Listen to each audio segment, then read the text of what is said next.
Brings in his man, and what a man, as Gunsmoke follows next on the CBS Radio Network. And KNX, AM and FM, CBS Radio in Los Angeles. It's 6:30.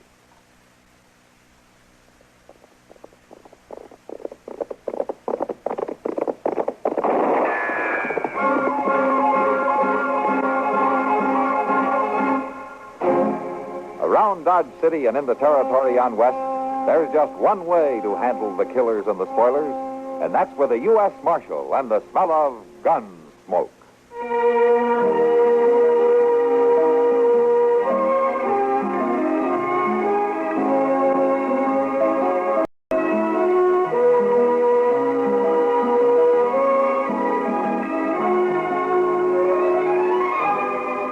Gunsmoke, starring William Conrad.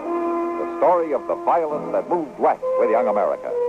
And the story of a man who moved with it. I'm that man. Matt Dillon, United States Marshal. The first man they look for and the last they want to meet. It's a chancy job, and it makes a man watchful. And a little lonely.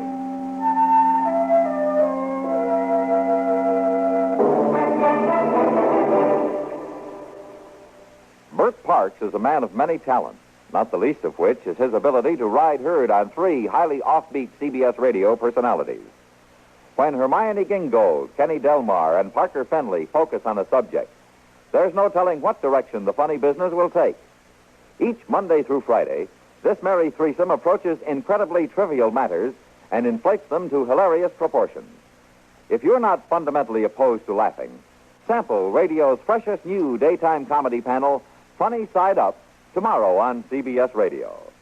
Another feature in the distinctively different pattern of programming you always enjoy when your dial is set where it is now.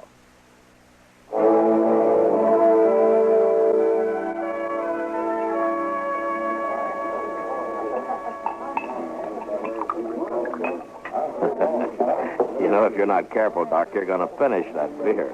Well, why shouldn't I finish it? There's no need to get your back up. I just meant you usually don't have time to finish it. More than likely, you get called away before you get your beer half drunk, that's all. Well, yes, I guess you're right. I suppose I've mentioned to you before that some of us have to work at our job. Yes, Doc, you mentioned it. Hello, Matt. Well, Kitty. Good afternoon, Kitty. Don't get up. I'll sit down with you. All right. Well, what's the argument about this time? There's no argument, Kitty, but sometimes it's just about as tough to agree with Doc as it is to argue with it. Well, either way, it's hard to have a conversation with somebody who doesn't know the difference. Thanks, Doc. I'm not even going to try to understand you two. Can I get you another beer? No, thanks, Kitty. I have to get back. I guess I'll have one, Kitty. Yes, I might have known. Dillon? Over here, Chester. Mr. Dillon, excuse me, Miss Kitty and Doc. Sure, Chester. What is it, Chester? It's just a telegraph. Just come in for you. Oh, let me see it. Here you are. Say, you sure was right suspicioning that Gurney fellow. It sounds like you know what's in that wire. Yeah, sure does. Well, of course I know what's in it. It's my business to know when a prisoner turns out to be a wanted man, ain't it, Mr. Dillon? Oh, is that the man you locked up last night, Matt? Yeah, Doc, I sent an inquiry about him. Yeah, he's wanted, all right. What for, Matt? Murder? 2 of them. Wichita. Wichita? Well, anyway, he won't be bothering you long. What do you mean? Well, they'll be sending for him from Wichita, won't they? Getting him off your hands? It's not that easy, Doc. Afraid I'm going to have to deliver him. Well, come on, Chester. We'll take the afternoon stage.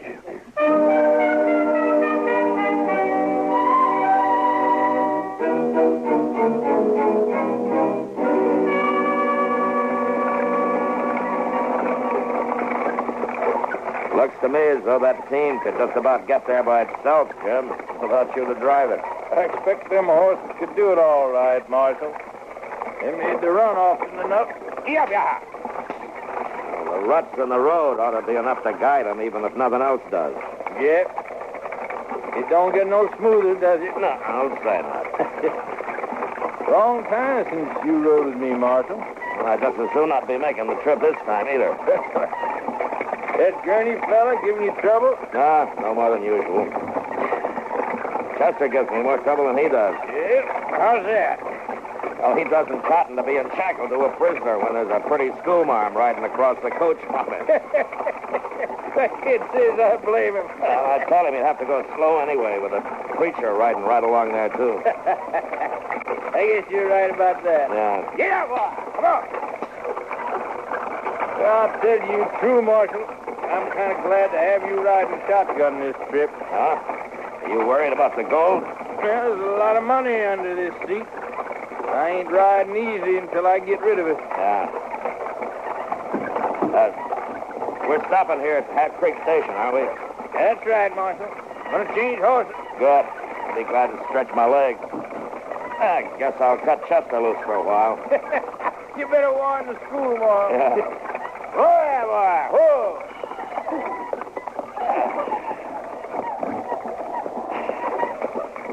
Well, I don't see old Miller.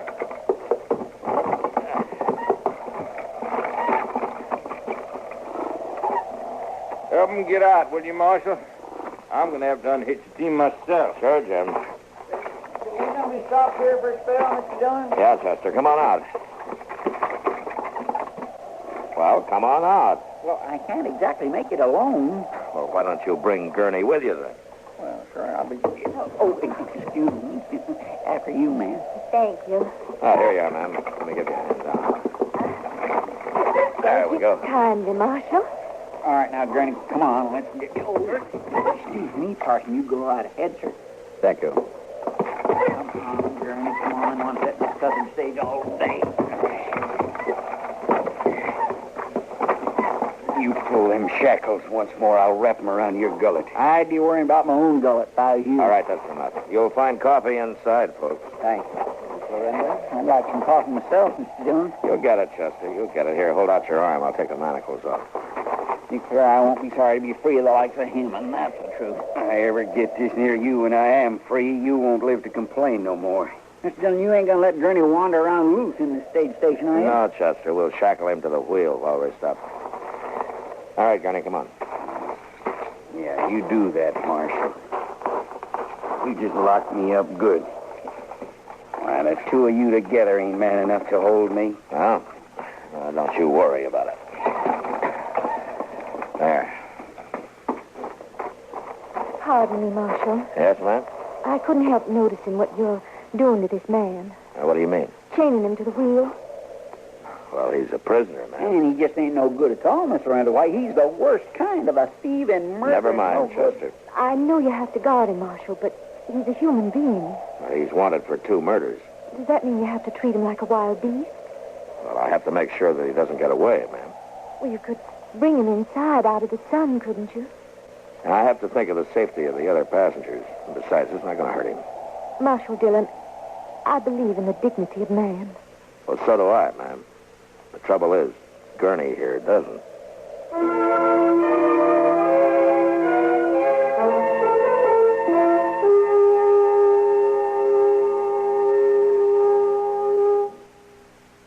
Everywhere you go, across the country trip or across the street party, you carry the fun with you when you own a Columbia stereophonic high-fidelity phonograph. There's a marvelous selection of 7 new portable models in smart new color combinations at your Columbia phonograph dealer, from which you may choose. Each one is a masterpiece of design and beauty.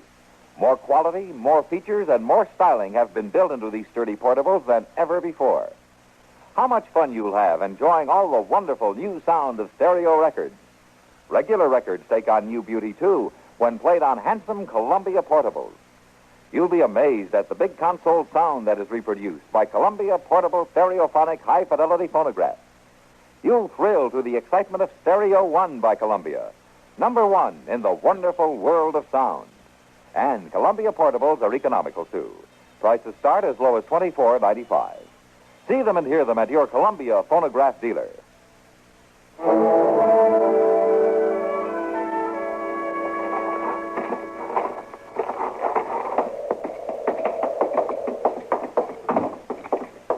It isn't exactly as you presented the case, Marshal. How's that, Reverend? There's nobody here. There's no coffee. No coffee? Boy, I never heard of such a thing. I'll see if I can. Well, there's usually somebody around. Now, he may be out with the horses. You ought to take some water to that man out there. Don't worry, ma'am. We won't let him go dry. There don't seem to be nobody around at all. I don't know where that old man's gone off to. Well, he was here the last time he came through, wasn't he, Jim? Sure he was. He was always out front waiting. Old man Miller never saw nobody between stages, and he made up for it all at once, like to talk your arm off. He wouldn't be likely to miss a stop on purpose, huh, would he? Not him, Wyatt. Well, I declare it's the truth, Mr. Dillon. There ain't no coffee. Just a little bit in the pot that must have been left over from breakfast, and that is stone cold. Did you look outside for the old man who runs the place, Chester? Well, no, sir, I didn't. He might could be out back a ways, though. I didn't go out there. I was mostly interested in the coffee. Well, I looked out there some, didn't see nothing. Yeah, looks like we're stuck for it. All right, come on, Jim. I'll help you round up some fresh horses in the corral. That's about the worst of it, Marshal. Huh? Well, how's that? When I took our team around back to exchange them, there weren't no other horses. Well, I think we better take a real look around then. Chester, Yes, sir? you keep an eye on Gurney here. Jim, you come with me, huh? All right, Marshal. Hey, Mr. Dillon, look, the stage horses. Somebody's running them out of the corral. The gold! Oh, wait a minute, Jim. Where do we get... Jim, come back! Chester, cover me. I'm going after him. Yes, sir. Stay low, Jim!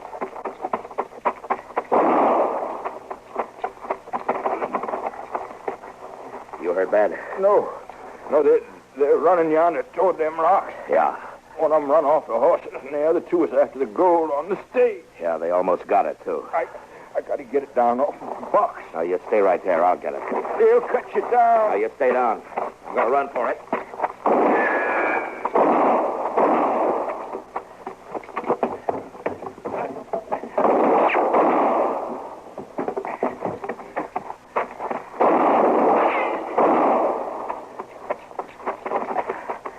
That's all right, Jim. I got it.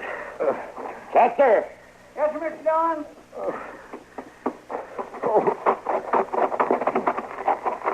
Yeah, you stay here with Jim while I unlock Gurney from that wheel. He ain't worth taking a chance for. Maybe not, Chester, but like the lady reminded us, he's still a human being.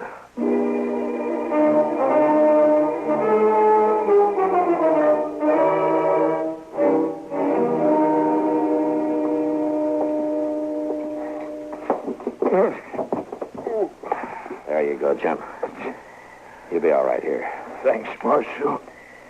Chester, Yes, sir. as soon as you get Gurney tied, heat some water, will you? Yes, sir, I'll do that. I saw a good many wounded in the war, Marshal. May I offer my help? I'm glad to have it, Reverend. He caught one on the side. Well, let's get his shirt off.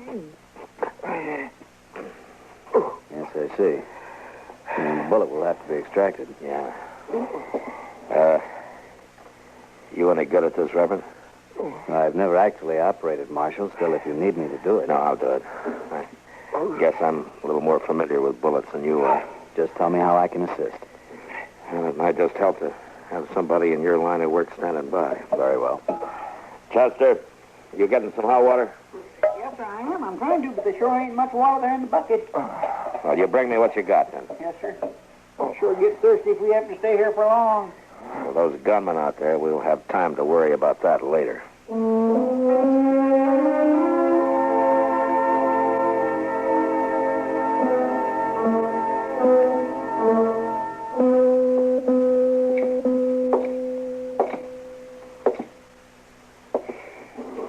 Miss Lorinda?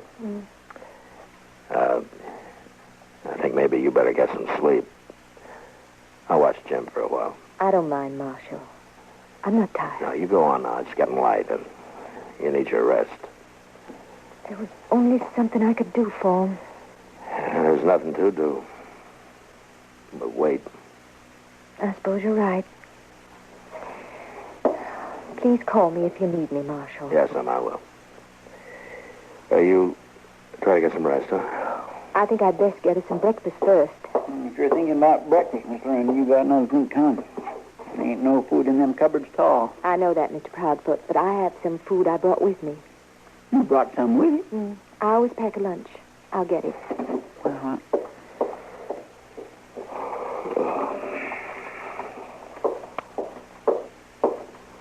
Now, let me see. I'll divide it. I saved some for Mr. Buck. That ain't gonna leave you too much. No, but it's better than nothing. Now, let's see. There's the Reverend and the Marshal and you and Mr. Buck and the prisoner. Are you planning on dividing up this little bit of food with him? Well, he's as hungry as any of us. Well, yes, ma'am, but he ain't... Well, I mean, he... I'll take the prisoners first.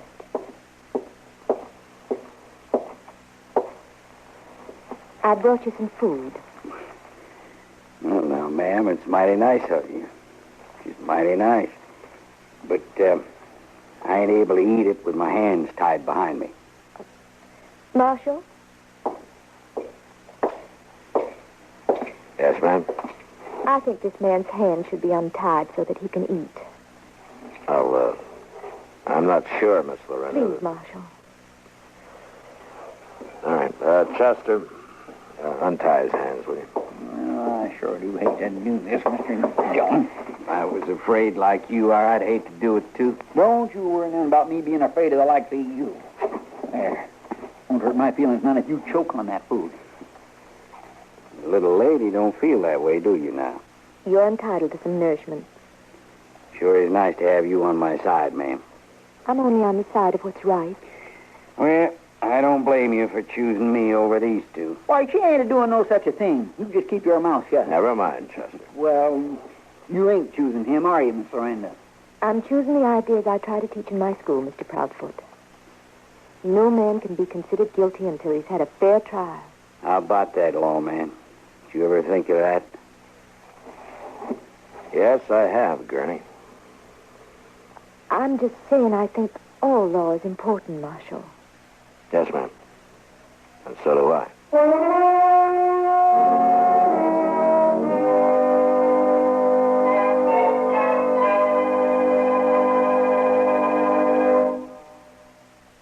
Money can evaporate with astonishing speed. That's not too surprising, of course. We like our families to enjoy a fair share of the good things of life. But it's also important to save, to ensure a secure future. This is seldom easy to do, this saving. There just seems to be too many immediate demands on our resources. But there are at least two proven ways to make your savings mount at a steady pace. One is called the Payroll Savings Plan. Under this plan, you accumulate dependable United States savings bonds where you work automatically. The other is the Bond-a-Month Plan, available where you bank. This, too, will pile up safe, secure United States savings bonds for you. The Payroll Savings Plan where you work, the Bond-a-Month Plan where you bank. Pick the plan most convenient to you and sign up tomorrow for your future's sake.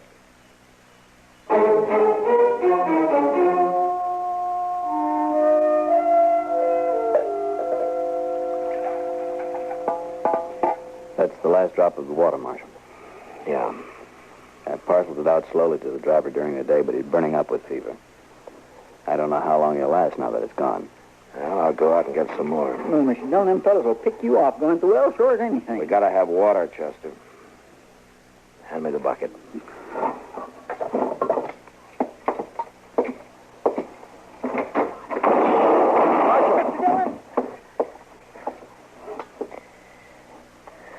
I guess you were right, Chester. Nobody's going to make it to that well. At least not in the daylight. Are you all right? Yeah, I'm all right. I'll get the water, Marshal. Now, they'll blow you to kingdom come, Reverend. I'm a man of the cloth. They won't shoot at me. Why, them fellas would shoot their own mothers to get at that gold. I wouldn't count on being safe, Reverend. We better wait for dark. Jim Buck may not have that much time. Hand me that other bucket there. Seems to be a hole in the one you carried, Marshal. It's not worth the chance, Reverend. A man's life is worth any chance. Please, stand away from the door. Okay. Thank you.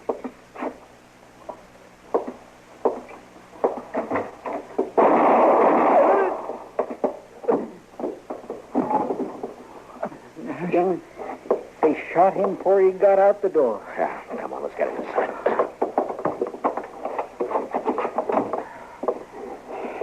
Now, there's two wounded in bad need of water. No, Chester, he won't be needing any. He's dead.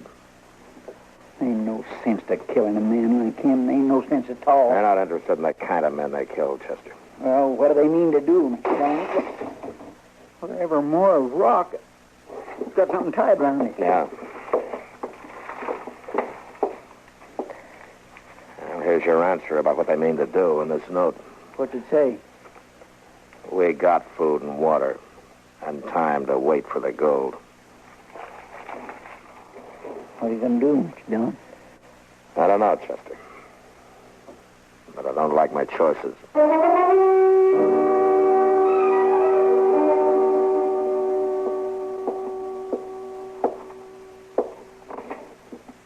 Here's your share, the last bit of the food, Marshal.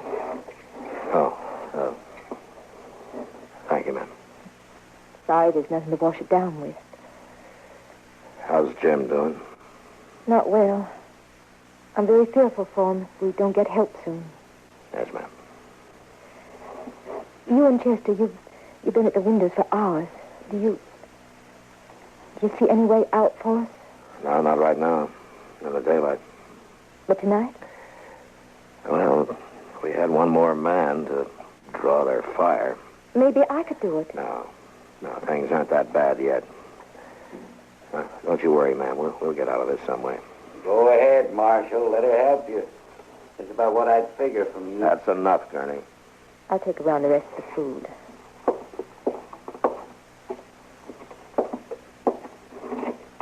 Chester?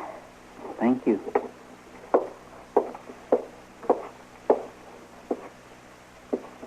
Here's your share. Thanks. I'll untie your hands. You ain't afraid of me. Well, no. I'm not afraid of you. Well, most folks are. Does it please you that they're afraid? No, ma'am, I guess it doesn't. Take the food. Thanks. You really meant it when you said you'd walk out there to help the marshal. You really meant that. Certainly I meant it. What makes you figure it'd be worth it? Why, because there's a need, Mr. Gurney. There's a badly wounded man. We have to get him out some way. That ain't much of a reason to risk your life. I think it is, Mr. Gurney. Why? I think it's important to be needed. Don't you? I don't know I ever gave it much thought.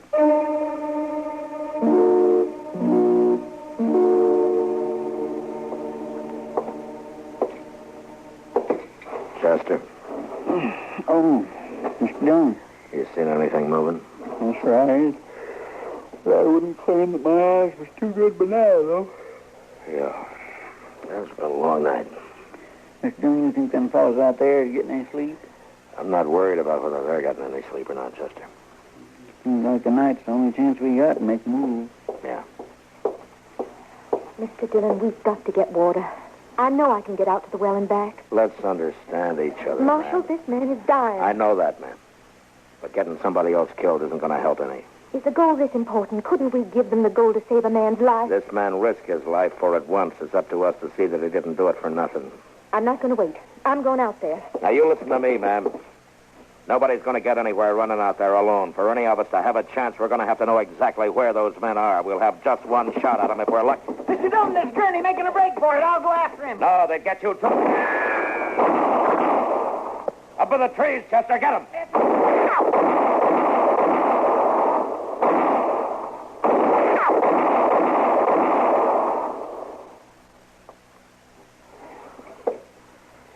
You think the shooting's over? I gotta think so, Chester. Now, you keep an eye on those trees. I'm going out to where Gurney fell. Yes, sir.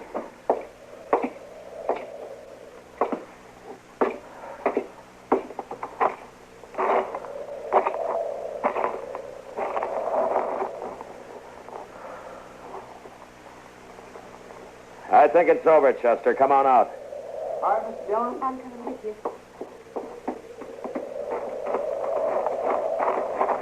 You didn't need to come, ma'am. It's not a pretty sight. Is he dead? Yes, ma'am.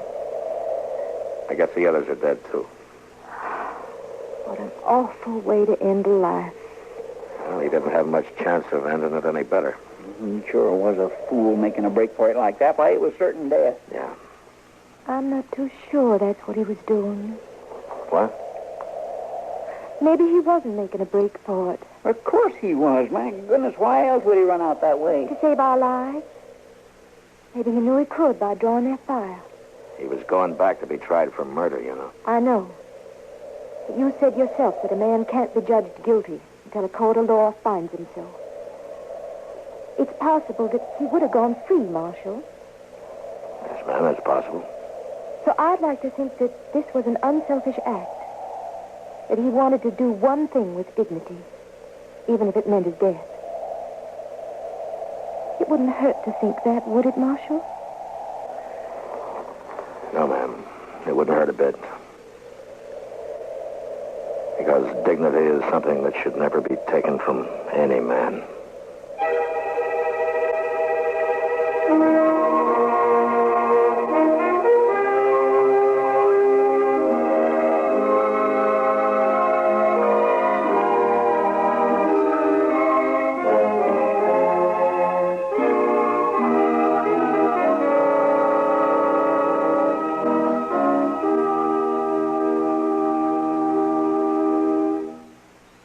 Car owners, I have news of a product so new, it's amazing it's here today at all. It's new K-Site Smooth Seal. You say it's new? You say it's new? So it's new. What does it do? Well, it's a fluid you add to your automatic transmission. It stops the leaks in your transmission and makes it smooth and quiet. Makes it smooth? Makes it quiet? How can I tell if I should try it? That's easy. Your stop, see, and you start to go, and you give it the gas pretty good. If you hear a sort of whirring or a grinding noise, if you feel a jerk or jolt or jar, then your transmission just isn't up to par. Grinding noises, jars and jerks. That's how my transmission works. Boys, if that's the case, then you've got a case for new K-Site Smooth Seal. New K-Site Smooth Seal? How will that help? Well, it's made to soften those shrunken seals and smooth out the shifting when there's power on the wheels. If you heard a whirring or felt a jar when you pull away in your modern car, you are a man who needs a can. Just $1.95, and it works while you drive. Anyone here for K-Site Smooth Seal? Hit me. I'm in. If it doesn't do the job, You get double your money back.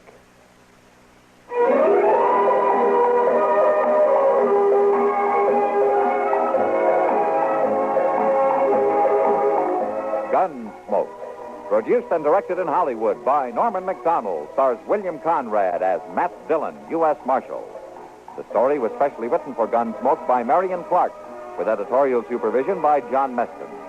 Featured in the cast were Gene Bates, Vic Perrin, Harry Bartell, and Barney Phillips.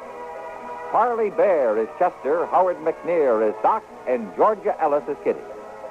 KMOX Radio, the voice of St. Louis, speaks now from the nation's most modern radio studios, featuring the latest electronic miracles. A pace-setting building for a pace-setting radio station.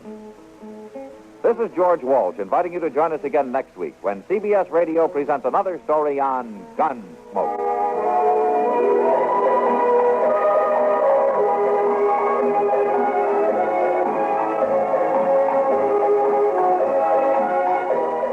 Latest news follows, then Mitch Miller with tonight's guest stars on the CBS Radio Network. And KNX, AM and FM, CBS Radio in Los Angeles. Ting-a-ling, ting-a-ling, ting-a-ling, ting-a-ling.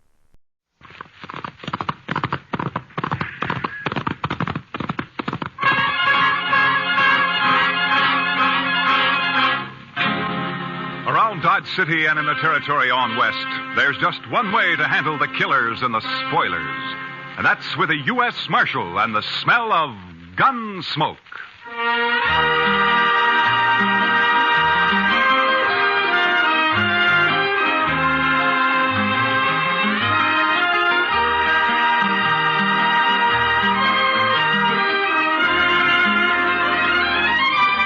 Gunsmoke, starring William Conrad. The story of the violence that moved west with young America. The story of a man who moved with it. Matt Dillon, United States Marshal.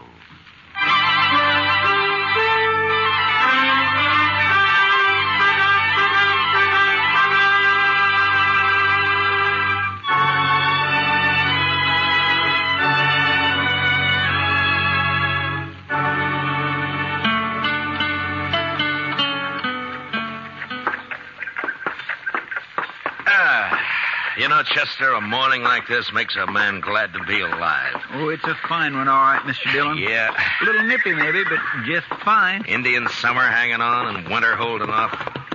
You know, Chester, this time of year, I wouldn't trade western Kansas for everything east of the Mississippi. Oh, good. Pedro's got a fire going. I built the fire, Marshal Dillon. Oh, good morning, Caleb. I've been waiting in his jail office for a full 2 hours. What time do you start work, Marshal? You know Caleb Andrews, don't you, Chester? Oh, yes, indeed. How are you, Mr. Andrews? Marshal, I have an order here from the U.S. District Court. I believe it's your job to serve such orders. Yeah, it is. I don't get them often, though. Order of foreclosure and eviction on Ed Blake. Why are you doing this to Ed, Caleb? The man borrowed money from me. He gave me a mortgage on his farm and household effects. He can't pay it. Why do you think I'm doing it? It only came due 3 days ago. You sure didn't waste any time. I'm not interested in your opinions, Marshal Dillon. Yeah, amount of the mortgage. $420. What do you need with $420? You own half of Ford County now. Marshal, it's not your place. You know as well as I do why Ed Blake can't pay this off. His horse rolled on him last spring and broke his leg. And his wife and kid nearly broke their backs trying to get a crop out. I didn't come here to listen If to you let this ride on through the winter, you'll get your money out of it. If you go ahead and foreclose now, you'll wipe him out. Marshal, I already have foreclosed. You'd break a man for $420 you don't even need, huh? As I said, your opinions don't interest me. All I expect from you is to serve these papers. All right, I'll serve him. You'll notice they're to be served today. I said I'd serve him. Now get out. What? This office belongs to the United States government, and as far as I know, that's one thing you got no mortgage on, so get out. You may find I have some influence in Washington, Marshal Dillon. Then see if you can get me a decent salary for this rotten job of mine. It sure was a fine morning, Mr. Dillon. Yeah, it was. All right, Chester, let's saddle up.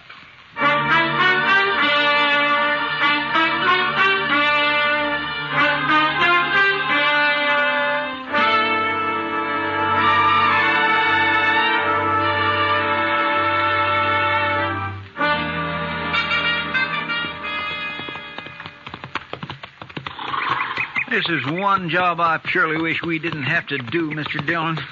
Yeah? My, this sure is a nice farm.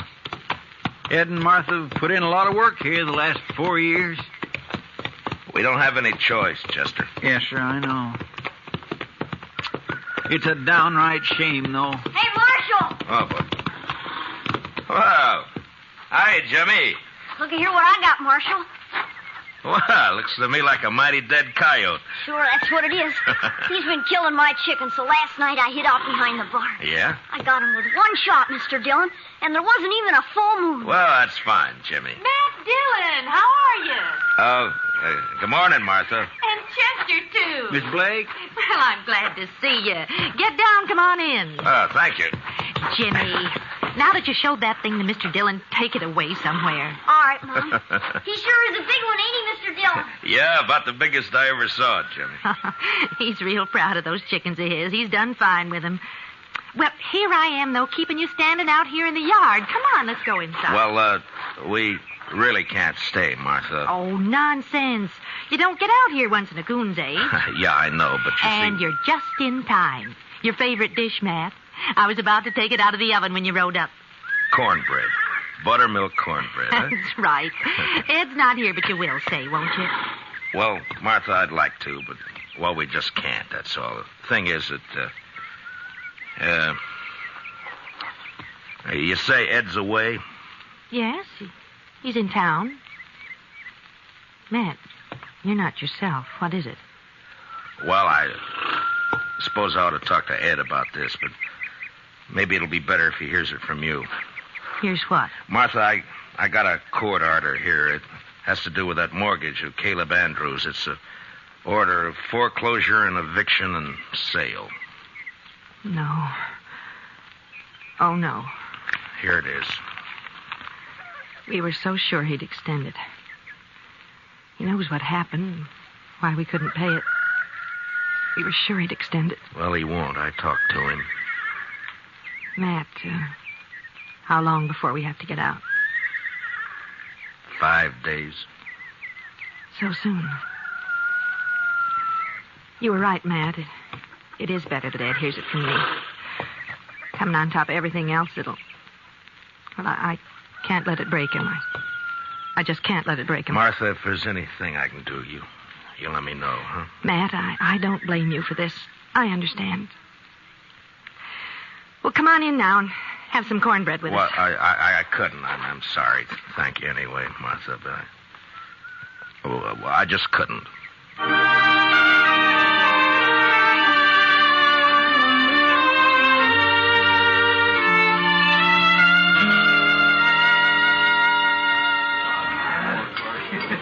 Matt, you've looked low all week. Oh, it's just things in general, Kitty. Sometimes you get to wondering if it's all worth it or not. The Blakes, huh? Chester was telling me.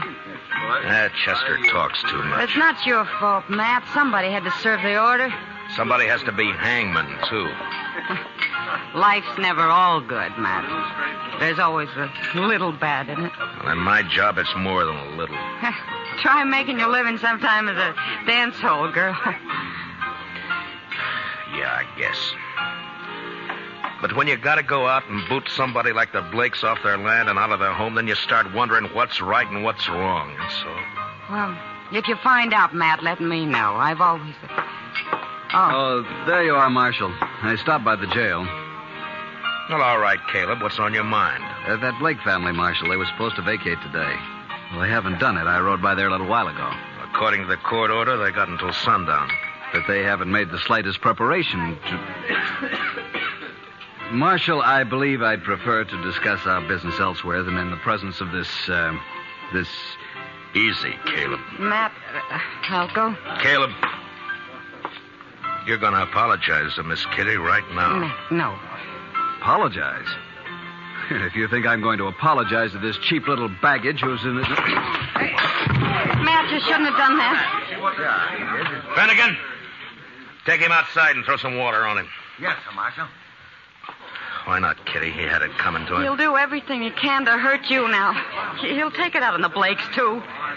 Yeah, maybe. Look, Kitty, I just got an idea. I'll see you later. All right, Matt.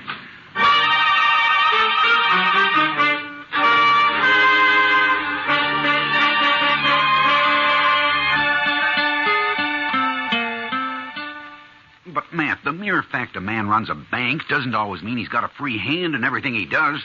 A bank has stockholders, a board of directors. I've got to listen to them. I think they'd approve the loan, Clem. Another thing, Caleb Andrews is the biggest account I've got. If I crossed him by taking this loan you suggest, Matt, he'd break me. I see. All right, Clem. Forget it. Matt, I realize I'm under obligation to you. You saved my life that time the James brothers held me up. Saved the bank, too, in fact, but... That was part of my job, Clem. There's no obligation. I was just asking you as a friend to help out another friend. Oh, Matt, I'd like to do it, but I just can't. Don't you see? Yeah, sure, Clem. I see. Just forget it. Gotta think of my wife and the two girls. Yeah, of course you have. It's not that I don't want to help. I understand, Clem. I really do. Forget it.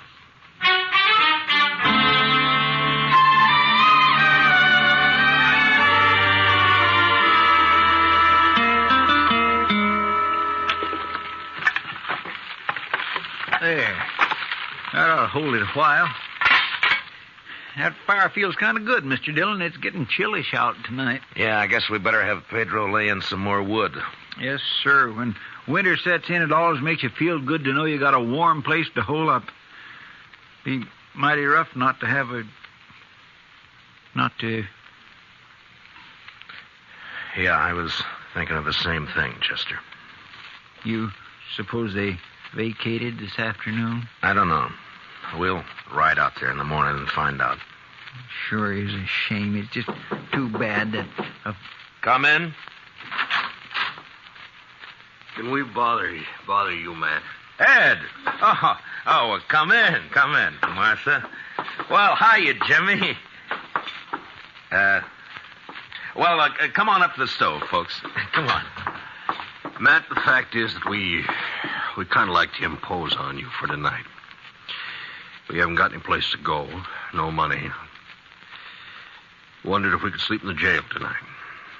Oh, sure, Ed.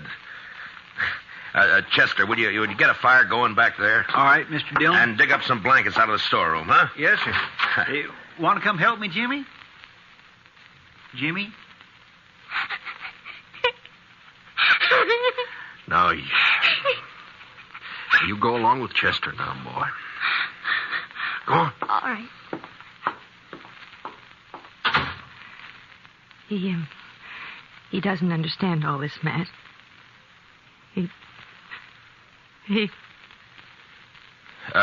Ed, we may as well get your stuff out of the wagon, I guess. Well, there ain't any wagon, Matt. We walked into town. 6 miles? With that leg? I know, but that wagon, the horses, all the household goods, they're all covered by that mortgage. We didn't take anything. Except the clothes on our backs. Oh, so help me, Ed. So help me if I could... It's all right, Matt. We know how you feel. But after all, we started with nothing before. We can do it again. But there's no reason you should have to. We do have to, though. And that's that. Ed and I can accept it. We're not bitter any longer. Jimmy can't understand. He's been carrying on pretty bad, but he's just a boy. And in time, he'll be able to... Dillon? Yeah, what is it, Chester? It's Jimmy. He grabbed a rifle from off the rack and took out the back way. I couldn't stop him. What? But where on earth's he going? I think I know where he's going. And heaven help Caleb Andrews if we don't catch him.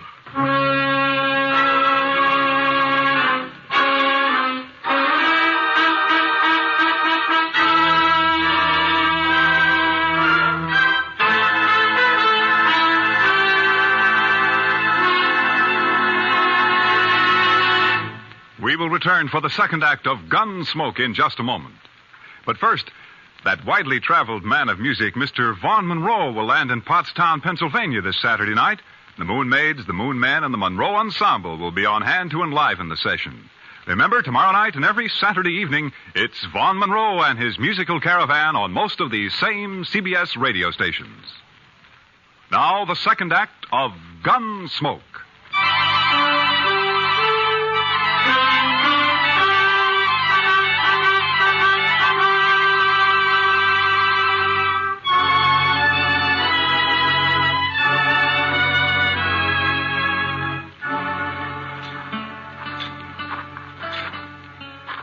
That's Mr. Andrews' house there on the corner.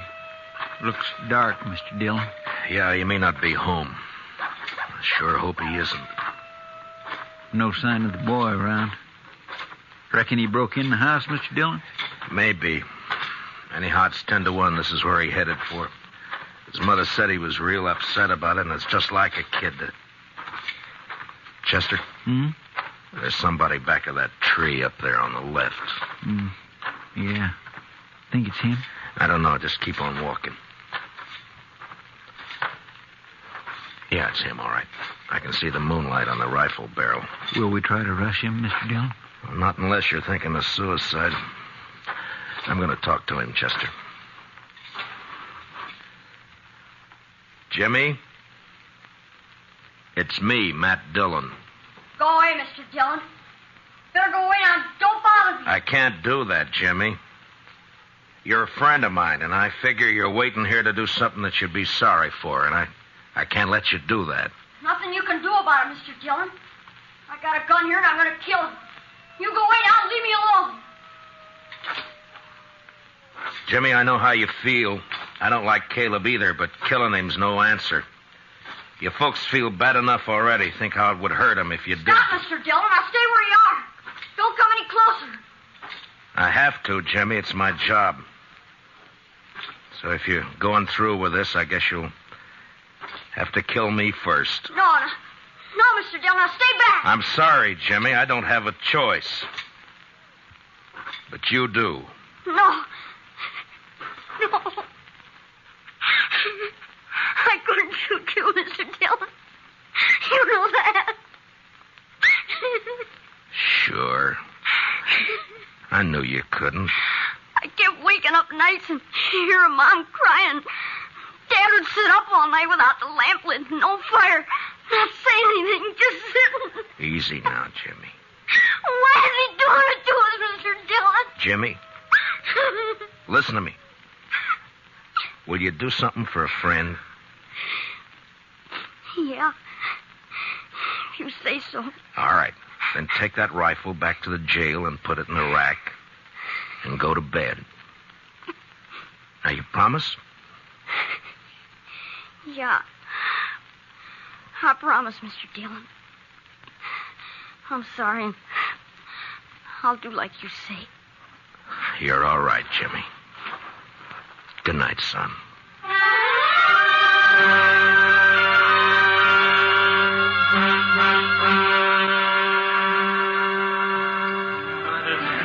I could have told you Clem Bates wouldn't do anything, Matt. He wouldn't dare.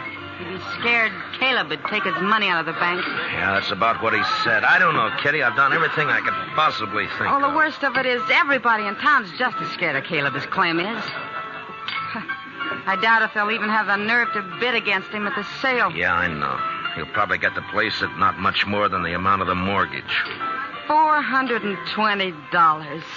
Matt, I've seen more than that change hands across a poker table here in one deal. You think that's all it takes? I beg your pardon, Miss Kitty. Oh, of course, Jack. I'm not usually one to eavesdrop on people, but I have been listening to you, too. Jack, have you met Marshal Dillon?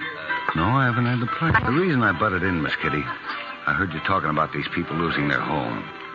I don't know this fellow Blake. He's never done any business over my table and probably never will. No, I don't think he's ever been in here.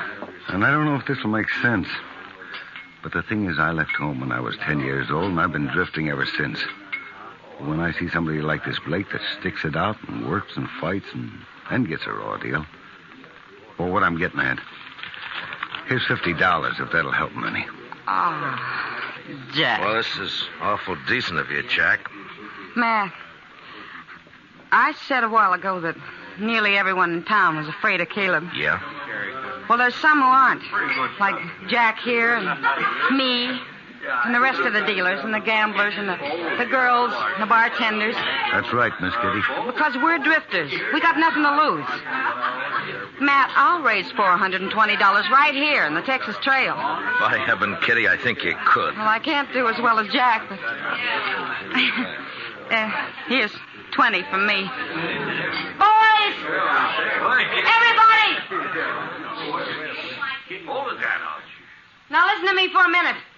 I got something to say.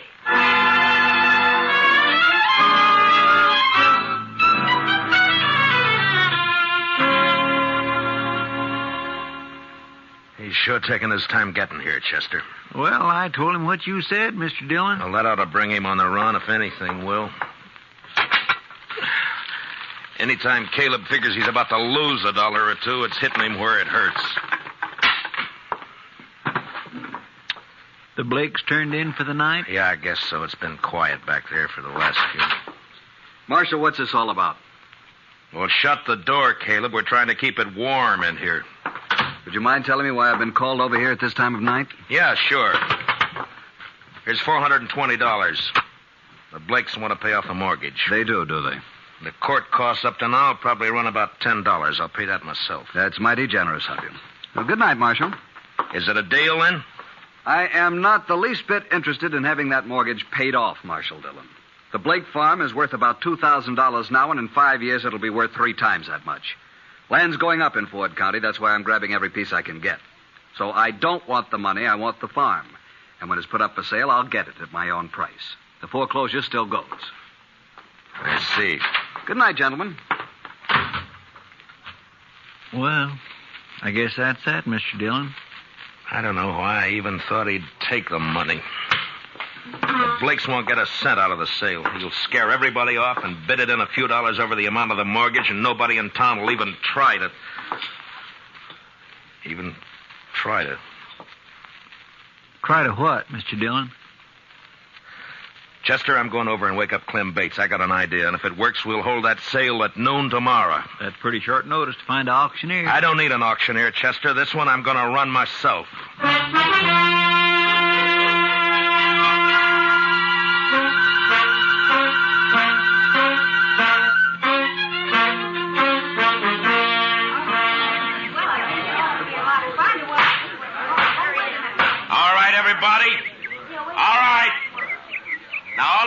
what we're here for. This is a foreclosure sale of the property and household effects of Edward and Martha Blake, ordered by the court at the request of that fine-spirited, good-hearted public benefactor and friend and neighbor of us all, Caleb Andrews. Marshal Dillon, I refuse to tolerate this. Caleb, I think we better get one thing straight right now. The law tells me I got to conduct this sale, but the law doesn't tell me what I got to say while I'm conducting it. Get on with it. Get on with the sale. All right. Now, the first item I'm offering is a breadboard. Ms. Blake tells me she's used this for nearly 10 years. That's a lot of loaves of bread, a lot of years. As you can see, it's pretty badly battered up. I doubt if it'd be worth much to anybody unless they were used to it. Suppose we started at 50 cents. Is there anybody here low enough to bid 50 cents for Mrs. Blake's breadboard? How about you, Caleb? I'm not interested in the item. Get on with the sale. Anybody else?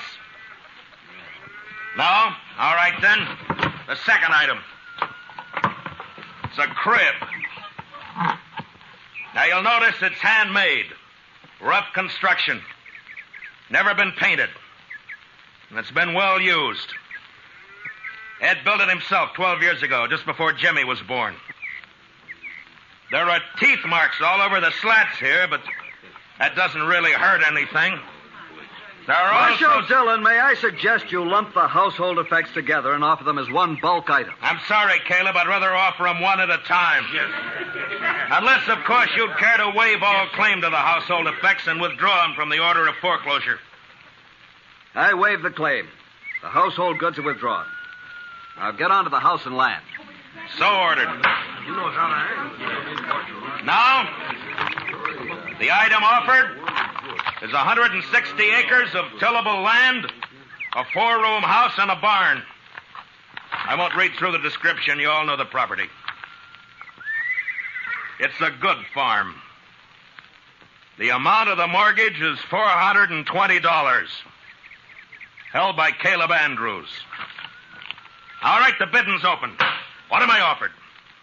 $450. I have $450 from Caleb Andrews. Do I hear another bid? Oh, the farm's worth $2,000. You're going to let him have it for $450? How about another bidder? Mr. Dillon? Yeah, what is it, Chester?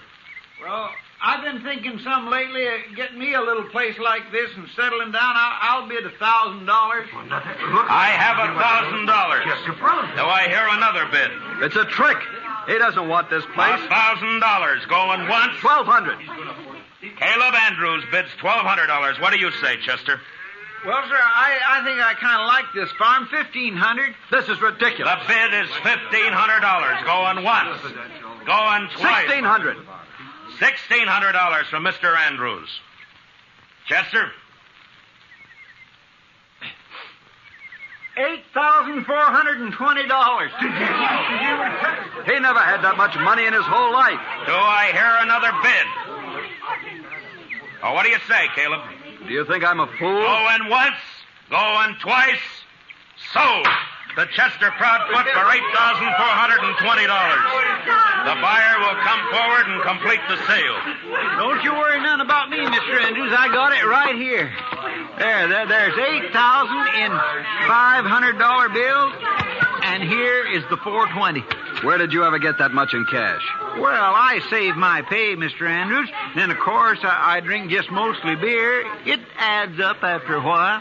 Caleb, I guess $420 of this is yours. And that takes care of the mortgage.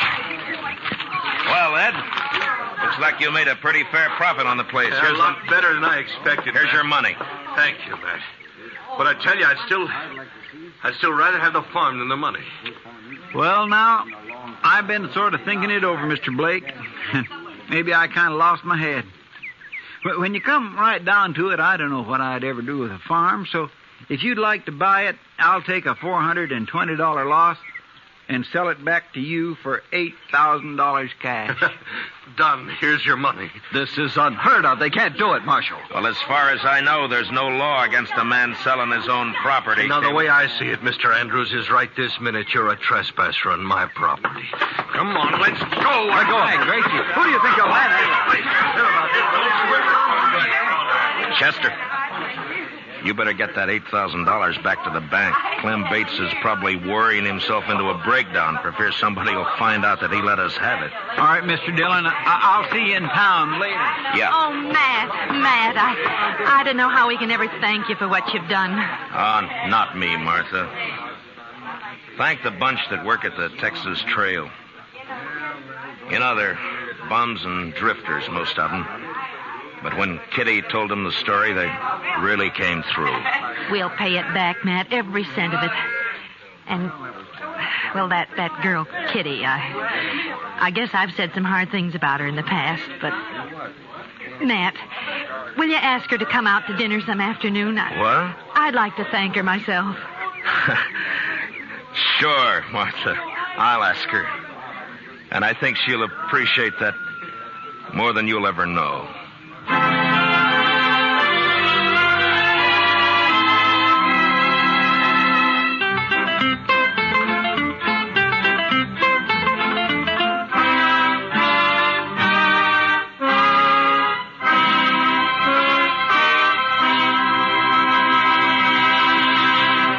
Gunsmoke, under the direction of Norman MacDonald, stars William Conrad as Matt Dillon, U.S. Marshal. Tonight's story was specially written for Gunsmoke by Les Crutchfield, with music composed and conducted by Rex Corey. Featured in the cast were Harry Bartell, Paula Winslow, and Richard Beals, with Joe Duvall, Lawrence Dobkin, and Jim Nusser. Parley Bear is Chester, and Georgia Ellis is Kitty. Gunsmoke is heard by our troops overseas through the facilities of the Armed Forces Radio Service. Join us again next week as Matt Dillon, U.S. Marshal, fights to bring law and order out of the wild violence of the West in Gunsmoke. Here's a suggestion for Saturday listening. Fun for All, starring Bill Cullen and Arlene Francis, and John Reed King's great show, Give and Take. Hear them tomorrow on CBS Radio.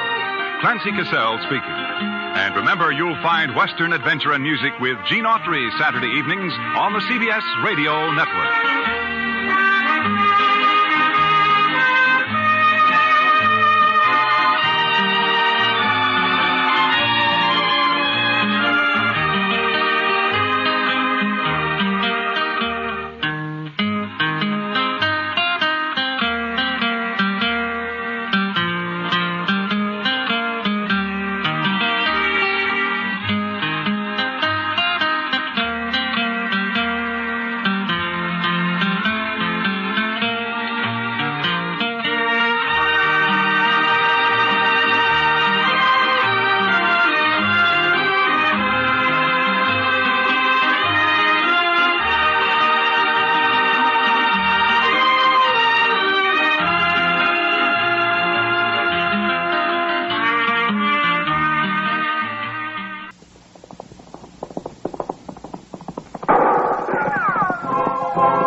Around Dodge City and in the territory on West, there's just one way to handle the killers and the spoilers, and that's with a U.S. Marshal and the smell of Gunsmoke.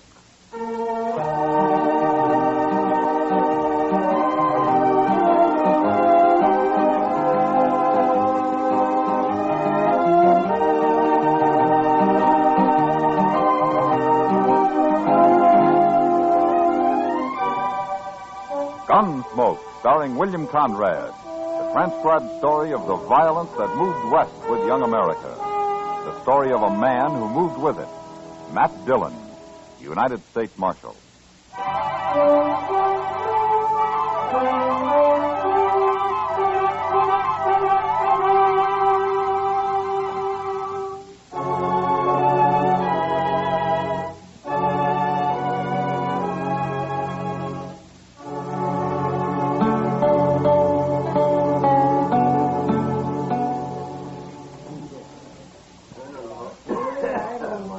That's Harry Pope over at the bar there, Mr. Dillon. A little short fellow. Ah. Where'd he tell you he's from, Chester? Boston. Or near there. He's a long way from home. Yes, sir.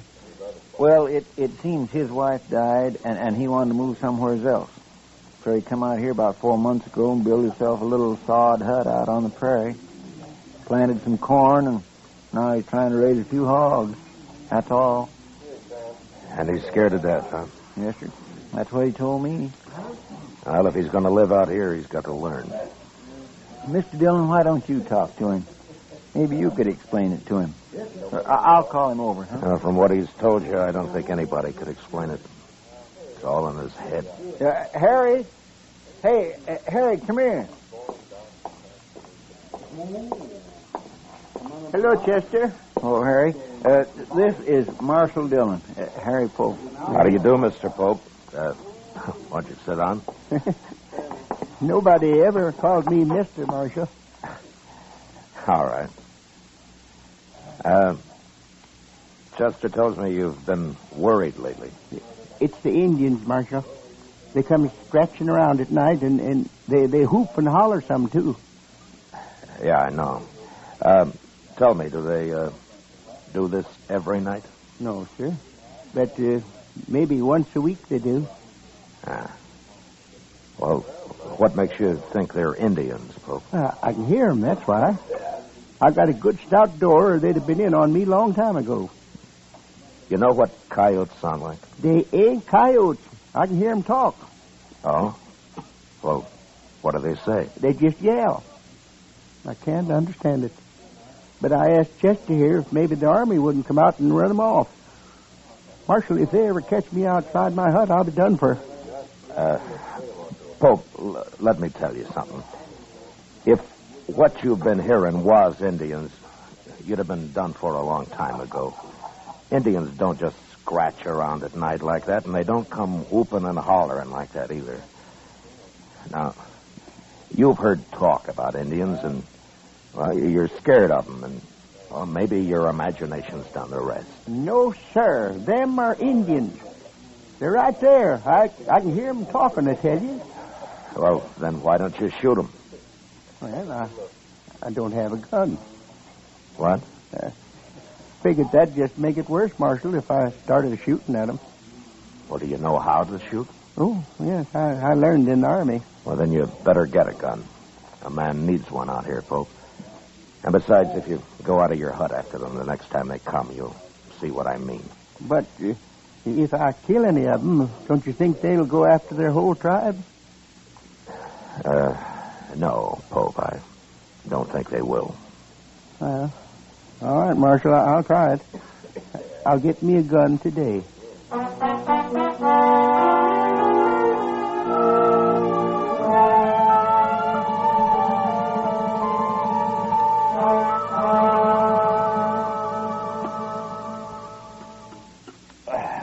Oh, say, that was good.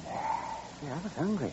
Oh, and I nearly forgot, Matt. Chester said not to wait for him. He'd have supper later. Oh, what's he doing, Doc? He's talking. Talking? To a girl, Matt, and a pretty girl. And he was doing all the talking when I left. She just stood there shaking her head. Smart girl. Oh, I don't know, Matt. Chester's young yet. And may not be real handsome, but at least he's not old and mean. Did you ever try to borrow $1 from him, Doc? Yeah, and I did, too. Of course, I had to pay him back $1 and a dime the next day. But it was easy. I didn't have to lift a finger.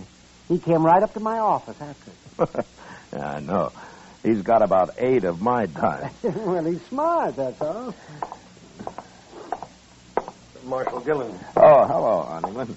You know Doc Adams here, Ned Honeyman. Oh, how do you do? How do you do? Sit down. Yeah. Bad news, Marshal. Oh? You know that new feller, that Harry Pope?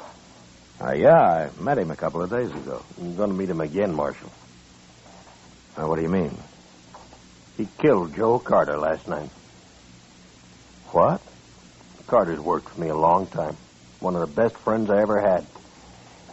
They buried him this morning. Well, where did this happen? Did they have a fight? Pope shot him in cold blood, that's all. Out near that hut of his. Blasted Easterner.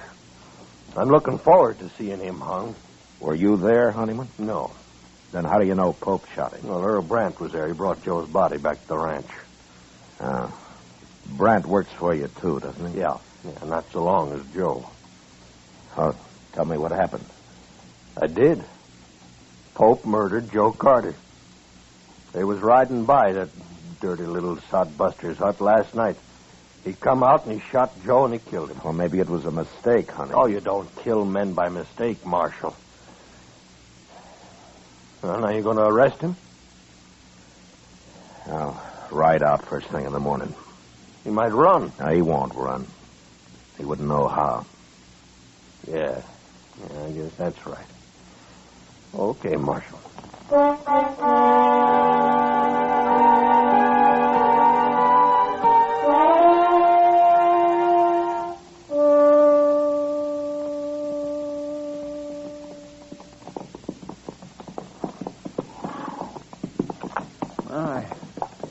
Ain't much of a place Pope's got here, is it?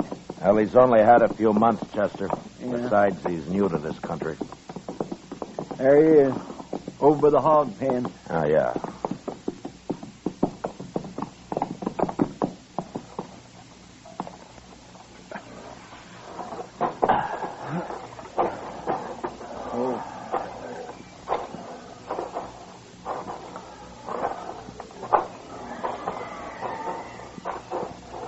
Hello, Marshal. Chester. Hello, Harry. Pope. Marshal. They was back again, all right. Night before last. Who was, Pope? Them Indians. But I came outside and shot at them, like you said, and they rode off. I just hope the whole tribe don't come out after me now. Pope, how many Indians were there? It's just two. That's all I saw, anyway. You say you shot at them. Did you hit them? Well, I couldn't tell. It was too dark. I tried to, though. Well, tell me what happened, Pope. Well, sir, I heard him just like before. So I got my gun and I loaded it. Then I yelled at them. I don't know if they heard me, but they put a couple of shots into my hut there. Then I opened the door just a little bit, and I heard one of them riding off right over that way. I took a couple of shots at him, and then the other one started shooting at me from somewhere, so I ducked inside again and waited. But they didn't come back. At least not yet, they ain't. No. I sure hope you're right about them not bringing the whole tribe, Marshal. Pope, those weren't Indians. Oh, Marshal, why do you keep saying that? I know better. They were two men who worked for Ned Honeyman, and one of them, Joe Carter. You killed. What? Earl Brandt was the other man. He took Carter's body back to the Honeyman Ranch. He did? I'm afraid you made a bad mistake, Pope. Oh, but how do you know about this, Marshal? Ned Honeyman told me. He could be lying. Honeyman has his faults, but lying isn't one of them. Then you believe I killed that man? It looks that way.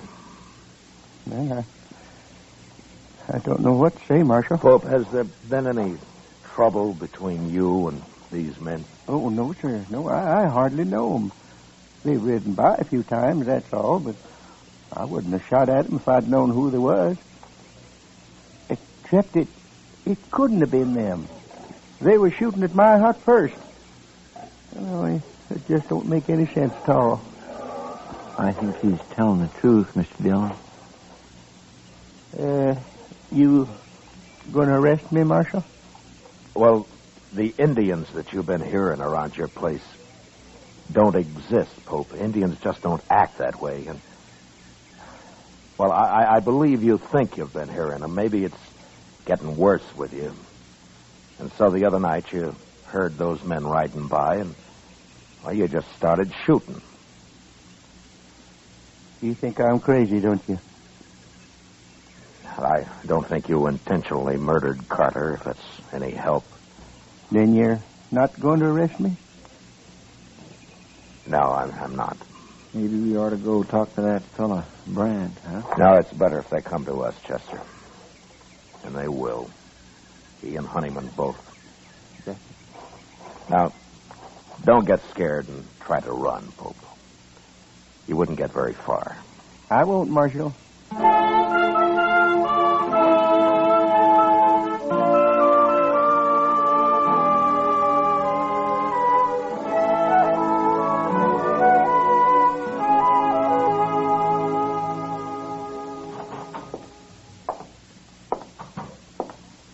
Morning, Mr. Dillon. Morning, Chester. You were right. They're in town already. I saw them on the way here. Oh, good. I think Brandt knows something he hasn't told Honeyman, Chester. Maybe we can get it out of him. I hope so. I sure do feel sorry for that poor little fellow, Pope, even if he is crazy. I'm not so sure he's crazy. But anyway, we'll soon find out. Yes, sir. Here they are.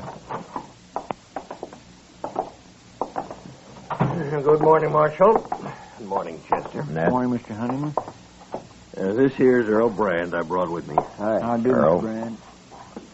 Marshal, I figured you'd want Brand's report from the trial. Me and Carter was good friends. I aimed to see that Yankee sodbuster hung. All right, Brandt. Tell me about it. Nothing to it, Marshal. Me and Carter was riding past his place. He come out and started shooting at us. He killed Carter, and I took a couple of shots at him and drove him back inside that hut of his, and I packed Carter onto the ranch. Will you swear to that in court, Oh, Brandt? Of course he will. Well, why shouldn't I, Marshal? That little murderer been telling you something else? Yeah? He thought he was shooting at Indians. What? Oh, that miserable dog. Now, you weren't there, Honeyman. How do you know what happened? Brandt told me what happened. Who else would have shot Carter? Brandt, why do you think Pope shot at you? I don't know, Marshal. He's crazy, I guess. Is that all? Well, that's enough, isn't it, Marshal? Look, he killed Joe Carter. Now, what difference it makes? The difference between murder and something else, Honeyman. Well, bring him in here and ask him. I'll beat the truth out of him if he lies. He isn't here. You what? I didn't arrest him. Well, why not, Marshal? He said he thought they were Indians, and I believe him. You mean you ain't going to arrest him at all? Not until I find out what this is all about. Well, I told you what it's all about. Come on, Honeyman, let's get out of here. Oh, wait a minute. Marshal, no man can kill a friend of mine and claim he thought he was shooting Indians. Now, what's the matter with you anyway? You think I'd let anybody get by with that? Carter was my friend, too. If the law won't see justice done, we will. Now, I'm warning you. You try to kill Pope, and I'll arrest you. And if you do kill him, you'll hang for it. Well, I always thought you was a good man, Marshal. And I always respected you. But now I'm... shut up, Ned. Brandt, why don't you tell the truth? Whatever it is, why don't you tell it? We're wasting time. All right. My guess is you and Carter have been hounding that man, making him think there have been Indians after him. Now, why? Were you trying to drive him out of the country? Why, Brandt? Your talk gets crazier all the time, Marshal. I'm leaving, Honeyman. For the last time, Marshal, you going to do anything about Carter's murder? It wasn't murder, Honeyman. Don't you see that now? He's dead and Pope shot him. That's all I know. That's all I need to know. Come on, Brandt.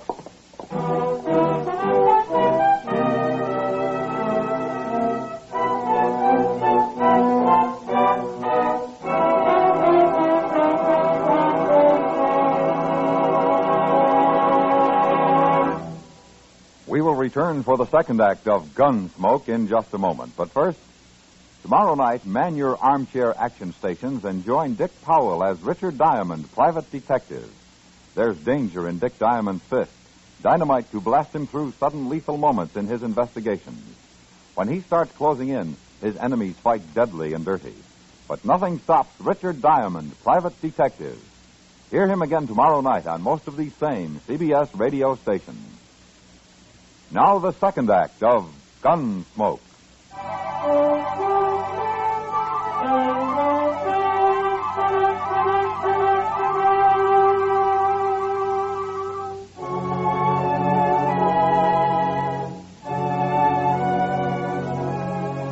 That afternoon, I rode out to see Pope.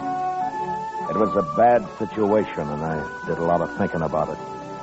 There was only one solution I could figure out, and I wasn't sure it'd work. I found Pope weeding the few miserable rows of corn he'd planted out in front of the small bluff against which he had his pig pens and his hut built. I got down, walked over to him. Well, Marshal, have you changed your mind? No, I haven't. Good. Look, Pope, I don't know why they did it, but Carter and Brandt were the Indians you thought you heard. They were trying to scare you for some reason. I know. What? Well, I've been thinking a lot about what you said, Marshal. And I figure you know what Indians are like and that you wasn't lying to me. So it must have been Carter and Brandt. Well, have you thought of any reason why they were doing it? No, sir. None at all. Honeyman and Brandt want you arrested, Pope. You going to do it? I have no reason to. But they're threatening to take it into their own hands. Can't you stop them? I can't arrest them for talk. Listen, Pope. Now, you won't like this, but it'd be better if you left here. Now, it isn't your fault, but you've got enemies now, and you'd be a whole lot safer somewhere else. No. No, I won't leave. Let them come. I'll fight it out with them. Well, it'll just mean more bloodshed. Well, like you said, Marshal, it ain't my fault. And the man's got a right to defend himself. Yes, I know. But you won't have any peace here. You'll start jumping at shadows. I won't leave, Marshal. Well, all right. But think it over anyway. I have. I'm sorry about this, Pope. Thank you, Marshal. So long. Goodbye, Marshal.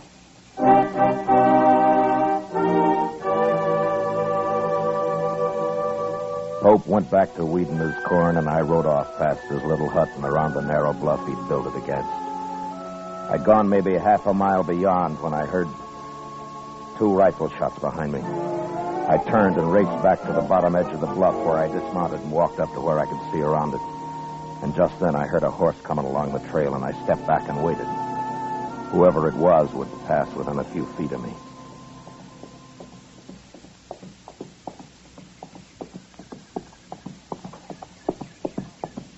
I got the drop on you, Brandt. Don't shoot. Now keep your hands up. Now throw one leg over and slide off. Slow.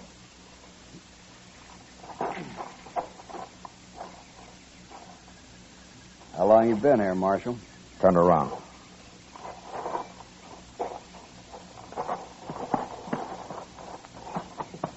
All right, you can put your hands down. I might as well tell you, Marshal. I just shot that Yankee sodbuster. Well, that's something to be real proud of, Brent. He killed a friend of mine. Pope meant no harm to either one of you. What were you trying to do to him, you and Carter?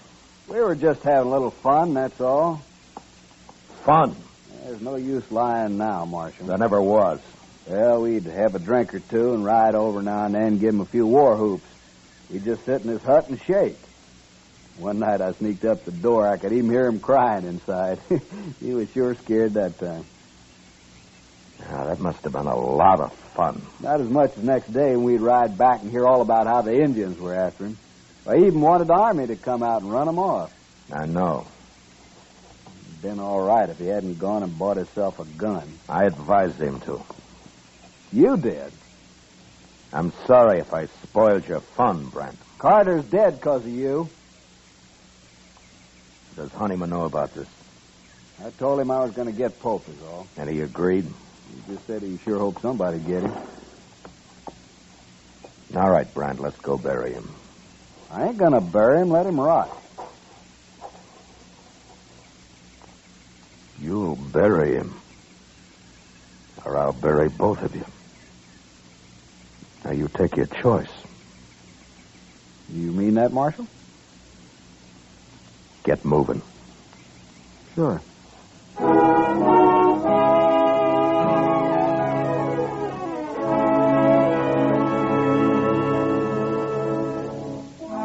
too late to try to teach Brandt anything, but Ned Honeyman was a different matter. I wanted to be sure he understood what really happened.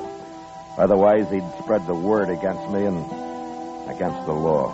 And there were a lot of men who'd be glad to listen to him. We buried Pope near his little hut and then rode into Dodge. I kept off Front Street and rode up to the jail from the rear. Chester was waiting inside. My gracious, Mr. Dillon, I thought you'd never get back. Hello, Mr. Brand. Lock him up, Chester. What? He murdered Harry Pope. Then I'll gladly lock him up. Right back through that door, Mr. Brandt. Yeah. He says Honeyman's still in Dodge. Have you seen him, Chester? Well, Doc saw him over at the Alfraganza a little while ago. I'll be over there, then. Yes, sir. All right, Mr. Brandt, you just head on back.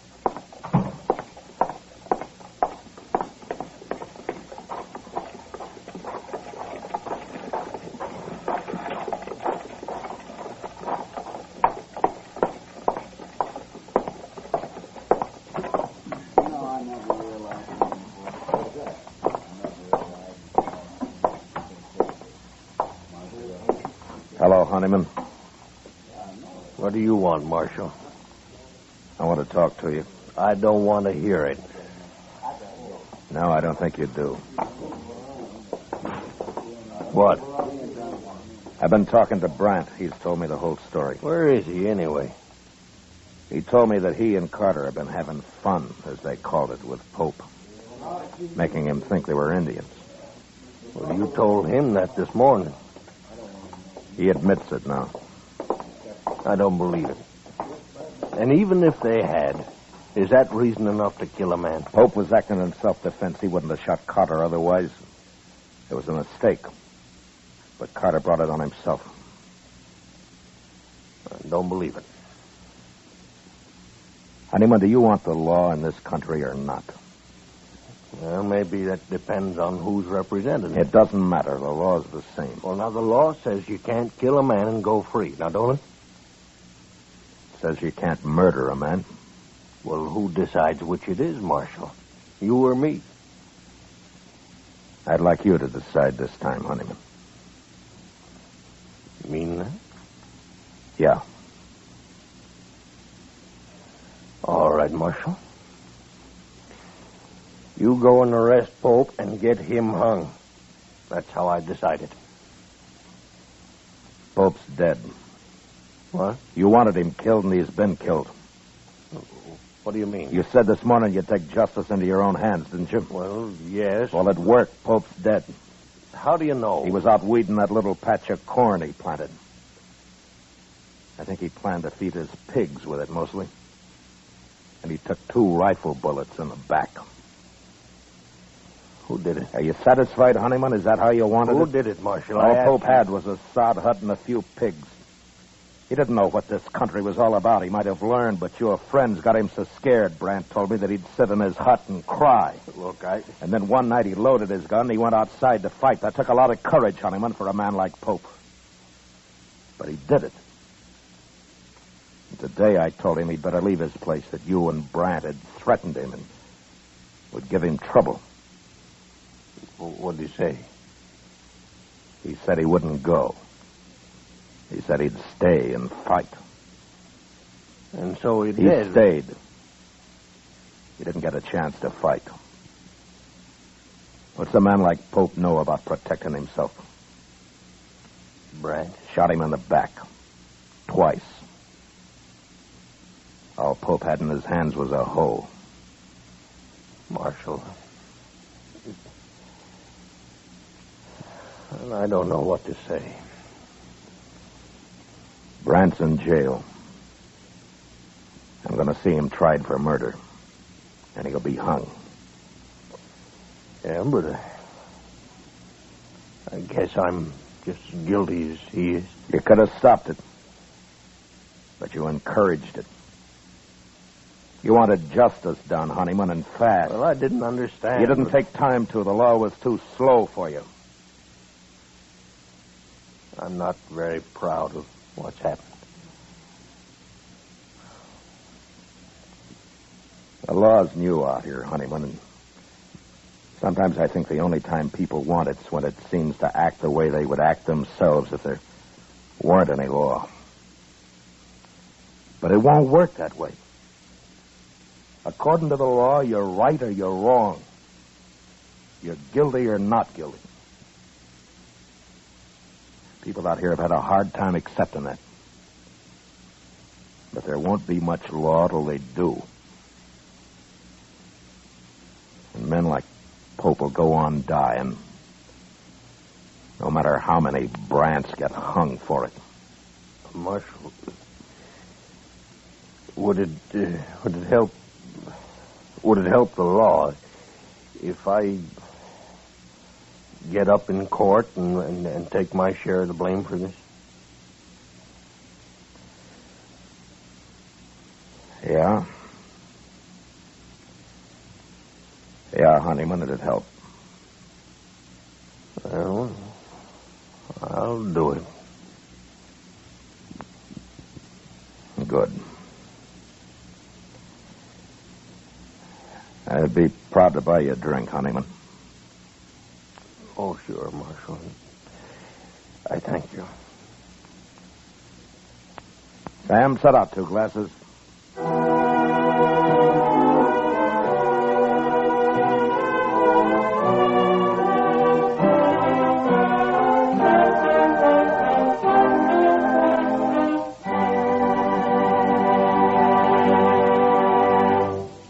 Gunsmoke, transcribed under the direction of Norman MacDonald, stars William Conrad as Matt Dillon, U.S. Marshal. Tonight's story was specially written for Gunsmoke by John Meston, with music composed and conducted by Rex Corey. Featured in the cast were Lawrence Dobkin as Ned Honeyman, Ralph Moody as Harry Pope, and Harry Bartell as Brant. Parley Bear as Chester, and Howard McNear as Doc. Gunsmoke has been selected by the Armed Forces Radio Service to be heard by our troops overseas. Join us again next week as Matt Dillon, U.S. Marshal, fights to bring law and order out of the wild violence of the West in Gunsmoke. Moliere wrote a delightful comedy about a man who was not a doctor, but whose wife kept telling everybody he was a physician in spite of himself. Hear it this Monday night when most of these same stations present The Summer Theater with screen actor Robert Young in the starring role. And remember, for suspense all summer, hear Crime Classics Mondays on the CBS Radio Network.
City and in the territory on West, there's just one way to handle the killers and the spoilers, and that's with a U.S. Marshal and the smell of Gunsmoke.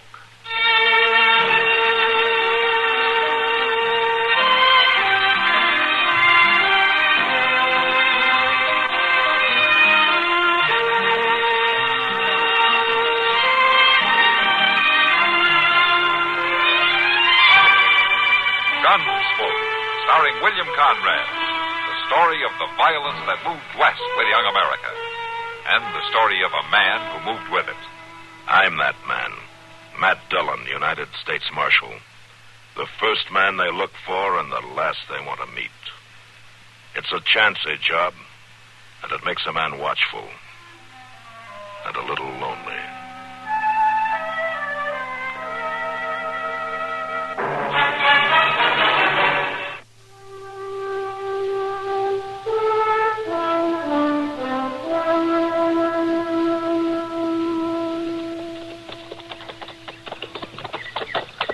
Mr. Dillon? Yeah, what, Chester? Just look at them doggone prairie dogs skittering all around everywhere, scurrying down all them holes. Well, what about them? Well, I was just wondering, did you ever give them much thought? Oh, I can't say that I have. Well, they ain't good for nothing.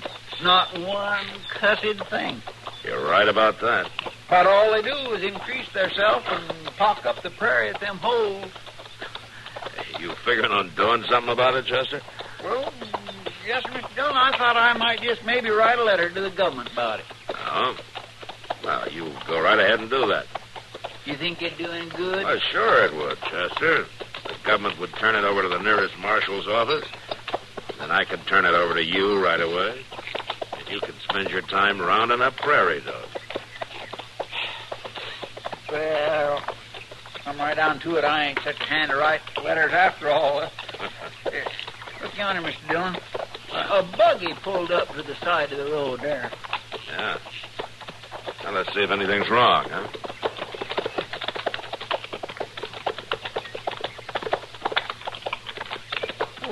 What in the world would a lady be doing way out here all by herself?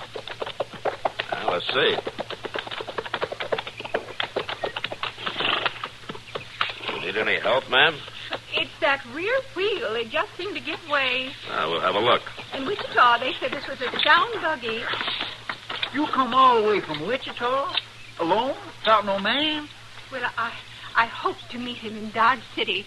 Well, but it just ain't safe for a woman to go driving all over Kingdom Come without no man. Chester. Oh, yeah, I know, but it's just plain foolish. Chester, let's have a look at the wheel, huh?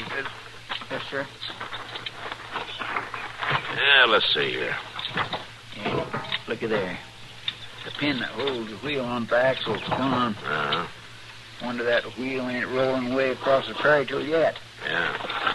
There's not much we can do about it out here. No, sir. That needs some first-rate blacksmithing. Well, ma'am, looks like you're stuck here. Can you ride a horse? Well, I've ridden a horse, certainly, but never on a saddle like that. Well, don't worry about it. We'll lift you up and you can sit sideways. We'll walk the horse in. It's not too far to dodge. Well, I'm not sure. I'm not accustomed to traveling with gentlemen I don't know. Well, I'm the marshal out of Dodge City, ma'am. Marshal, I suppose it's all right then.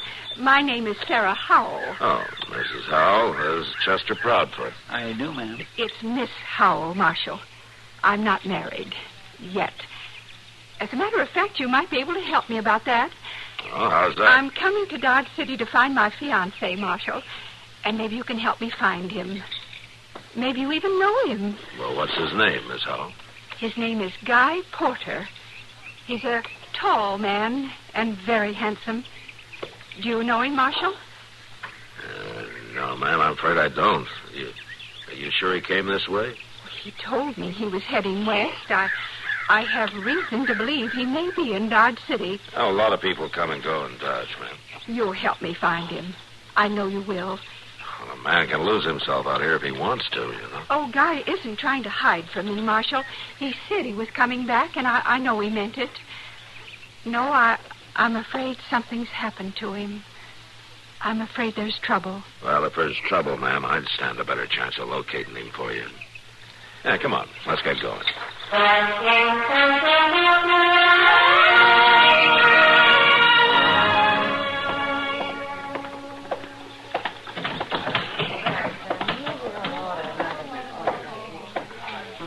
Hello there, Chester. When did you get back? Just a little bit ago, Miss Kitty. And I don't mind telling you, if I don't never take that ride to Park City again, I won't do no bellyaching about it. That is the one longest, driest, most no-count piece of country. Did Matt come back with you? Oh, yes, he did, Miss Kitty. He'll be in directly. He's seeing to a lady down to Moss Molly's. Oh? Where'd he find the lady? Park City? Well, no, that ain't exactly the way it was. It was more like that he found her along the way. Curious thing. Oh, come on over to the bar, Chester. I'll buy you a beer to wash some of that dust down. Well, that is mighty friendly of you, Miss Kitty. This lady you brought in. Oh, do you want to hear about her? Chester will have a beer, Sam. Sure, Kitty. Sure do. Thank you, Miss Kitty. Go on about the lady, Chester. Here you are, Chester. Oh, thank you, Sam. Chester, the lady? Oh, yes. Well, she come from Wichita, Miss Kitty. And she wants Mr. Dillon to round up a man who's supposed to be out this way somewhere. Oh, does Matt know who he is? No, he don't, but he wouldn't have no trouble recognizing him if he seen him. Tall and tow-headed. Followed him all the way from Wichita, she did. I guess women folks can do that better than anybody. Do what, Chester? Recollect what a fellow looks like. Why, they can take just one look at a man's face, and they got it stored away in their minds forevermore. How his teeth was set, the way his hair growed out. Why, man don't hardly have a chance. Oh, I wouldn't worry about it. What do you mean? An awful lot of you get away. Oh, why, hey, there's a stage going down the street, ain't it? Oh, it sounded like it to me. Yeah, well, then I better get down for the mail. Thank you for the beer, Miss It's all right, Chester. See you later. Yes, ma'am, I'll sure be back. Sam, I'll be upstairs for a while. All right, Kitty. Kitty. Huh? Can I see you a minute? Oh, sure, Rance. What's on your mind? Well, that woman Chester was talking about. He say what her name was? No, Rance, he didn't. Why? Well, I just thought I might know her. I got kinfolk in Wichita. They was talking about a cousin coming out here. Oh, well, I can tell you where she's staying. You could go down there and find out about it. That'd help, all right. Matt took her to Moss Smalley's, the boarding house in the south end of town. Thanks, Kitty. I'll go down there right off.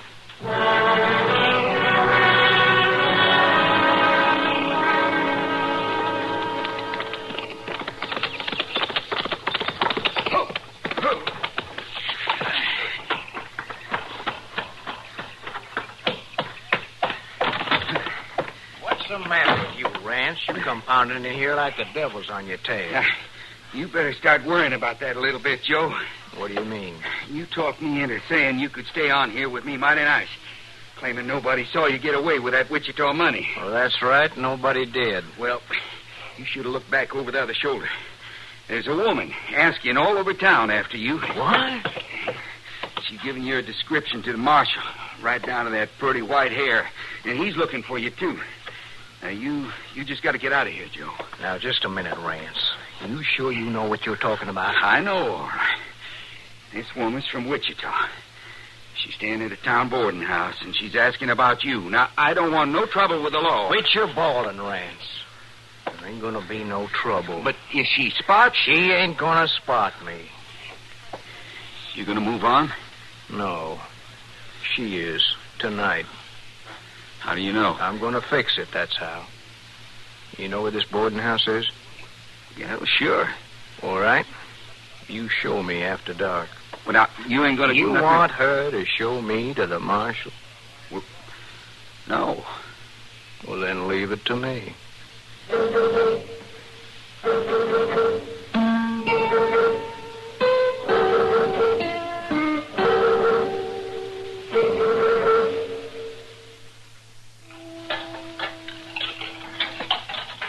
Oh, I tell you too, Miss Howell. Tain't often one of my lodgers takes it in mind to help out with the chores. No, I'd sooner not have idle hands, Mrs. Smalley. I am grateful to you. Would you care to come set a spell in the parlor when we finish up? Oh, that's kind of you, but I think I'll just take a little stroll. You're going out walking. Whatever for? Guy, Mr. Porter and I, we used to stroll. We used to take lovely strolls in the summer evenings. Perhaps I might even run into him. Stranger things have happened, haven't they, Mrs. Smalley? Well, it ain't likely. But there's always a chance in this life, Mrs. Smalley. Always a chance. Well, you watch that you're back before it's full dark. Dodge City ain't the safest place in the world for a lady after nightfall. Oh, I don't think you need to worry, Mrs. Smalley. I've never been troubled that way. I'm sure no one would bother me. Mr. Porter used to say a man can always tell a lady. I'm sure that's so, my dear, but in this town, they just ain't particular if you're a lady or if you're not.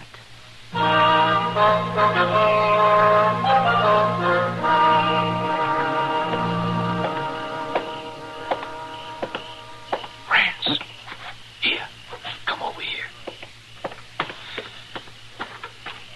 Did you find out who she is? You know where her room is? I know who she is, all right, Joe. Her name's Howell. Come on, then. Let's go. Now, wait a minute. She ain't there. Ain't there? You listen to me, Rance. It won't do you no good to try to trick me away from doing this. Now, that ain't it. I swear it ain't. She went out for a walk. That's what they told me. Out for a walk? Well, why would... Wait a minute. What's the matter? Quiet. It must be her walking alone. Now, don't you do nothing, Joe. Don't you hear? You be quiet.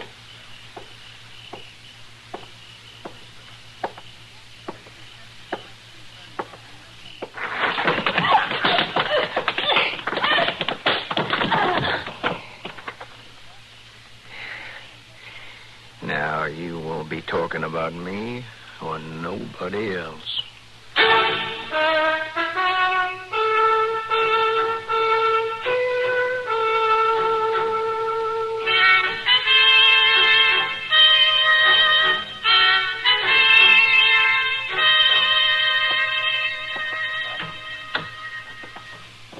Oh, hello, Matt. I was going to send somebody for you. Yeah, I just heard Doc. How is she? Well, man, I don't know. There must be something about this town. I'm continually being called in to take care of somebody who ought to be dead, but isn't. Not quite. Does she have a chance? Well, any doctor in his right mind would say no. She shouldn't be alive, but she is. I don't know. She just may stay that way. Any idea who did it to her? I didn't have time to ask. Could I see her? Oh, no, I wouldn't recommend it. Would it hurt her? Well, no, I guess it won't hurt her, but it won't do you any good. She's delirious, Matt. She just keeps moaning and calling for somebody named Guy. She's not able to tell you anything. Well, I guess that's the way they wanted it.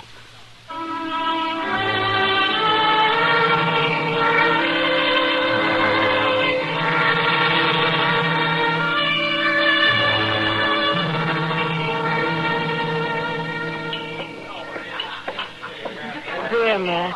Oh, thanks, Kitty.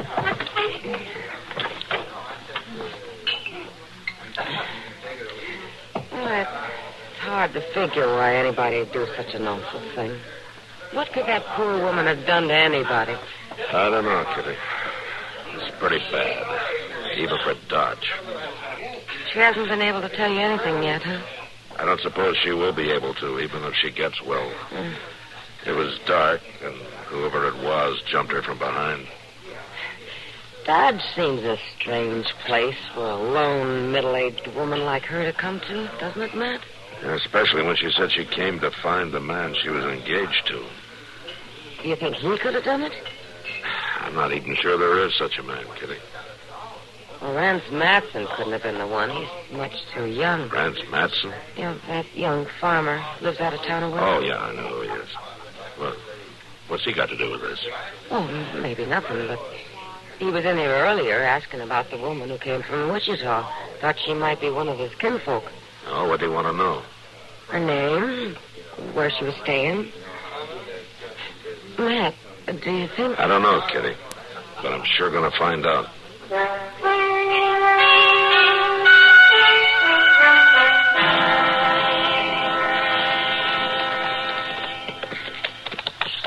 I sure wasn't anxious to be out on this road again so soon, Mr. Dillon. Seems like we ain't hardly been off it. Yeah.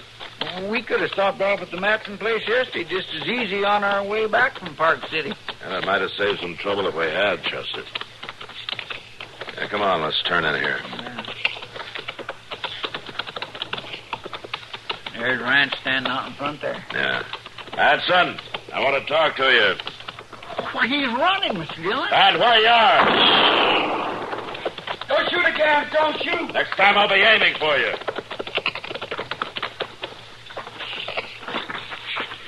Get his gun, Chester. Yes, sir. Now, look, Marshal, I don't want no more trouble. Chester, keep an eye on him. I'm going up to the house. Yes, sir. There's nothing inside. All right, come on out of there. Come on. There are two of us here.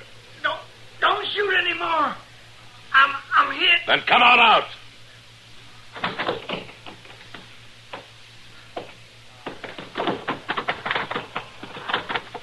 All right, Chester, let's try to patch him up. I want him to last long enough to answer a few questions.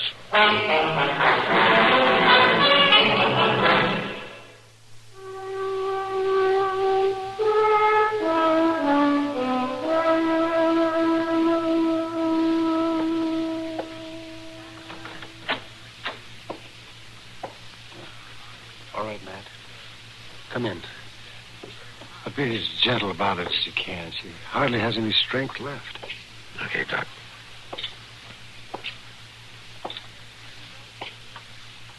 Miss Howell? Miss Howell? Oh. It's Matt Dillon, Miss Howell. I'd like to talk to you for a minute. Oh, Marshal. Nice of you to come to see me. About the man you were looking for. Guy? You found Guy? Well, we might have, Miss Howell. Guy. I knew I'd find him. Now, you said that he was a tall man? Tall, Marshal. Straight as a young tree. And yellow-headed. He has light-colored hair, all right. And it shines in the sun. Well, we found a man that looks something like that. When can I see him? Where is he, Marshal? Well, now, just a minute, Miss Howell. You might not be so glad to see him as you think. Oh, Marshal Dillon, you mustn't talk that way. I've never had a thought for any other man. No, ma'am, I didn't mean that, but this man, he may have changed some since you last saw him. Oh, not Guy. He couldn't have. Besides, it was just a little while ago. I have to tell you, Miss Howell. This man is wanted for robbery in Wichita. And he may even be the man who beat you up. Oh, Marshal Dillon. I'm sorry, but that's the way it looks. What? Guy Porter never did a dishonest thing in his life. Where is he, Marshal? Let me see him. Well, I didn't know the way it turned out if you didn't want to see him after all. Please, Marshal, bring him to me. All right, ma'am.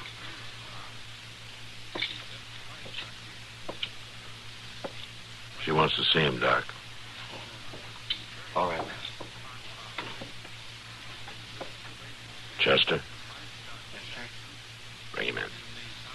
Yes, sir. Along now, mind you step soft. Take your hat off in a lady's bedroom. Here he is, Miss Howell. Guy? Guy? Come closer. Well, go on, step up there. Tall and slim. But you're old. Old. Oh, no, you're not Guy. You sure about that, ma'am? Of course I'm sure, Marshal. Why, Guy's young. Young. He's only a couple years older than I am, Marshal. Yeah, Mr. Dillon. You better take him out here, Chester. All right, Doc. Matt? Yeah, Doc, I'm ready to leave. Just a minute, Marshal, if you please. Yes, ma'am? I don't seem to have made myself clear to you about Mr. Porter, Marshal. Perhaps in the interest of preventing another unfortunate error. You don't have to talk anymore. I prefer to get things straight, Doctor. Guy Porter is a young man, Marshal. We grew up together. That's all right, Miss Howell. No, it certainly is not all right. You clearly don't understand. Bringing in that middle-aged man in those rough clothes. Why, Guy would never let his uniform look so tacky. His uniform? Of course, Marshal Dillon. As long as the war continues, he'll be in uniform. Matt. Even though his regiment was ordered into the western wilderness.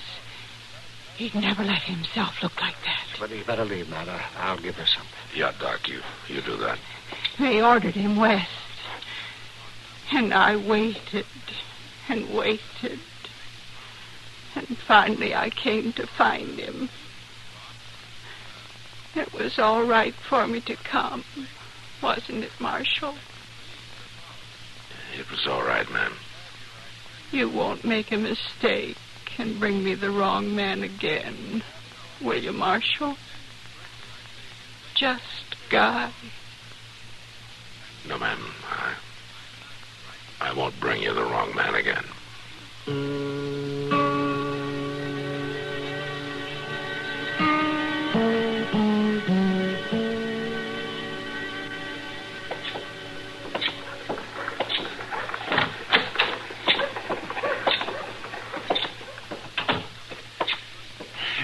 By jing, I tell you for sure, Mr. Dillon, I'm glad they sent a deputy to take that outlaw back to Wichita on the stage.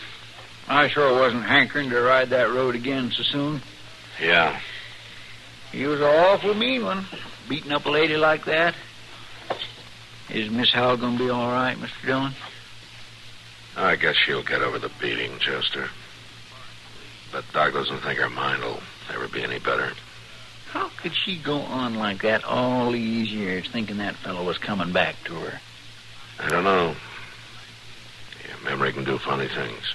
Yeah, but Doc says she was carrying around a telegraph the War Department sent her years ago, telling her this Guy Porter had been killed. Yeah, I know. But she didn't want to believe it. No, she didn't. And I guess she never will.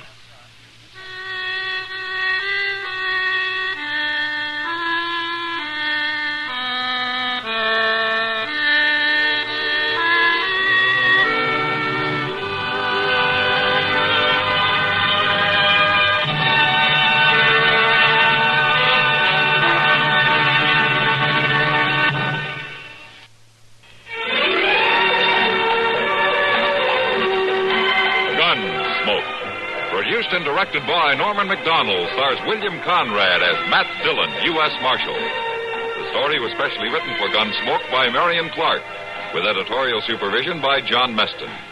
Featured in the cast were Vic Perrin, Clark Gordon, and Ann Morrison. Harley Bear is Chester, Howard McNear is Doc, and Georgia Ellis is Kitty. This is George Walsh inviting you to join us again next week for another story on Gunsmoke.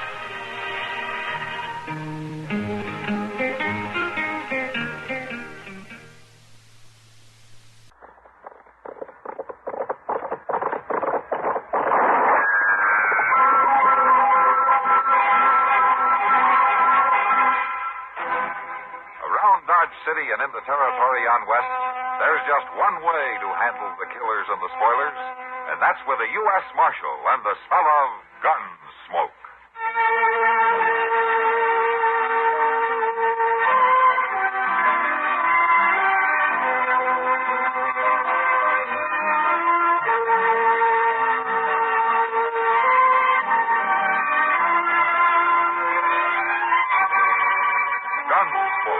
Starring William Conrad, the story of the violence that moved west with young America, and the story of a man who moved with it.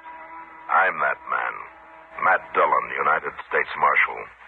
The first man they look for and the last they want to meet. It's a chancy job, and it makes a man watchful and a little lonely.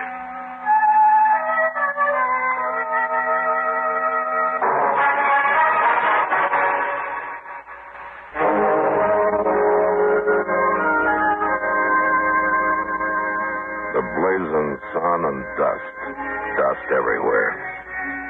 And the hot, dry wind from the panhandle baking your lungs, driving the blood to your brain and goading you into things that you might not even think of any other time. Yeah, that's what the summer days are like in Dodge City. But the nights are different. After sundown, when the warm dark lies soft and gentle on the prairie, then everything changes. Yeah, the nights are fine. And it's that blasting, killing heat of the day that breeds the trouble. Claire. Yes, sir, it's her, all right. Huh? Who are you talking about, Chester? Who's her? Lucy. Huh? Oh, you remember her, Mr. Dillon. That girl old Ephraim Hunt took out of the Long Branch Saloon and married last winter. Lucy was her name, Mrs. Middlecamp. Oh. Come down the street there. Oh, yeah. First time I saw her in a month of Sundays. I hear old Lee Fry's pretty close herd on her. Looks like she's coming here. Never could figure them two, Mr. Dillon. Why she'd ever marry him, I mean. And 800 acres of mighty good rangeland. How are you, Matt? Hello, Lucy. Won't you sit down? I haven't time, Matt. I can't let Ephraim know I came here. Oh, why not? Why did you come? Ephraim is going to kill me. What? It's true. He told me so. I know everybody thinks he's so good. He studied to be a preacher and all, but he's not good. He's mean and he's cruel. I made an awful mistake when I married him, and now he won't let me go. Well, why does he want to kill you? He accuses me of things. Crazy, terrible things. Oh, do you want to file a charge? Have him locked up? My word against his? With him always quoting scripture and the like, and me 6 months out of the dance hall? People can't forget that. Maybe it's only you who can't forget it, Lucy. Matt, I've been reminded often enough. He keeps telling me I'm evil and that he tried to save me. He said when I married him, I led him into sin, and now I have to pay. Well, what do you want me to do? Will you talk to him? Warn him something?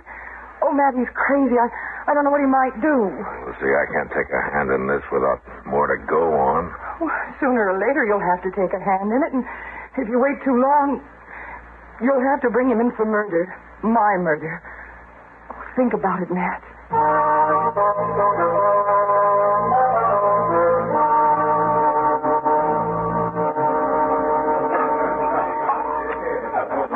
There you are, Doc.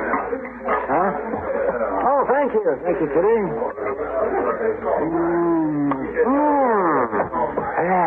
That's good. That's good.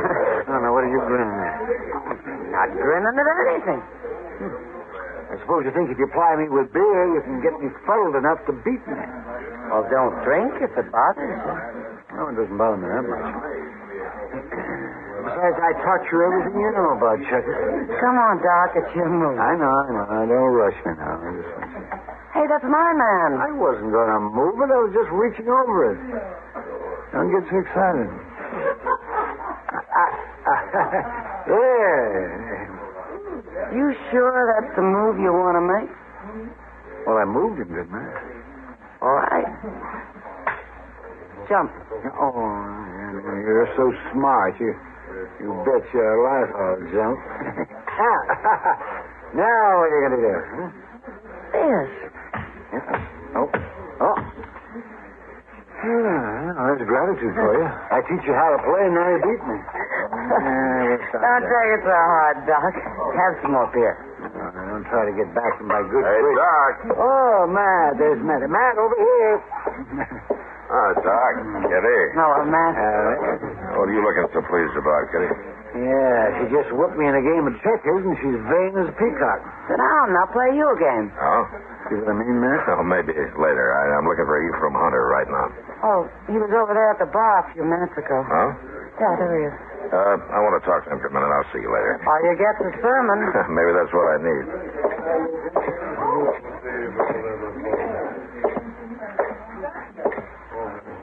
Evening, Mr. Hunt. Oh, Marshal. Will you join me? Well, thank you. Glass for Marshal Dillon, lad. Sure. Evil it may be, but a vast help indeed in banishing the cares of the day. A man like you shouldn't have any cares, Mr. Hunt. Care lurks everywhere in this vale of tears, Marshal. Man's brief joy is dearly bought. Your good fortune, sir. Luck.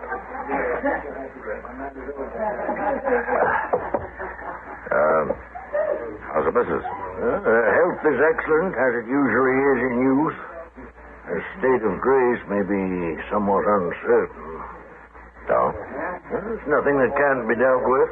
It's a man's bounden duty in this world to lend his own strength to the frail reeds of his household, to support them against the storm and strife of this temporal life. The man is a rock, sir, and the woman a reed swayed by the wind. But if the rock happens to break the reed, what about that, Mr. Hunt? I doubt the rock will break the reed, Marshal. Good evening, sir. Good evening.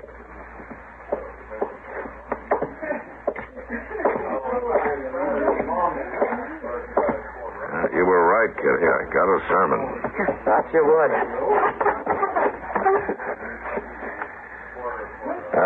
Kitty, you knew Lucy pretty well when she worked here, didn't you? Sure. Tell me about her. What's she after? What does she want? Chance to be somebody. But she's hard, Matt. She'll use anybody to get what she wants. That's why she married old Ephraim. Yeah. But there's something else you might not know now. Oh? There's a young fellow working out there at Ephraim's place. Booth Ryder. Oh, you mean that kid who drifted in a couple of months ago? Well, how does he figure? Well, I don't know. But I do know Lucy. And you can take it from me, Matt. He figures.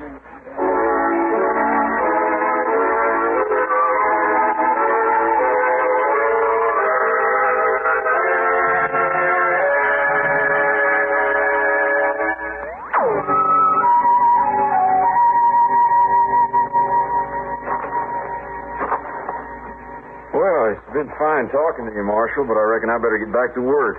Unless you got something else in your mind. No, nothing, I guess. I just wondered how things were going, Booth.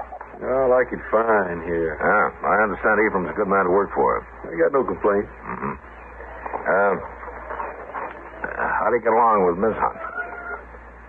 Fine. Why? No, I just wondered. Weren't you wearing a gun when you first rode into town?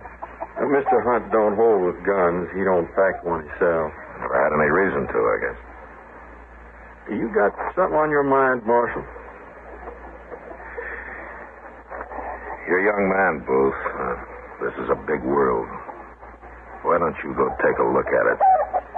Some of the big spreads up north or on out west in the territories. Marshal, with a setup like I got here, a man would be crazy to pull out. He might be crazier to stay. No, I like it fine here. Just fine. All right. I can't run you out. It's your life, Booth. As long as it lasts.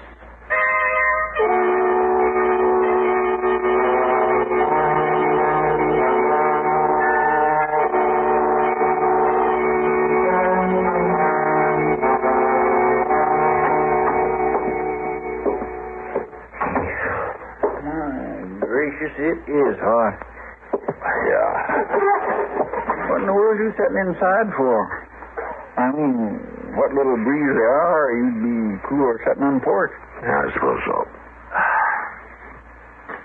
Where have you been? Oh, just kindly dogging around town. Yeah, you picked a good night for it. Well, it ain't so hot if you don't move too fast. As a matter of fact, Jonas' store ain't half bad. We was sitting there eating pickles and swatting flies. Pickles? In this heat? At least they was wet. Yeah. Hey, you know them new Greener rifles that Jonas got in a couple weeks back? Yeah, what about them? Well, Jonas sold all 8 of them rifles in 2 weeks. Old Ephraim Hunt bought the last one just tonight. Ephraim? Yes, sir. He never owned a gun in his life that I know of. He does now. Say, if he never owned one before, I wonder why he bought one now. I think maybe I know, Chester. I'll see you later.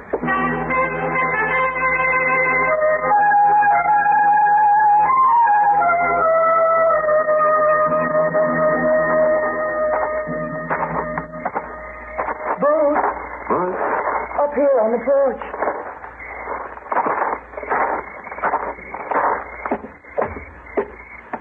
You out of your mind, Lucy?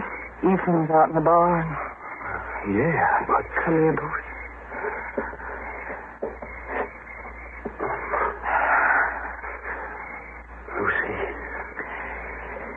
He bought a gun, Bruce, in town this evening. He's got it out there with him now. He's drinking. He's going to kill us, both of us. He told me so. What'd you tell him? Nothing. He's suspicious, that's all. Oh, but he's crazy, Bruce. He'll do it. You've got to get that gun away from him. Yeah. Well, that might take some doing. You can do it. You've got a gun, too, and you know how to use it. He doesn't know one end from the other. You've got to do it. It's the only way. Maybe the marshal was right. Maybe I have stayed here too long. You can't leave now, Bruce. Can you? You know I can. Then you've got to do it. It'll be better to face him. If you don't, he'll lay for you and shoot you in the back, and then me. I know. Well, it's up to you. Am I worth it or not? You're worth it. Then go on. Now.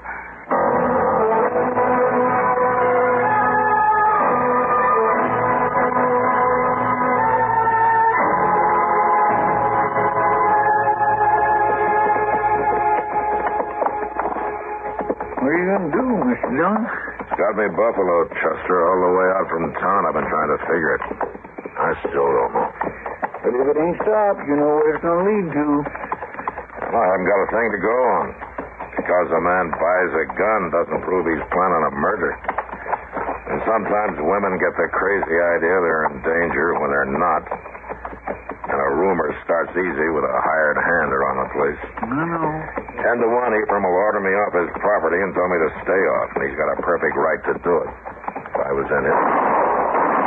Come on, Chester.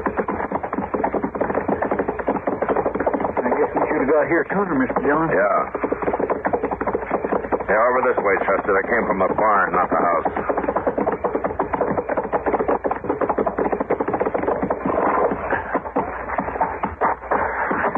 Came from inside, the way it sounded. Mr. Dillon, look.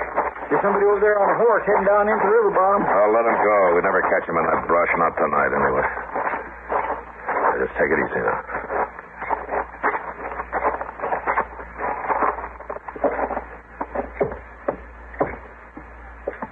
Mr. Hunt? Lucy? Now, over this way. Here, Chester. Mr. Hunt? Oh, Marshal. Who did this? No matter. It matters to me. Marshal, I admire you. You have implicit faith in the law. When the law covers an old man being a fool, the reed survives. Mr. Hunt?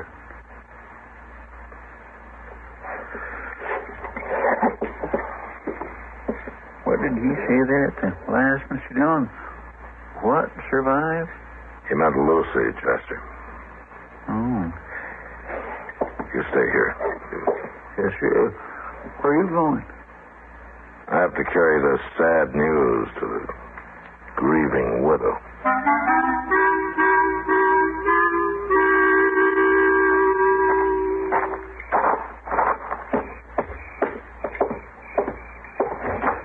What were you doing out there so long? Matt. Who were you expecting? Well, I thought it was my husband. What are you doing here? What is it, Matt? Has something happened? You heard the shots, didn't you? Well, I heard some shooting a while ago, but what's happened? It's Ephraim, isn't it? Who else would it be? Oh, I don't know. It was Ephraim. You really outsmarted me, Miss Hunt. You planned it, and you carried it out, and you'll get away with it clean as a whistle, and I can't touch you. What are you talking about? Your husband's murder. You're out of your mind. I guess I should have figured what you were up to, but I didn't. You were too smart for me. You killed him without touching a trigger. You worked young Booth Ryder up to that. Are you crazy? You got Ephraim to buy that gun. You told him Ryder was bothering you, wouldn't leave you alone, that he was dangerous. And maybe even hinted he was too old to protect his wife. So he had a gun in his hand when Booth shot him. If Booth Ryder shot my husband, I think you ought to be out looking for him instead of standing here and insulting me. Oh, I'll get him all right. He won't make it far. But what about Booth? You want me to kill him for you? Is he the next one in line? Do you have any proof of what you're saying? Not a bit. Like I said, I can't touch you. You're too smart for me. Or else none of it's true. Have you thought of that? Oh, yeah, I've thought of that. There's not much point in talking about it. Matt,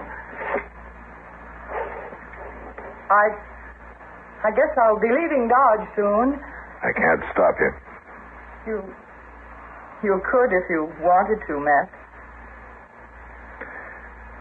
Yeah?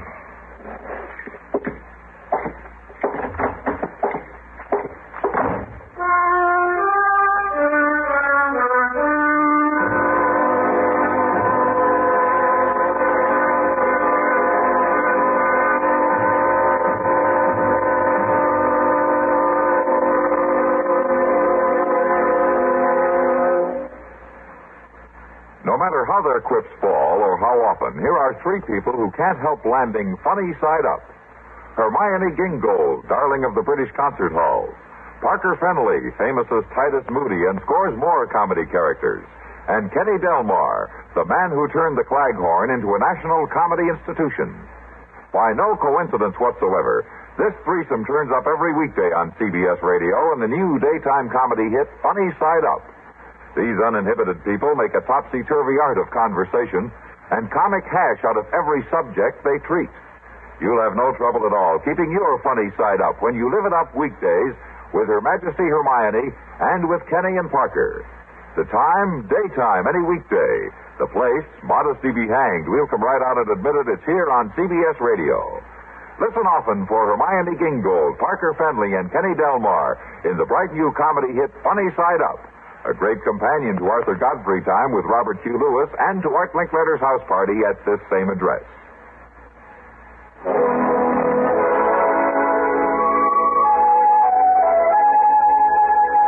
days passed with no sign of Booth Ryder. I figured he was waiting it out somewhere around town, waiting to see which way the wind was going to blow, but I didn't know where. And I didn't have much case against him. It was probably a waste of time, but I still had to try. I had to bring him in and try. Mr. Dillon, I just ain't never saw a hot spell last as long as this one.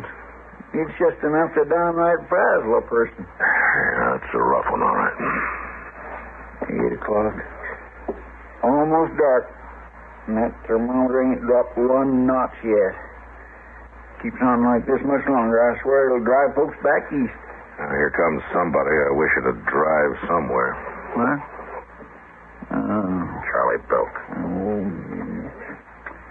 reckon he's hunting somebody to stake him to a bottle. Looks like we're going to be honored. Yeah, I'm afraid we are. Evening, Marshal Dillon. How do you, Chester? Charlie. It's real hot tonight, isn't it? Yeah, certainly is. Marshal, I heard the rumor going around. You might be looking for this fellow Booth Ryder? Yeah, that's generally known. Well, I might be able to tell you where he is right now. I could, you know. There's enough money for a bottle. Well, tell me. Marshal, I'd dislike being an informer, of course. No, I feel it's my duty as a citizen. Just tell me, Belk. Well, Marshal, I want if you you got anything to tell me, say it and get out. Well, he's hiding in the hayloft down the livery stable, but you got no call. You got your money, Charlie. Now go on. Get out. Well, all right. Well, evening, gentlemen. All right, Chester.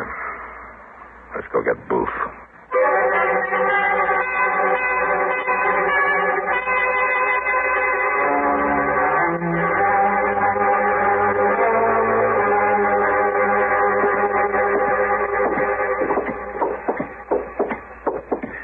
Reckon he'll put up a fight, Mr. Dillon? I don't know, Chester. He's a half-baked kid. I'm afraid he might. It's a doggone shame. He seemed real nice when he first come here. Lucy was too much for him.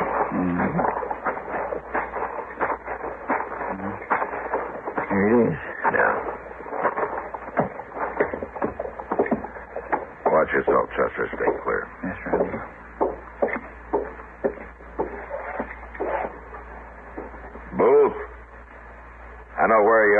don't you make it easy on yourself? Come on down and give up.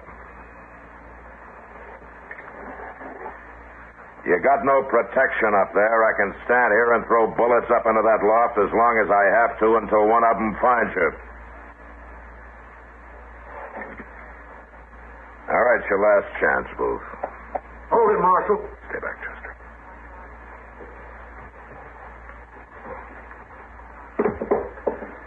All right, Booth, you're under arrest. No. I ain't giving up that easy. Now, don't be a fool. Now, you hand over that gun. You haven't got a chance. If you try to draw, I'll kill you. And I reckon you better start your killing.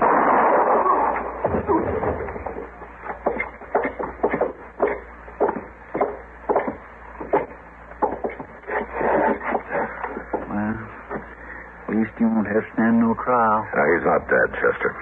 Come on, we'll get him over to Doc's.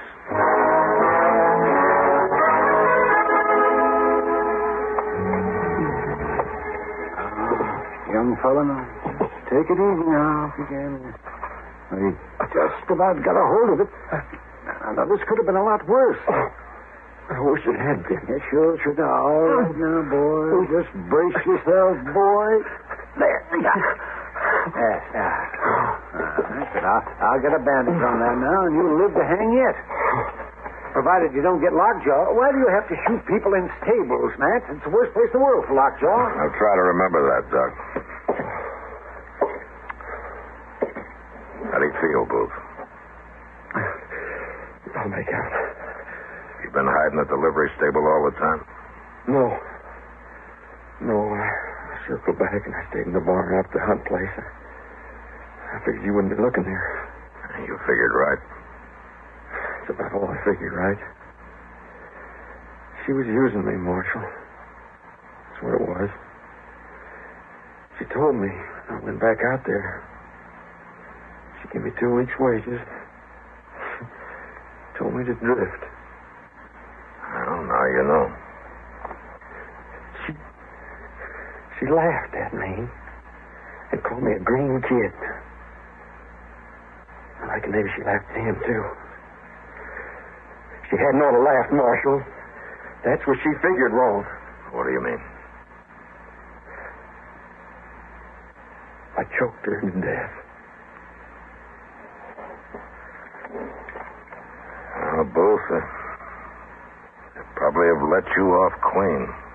You were in the clear. He had a gun in his hand, even if he didn't know how to use it. But not now. Yeah. I guess it don't matter much now. It's a funny thing, too. I was heading up north when I stopped here. I hit Dodge long about sundown, so I figured to lay in for the night. And I met Mr. Hunt in the saloon, and he gave me a job. I wasn't aiming to stay here, Marshal. You weren't, huh? I was just riding through. Yes, sir? You ought to have kept on riding.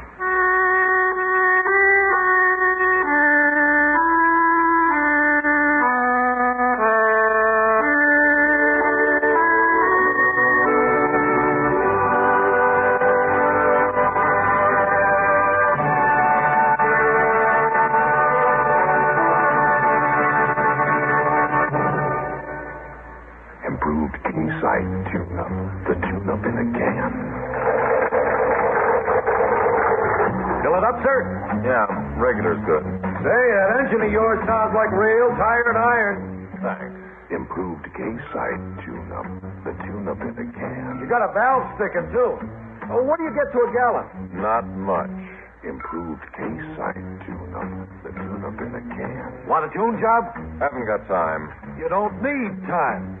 How can a tune job not take time? Improved K-Site tune-up, mister. 1 can in your gasoline and 1 can in your oil will clean your motor, your carburetor, your plugs. The works. And K-Site tune-up will unstick those valves. Get you more power and smoother performance. Quicker starting, too. Okay, but how much? $1.25 a can. Results guaranteed or double your money back. Would you start her up, please? Still sounds lousy. I haven't added it yet. Improved case-side tune-up. The tune-up in a can.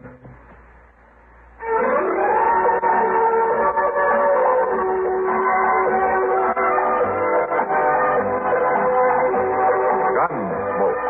Produced and directed in Hollywood by Norman McDonald, stars William Conrad as Matt Dillon, U.S. Marshal. The story was specially written for Gunsmoke by Les Crutchfield, with editorial supervision by John Meston. Featured in the cast were Lynn Allen, Dick Crenna, Joseph Kearns, and Lawrence Dobkin. Harley Bear is Chester, Howard McNear is Doc, and Georgia Ellis is Kitty.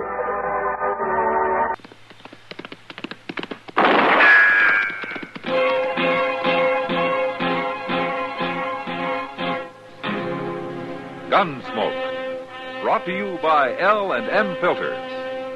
This is it. L&M is best. Stands out from all the rest. Around Dodge City and in the territory on west, there's just one way to handle the killers and the spoilers, and that's with a U.S. Marshal and the smell of Gunsmoke.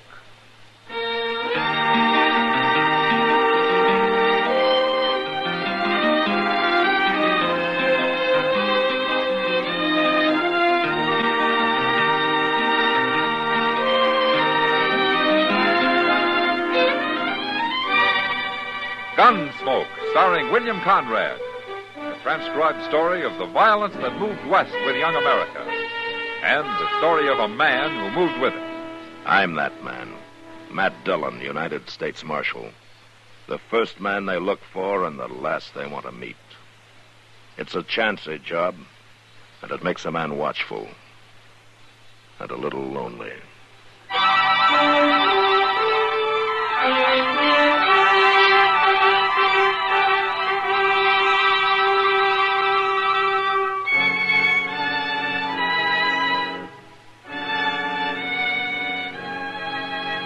It was a 90-mile ride from Dodge to where Chester and I were taking cover behind a small knoll just beyond the Smoky Hill River.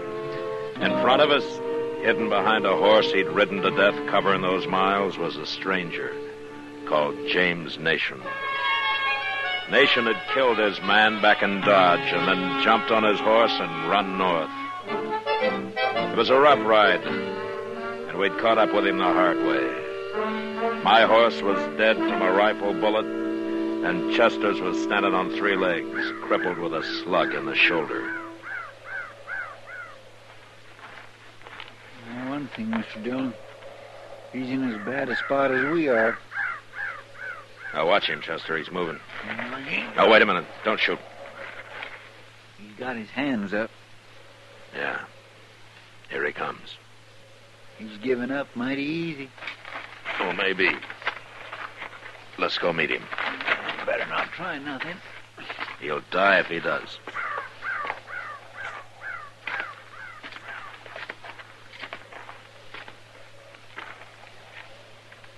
Keep coming, Nation.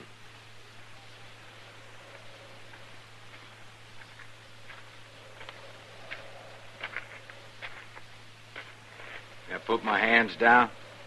Put them down. How come you didn't shoot it out? I don't like killing. You killed a man in Dodge. Self-defense, Marshal. Not according to the witnesses. They was all friends of his. They tell you that. I heard him say it. A man looks guilty when he runs, Nation. You don't believe me. It's not up to me. You'll get a trial. At least I'm still alive. But a long way from Dodge. By golly, that's right, Mr. Dillon. How are we going to get back, anyway? Now, we haven't crossed the Overland Express route yet. We'll walk on till we find it and then wait for a stage. We can get to Fort Donner. We can borrow some horses from the Army. Maybe the stage won't pick us up. Well, that sure won't pick us up here. Marshal? What? You don't owe me no favors, Marshal. But I'd like to ask something of you. Yeah? I never been arrested before, never in my life. Kind of ashamed of it. That's not my worry. I know. It's only a little thing I'm asking. Won't make no difference to you. Would you When we get on that stage and all, would you not say nothing about your taking me in? Don't let him know I'm a prisoner? You got a lot of guts to ask for any kind of a favor. I'd be powerful grateful to you, Marshal. Well, all right. It doesn't matter any. But you make one bad move and you'll go to Dodge on a sack. I won't give you no trouble. I swear I won't. You'll get a fair trial. Well, if it is a fair trial, I'm going back to California. I don't know why I ever left. Chester. Yes, sir? Go finish off your horse. He stood there long enough. I'll go with Nation and get his guns. All right. Doggone you anyway, Nation. That was a mighty good horse you shot. I'm sorry. All right, come on, let's get going. We got a long walk ahead.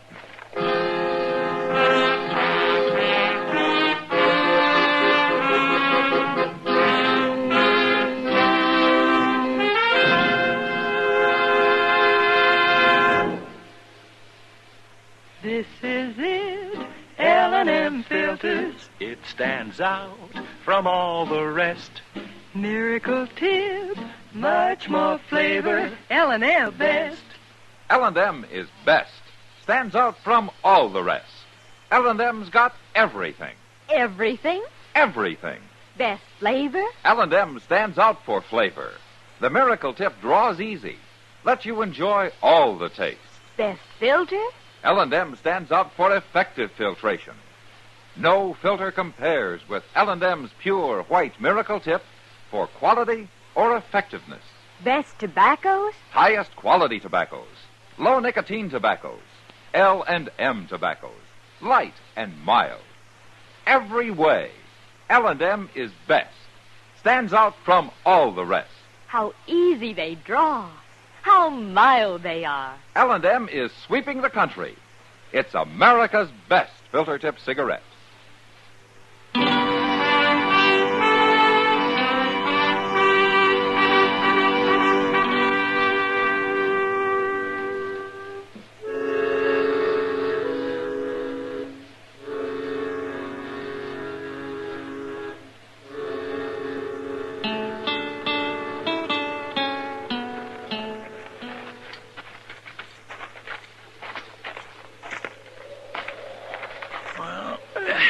There's the road, Mr. Dillon.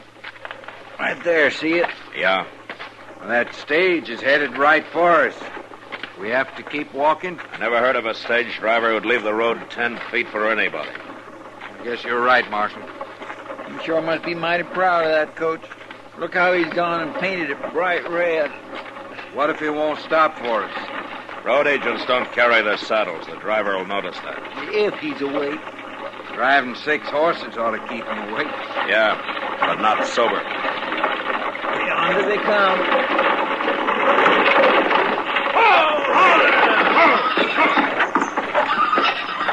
The shotgun the messenger's holding on, you men. We're passengers, not bandits. Where's your horse? Remember, Marshal, what you said. We lost them. Lost them? You don't look like greenhorns to me. It can happen to anybody. All right, Hank. The one in the middle ain't even armed. Pick them up. Okay, Wells. It's your treasure box. How far you going? Fort Donner. We'll call it 60 miles to Donner. You're crowding us some. So that'll be 10 cents a mile. $6, huh? $6 apiece. Payable in advance. Taking advantage of a man doesn't seem to bother you very much, does it? Pay up or walk, mister. All right. Here it is. $18. 10, 15, 16, 17, 18. Okay, get in. I don't know how them people in there are going to like this, so. Room for a couple more in here? A man that can't hold on to his horse ought to be made to walk. There's room for 2 if we jam up, but we sure can't handle 3. No? You can see that for yourself, mister. Yeah, you're right. Chester. Oh, no. Now, doggone it all, do I have to climb? I don't want Nation on top, so you got up there. Yes, sir. Doggone it, they ought to charge less if I got to ride on top like a doggone carpet bag. Company guarantees a ride, mister. Comfort's your problem. Now, get on and get off. You've held us up long enough. All right, get in, Nation. Son, dust and wind, I'll probably fall over here and bust open like a sack of oats.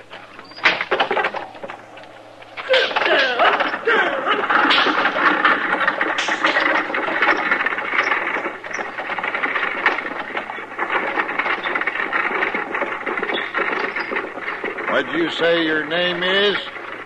I didn't say. But it's Dillon. Oh, I'm Zimmer. This old goat here calls himself Fly. My name is Fly. I don't give a hoot what any of you call yourselves. A crusty old devil, ain't he? But at least he's sober. Look at them other two. They only wake up long enough for a pull on that jug of poison they got. Get drunk enough to go back to sleep. What business you in, Dillon? Questions.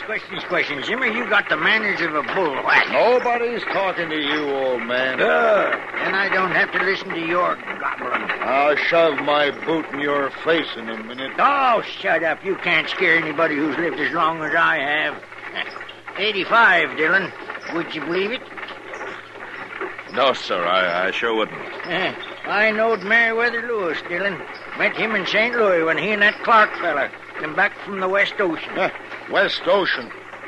Listen to him. Why don't you leave him be, Zimmer? Oh, don't pay him no mind, Dillon. He's been nervous about something the whole trip. What are you talking about? You got ants all over you, Zimmer. I can see him from here. Yeah, if you weren't so doggone old, I'd squeeze you out of your skin, Fly. I ain't gonna talk to you no more. Hey, Dillon. Yeah? We'll be at Cherokee Station in about an hour. Spend the night there. Grub's terrible low. Last time I was there, all they had was fat pork. One pilgrim claimed a sore belly. Said he couldn't eat fat pork.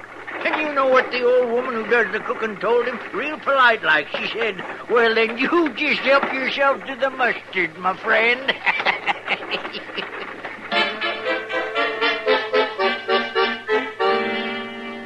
Cherokee Station was a long, low mud hut with a flat roof, thatched and linsodded. The one room served as an eating place in the daytime and a bunkhouse at night. It was hot and stuffy inside. And after a dinner of fat pork and mustard, old Fly hadn't been lying. Chester and Nation and I went up to the corral for a breath of air.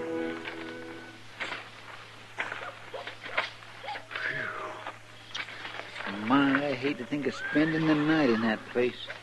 A fellow could drown in that air. I'll bet that stock tender ain't washed since the day he was baptized. Ain't it awful? Don't worry about it. We'll sleep outside.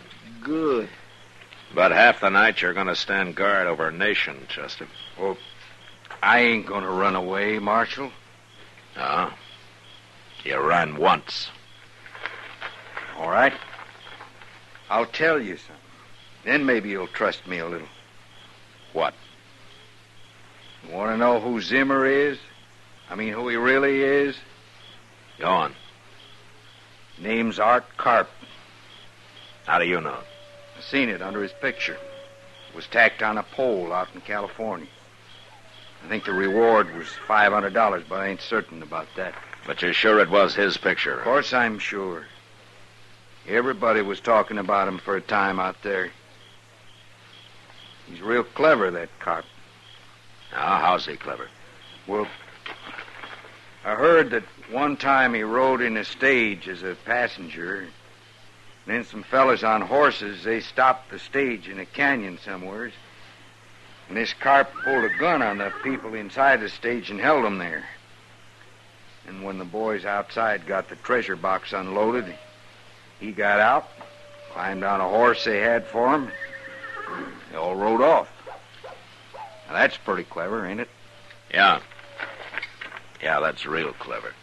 Seems to me you went to a lot of trouble. They could have held it up without it. Passengers sometimes give bandits more fight than the driver and messenger, Chester. They feel safe because they're inside the stage. You gonna arrest him, Marshal? I think you're telling the truth, Nation. But I'm not going to arrest him. Not yet. Oh, there's that poor miserable old woman. Oh, yeah. but she can do something for me. You keep an eye on Nation, Chester. I'll be back. Yes, sir. Evening, ma'am. Evening. I wanted to ask you to do a favor for me, ma'am. Yep. The messenger, Wells, he's inside there drinking some of your husband's whiskey. I'd like to talk to him alone, and without the others knowing it. You want me to fetch him out? Well, I'd be grateful to you. Yes, ma'am. I'll do it for you. Thank you. Well, him over there. Okay. What's the trouble, mister? Come outside, will you? Okay. Save some of that whiskey for me, Hank.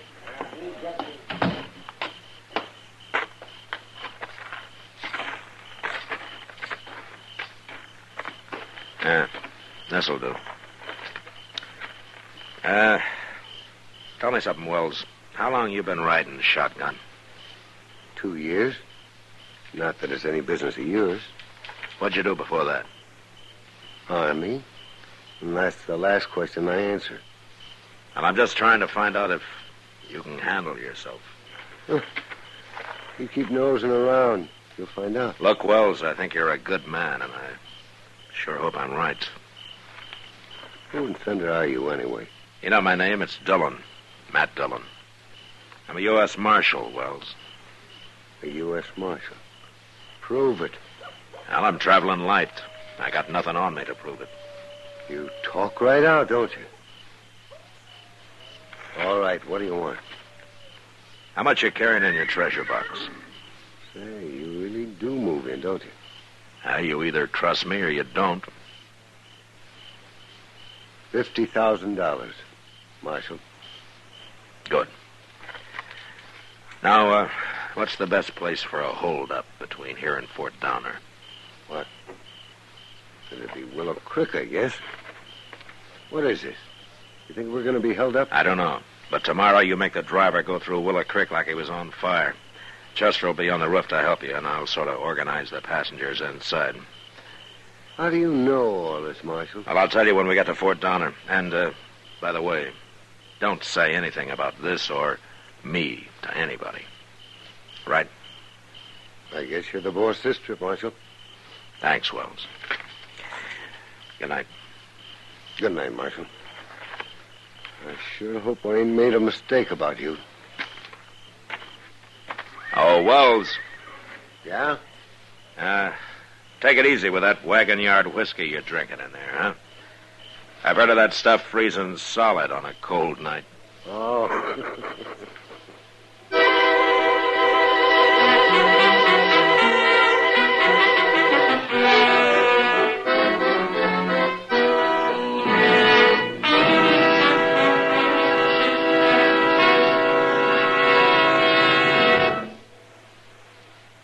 I've got L&M. I've got L&M. I've got L&M. And L&M's got everything. Best filter. Notice the color of the Miracle Tip. It's white, pure white, to give you the purest and best filter. Best flavor. You get a rich, good-tasting, fully satisfying smoke. And that's what every smoker wants. Best tobaccos. Highest quality tobaccos. Low nicotine tobaccos. L&M tobaccos. Light and mild. Today, buy L&M. It's sweeping the country because it's America's best filter tip cigarette. Yes, today, why don't you get L&M? Because L&M's got everything. This is it. L&M filters. L&M's got everything. It's the best.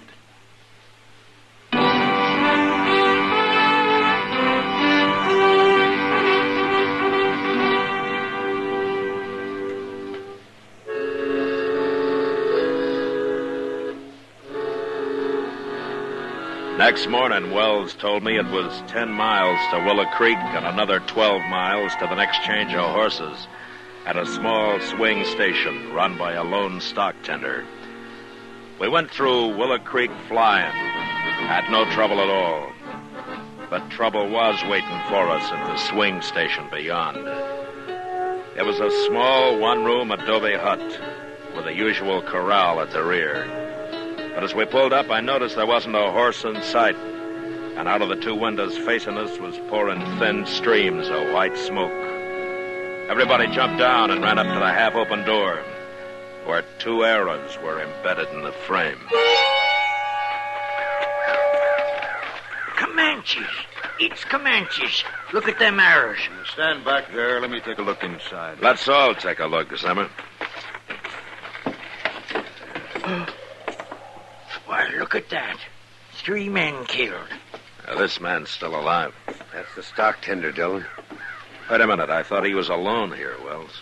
He's always alone here. I'm wondering who these other 2 men are. Never mind them. They're dead, ain't they? Yeah. They're dead. Maybe he can tell us what happened, Dillon.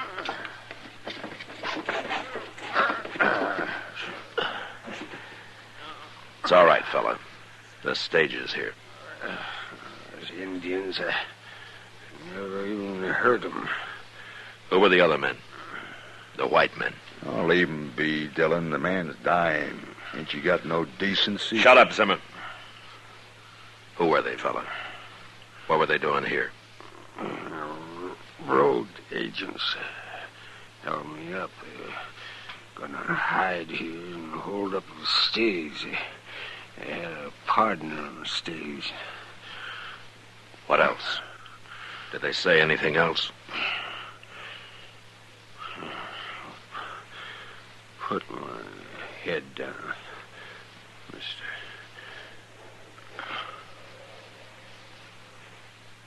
Dead, huh? Yeah. Here now, Zimmer. What are you doing? Get that gun out of my back. Shut up, Fly. First man draws the gun, I'll kill the old man here. Turn him loose, Carp. There are too many of us here. Take it easy, Dillon. This fool's nervous. You come closer, I'll kill him. He means it, Dillon. All right. What are you going to do now, Carp? How'd you know my name? I know more than your name. Well, it don't matter. I want you men to walk out that door, one by one. As you pass by me, I'm going to take your guns. Get started now. What do you think, Dillon? We better do it, Wells. All right, men. Let's do what he says. That's better. You first, Dillon. Sure.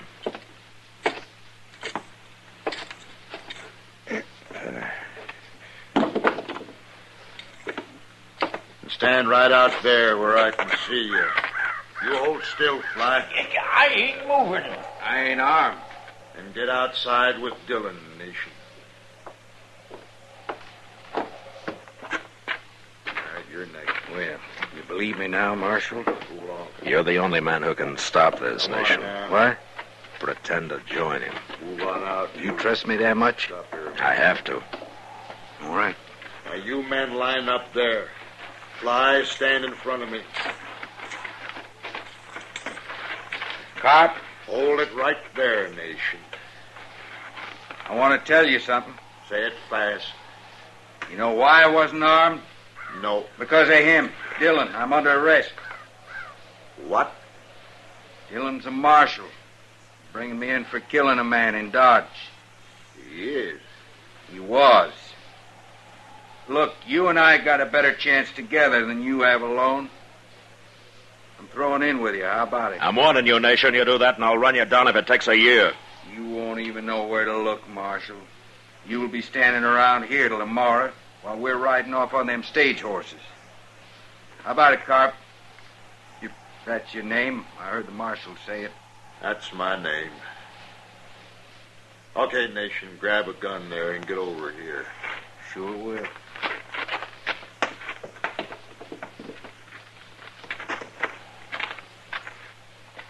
Here, you hold the old man, Nation. I'll unharness them horses. Sure. Now, don't you try nothing, Fly. I'll shoot you as quick as Carp would. Carp, Stay where you are, Marshal. I want your gun, Carp. Are you crazy? No. He ain't crazy. Don't turn around, cop. I'll shoot you if you do. Hey, what is this? Drop that gun. Go on, drop it. He means it, Carp. I'll kill you, Marshal. You shoot him, and I'll put a slug in your spine, cop. Might be worth it. Make up your mind. You're awful willing to die, Marshal. What about you? What do you think of dying? No? No. I ain't gonna die. There. Thought he was never going to drop that gun, Marshal. You dirty, lying dog. I'm not a murderer, cop. I hate your kind. You did fine, Nation. I'll remember it. Now give me the gun. You still going to take me in? Sure. Well, that don't seem fair. You know I have to. Why could have rode off with Carp? I'll be at your trial, Nation, I promise you. I'll tell him what happened here. I'm standing here with a gun. You ain't even armed. No? It's like you told Carp, Nation. You're not that kind. Here's a gun, Marshal.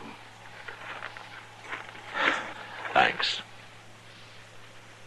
I feel kind of like a fool. Do you?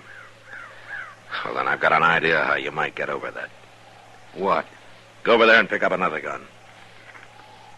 What for? You're going to be the first prisoner I ever trusted to wear a gun, Nation. And besides, you'll need it to guard Carp till we get to Fort Donner.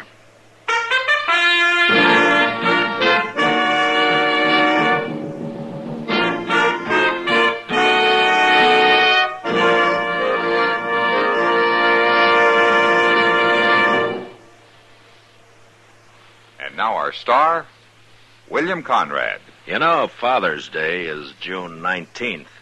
And if the old man's anything like me, he'd sure welcome a carton or two of L&M's. They're mild and plenty quick on the draw. And L&M's pure white miracle tip, well, no filter stacks up with it for quality or effectiveness. Believe me, L&M's got everything. Flavor, taste, mildness, the best possible filter. Give 'em to Dad, Father's Day.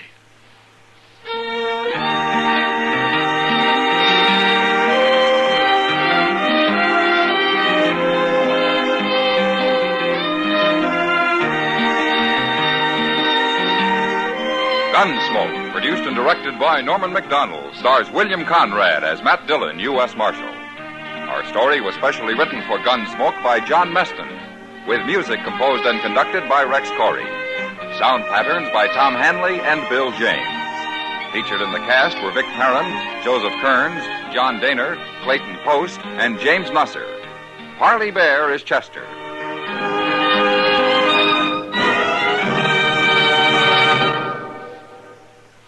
Put a smile in your smoking. Next time you buy cigarettes, stop. Remember, only Chesterfield is made the modern way with Accuray.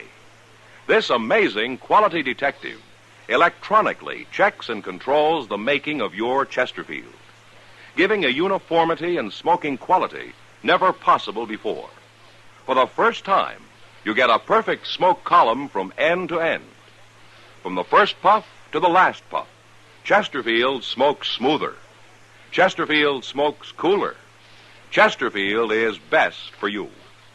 Next time you buy cigarettes, stop. Remember, Chesterfield is made the modern way with Accuray. Put a smile in your smoking, just give 'em a try. Light up a Chesterfield, they satisfy.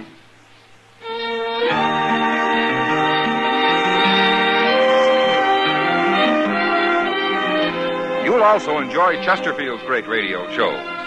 Perry Como sings all the top tunes on CBS Radio every Monday, Wednesday, and Friday. Jack Webb stars in Dragnet on Tuesday nights. Check your local listings. Listen to Gunsmoke again next week, transcribed for L&M Filters.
Around Dodge City and in the territory on west, there's just one way to handle the killers and the spoilers, and that's with the U.S. Marshal and the smell of Gunsmoke.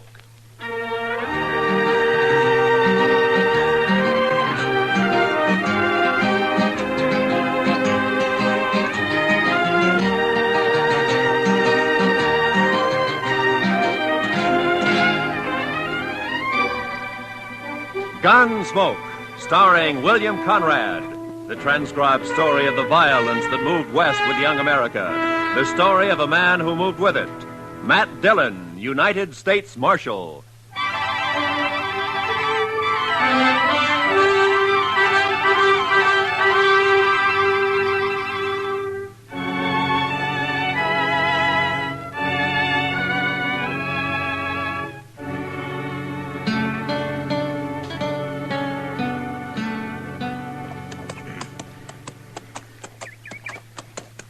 Well, we're inside of Dodge anyway, Chester.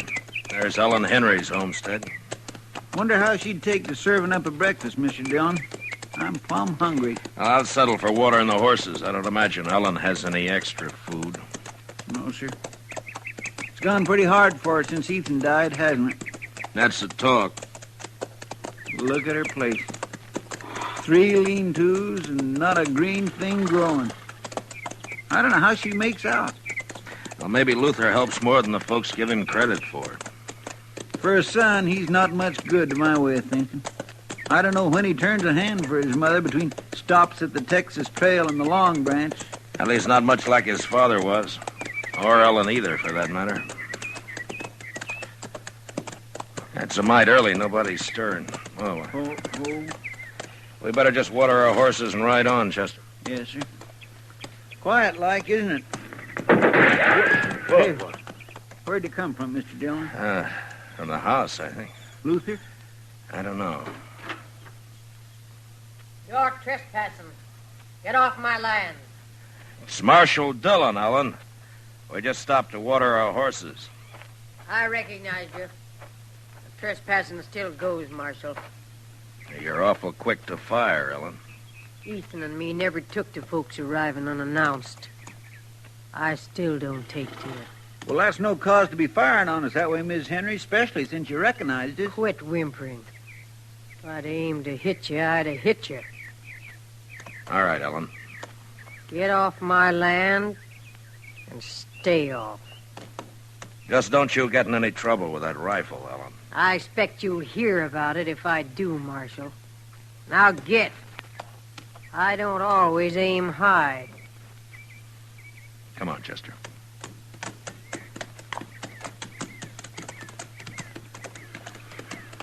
How old did you say she is, Mr. Dillon? She can't be over 40, I guess. If that. She looks like an old woman. 60 or more. She's dried up. Dead inside. Remember when Ethan and her and the boy came out here, Mr. Dillon, right after the war? She was an awful pretty little thing. Mm-hmm. Luther was a little more than a baby then. No, Mr. Dillon, I was just thinking. Ethan was so proud of his homestead and his boy and Ellen. Now he's 5 years dead, the boy's gone bad. His wife and his homestead, they've just dried up. It's kind of sad, ain't it? Yeah, it is. Well, come on, Chester, let's get on into Dodge.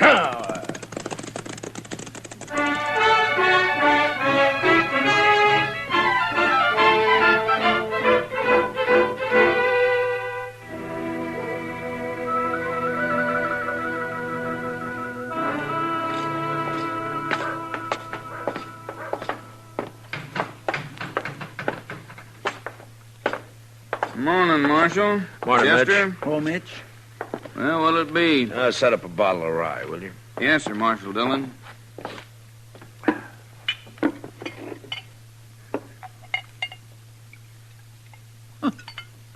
Look, there's Luther over there at the table, alone. Yeah, I saw him. Thanks, Mitch. Wait here, Chester. Yes, sir. Mitch, could I have a little sugar in here, please? Mind if I don't get to my feet, Marshal? I got the feeling if I tried to stand up straight, I'd fall over first thing I knew. Sit still, Luther. I just don't have a lot of choice about it, Marshal. I was out by your place this morning, Luther. I hadn't seen your mother in a long time. Wish I could say the same. A woman shouldn't have to run a homestead alone. Not when her son's big enough to be a real help. Is this a lecture, Marshal? A do-good talk? Put your own name on it, Luther. I can't make you feel what you don't feel. But in a way, you're responsible for your mother and what she does. I'm real lucky, Marshal. I can quit listening any time I don't want to hear something. Between the old lady and people like you, I quit listening an awful lot. Get it straight, Luther. I don't care what happens to you. I done something wrong? You accusing me of something unlawful, Marshal? No. But if you have any feeling left for your mother or what happens to her, you'll do something about her. Living out there alone so much, she's gone a little crazy.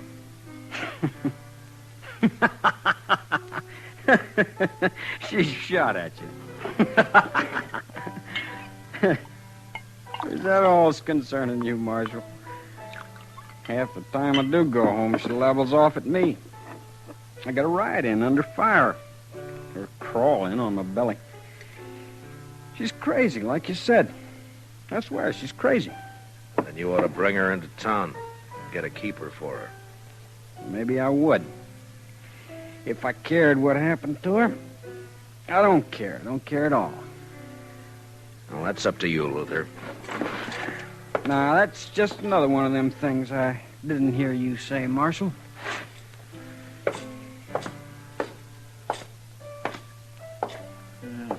Luther's just plain drunk, isn't he, sir? That and just plain no good.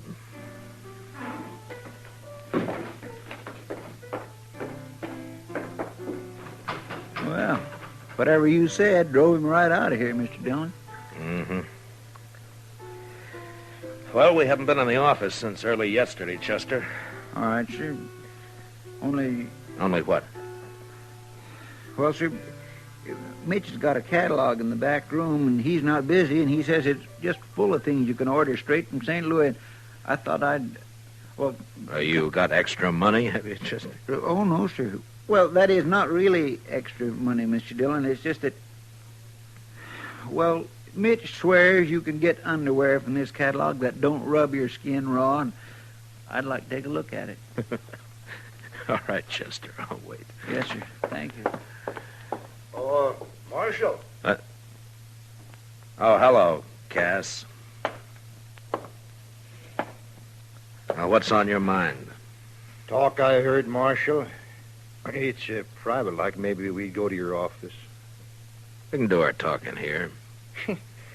I thought you was always of a mind to get me inside there, Marshal, where you could turn the key on me. Maybe I will someday, Cass. Now, come on, speak up. Yeah, I heard talk at Luther Henry Road cattle off Carnes' place last night. Saw you talking with him just now. Wondered if you'd heard the same. Haven't heard a thing, Cass. Odd you wouldn't know. I was out at Dodge last night, all night. I wonder if it's so. Luther didn't give himself away when you talked just now. You're the one who's heard the talk, Cass. I got my rights. I can ask questions of you, Marshal. If a man's herd ain't safe, he's got a right to know. Are you worried for Carnes or for you? If Carnes' cattle can be rode off, mine can. No? I didn't know you had much of a herd. What a man has is his own business, Marshal. I'm asking about Luther and the other rider. They say there was two. If Luther's wrong with the law, I'll get him. Is there anything else on your mind? Thanks, Mitch, for letting me see the book. Not a thing, Marshal. But I don't much like your attitude. I can't see that worrying me too much, Cass. All right, Chester, let's go. Yes, sir.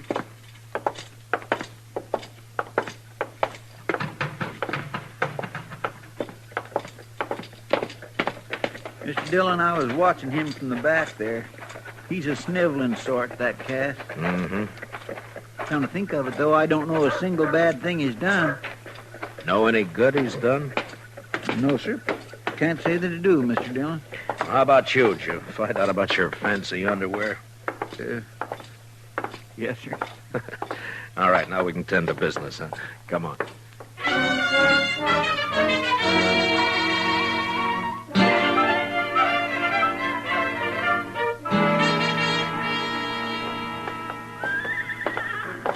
Hello, Marshal.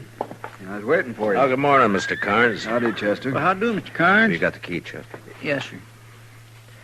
Well, I don't see you in town much, Mr. Carnes. Only when I got business, Marshal. Yeah. Well, come on in, won't you?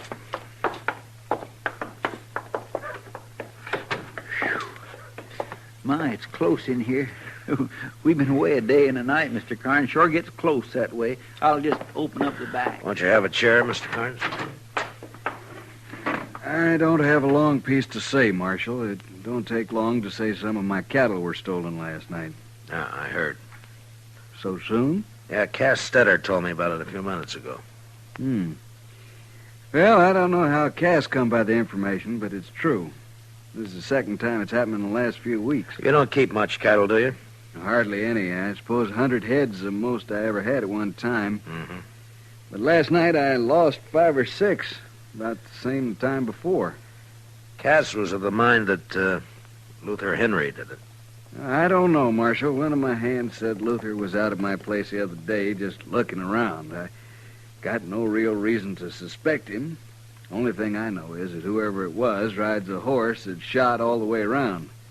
You don't see a lot of that on the prairie. No, you don't. You think there was just one rider, Mr. Carnes? There was 2 from the tracks, but the boys and me lost them in the rain. I thought I'd tell you about it, Marshal. I can't afford to lose a little I got. No, I'll do what I can, Mr. Carnes. I kind of hope it isn't Luther. Not for him so much as Ellen. She's had enough trouble. Yeah. Well, Chester and I'll ride out to the Henry place and look around, Mr. Carnes. If Luther's guilty, maybe some of Ellen's troubles will be over. Or maybe they'll just be beginning.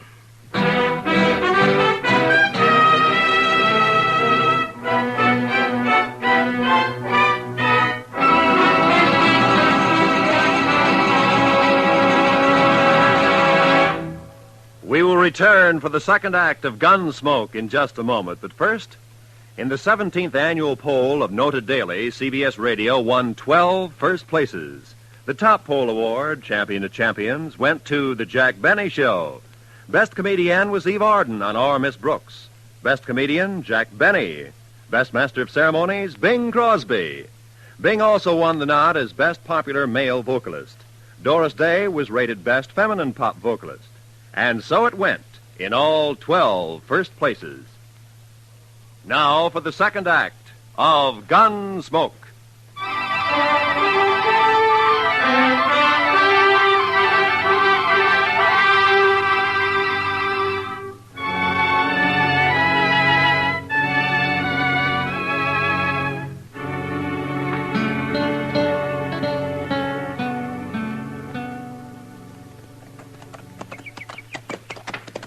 I swear, Mr. Dillon, I feel like I was riding right into the camp of the enemy, coming back to Ellen this way.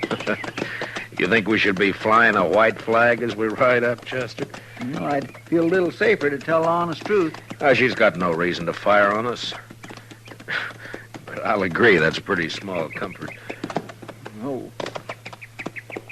Look yonder, Mr. Dillon. I think I saw her peering out. It's all right, Chester. Come on.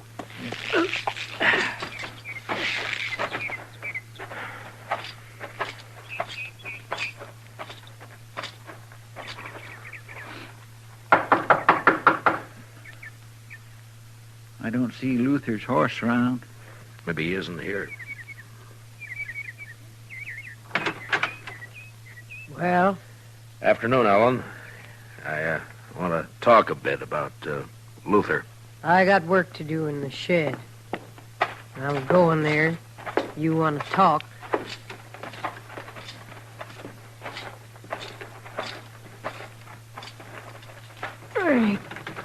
Let me help, Ellen.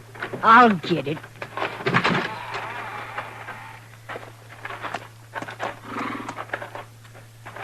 He's got a loose shoe. I aim to fix it. Well, we could be a hand, Ellen. If, Yes, I'm proud to. I aim to fix it myself. All right. He wouldn't have shoes if I waited for a man to shoe him. Easy. Easy now. Easy. Oh. You come to talk, Marshal. Yeah, about Luther. Come on. Open. Huh. 2 nails clean out. No wonder it's loose. Carnes lost some cattle last night. 2 riders got off with 5 or 6 head.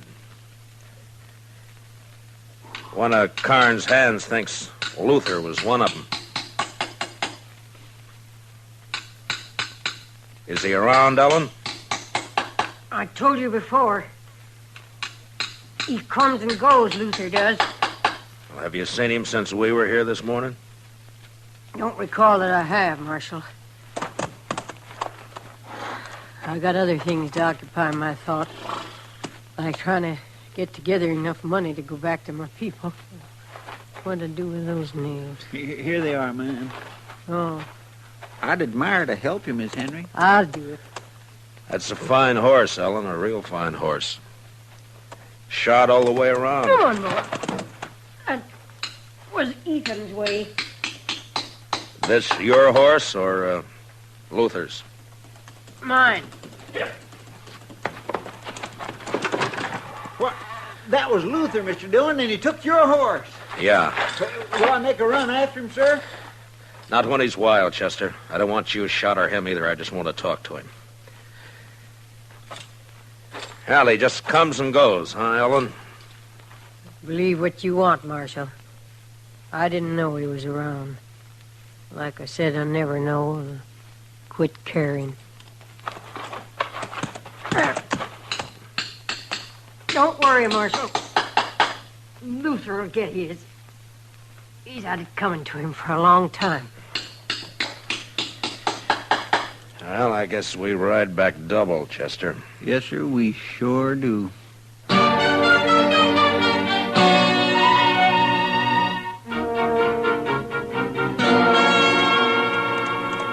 Luther sure cut out quick, Mr. Dillon. Maybe he did run those cattle off Carnes' place last night. Maybe. He's running away from something. Wonder where he'll hide. Everybody around here knows your horse. Oh, he's made a lot of mistakes. He'll make more. Nothing says he's going to turn bright all of a sudden. You're not worried about your horse then, Mr. Dillon? I don't think so, Chester. What kind of a woman is that, Mr. Dillon? Ellen? Yes, sir. I don't know. I'm not much of a hand to understand women, Chester, any woman. I don't know. You think she knew Luther was home all along? Maybe. I just don't understand it, Mr. Dillon. It's not right, somehow, a woman not caring about her own son. You hear her? She said right out, I quit caring. It just don't seem right.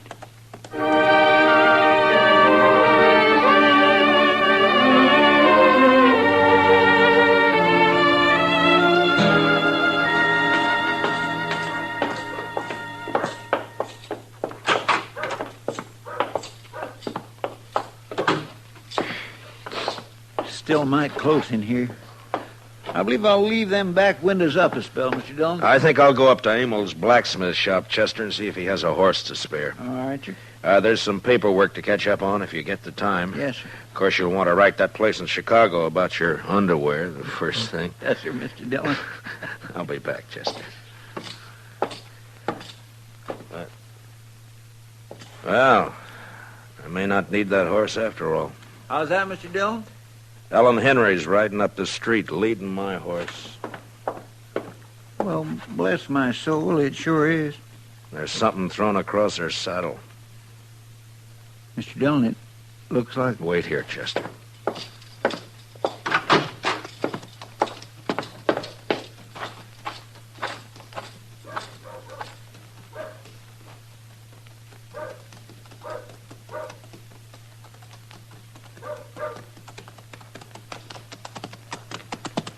Hello, Ellen. I brought your horse back, Marshal. He's been run hard. He looks all right.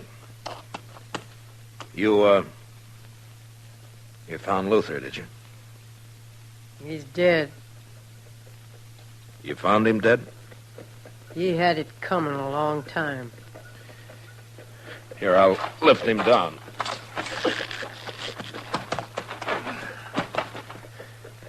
Chester! Easy. Easy, Darryl. Easy.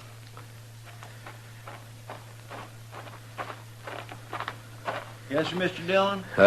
Chester, take the body up to Doc's, will you? Yes, sir. Miss Henry, I'm real sorry. I'll be going now, Marshal. I'll take my horse then, Ellen. You got any plans for burying Luther? Put him in any ground you like, only don't tell me where it is or when you do it. You know how he died, Ellen? He was shot. Look, it's near dark, Ellen. You could put up in town for the night if you'd... Don't put him near Ethan, Marshal. I wouldn't want that. Come on!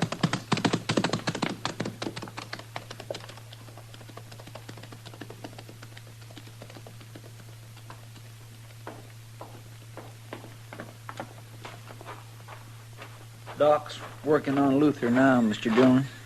He's just plumb full of holes. Yeah, I know. Poor Miss Henry. Even though she don't act like it, I just know she feels terrible. Yeah, she's grieving her heart out. Where are you going, Mr. Dillon? I don't think I expressed my sympathy to poor Miss Henry proper.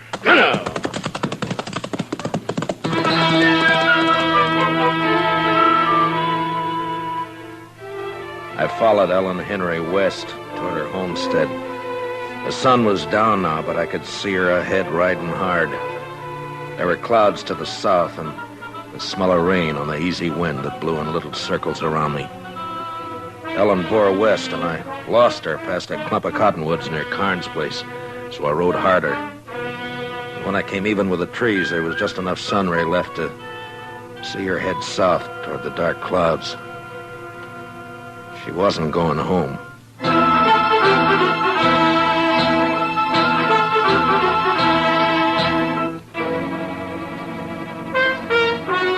was dark now. I couldn't see anything. The storm clouds stretched black from the south and fastened over half the sky. And I rode hard against them till I saw the flicker of lantern shine ahead. It was Cass Stetter's place. I left my horse out away from the house and walked in as softly as I could. Cass and Ellen were having their talk in a cattle shed near the house. You've trusted me before about the money, Ellen. What's the rush this time? My work's done, Cass. It was done last night when Luther and me drove them last few from Carnes' place over here. I want my share and Luther's. Him not cold dead yet, and you want a share. Ain't a mother entitled to whatever her son leaves? Mother? You never had no mother feel for him, and him no love for you either. Huh. Ain't you the one to talk about love, though? It takes courage to love with all of you. When the love goes, they take it and bury it in the ground. There's nothing left but hate. I wouldn't kill my own kin. You wouldn't be that honest. You won't even steal cattle yourself. Buy it off of them as has the courage to ride in and rustle it. Yeah, well, how'd it feel, killing your own, Ellen? Like it'll feel killing you, Cass. If you don't give me the money here and now, like nothing at all. Luther's dead and gone because he tipped his hand, showed his face around Carnes' place, talked big in the saloons. He was no use. No use at all. There's no woman in you at all. I've been dead 5 years. And your time's running short, too, Cass. I'm in a hurry. Too late to hurry, Ellen. What's it? Too late to move for guns, Sue. Well, I'm sure glad to see you, Marshal. Are you, Cass? Oh, I sure am. I guess I called a trick on Luther all right, didn't I? Yeah, you were a big help. You and Luther stole the cattle, Ellen, and brought them to Cass for pay. Is that it? Only sometimes, like now, we didn't get paid. Don't believe her, Marshal. You wouldn't take the word of one as murders your own son, would you? I don't have to, Cass.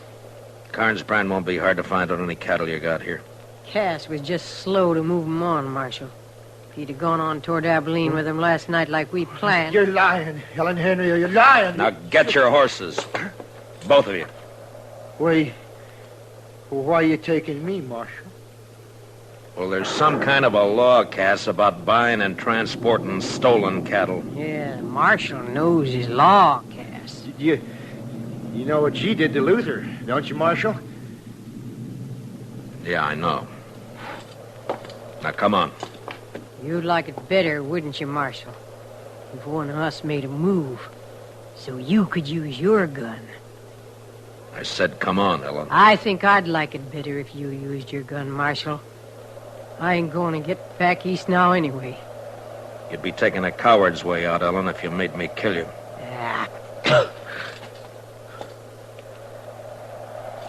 I said get your horse, Cass. Now make your choice, Ellen. But I don't think Ethan would think much of you.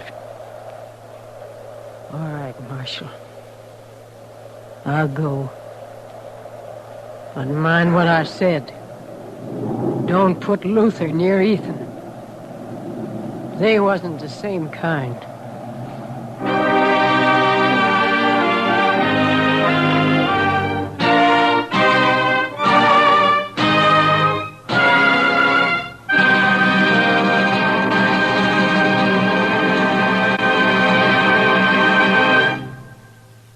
Gunsmoke, transcribed under the direction of Norman MacDonald, stars William Conrad as Matt Dillon, U.S. Marshal. Tonight's story was specially written for Gunsmoke by Kathleen Height, with music composed and conducted by Rex Corey. Featured in the cast were Jeanette Nolan, Sam Edwards, John Daner, Harry Bartell, and Herb Vigran. Parley Bear is Chester. Gunsmoke is heard by our troops overseas through the facilities of the Armed Forces Radio Service. Join us again next week as Matt Dillon, U.S. Marshal, fights to bring law and order out of the wild violence of the West in Gunsmoke.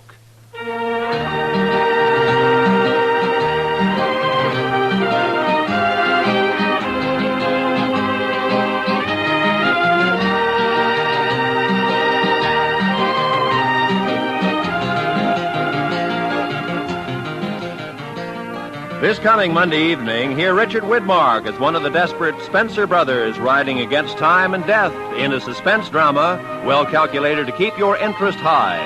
Also Monday night, you'll want to hear CBS Radio's Lux Radio Theater starring Joan Fontaine and Joseph Cotton in the strange drama September Affair. Remember, both this Monday night on most of these same CBS radio stations. Suspense and Lux Radio Theater. This is Roy Rowan speaking. America now listens to 105 million radio sets and listens most to the CBS Radio Network.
Dodge City and in the territory on west, there's just one way to handle the killers and the spoilers, and that's with a U.S. Marshal and the smell of Gunsmoke.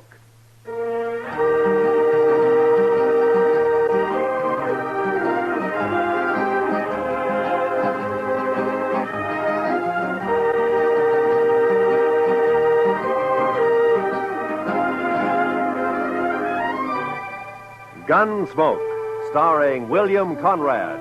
The story of the violence that moved west with young America. The story of a man who moved with it.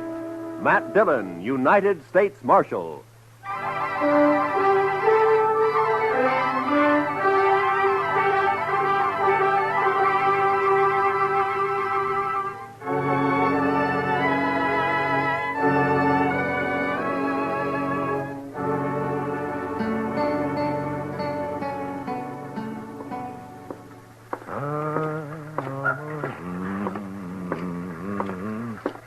How are you this morning, Mr. Bumby? Oh, hello, Marshal.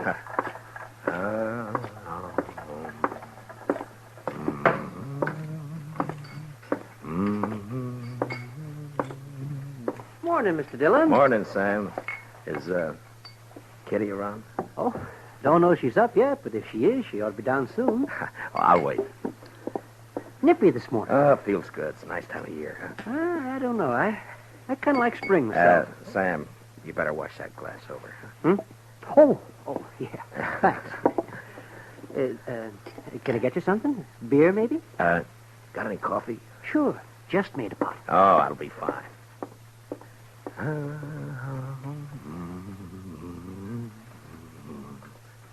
Her face is something wondrous. That's pretty, Matt. You got a pretty voice.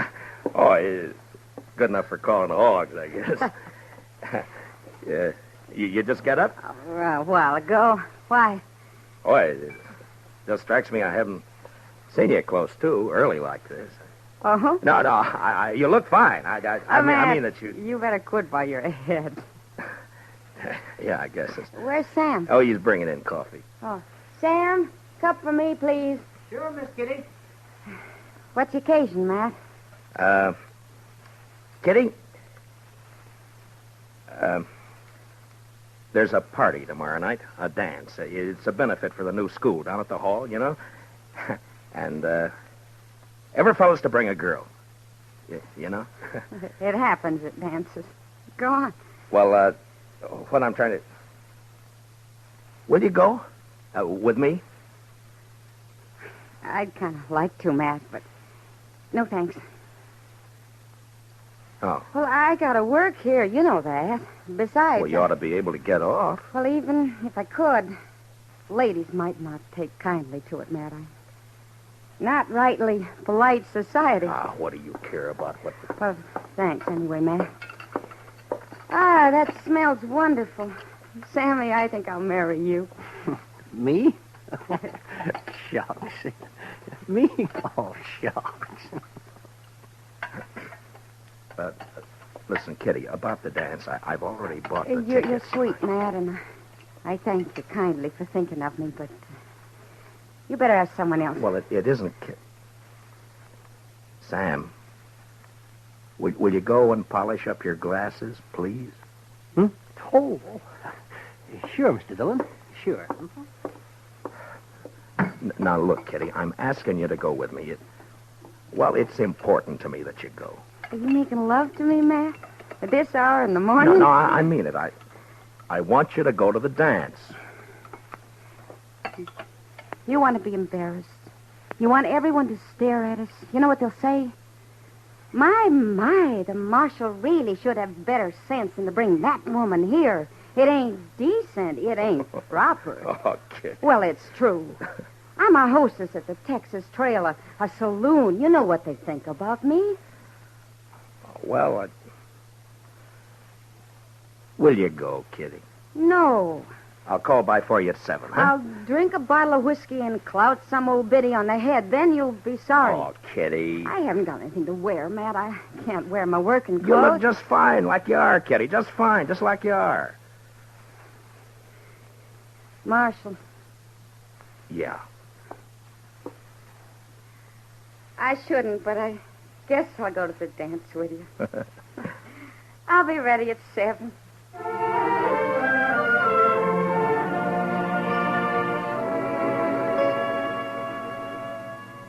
How do you talk about a woman like Kitty? The color of her hair, eyes, the shape of her leg, the way she spoke, thought. Well, that's a picture you had to get by looking and hearing. Otherwise, you'd never know it. And I felt real good about taking Kitty to the party. The first time we'd really be out in company. And I liked the idea.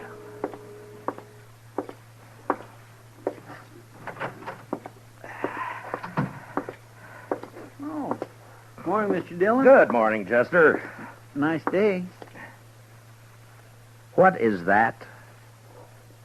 That, Mr. Dillon? Yeah, all over my desk, that. Ink. Yes, sir, I know. I was just cleaning it up, Mr. Dillon. Seems like a big bluebottle fly, last of his kind this fall, I guess. Big fool bluebottle fly was a-setting on your desk, Mr. Dillon. Oh, you're slopping it all over the floor, Chester. Yes, sir, I see it. That lazy fool bluebottle fly was a-stomping all over your desk, Mr. Dillon, and I took a whack at him with a paper I happened to have in my hand, and I got him. Well, thanks a lot. Well, that's all right, Mr. Dillon. If there's anything in this world I hate, it's a big, maggoty bluebottle fly. Yeah, I know, Chester. The mail come in yet? Yes, sir. A couple of minutes ago. It's right over there. Oh, okay.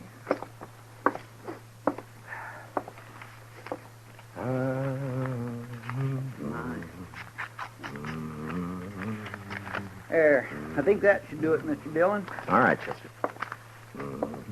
Anything likely in the mail, Mr. Dillon? No. Look, Chester, we better get these government circulars posted. Would you do that for me? Yes, sir, I'll do that. Say, Mr. Dillon? Yeah, what is it, Chester? About the dance tomorrow. Now, what about it? Well, you're going, aren't you, sir? Doc's going. He's taking Miss McNish. I'm going. Everybody's going. You are going, aren't you, Mr. Dillon? Yeah, I'm going. Don't seem right, a man here standing not to go to a big social like we're... You are? Yes. Well, that's fine. Just fine. Doc and me, we were talking, and it just didn't seem right to us that a man like you didn't have no real nice, sweet girl to escort to a big social. I got one, Chester. A real nice, sweet girl. I'm taking Kitty. Miss Kitty? I asked her before I came down, and she accepted. Well, that's good. Miss Kitty. That's right, Chester. I got a couple of letters off to Washington, Chester. You want to go and see about posting those circulars, huh? Yes, Mr. Dillon. Ah, fine.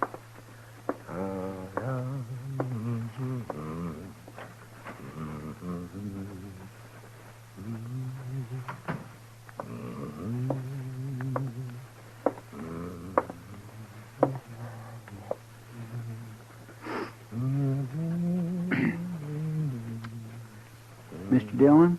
Yes? Oh, what is it, Chester?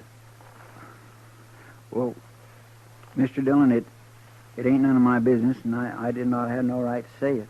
Say what? Well, sir, Yeah? I was wondering if I might borrow one of them fancy ties off you for the party. That's not your business. That's what you haven't got any right to say. Yes, sir. No, that's right. You're a liar, Chester. But you can borrow a tie. I thank you kindly, Mr. Dillon.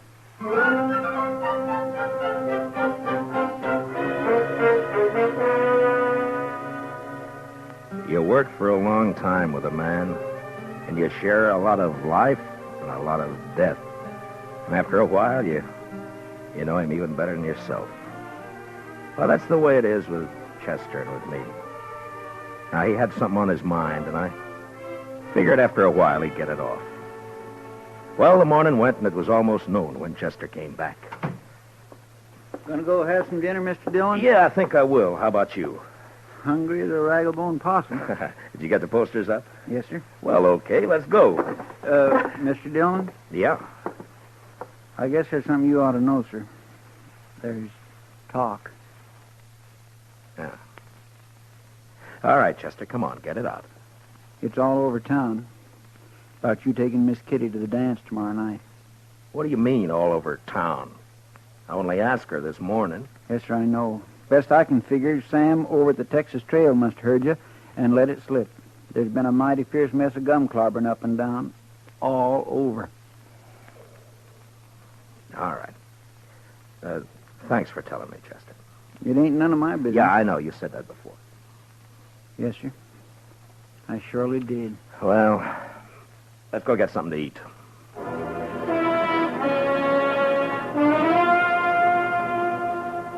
It's hard to tell about people.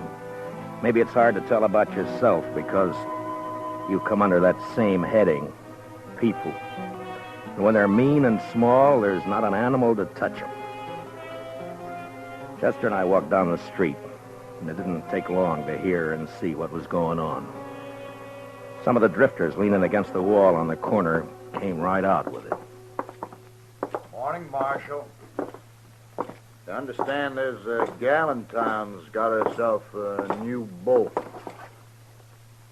What did you say? Maybe you ought to look into it, Marshal. Folks are being downright rude. Mister, you're gonna... Come on, Chester.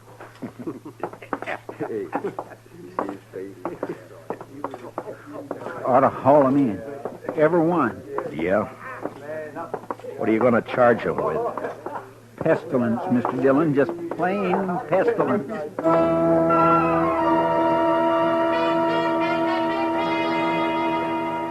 I knew better what Kitty had meant about the ladies of the town when a couple came out of Olivet's dry goods store. He didn't see me until it was too late. Complain to the dance committee. It's indecent, that's what it is. Why, she's common. Nothing but a common saloon woman. What's this city coming to when a United States Marshal... Ooh. Morning, Miss Sprinkle.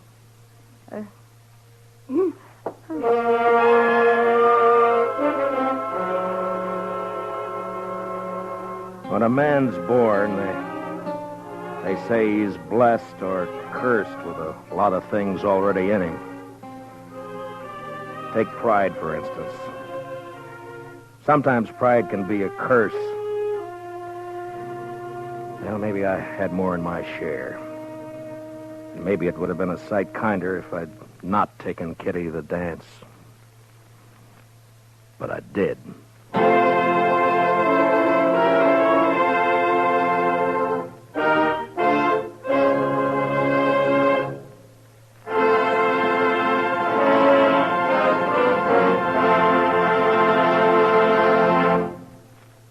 We will return for the second act of Gunsmoke in just a moment. But first, this hint for weekend driving. Whatever you do, be moderate. Be obedient to all traffic laws. Be careful. Use your head and don't take chances. Now for the second act of Gunsmoke.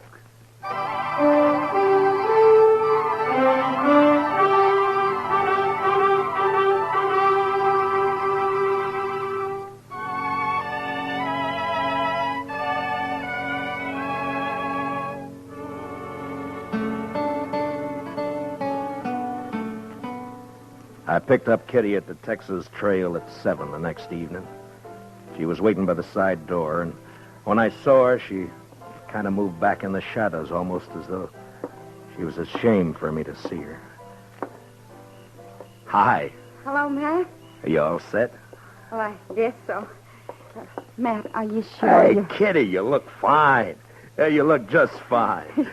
Do you like it? Yeah. Yeah, I like it.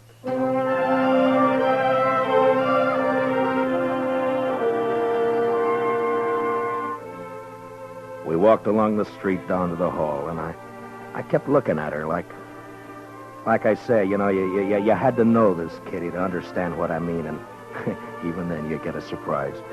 She was like a 17-year-old on her first date, and she was like all the women you'd ever known and loved, soft and innocent. And something else, something that's female, and you can't figure out what. Something that makes you drunk without a drink inside you. It was snowing a little, and the flakes caught in her hair and melted into the black of her velvet cloak. And just before we went in, I looked at her again. And I didn't care. I was proud she was with me. Oh, Evening, Marshal Dillon. Evening, Miss Murphy. You know Miss Russell? How do? You have your tickets, Marshal Dillon? Oh, yeah. Here we are. Fine. Go right in, won't you? Oh, sure. Oh, excuse me, Mrs. Murphy. Is there somewhere I can put my cloak? Oh, yes, of course. The ladies' reception room is right through there. I didn't catch the name. Catherine Russell, ma'am. Excuse me, ma'am. Yeah, sure. I'll wait for you. Thanks. You better.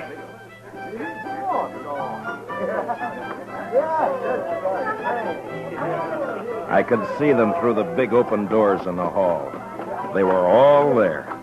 Faces flushed, smiling, happy, dancing. And all the women seemed pretty and the men handsome. And Chester was up on the platform calling the dance, and Doc was fiddling. And I was waiting for my dancing partner, Miss Kitty Russell.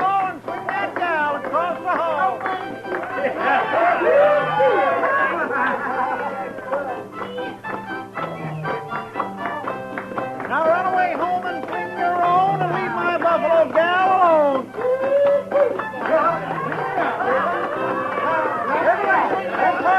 Then promenade all and around you go.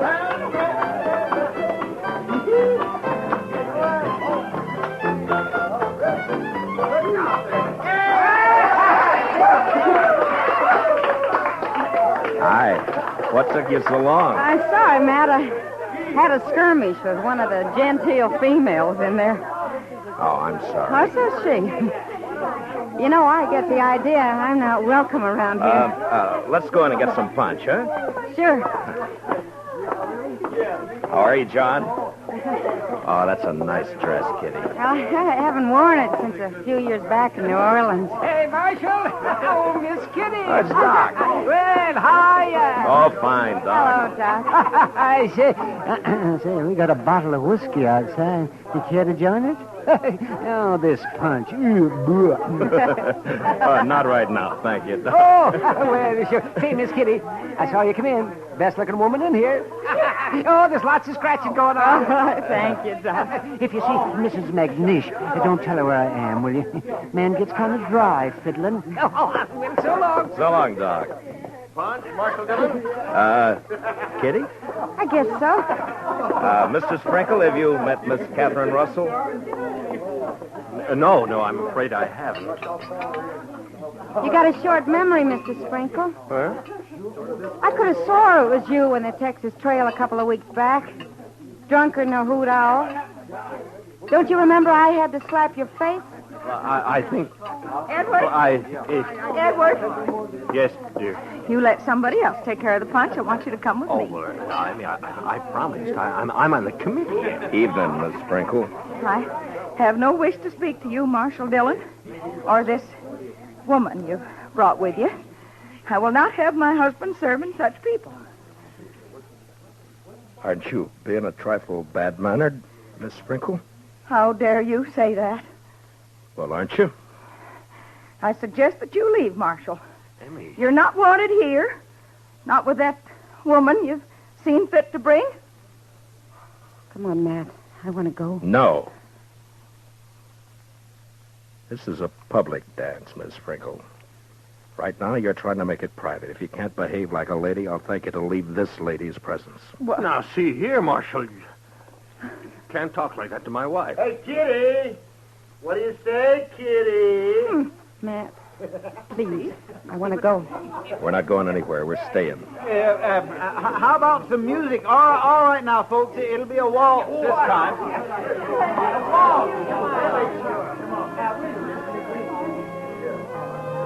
Thanks for the punch, Mr. Sprinkle. Come on, Kitty. I warned you, Matt. Now, please, will you take me out of here before something happens? Nothing's going to happen, Kitty. You and me are going to dance. Have a good time. That's all. You're acting like a kid. Matt, it won't work. I've seen this kind of thing before. May I have this dance, Miss Kitty? Please, Matt. You're being pig-headed and you know it. Let's get out. You refusing me, Miss Kitty? Oh, Matt.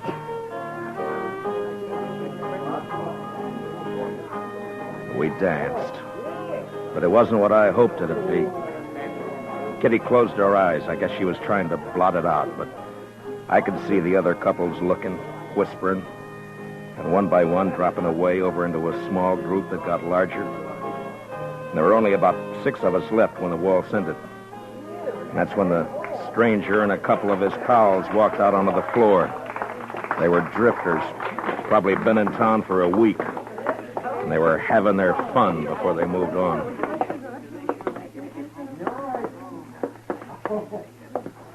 Marshal, I got a painful duty. Yeah? Folks in this town seem real upset about you bringing that woman in here. What's your name? Oh, I'm just a fella.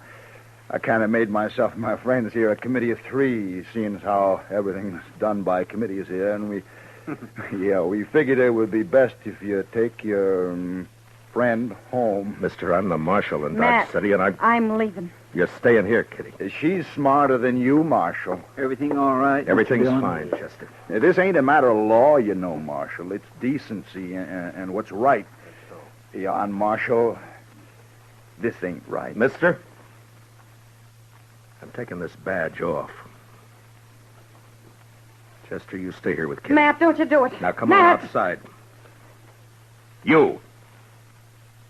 We're going to talk some more about this out there. Ah, it's cold outside.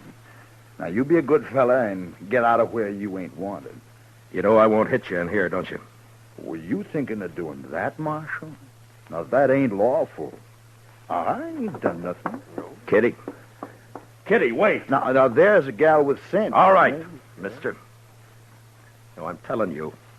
You and your pals are going to have to come out sooner or later, and when you do, you better start hightailing it out of Dodge before I catch up with you. We'll think of that. We sure will. Marshal.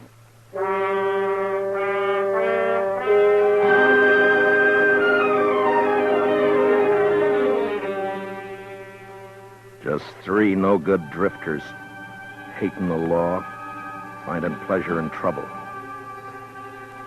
Kitty had gone, and I went out into the street. It had stopped snowing. Just cold. Much colder. I went up to the Texas Trail. There was only 2 people in there. Some guy dead drunk on a table, and someone else standing at the bar, looking into the mirror at me.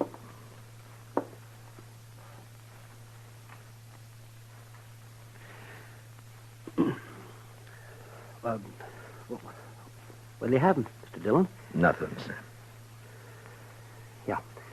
Well, I got some things to do in the back. Give me a call if anyone comes in, will you? Yeah, sure.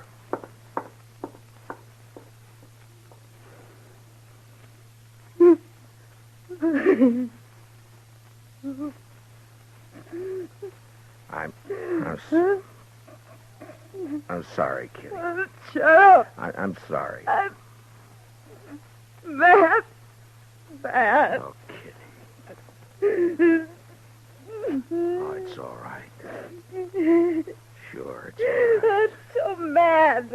I could... Yeah, I know. I should have known better. No, it was me, not you. No, it wasn't that either. It was all those polite ladies and gentlemen.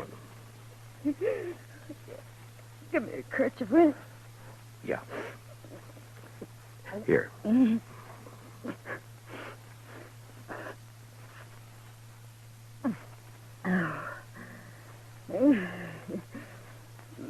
a long time since I cried. Yeah, sure. It wasn't so much for me. For you. I wanted to cry right there in the hall, watching you and knowing there was nothing you could do. Nice mess of people we got in Dodge. No, it's not them, Matt. It's me.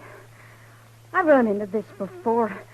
The only difference was I didn't have you around. I wanted it to be right tonight because of you. A lot of narrow-minded prayer spouting. Yeah. They hurt your pride, didn't they? No, it wasn't that. No? No, I wanted you to go with me. That made me real happy. But maybe we're different, Matt. You and me figure life different to them. That's not their fault. There's a lot of folks there, I know. I smile at them on the street. They talk to me. But tonight, well, that was different. I made them uncomfortable. Yeah? Well, I didn't do a bad job with you. Why, you can't look at it that way. And you can't go fighting the whole town, either. There's 3 fellas going to get hurt. No, I don't want you to do that, Matt. You just let it go. Let it go, Matt. They don't mean nothing. You know what means something to me? What? That you asked me to go to the dance with you. I knew what was going to happen, but it was worth the chance. I thank you for it, Matt.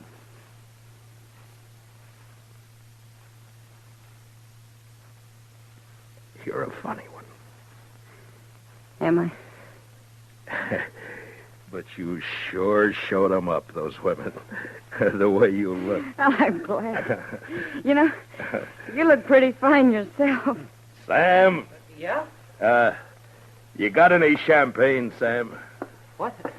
Have I got any what? Champagne. Well, yeah. I guess maybe. A bottle or two?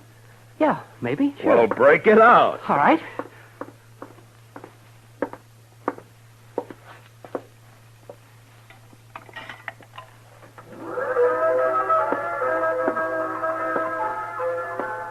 Miss Kitty,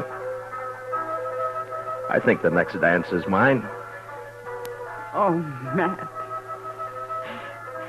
I'd be real pleased, Mr. Dillon.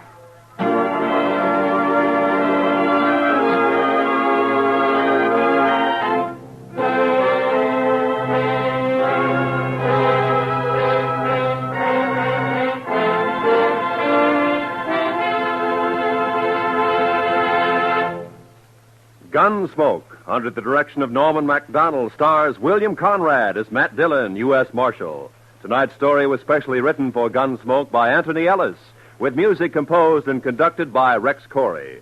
Featured in the cast were John Daner, Vivi Janis, Bob Sweeney, Lawrence Dobkin, and Mary Lansing. Parley Bear is Chester, Howard McNair is Doc, and Georgia Ellis is Kitty. Gunsmoke is heard by our troops overseas through the worldwide facilities of the Armed Forces Radio Service. Join us again next week as Matt Dillon, U.S. Marshal, fights to bring law and order out of the wild violence of the West in Gunsmoke.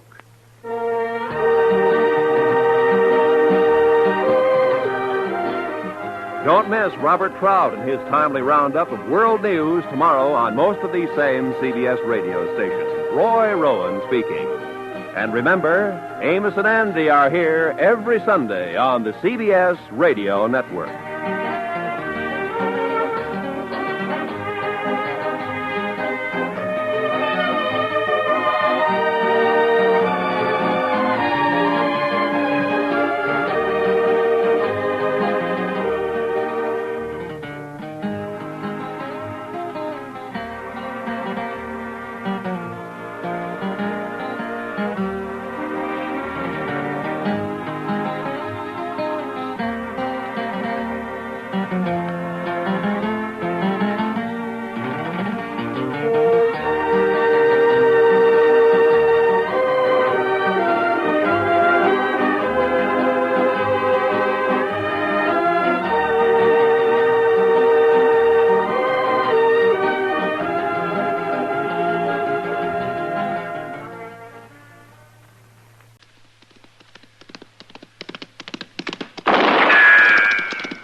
Gunsmoke, brought to you by L&M Filters. This is it. L&M is best, stands out from all the rest. Around Dodge City and in the territory on West, there's just one way to handle the killers and the spoilers, and that's with a U.S. Marshal and the smell of Gunsmoke.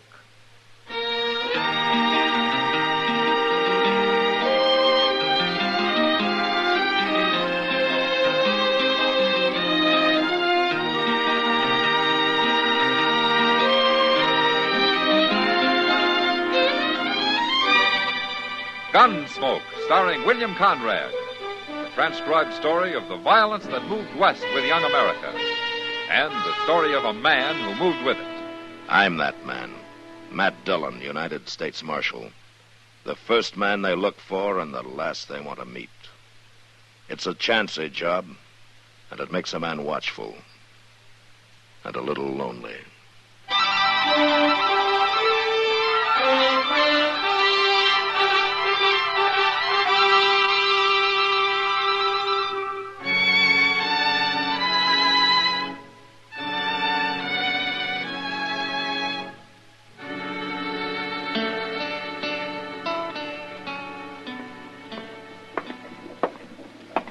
Miss Bell? Yes? I'm Jim Buck. I'm driving the stage from here on into Dodge. Oh. What happened to the other driver? I always spell him here. He told me to look out for you. Oh, that's kind of him. And kind of you, too. You're awful young to be traveling alone. I'm 17. Well, now, I take it back. Are we about ready to leave? As soon as I get the other passenger away from that bar over there. They told me I'd be alone on the rest of the trip. Well, miss, I don't know this fella. Says his name's Bassett. But if he's drunk, I promise you he ain't riding. How do you expect anybody to ride sober if you're driving, Jim? Marshal Dillon, what are you doing in Pawnee? Oh, I had some business up this way, but I'd sure like to get back to Dodge. You got any room? Sure have. Oh, this here's Marshal Dillon, Miss Bell. How do you do, Marshal? Miss Bell? It's Linda. All right, Linda. When are you leaving, Jim? Soon as I round up that Bassett fella. Well, get him, whoever he is. Huh? And drive easy, will you, Jim? I wore out a horse getting this far, and I sure need some sleep. I'm glad you're riding with us, Marshal. I don't like the looks of that fella Bassett. But you two climb in now. We'll pull out of here in 5 minutes.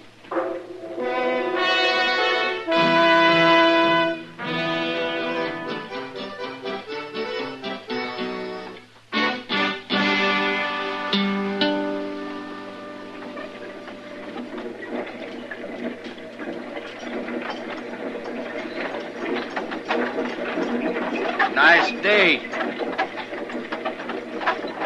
The lawman's asleep. It's you I'm talking to, you see. It's a nice day, ain't it? Yes. That's better. As long as we're riding the Dodge together, we better get acquainted. My name's Joe Bassett. How do you do? Well, there's no cause to be bashful, Missy. I ain't gonna hurt you. You staying in Dodge? Yes. Well, now, that's just fine. Please, I'm rather tired. Oh, you are. You have, dancing girl or something? Ah, you're too young for that, ain't you? Ain't you? Please. Hey, I know. I got a bottle here. Here, have a drink.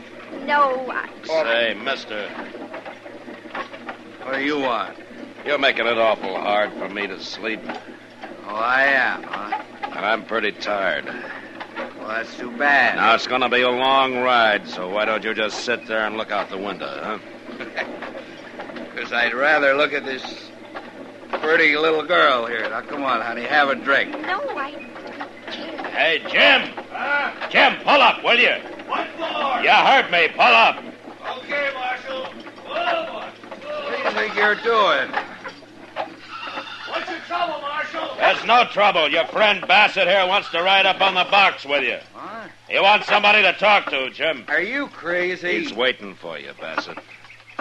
I'm staying where I am. You're holding us up. Now you get moving. All right. I will. You broke my arm. You should have left your gun where it was. All right, now get outside. Hurry it up. I'm going. But you're gonna wish you'd never seen me. I'm wishing that already. Give me a hand, driver. All right, my arm's all numb where to kick. I'm sorry for the delay, Linda. Marshal. It was worth it, though. Maybe now we can both get a little sleep, huh? Well, I can certainly use some. What'd you say? I said I can certainly use some. Oh, yeah. Yeah.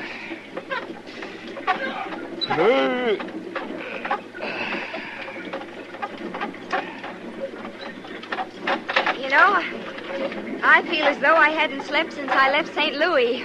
Oh, you've come a long way, huh? Oh, it'll be worth it once I reach Dodge. How's that so? I'm meeting my fiancé there, Marshal. Oh, well, maybe I know him. Oh, he hasn't been there long. His name's Lou Paxson. Lou Paxson, huh? Yeah, well, what does he do? Well, I don't really know. I met him in St. Louis. It was only for a few days. Uh-huh. I see.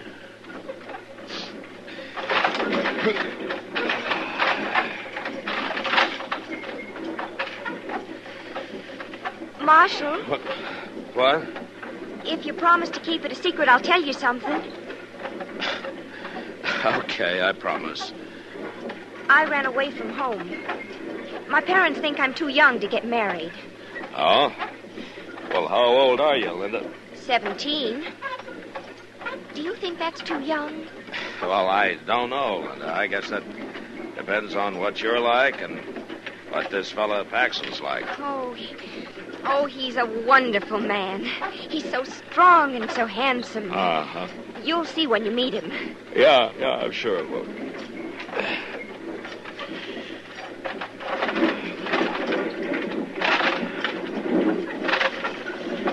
Marshal, Yeah. are there a lot of men in Dodge like that man, Bassett?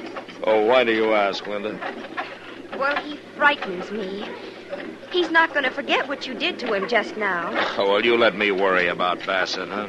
I don't like him. Well, I don't like him either, but why don't we forget about him and try to get a little sleep, huh?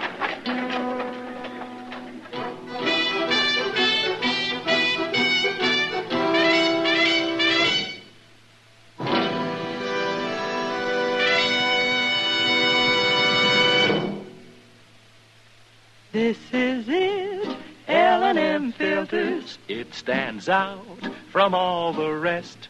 Miracle tip, much more flavor. L&M's got everything. It's the best.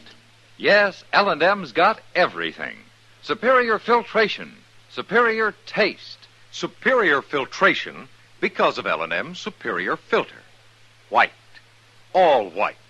Pure white. The purest tip that ever touched your lips. Superior taste because of L&M superior tobaccos.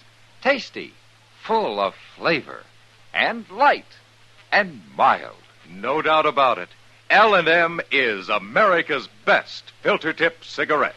This is it, L&M Filters. L&M's got everything. It's the best.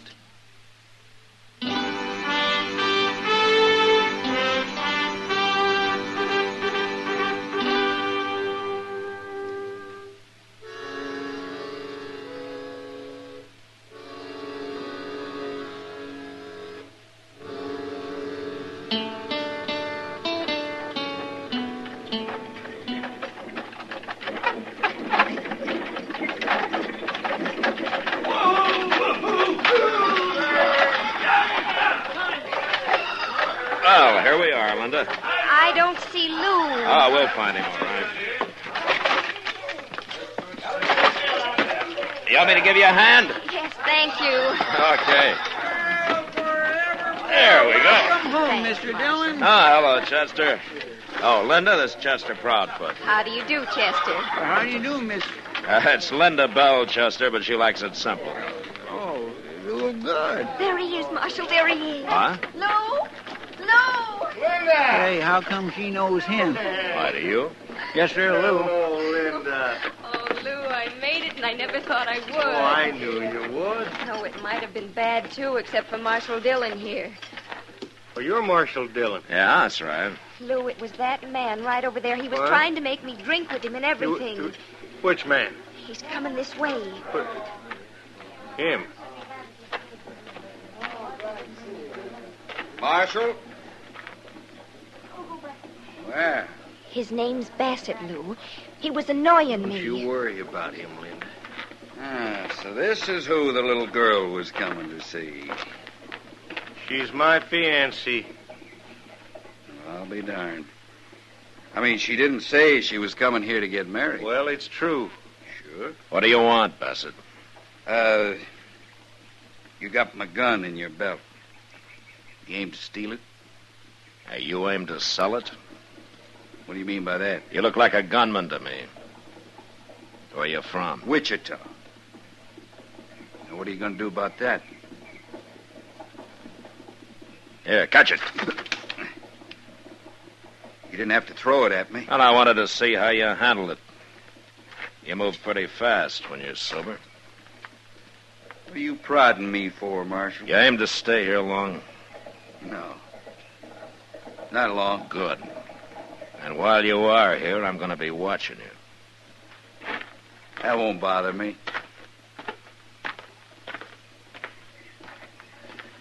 Well, Marshal, I got to thank you for taking care of Linda.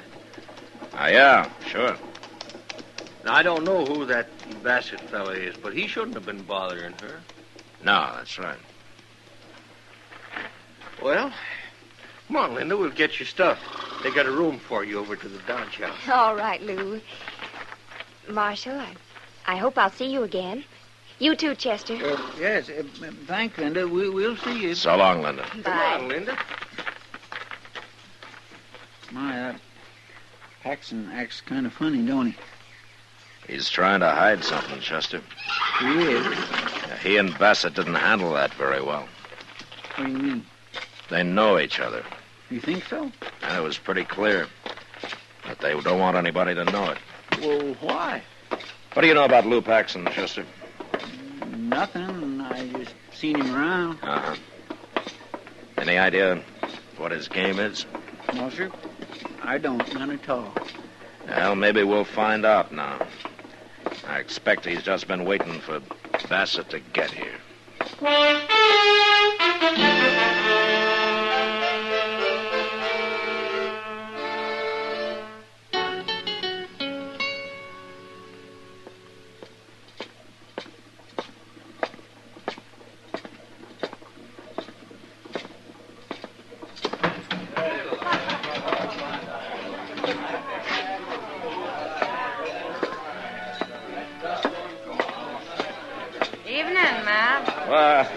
Hello, Kitty.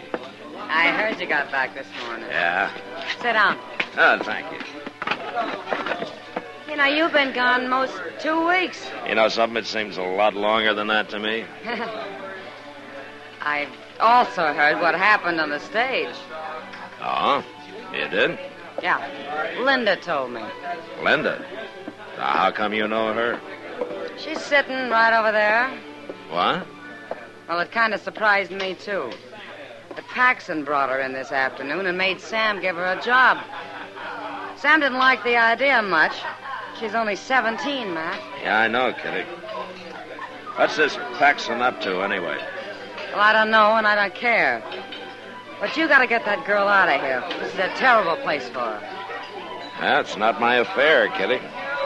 Since you're the only one who can do it, it is your affair. Now, Kitty, I can't interfere in a thing like this. Why? Because nobody's stolen anything or killed anybody? Because there's no law against it?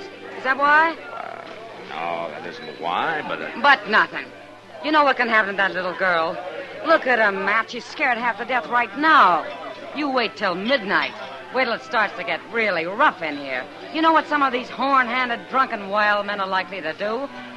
You can't let it happen, Matt. You got to get her out of here, and if you're any kind of a man at all, you do it right now. Well?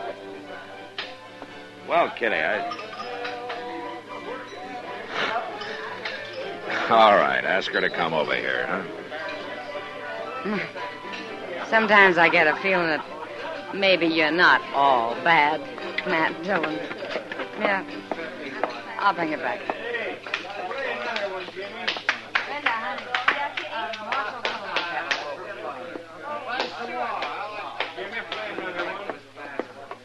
Here we are.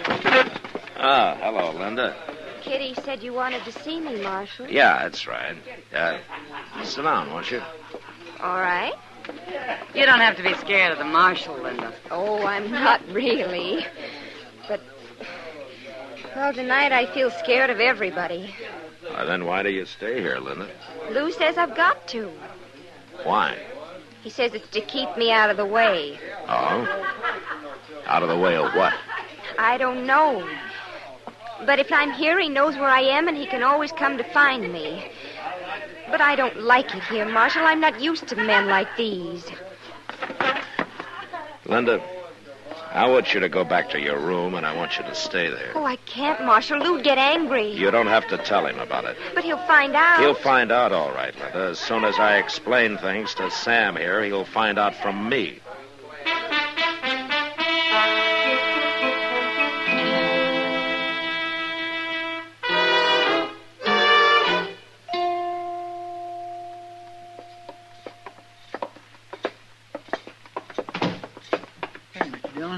Down at the end of the hall, there goes that fellow Bassett. Yeah. I didn't know he had a room here. Well, that could be Paxson's room he came out of. Number 12, ain't it?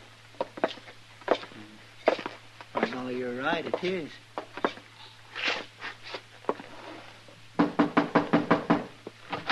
Now, listen here, Oh.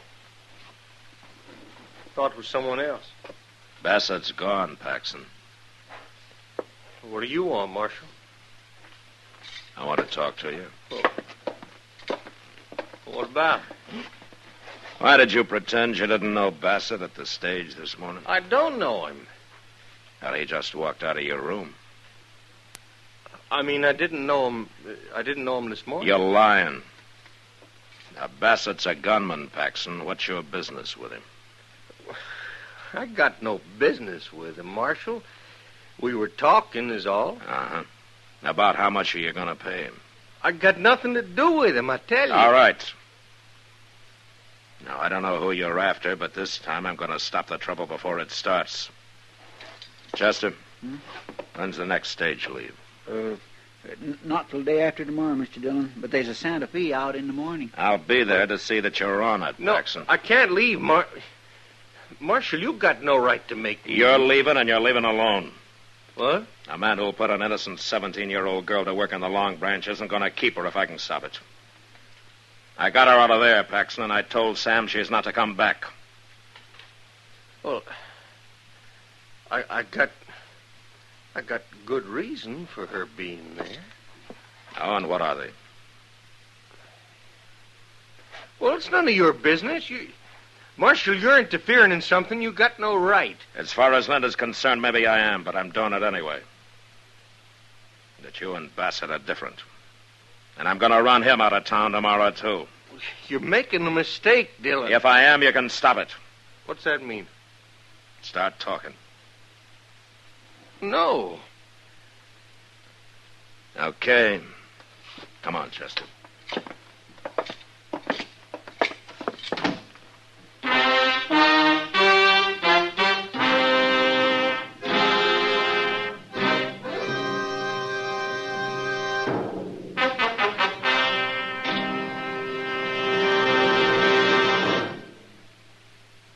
To you, to the thousands of smokers who are changing to L&M every day, to the millions who now smoke L&M, here is your assurance. L&M gives superior filtration because of its superior filter. Superior taste because of L&M's superior tobaccos. Yes, L&M tobaccos are tasty, full of flavor, and light, and mild. And L&M's superior filter is the purest tip that ever touched your lips. It's white, all white. Truly the miracle tip, because when it's added to L&M's superior tobacco, it actually tones up the taste, actually improves your enjoyment of this great cigarette. Yes, L&M's got everything. Superior taste, superior tobacco, superior filter. That's why it's America's best filter tip cigarette. Try L&M today.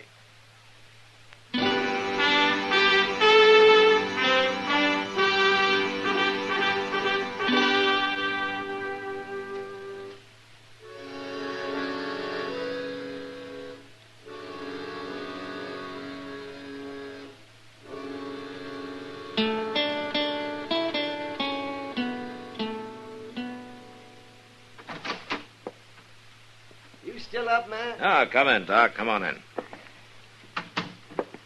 Say, do you know it's nearly midnight? Well, now, when did I start going to bed at midnight? Well, you should. A man needs to sleep. Then what are you doing up? I'm looking for somebody to argue with. Well, I'm your man. Start out. Yeah, sounds like somebody beat us to it. Yeah, come on. Yeah. That came from right down the street. Down by the Alfraganza. Yeah, it sounded like it.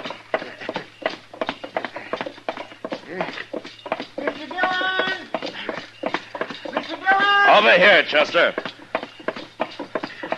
What happened, Chester? Lou Paxson. They shot him. He went into the back room at the Alfraganza wearing a mask and carrying a gun in his hand, but they shot him before he could run off with any money. He didn't even try to shoot back. Well, is he hurt bad, Chester? I don't know, Doc. I didn't wait to see. Well, I'll go see that he's taken up to my office. Give him a hand, Chester. Yes. I'll come up there in a few minutes. Well, where are you going? There's a man across the street I want to have a little talk with. Where? Oh, Bassett. Yeah, that's right.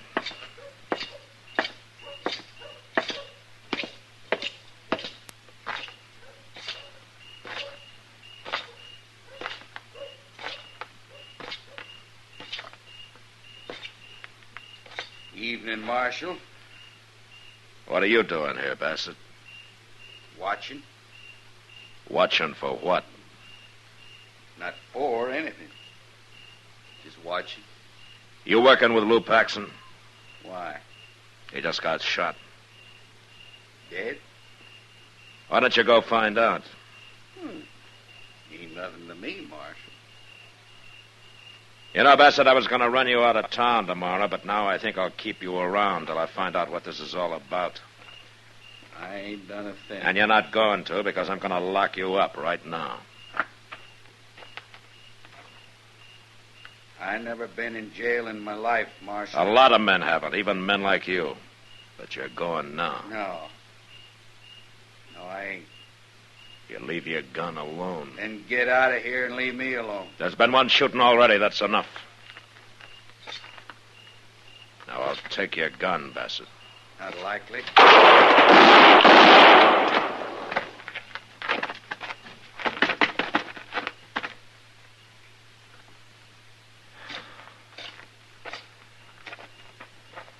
He missed you, Mr. Dillon.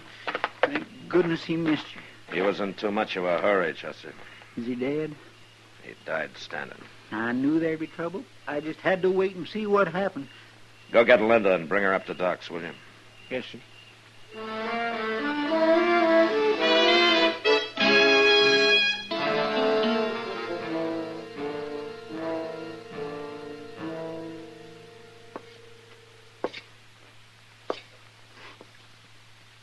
How is he, Doc? He's not good, man. One bullet in the neck, another in the chest. I'm sorry, Paxson. There isn't much I can do for you. No. No, I can't live this way. Not for long. Paxson, Chester's gone for Linda. She'll be here directly. That poor little girl. How did you expect to hold up the Alfraganza like that? Was Bassett supposed to help you? Him? No. He was just waiting for the money. What? I tell you, it don't matter. It's what he come here for. We robbed a stage up north. And I run off and I spent the money in St. Louis. And he followed me here. He found me. No wonder you didn't want to tell me what it was all about. He said he was going to hurt Linda if I didn't get the money, so I figured she was safer where there was a crowd around. Bassett's dead, Paxson. Is he?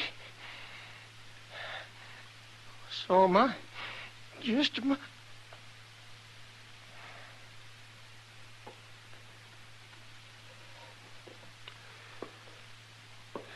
he's gone, Matt. Oh, that's probably Linda. You better keep her out of here. Yeah. Chester, wait in there, will you? Yes, sir. What are you going to tell her, Matt? I'm going to tell her the truth, Doc. The whole story. Oh, that would be awful hard on her, wouldn't it? Finding out what kind of a man Paxson was? No, you could spare her that. Linda got off easy, Doc. Married to an outlaw, she'd have been in real trouble. But all this won't do her any good at all if I don't send her home a lot smarter than she left. And that's what I'm going to do.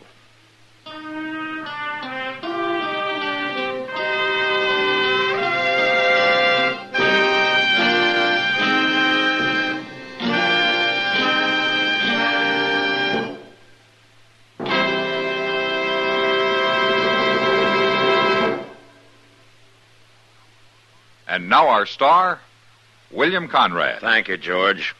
You know what I like about L&M's is they're mild and mighty easy on the draw. When you get right down to it, no filter stacks up with L&M's pure white miracle tip for quality or effectiveness.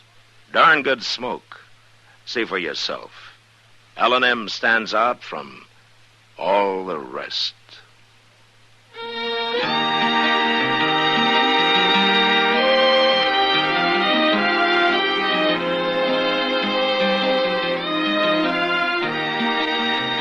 Gunsmoke, produced and directed by Norman Macdonald, stars William Conrad as Matt Dillon, U.S. Marshal.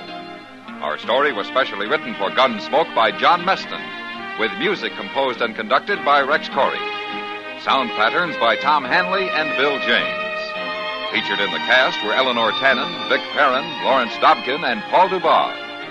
Parley Bear is Chester, Howard McNear is Doc, and Georgia Ellis is Kitty.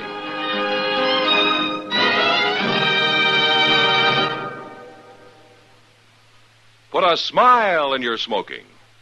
Next time you buy cigarettes, stop. Remember, only Chesterfield is made the modern way with Accuray.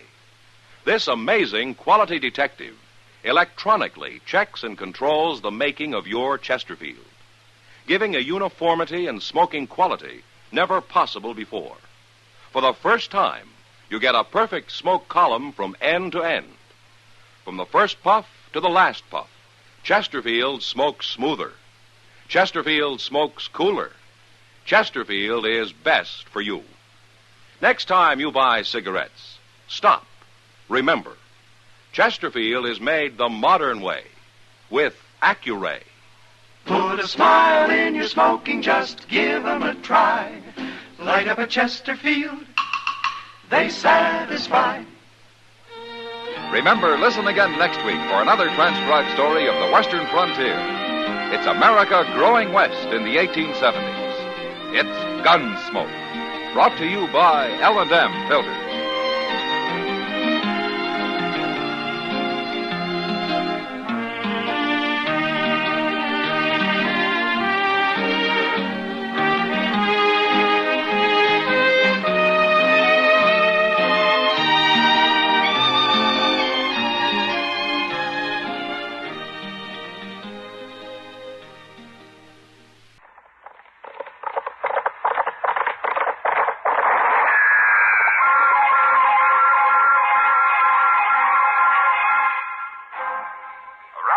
City and in the territory on West, there's just one way to handle the killers and the spoilers, and that's with a U.S. Marshal and the smell of Gunsmoke.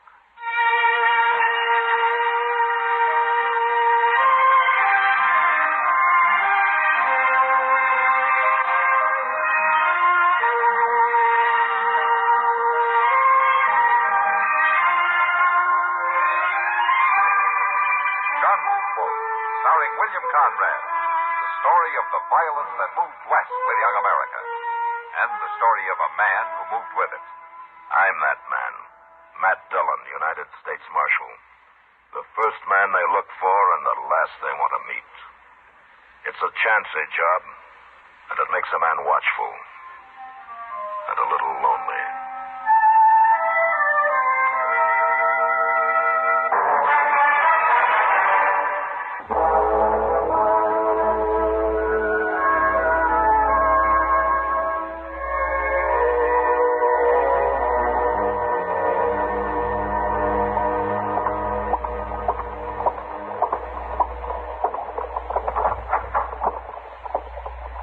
Morning, Matt. Hello, Doc. Yeah. You had breakfast yet? I'm waiting for Chester to get back from the depot. Somebody told him there was a telegram down there for me. There's a telegram. Uh-oh. You should have left it there, Matt. No? A telegram usually means somebody's coming to Dodge looking for you, or that you've got to go somewhere and look for them. Either way, it spells trouble. Well, if it wasn't for trouble, Doc, I wouldn't have a job. Well, then you ought to quit. It's a poor thing when a man has to make a living off of other people's troubles. Uh-huh. Tell me something, Doc. How long has it been since anybody came up to you and told you how good they were feeling? See, no, I haven't thought about that. I guess we are pretty much alike after all, man. Uh-oh. Well, Doc, Chester? Yeah, I got it, Mr. What are you looking so glum about, Chester? What does it say? You better read it yourself. Kindly private line. Huh? U.S. Marshal, Dodge City, Kansas. Coming to get married. Noon train. Saturday. Meet me. I'm Mavis McLeod. Oh, Mavis McLeod, eh? Oh, that's a right pretty name, Matt. She pretty, too? Mr. Dillon, you really gonna get married? Oh, you're pretty foxy, Matt, keeping this so quiet. Now, wait a minute, you two. If you're all through talking, I'll tell you something. Oh, now, quiet now, Justin. Don't say anything. This is an important moment. I'm listening. All right. Now, this may be kind of a shock to you, but well, as my two closest friends, I wanted you to be the first to know. Yeah, Mr. Dillon, yeah? Doc? Yes. Chester? I'm not about to get married, and what's more, I never heard of any Mavis McLeod. Well, but she still might be pretty. I don't care if she looks like Lily Langtree. But, Mr. Dillon, ain't you even going to meet her? Yeah, I'm going to meet her, but right now, let's go get some breakfast and talk about something else.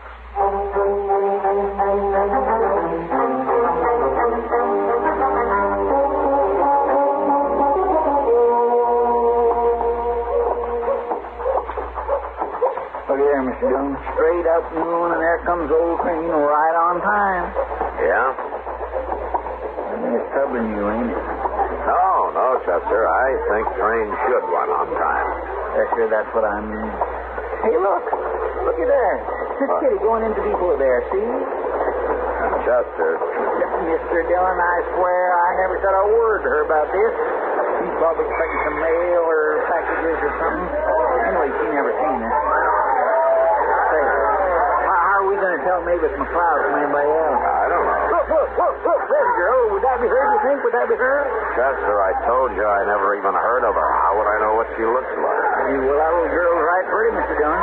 And she's the only female lady there. Okay, let's go ask her then. I'd judge her to be about 18, wouldn't you? Yeah, about that. I'd say she's pretty nice. She is pretty. Excuse me, miss. Yes? I'm Matt Dillon. Oh, maybe you can help me. Oh, maybe. I'm looking for the U.S. Marshal here. Do you know him? Well, I'm the marshal, ma'am. Oh, you are? Then you got my telegram. I did. Oh, that's right. You didn't have my name on it, did you? Of course not. How would I know your name? Oh, my goodness. Well, you didn't think I was coming to marry you, did you? Oh, how awful. I mean, how awful for you. Well, I'm still a little confused. This is Chester Pratt. Mavis McLeod. How do you do, Chester? Well, I'm proud to know you, ma'am. Yes, miss. I'm so sorry, Marshal Dillon. I guess I should have explained more in the telegram. Oh, that's all right. Who did you come here to marry? Well, I don't know. You don't know? Well, not yet. I just got here. You two are the only men I've met. It's Chester. Chester? Go over to the depot there and see if you can find Kitty, will you? Mister, I sure will. Mavis, how old are you? I'll be 19 in December. No? Oh, where are you from? I won't tell you. Well, why not? Because it isn't polite for a gentleman to ask a lady so many personal questions. All right. Well, why did you send me that telegram? Well, because I thought I'd be safe with the marshal helping me. Well, helping you do what? Get married. Oh, don't look like that. I'm not crazy. They need women out here, don't they? Well, don't they? Yeah, they need them. And I'll make a good wife, too. But, of course, it'll have to be the right man, Marshal. I won't marry just anybody, you know. And you can stop shaking your head like that. John, I found her. Hello, Matt. Kitty, this is Mavis McLeod. Hello, Mavis. Welcome to Dodge. Oh, well, thank you, Kitty. Kitty. I know, Matt. Chester told me all about it. Don't mind the marshal, Mavis. Sometimes he's a little slow to understand these things. He most certainly is. Why, he's been looking at me as though I were a bug of some kind. Kitty, you take care of her, will you? I'll go try to figure something out. Yeah, she'll be okay. And, Kitty, don't... don't worry. I won't take it to the Long Branch. Okay. You let me know if you need anything, Mavis. Besides the husband, I mean.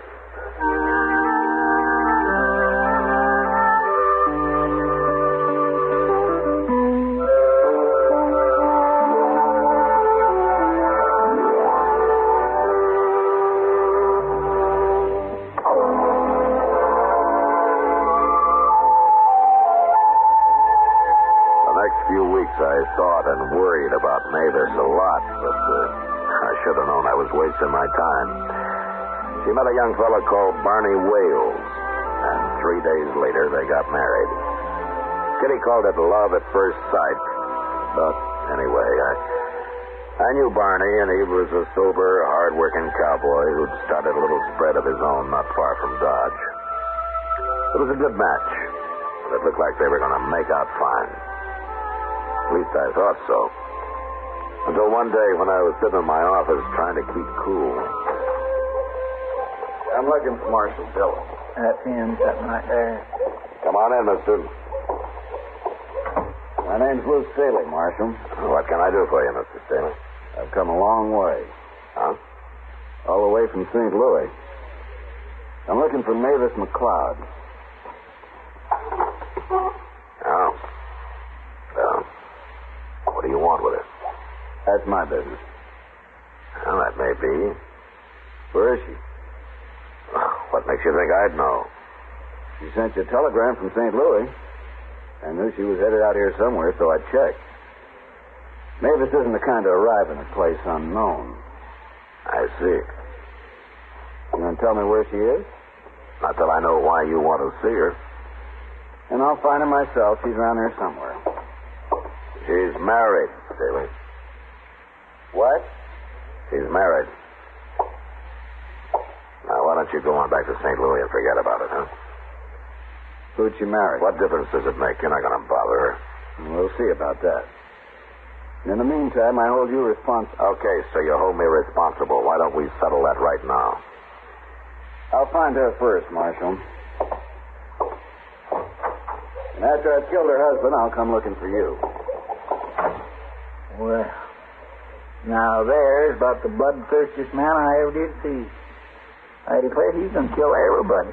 He might try it, Chester. I think I better ride out and talk to Barney Wales. Oh, sure, not today, you ain't. What? Well, Barney and Mavis is in town today. I seen them over at the Dodge House this morning.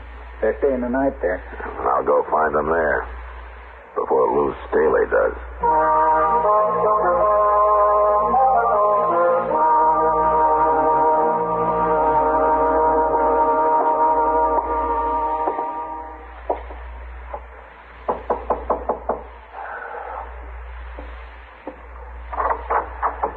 Hello, Barney. Marshal Dillon. Well, come on in. Hey, Mavis, it's the Marshal. Hello, Marshal.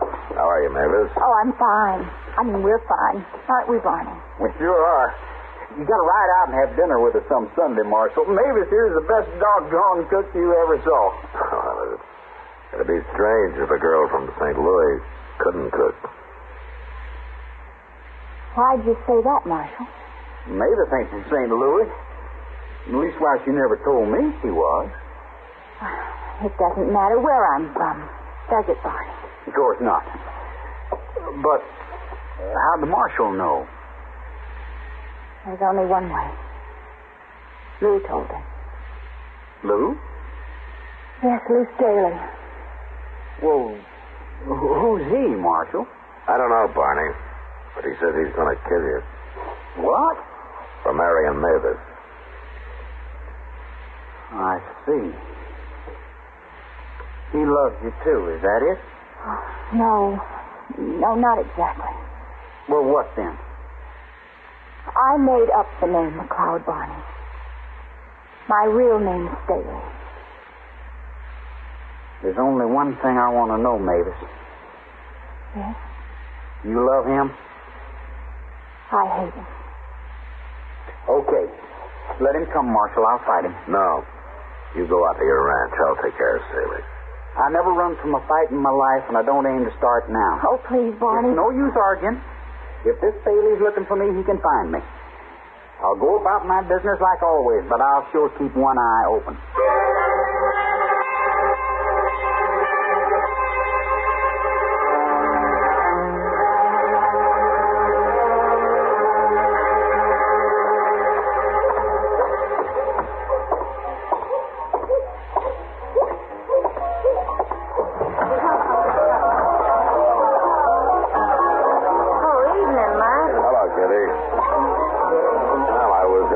Chester earlier. Huh? Where were you? Oh, I took a walk after supper. Anything to get out of the saloon for a while. What did you want me for? Kitty. Yeah? That man over there at the bar, the tall, dude-looking fella. You see him? Who is he? Well, his name's Lou Staley. You ever hear of him? No. I thought maybe Mavis McLeod might have said something about him. She never mentioned him, but I've hardly seen her since she got married. What's it about?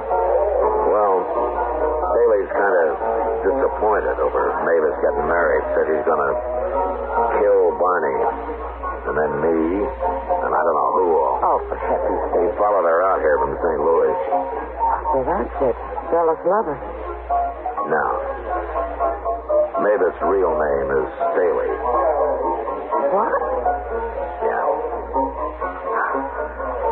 Well, I guess Mavis kind of fooled all of us. I can understand Staley wanting to kill Barney. Now, that's not my business how Mavis messes up her life or anybody else's, but murder's wrong, Kitty, no matter what the cause, it's wrong. Matt, look. Yeah, I see her. She's seen us, too. Hello, Marshal. Kitty? You shouldn't be in here, Mavis. I know, Kitty, but I had to come. Where's Barney? He's talking business with some cattle buyers over at the doghouse. He doesn't know I'm here. This is no place for you, you know. Well, it's good enough for Kitty, isn't it? Why own the place? I explained all that to you. Well, I didn't come here for fun. I ran into Chester out in the plaza, and he told me I'd find Lou Staley here. I've got to talk to him. It probably won't do any good, but I've got to try. Well, he's over there at the bar. I know, I saw him. But I didn't dare walk up to the bar, and not with all those men watching. Okay, Mavis, I'll get him. No, I guess I won't have to. I knew I'd find you sooner or later, Mavis. I want to talk to you, Lou. It's too late for talk. I told you what I'd do, and I'm going to do it. Lou, I want to talk to you alone. You can go out back, Mavis. Door's right over there. Nobody will bother you outside. Come on. Won't do any good, Mavis. You know it won't. I don't like this, Kitty. Why not? Talking's better than fighting, isn't it? Talking isn't going to stop him. Now, there's something wrong about him. Sort of like he can't hear or see anything but himself. Like he's all alone in the world. Well, any man in love acts like that now. Maybe, but if I didn't think he'd just keep coming back, I'd tie him up and throw him on a train for back east. Well, I wish you'd do something. Matt.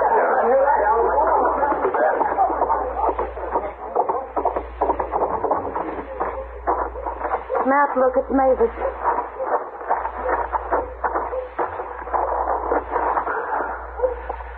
Mavis.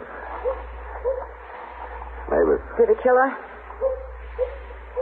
No, she's still alive. Well, you go after Staley, Matt. I'll take care of her. I'll get Staley, Kitty. And I'm going to carry Mavis over to Doc's first. Hey, you better come along.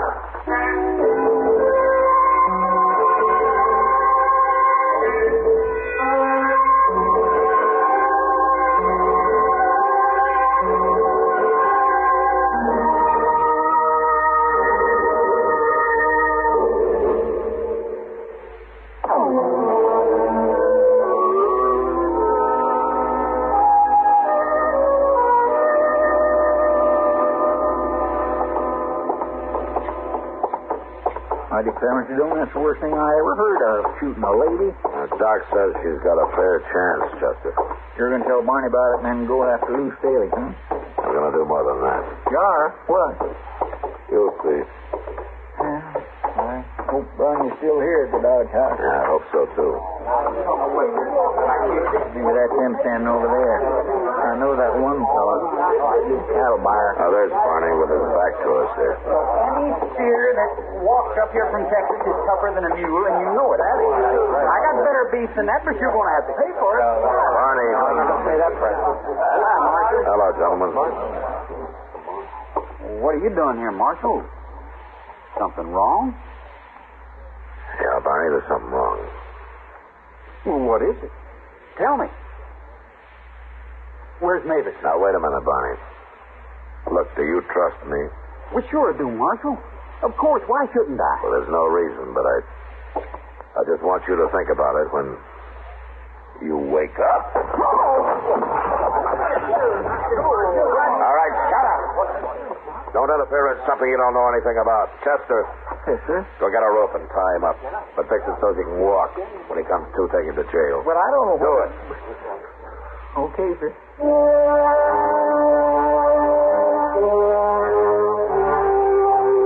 I warned the cattle buyers there not to say a word to anybody about Barney, and then I went out looking for Lou Staley.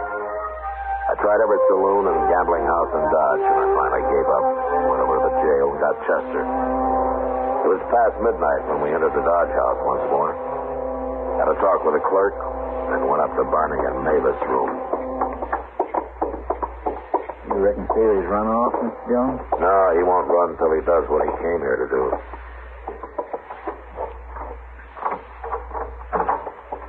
Okay, inside, Chester. Yes, sir.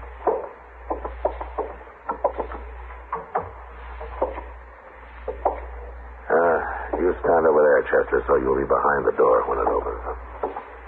Staley's sure going to be surprised if he does come here, ain't he? Unless that clerk downstairs bungles it. On my land, all he's got to do is say, Barney come in a while ago and went upstairs. Well, it sounds easy, Chester, but he might get scared and say anything. Well, what could he be scared of a man who goes around shooting women? The clerk doesn't know about that, Chester.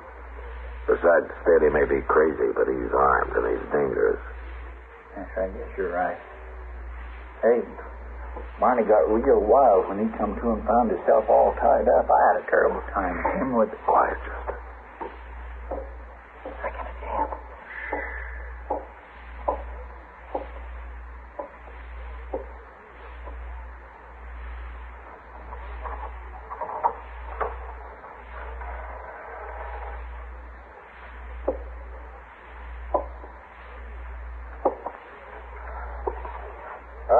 Barney, you coward. Where are you? Hold it right there, Staley.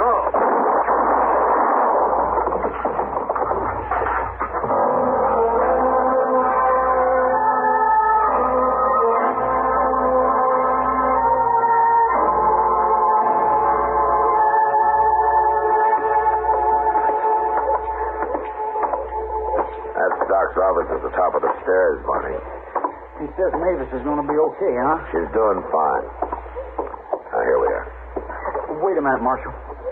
Yeah. About last night, I'd have found Lou Staley somehow, and I killed him any way I could, Marshal. It might have been murder, Barney. Yeah. I guess this is the first time I ever thanked the man for knocking me out. Let's go on in now.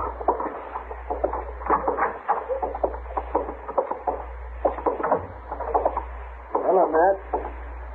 Barney? Where's Mavis, Doc? Well, she's in the back room there. And except for a little fever, she's coming along fine, Barney, just fine. Of course, you'll have to stay quiet for a few days. You can't be moving around. Can I see her now, Doc? Sure, you go ahead.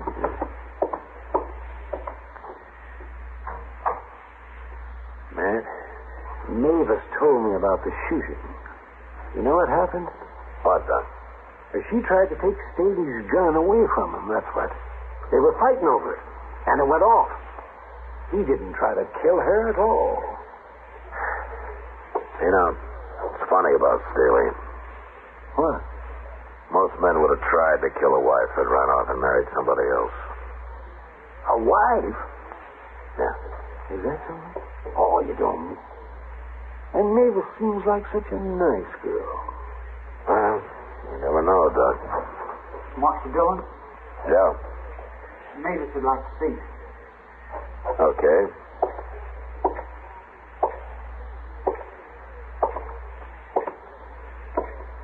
Hello, Marshal. Mavis. There's something I want to tell you, Marshal. Okay.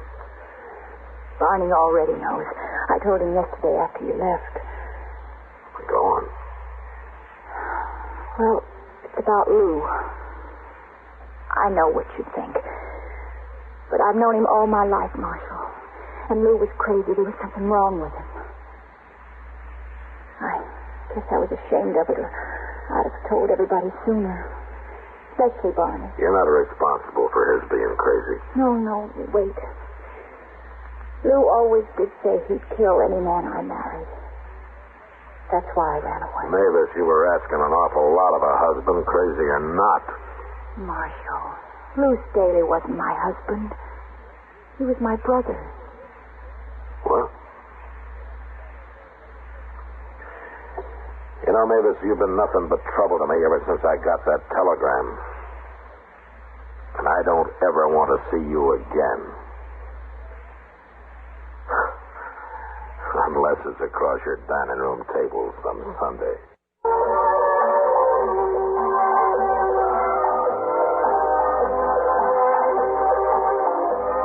Gunsmoke. Produced and directed in Hollywood by Norman McDonald, stars William Conrad as Matt Dillon, U.S. Marshal. The story was specially written for Gunsmoke by John Meston. Featured in the cast were Harry Bartell, Barbara Eiler, and Sam Edwards. Harley Bear is Chester, Howard McNear is Doc, and Georgia Ellis is Kitty. This is George Walsh inviting you to join us again next week when CBS Radio presents another story on Guns.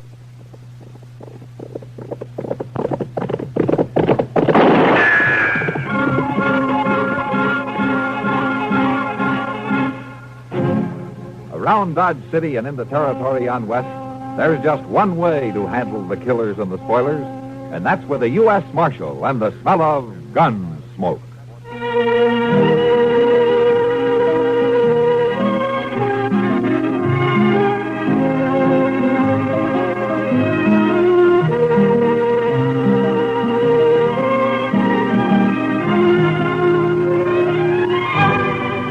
Gunsmoke, starring William Conrad. The story of the violence that moved west with young America.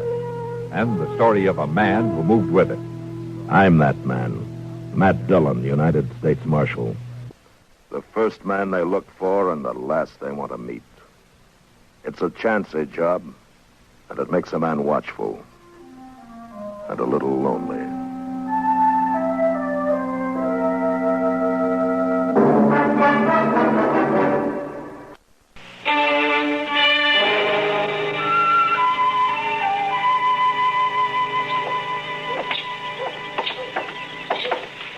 Mr. Dillon, ain't this a fine morning, though? A little nippy, maybe, but just fine. Yeah. Indian summer hanging on, winter holding off. You know, Chester, this time of year I wouldn't trade western Kansas for everything east of the Mississippi. Oh, good morning, Caleb. I've been waiting in this jail office for a full 2 hours. What time do you start work, Marshal? Chester, you know Caleb Andrews, don't you? Yes, sir. How are you, Mr. Andrews? Marshal, I have an order here from the U.S. District Court. No? I believe it's your job to serve such orders. It is. I don't get them often, though. Now, order of foreclosure and eviction on Ed Blake. Caleb, why are you doing this to Ed? The man borrowed money from me, gave me a mortgage on his farm and household effects. He can't pay it. It only came due 3 days ago. You sure didn't waste any time.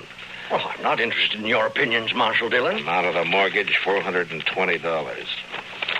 What do you need with $420? You own half of Ford County right now. Marshal, it's not your place. You know as well as I do why Ed Blake can't pay this off. His horse rolled on him last spring and broke his leg, and then his wife and kid nearly broke their backs trying to get a crop out.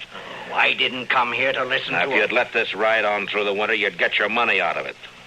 But if you go ahead and foreclose now, you're going to wipe him out. Marshal, I already have foreclosed. Yeah. You'd break a man for $420 that you don't even need, huh? As I said, your opinions don't interest me. All I expect from you is to serve those papers. All right, I'll serve them. You'll notice they're to be served today. I said I'd serve them. Now get out. What, sir? This office belongs to the United States government, and as far as I know, that's one thing you've got no mortgage on, so get out. You may find I have some influence in Washington, Marshal Dillon. Then see if you can get me a decent salary for this rotten job I've got. Sure was a fine morning, Mr. Dillon. Yeah, it sure was. All right, Chester, let's settle up.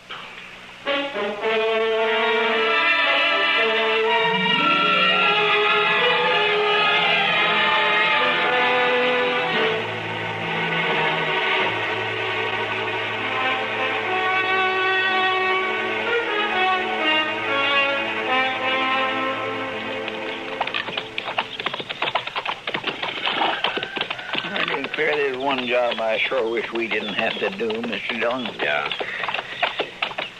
It sure is a nice farm. Ed and Martha put in a lot of work here the last 4 years. Chester, we don't have any choice. Yes, sir, I know. It's a downright shame. Hey, Marshal! Oh, boy. Well, hello, Jimmy. Look here what I got, Marshal. Looks to me like a mighty dead coyote. He's been killing my chickens, so last night I hid out behind the barn. I got him with one shot, Marshal, and there wasn't even a full moon. Oh, that's fine, Jimmy. Matt Dillon, how are you? Morning, Martha. And Chester, too. Miss Blake? Glad to see you. Get down and come on in. Oh, thank you. Jimmy, now that you've showed that thing to Marshal Dillon, take it away somewhere. All right, Mom.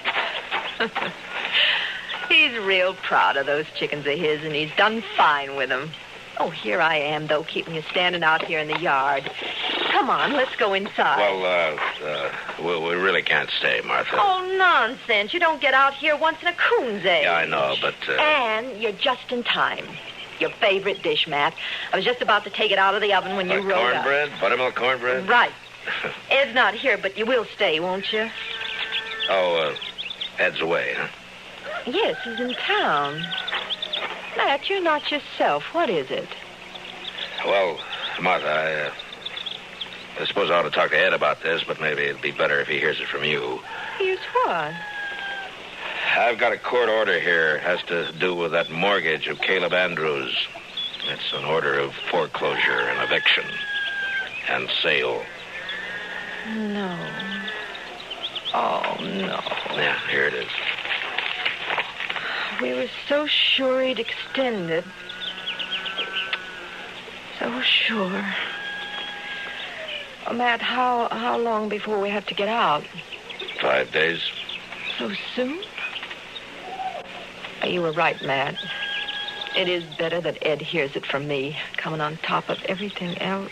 Martha, if there's anything I can do, you just let me know. Matt, I don't blame you for this. I understand. come on in now and have some cornbread with us. Well, I couldn't. I'm sorry. Thanks anyway, Martha, but I'm just not very hungry.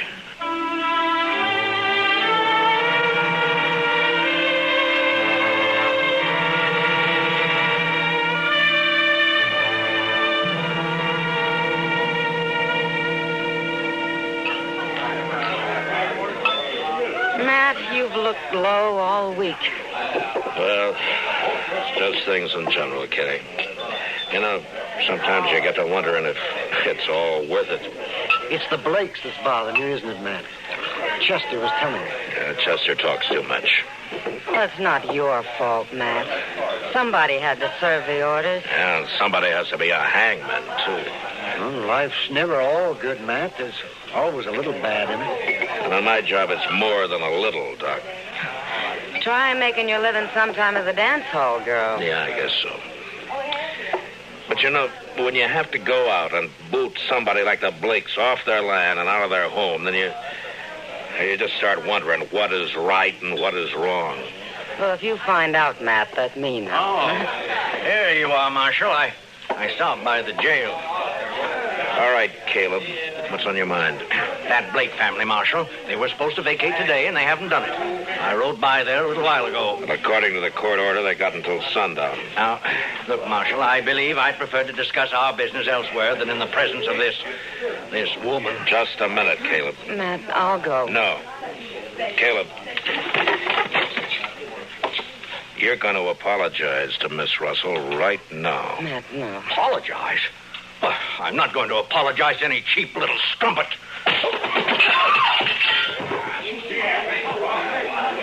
Matt, you shouldn't have done it. Sam. Yeah?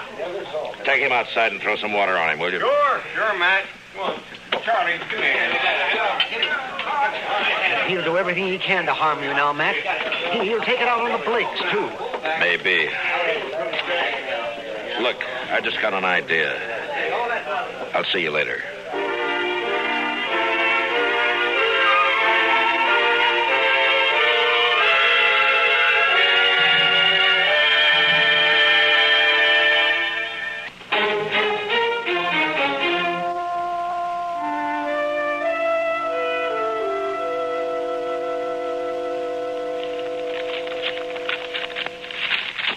Matt, the mere fact a man runs a bank doesn't always mean he has a free hand in everything he does.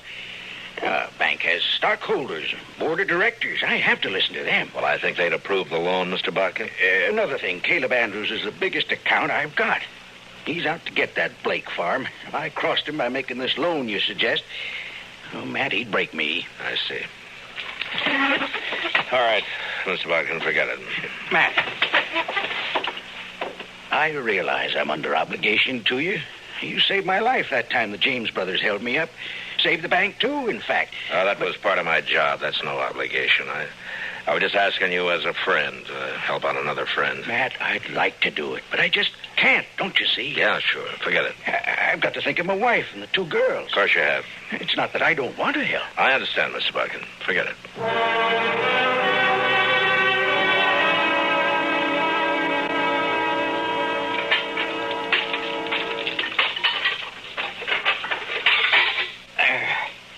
That ought to hold it a while. That fire feels kind of good, Mr. Dillon. Getting chilly out tonight. Yeah. Yes, sir. When winter sets in, it always makes you feel good to know you got a warm place to hole up. Be mighty rough to... Yeah, I was thinking of the same thing, Chester. You reckon they vacated this afternoon? I don't know. We'll ride out there in the morning and find out. Yeah, come in. Can we bother you? Ed, come on in. Martha. Hello, Jimmy. Come on up the stove. Yeah. Fact is, Matt, that we kind of like to impose on you for tonight.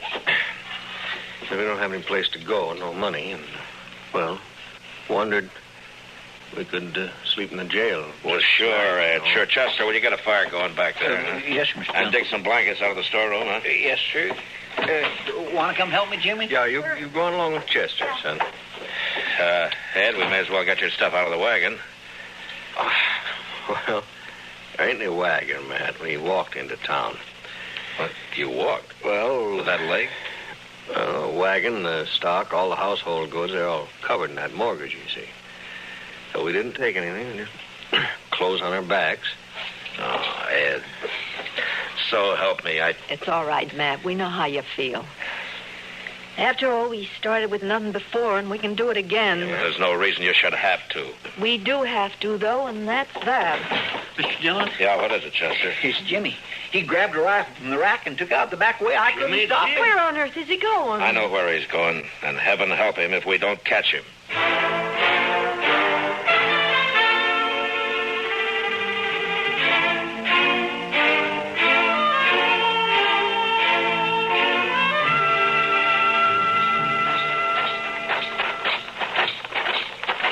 Little Caleb's house here in the corner. Looks dark. Yeah, he may not be at home. Ain't no sign of the boy around. But it's 10 to 1. This is where he headed for.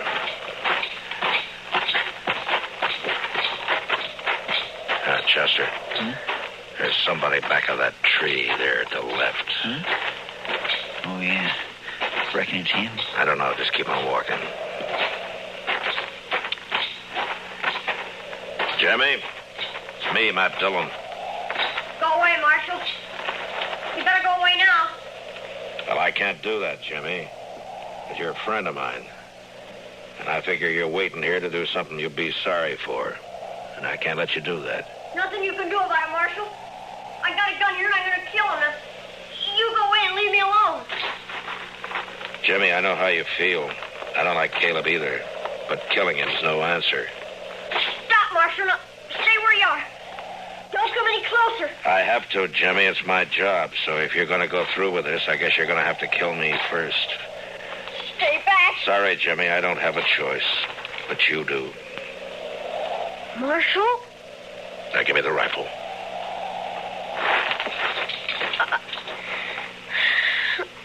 I couldn't shoot you, Marshal. You know that. Sure. I kept waking up nights and hearing Mom crying.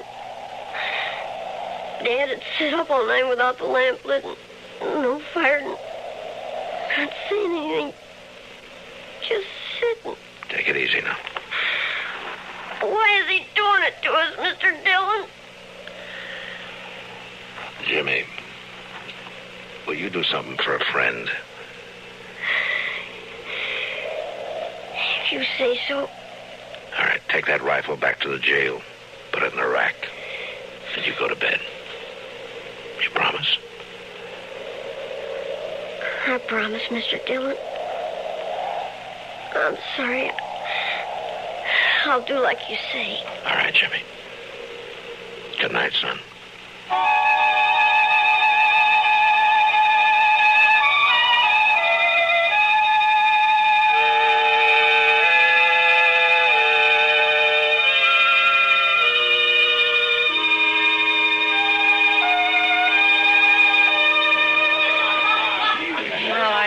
Told you Mr. Botkin wouldn't do anything, Matt. He wouldn't dare. He'd be scared Caleb would take his money out of the bank. Yeah, that's about what he said. I don't know, Kitty. I've done everything I can think of. Now, the worst of it is everybody in town is just as scared of Caleb as Mr. Botkin is. I doubt if they'll even have the nerve to bid against him at the sale. I know. He'll probably get the place at not much more than the amount of the mortgage. $420. Matt, I've seen more than that change hands across the poker table in one deal. And to think that's all it takes to get... Oh, yeah, Jack. Jack? I'm not usually one to eavesdrop on people, but I have been listening to you, too. The reason I butted in, Miss Kitty, I heard you talking about these people losing their home. I don't know this fellow Blake. He's never done any business over my blackjack table and probably never will. No, I don't think he's ever been in here. And I don't know if this will make sense. But the thing is, I left home when I was 10 years old, and I've been drifting ever since. But when I see somebody like this Blake that sticks it out and works and fights and then gets a raw deal, well, what I'm getting at, here's $50, if that'll help any. Well, this is pretty decent of you, Jack. Thanks. Sure. Matt, I said a while ago that nearly everyone in town was afraid of Caleb. Well, it looks like there's some who aren't, like Jack and the other dealers and the girls and the bartenders. Matt, I can raise $420 right here in the Long Branch. I think maybe you could, Kitty. I can do as well as Jack, too. Here's 50 from me.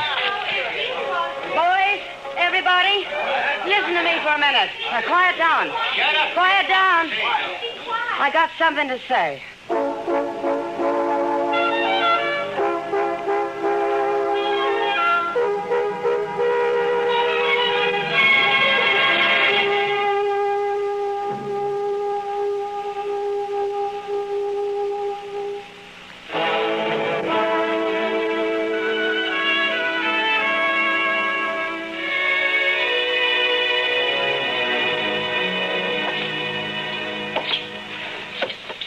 Well, he's sure taking his time getting here, Chester. Well, I told him what you said, Mr. Dillon. Ought to bring him to the office on the run, if anything will. Anytime Caleb figures he's about to lose $1 or $2, it's hitting him where it hurts. The Blakes turned in for the night, have they? I guess so. It's quiet back there. Marshal, what's this all about? Shut the door, Caleb. Now, would you mind telling me why I've been called here at this time of night? Sure.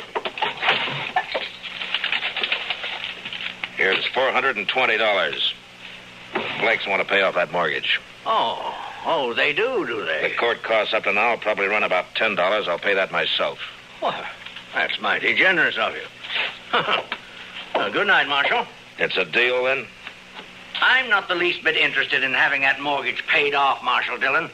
The Blake farm is worth about $2,000 now. In 5 years, it'll be worth 3 times that much. Land's going up in Ford County. So I don't want the money, I want the farm. And when it's put up for sale, I'll get it at my own price. That foreclosure still goes. I see. Oh, good night, gentlemen. Well, I guess that's that. I don't know why I ever thought he'd take the money. The Blakes won't get a cent out of the sale. He'll scare everybody off and bid it in a few dollars over the amount of the mortgage, and nobody in town will even try to...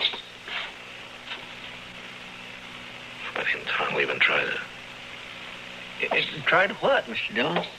Chester, I'm going over and wake up Mr. Buck, and I got an idea. And if it works, we'll hold that sale at noon tomorrow. Well, that's pretty short notice to find an auctioneer. I don't need an auctioneer, Chester. This one I'm going to run myself.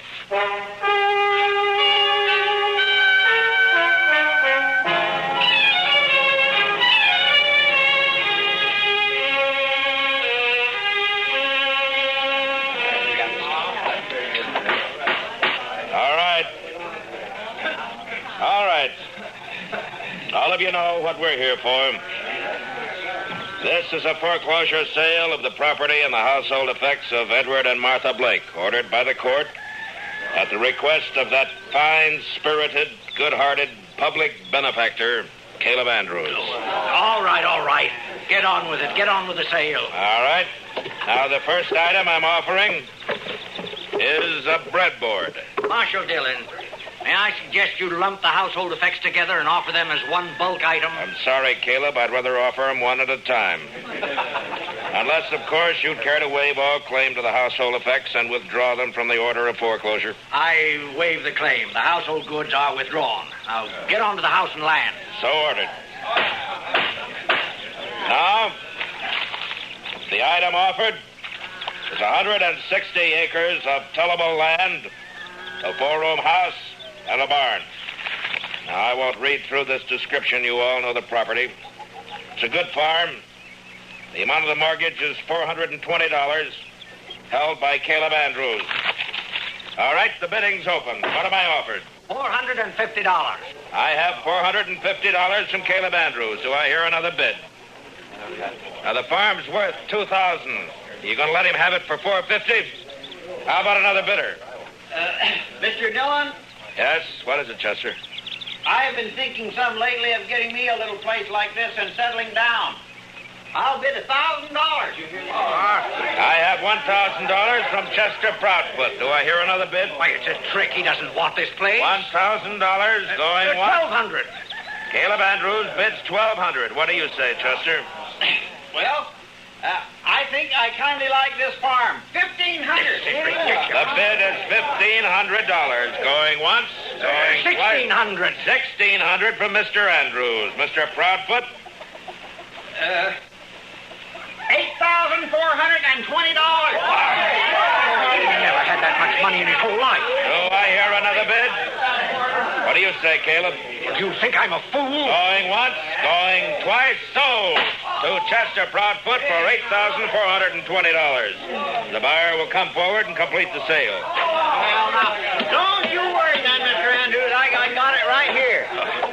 Now, see, there's 8,000 in $500 bills, and here's the 420. Where did you ever get that much in cash? Well, I save my pay, Mr. Andrews. And then, of course, I only drink mostly beer. And it adds up after a while. Well, Caleb, I guess $420 of this is yours. That takes care of the mortgage. Well, Ed, looks like you made a pretty fair profit on the place. A whole lot better than I expected, Matt. But I still would rather have the farm than the money. Ed, I've been sort of thinking it over. Maybe I kindly lost my head. When you come right down to it, I don't know what I would do with a farm. So if you'd like to buy it, I'll take a $420 loss and sell it back to you for $8,000 cash. That's done, and here's the money. It is unheard of. They can't do it, Marshal. Well, as far as I know, there's no law against a man selling his own property. And now the way I see it, Mr. Andrews, is right this minute, you're a trespasser on my property. What? So, come on now, let's go. You hear about this, believe you me. And stop pushing me. Chester, Off my land. you better get that $8,000 back to the bank. Mr. Bodkin's probably worrying himself into a breakdown for fear somebody will find out he let us have it. Yeah. All right, Mr. Dillon. I'll see you in town later. All right. Matt, I don't know how we can ever thank you for what you've done. Not me, Martha. Thank the bunch that work at the Long Branch. Now, they're bums and drifters, most of them, but when Kitty told them the story, they really came through. We'll pay it back, Matt, every cent of it.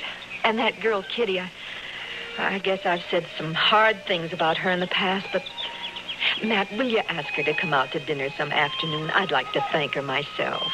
Sure, I'll ask her, Martha. I think she'll appreciate that even more than you know.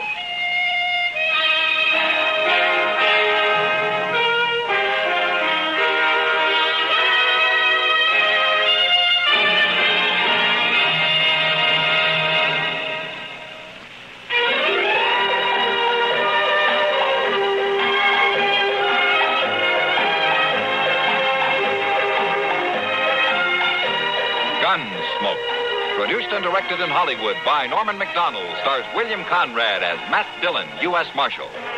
The story was specially written for Gunsmoke by Les Crutchfield, with editorial supervision by John Meston. Featured in the cast were Gene Bates, Joseph Kearns, Dick Beals, Jack Moyles, Lawrence Dobkin, and James Musser. Harley Bear is Chester, Howard McNear is Doc, and Georgia Ellis is Kitty. This is George Walsh inviting you to join us again next week when CBS Radio presents another story of the Western frontier. When Matt Dillon, Chester Proudfoot, Doc, and Kitty, together with all the other hard-living citizens of Dodge, will be with you once more. It's America growing west in the 1870s. It's Gunsmoke.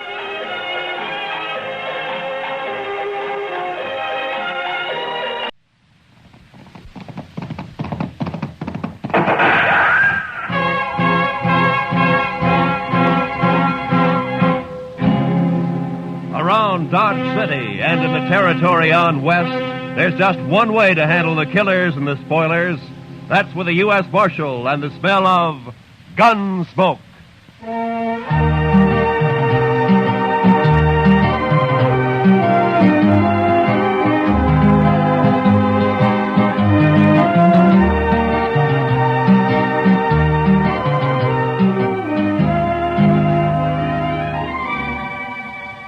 Gunsmoke, starring William Conrad.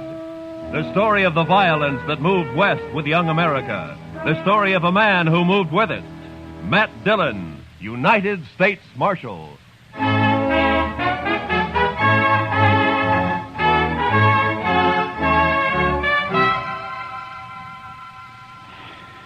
sure is hot today, Mr. Dillon. Yeah.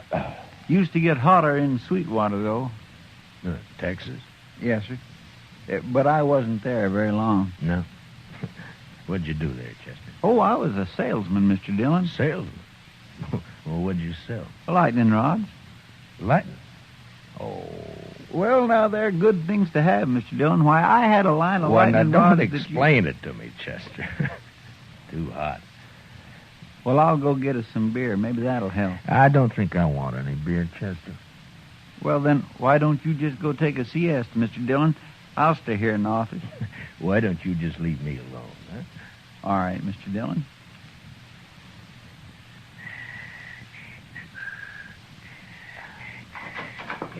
Marshal.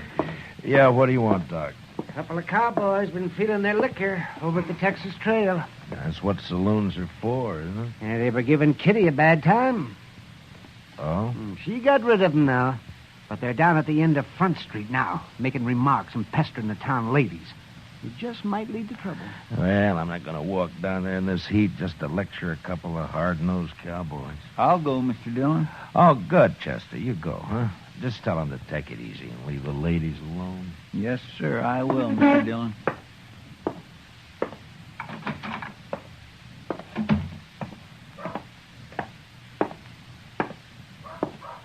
Hey, lady, you ever been to Texas?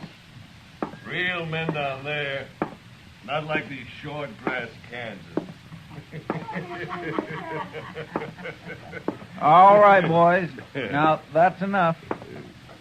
Who's this? The preacher, maybe. Boys, Marshal Dillon sent me down here. And we're going to send you right back, fella. Mr. Dillon said you can have all the fun you like, but to leave the ladies alone. That's the whole dang trouble with these Dodge ladies. They've been left alone too long.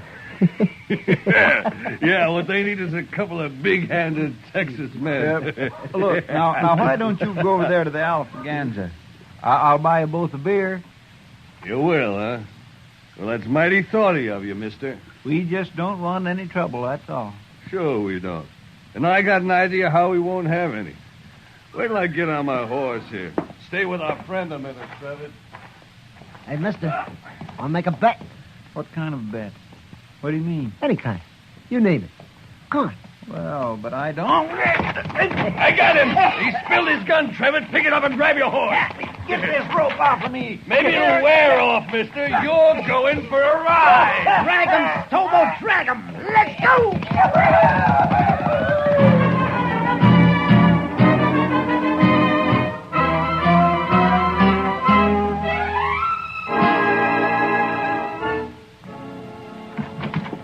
I got Chester, Marshal. What? What? Who got Chester? A couple of cowboys. They roped him and dragged him out of town. Come on. What? Well, which way? West, I'm going with you. Hurry.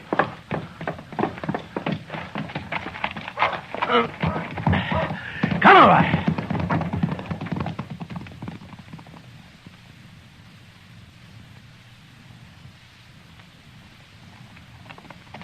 There they are, but they're not dragging anything. They must have cut him loose.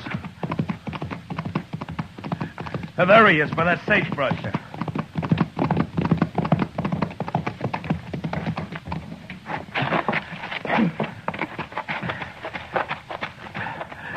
Chester.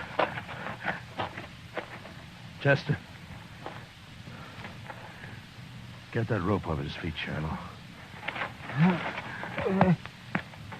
Look at him. He's bleeding all over. They tore him to ribbons. I'll stay with him, Marshal, if you'd like to. No, Shiloh. Go get our horses. I want to get him back to the dock right away. All right, Marshal. It's all over, Chester. I got you now. We'll be at the dock soon. Easy, Chester. Easy, fella. Easy now. I'll carry him when you get tired, Marshal. I won't get tired, Shiloh. Not for a long time.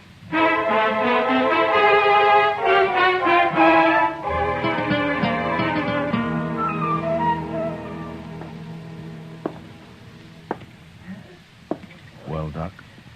Yeah, he's in bad shape, Marshal. worst is something's bothering his breathing. I don't know what it is. We'll just have to wait and see if it goes away. If he lives the next few days, he'll pull through.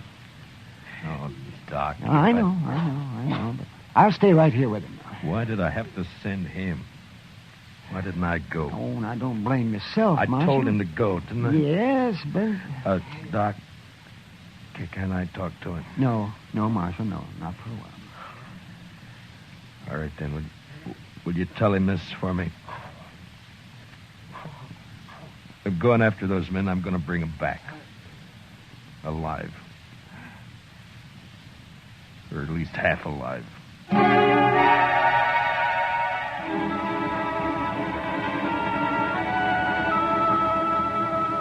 In the street outside, waves of heat move back and forth, making things seem unreal. Like Chester lying up there at docks. That seemed unreal somehow. I walked down to the jail, and I went inside, and I sat there for a while.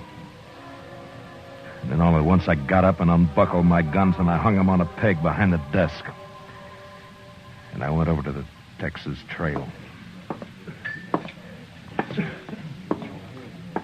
I'm over here, Matt. Sit down. Matt, I heard about Chester. How is he? Doc doesn't know for sure. Oh. They were in here bothering you. Who were they, Kitty? I never saw him before. One was a kind of weasel-faced man named Trevitt. And the other? Big man. Real brute. Named Stobo, I think. I see. What outfit, they say? Would it be the Crow Track? Yeah. The Crow Track's holding a herd up the river. Thank you, Kitty. Wait a minute, Matt. Yeah?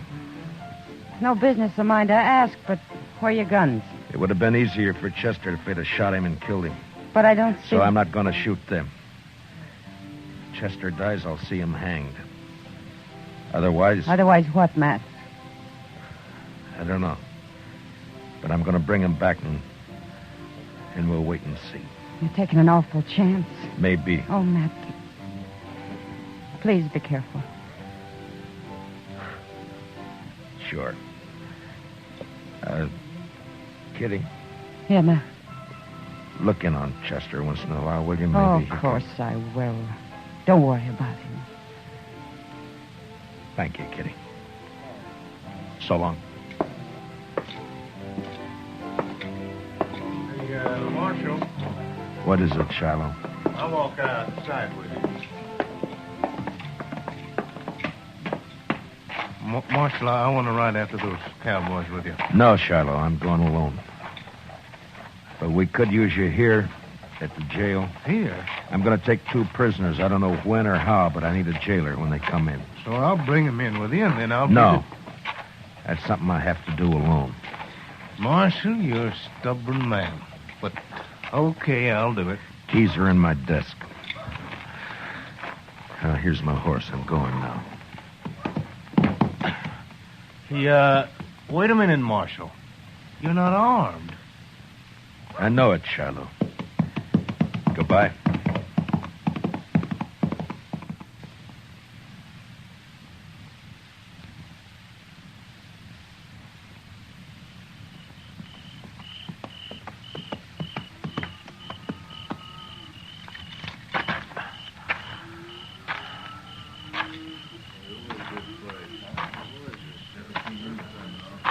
Who's the trail boss here?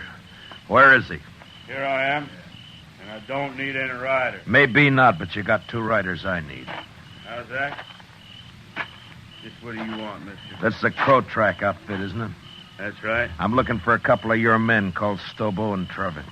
They ain't here, mister. And where are they? They come back this afternoon, picked up the gatherings, and left. Didn't even wait to get paid off. I'm telling you this just because they're no good, and I'm glad they're gone. Which way'd they go? I wouldn't tell you if I knew, mister. I didn't think you would. Who are you, anyway? I'm a U.S. Marshal out of Dodge. That's so? Well, I don't know what you want them for, and I don't care, but how you going to take them, Marshal? Put salt on her tail? You ought to at least take a club if you're going after that Stobo. He's mean, he's big. Besides being a Texan. We've hung Texans up here before, mister.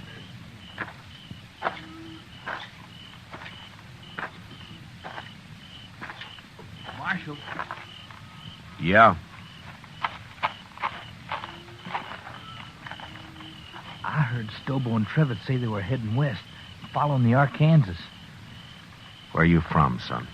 Texas, near Waco. And what are you sniveling around informing on these men for? That Stobo kicked me, knocked me down and kicked me. All right, son, I'll ride along the Arkansas. But you ride back to Texas and learn how to fight your own battles.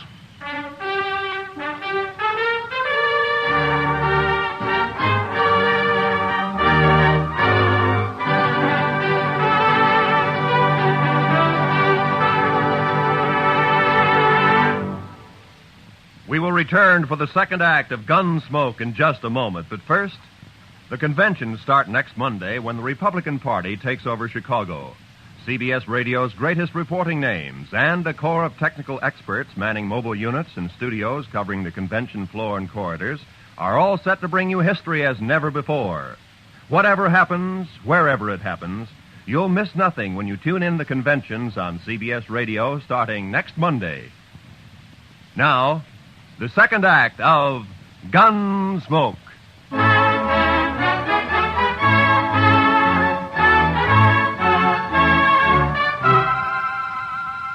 I cut straight down to the Arkansas and followed it west. I rode close to the water where I could use the sound of it for only my cover. After an hour or two, I spotted a hobbled horse alone. Stobo and Trevitt must have separated. I got down and followed the animal's tracks as best I could in the moonlight until I caught the dying coals of a campfire on the bank ahead. To one side, I could make out the huddled figure of a man asleep in his blanket. It took a long time to crawl to his head where I saw the weasel face of the man Trevitt. His gun belt lay on a saddle blanket in easy reach. I stood up and heaved it out into the river. And as Trevitt sat up with a snap, I kicked him back. Don't shoot! Don't shoot! You sit up again and I'll smash your skull, Trevitt. Don't kill me. Don't kill me. Shut up. Now, where's your rope? I told you to lie down. Now, where's your rope? Under my saddle there. You gonna lynch me? No. But you may hang legally if you live that long. Now, keep your arms in that blanket and lie still while I get you roped up here. Who are you, mister? Yeah, that'll do it. Let's just say I'm a good friend of a man you dragged out of Dodge this morning. Stobo was in on that, too. It was his idea. He did it. Don't worry. I'll find Stobo. You ain't gonna leave me like this? I'll be back.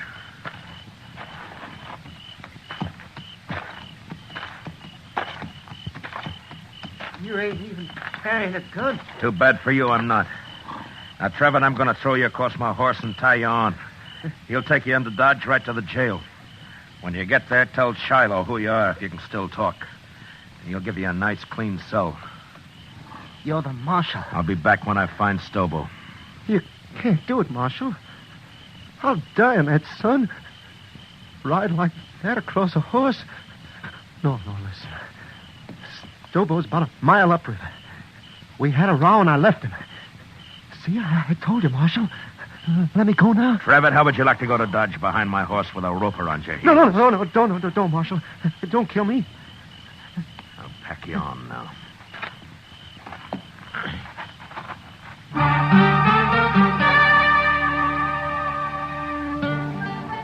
I tied Trevitt across my horse and started him off in the direction of Dodge, and then I forgot about him. Stobo was next. I rode west on Trevitt's horse. Dawn was just breaking when I saw him, crouched behind a campfire, cooking breakfast. His horse was saddled and stood nearby. I rode straight up, got down, and walked over.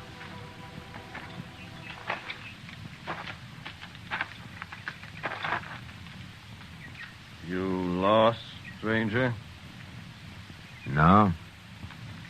I'm not lost. Stobo. No tricks, mister. I don't see a gun, but no tricks. Relax, Stobo. I'm unarmed. Who are you? Matt Dillon. I'm a U.S. Marshal out of Dodge. You're a long way from Dodge, Marshal. Stobo, you and your pal had some fun with a friend of mine yesterday. You hurt him bad. Maybe you killed him. You rode out here without a gun to tell me that? You're the craziest marshal I ever saw. I'm going to shoot you, Marshal, and bury you in the river. What do you think of that? I expected you would. Huh? But unless you want it on your conscience that you refused to feed a man on the trail, you better give me a piece of that pork first. You're about the coolest man I ever saw, Marshal. Do I eat? Sure you do. Sure. You just stand right there across the fire and don't move. I have to shoot you before you've been fed. I know. It's too bad I only got one dish for your last meal, Marshal. A man can keep sassy on meat alone, Stobo. Yeah, he sure can. Well, looks about done. At least this here piece says you can't... All right, I got your gun, Stobo, so don't try anything. You burn me! You burn me! Just a few coals. They won't hurt you. Now shut up and get on your horse. I'll kill you for this, Marshal. You can't hurt me like that. On your horse! Come on now. Get up there. Now, you just sit there, Stobo. I'm going to throw a noose around your neck, so keep your hands down. There now. Now, you ride toward Dodge. And you do anything I don't like, and I'll jerk you off your horse and drag you the rest of the way.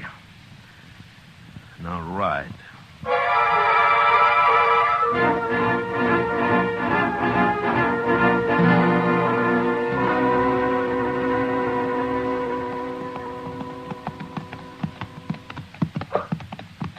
Jail's on the left. You see it? I see it. All right, pull up. Shiloh! Shiloh! Well, hello, Marshal. This other one? Yeah. Trevitt, get here. More dead than alive, but he's here.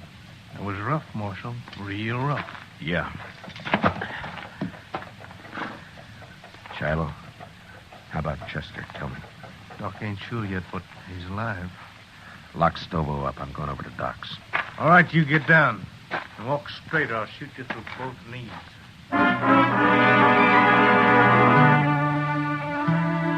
Chester was asleep, but the doc let me take a look at him. Seemed to me he had more trouble breathing than before. But the doc said another day might see him out of it. And there was nothing I could do. So I went up for a steak and some sleep. And the next morning I went back to the jail. Morning, Marshal. Is everything all right, Shiloh? Doc looked over your prisoners. Trevor's pretty sick yet, but Stobo's all right. Got a few burns is all. Nothing could hurt that moose. A hanging might. Sure, but what if Chester pulls through? You can't hold us in, Marshal. There's no law that says... I don't like the sound of your voice, Trevitt. But you can't Be hold quiet. Don't worry, Travis. There's nothing he can... You too, Stobo. Shut the door, Shiloh. I don't even want to look at him. That Stobo's a mean one, but I feel kind of sorry for Trevor. And go cry about it someplace else. I don't feel sorry. Don't you take it out on me, Marshal. I didn't send Chester off to do my job. Yeah. Yeah, you're right. I'm sorry.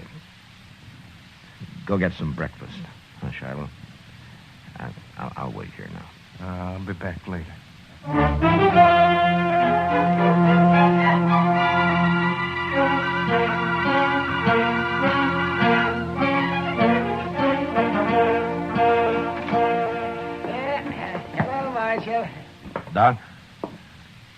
Well, what is the doc coming? Chester, he's going to be all right. You sure? Well, of course, Marshal. His breathing suddenly changed. The pressure's off somewhere. Oh, he's going to be fine. That's good. Of course, he'll be in some pain for a while yet, but... Yeah. All right, Doc, I'll come see him in a little while. I'll tell him for you, Marsh.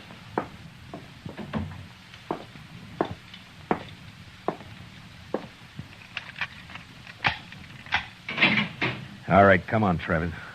Where to? Come on, I said. What's up, Marshal? I'll be back for you, Stobo. Now get going. Come on.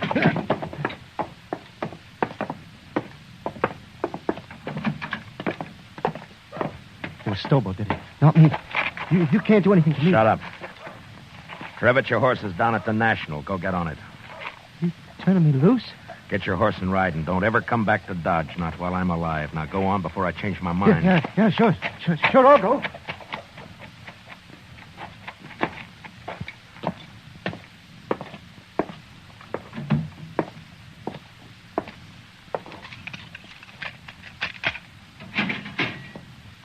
You're next, Stobo. What you do with Trevitt? Put a knife in him? I turned him loose. Now come on, get out of that cell. Am I free, too? You will be in a little while. So the doc, Marshal. Chester's... Hey, where you going with Stobo? Gonna shoot me in the back, probably. That right, Marshal? I'm gonna do what I should have done 3 days ago when I sent Chester after you. Bring him outside, Shiloh. Let's go, Stobo. Slow and easy.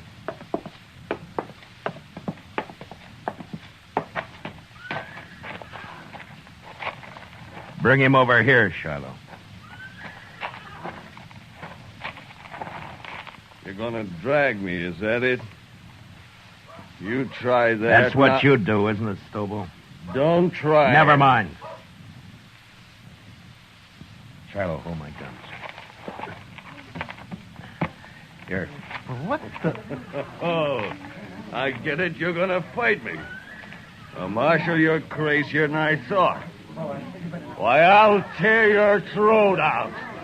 If he wins, let him go, Shiloh. Maybe I will. I said you'll let him go. All right, Marshal, all right. Maybe you're crazy, but I guess this is your party. Come on, Marshal.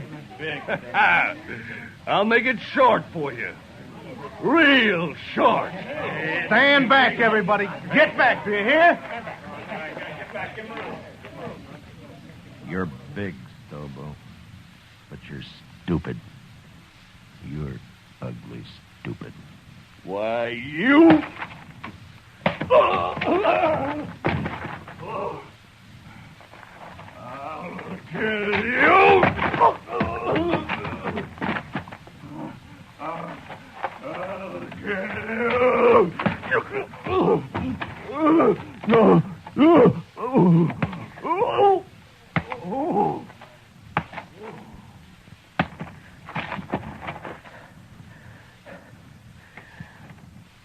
Give me my guns, Shiloh. Here. You don't look too good, Marshal. I'd better get that doc. He's hurt, but he isn't dead. If he can't ride, throw him on a stage, but get him out of here. If I see him again, I'll shoot him.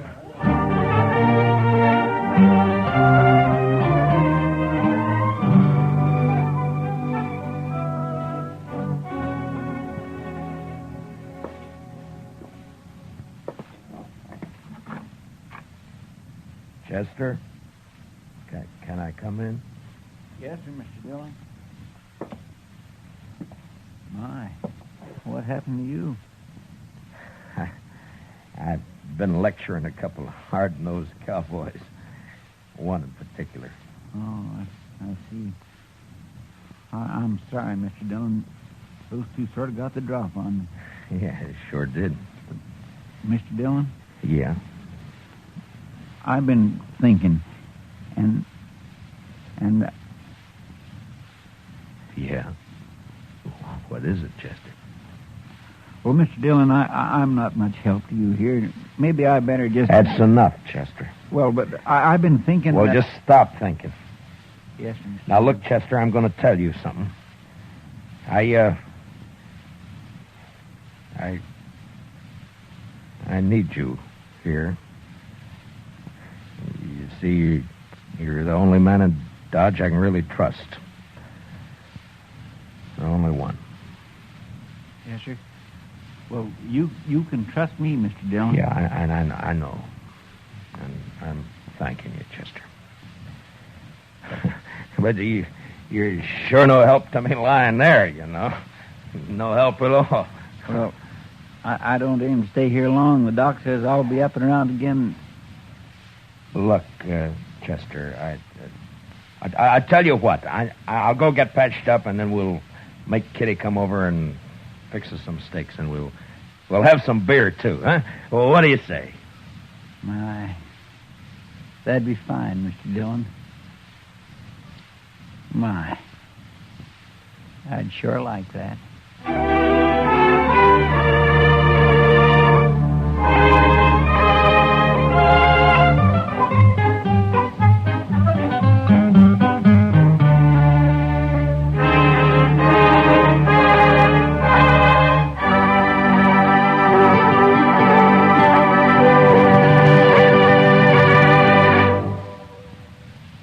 Gunsmoke, transcribed under the direction of Norman MacDonald, stars William Conrad as Matt Dillon, U.S. Marshal. Tonight's story was especially written for Gunsmoke by John Meston, with music composed and conducted by Rex Corey. Featured in tonight's cast were Paul Dubov, Lou Krugman, and Georgia Ellis, with Don Diamond, Gil Stratton, and Jack Crucian. Parley Bear is Chester, and Howard McNear is Doc. Join us again next week as Matt Dillon, U.S. Marshal, fights to bring law and order out of the wild violence of the West in Gunsmoke.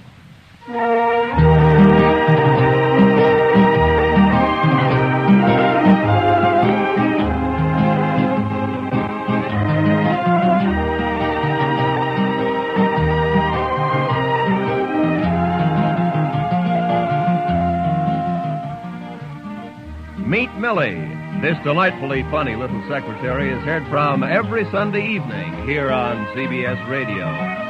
Audrey Totter stars as Millie, a gal with a one-track mind on the subjects of love and marriage, especially where the boss's son is concerned. Remember, you can now meet Millie every Sunday night on most of these same CBS radio stations. This is Roy Rowan speaking. And remember, tune in History starting next Monday. Hear the Republican Convention on the CBS Radio Network.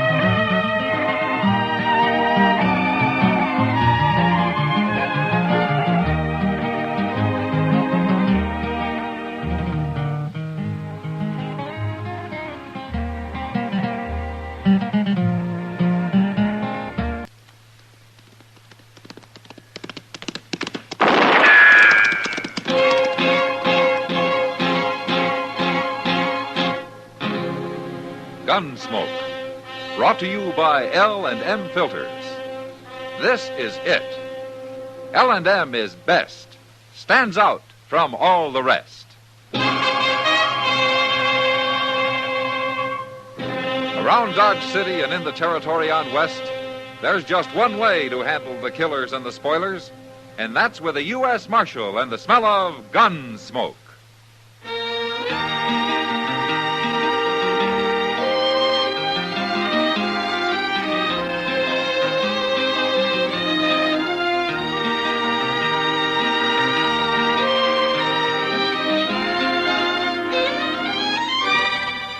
Gunsmoke, starring William Conrad, the transcribed story of the violence that moved west with young America, and the story of a man who moved with it.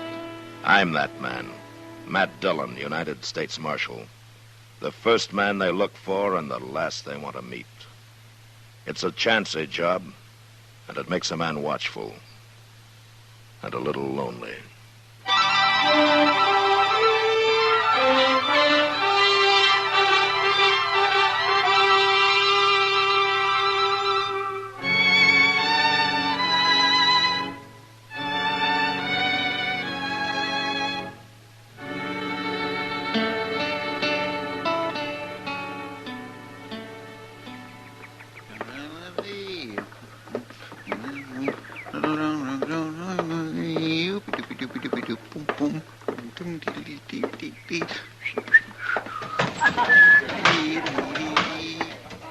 Well, hello, Chester. Well, Miss Kitty, What are you doing in here this time of day? I found me $1, Miss Kitty, and I thought I'd run it up at Barrow this afternoon so's I'd have some real money to gamble with tonight. Oh, now that's what I call thinking ahead. Well, man's got to take a chance once in a while, else he won't never amount to nothing. Well, you got your mind made up. I won't argue with you. Would you come stand by me? Maybe give me a little luck? Sure. I got a feeling it won't take long. Oh, Jack Davis is the only man playing there. We'll have plenty of room. It isn't room you need, Chester. Hey, who's that dealer? I never seen him before. New man, Lonnie Pike. I don't like his looks. You never mind him. You watch the cards. Get your hand off them chips, Pike. You lost, didn't you? I had them on the 7. You moved them. I did not. More trouble. Told you to get your hand off them. I'm warning you, Pike. Here, now, you fellas can settle this without no fight. You stay out of it, mister. I'm taking these chips, Davis. Oh, no, you ain't. And you better come up with a gun in your other hand. Now, draw, Davis. You ain't gonna shoot me. Get that knife out of my hand. Get it out. Quit fumbling for your gun. I quit. Look. Pull that knife out of there, Davis. Go on, pull it. Yeah, that'll learn them. Hand. You've torn up my hand. If you go for your gun again, I'll tear up more than your hand, Pike. I mean it, I'll open up your throat. Hold it, Davis. What are you busting in for, Marshal? Shoot him, Marshal. Shut up. Shoot Pike. him. You lay that knife on the table, Davis. Go on, do it. I ain't gonna fight you. All right, pick it up, Chester. Yes, sir. Why didn't you shoot him, Marshal? You seen what he done to me. Now, I'll take your gun, Pike. Where is it? In my pocket there. I wasn't going to use it. I was only scaring him. It's a lie. That's right, Mr. Dillon. Pike went for his gun before Davis pulled that knife. That's no cause to pin my hand to the table. It's all tore up. It's ruined. And you're letting him get by with it, Marshal. You won't even shoot him. You'll pay for this, by heaven. I'll get even with you. You can bleed to death while you're standing here talking, Pike. You better go see Doc before you do anything. I'll go. But you'll see, Marshal. You and Davis both. You'll see.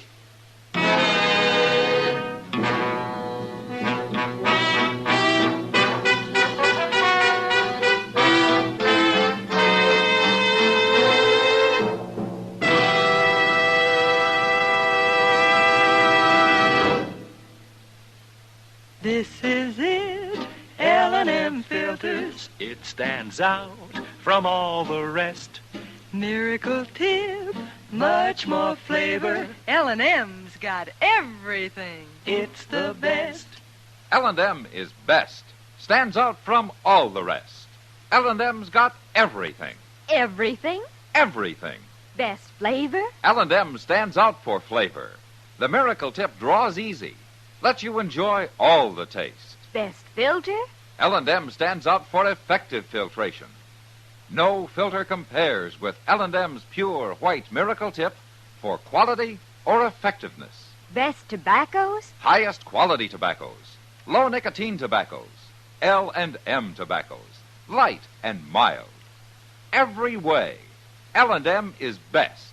Stands out from all the rest. How easy they draw. How mild they are. L&M is sweeping the country.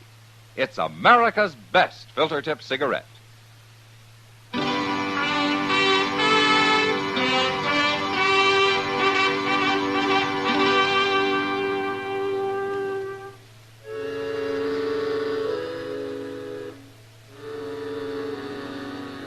After Pike left, I got the whole story from Chester and Kitty. And although Davis had acted in self-defense, I didn't care much for knife men. So I ran him out of town. on general principles. I'd have run Pike out, too. But the next day, he left on his own accord. And that's the last I heard of him for some time. A month went by, and I forgot about the whole thing. Until the day Chester brought word that an old friend of mine, a gambler called Cam Durbin, had come to town. And he wanted to see me at the Dodge House. Durbin seemed like a real nice fellow, Mr. Dillon. His wife's nice, too. His wife? Wasn't he married when you knew him? Well, I haven't seen Cam in a long while, Chester. I think he's been over in Wichita all this time. Yes, sir, he has. That's what it said. They come on the Santa Fe this noon.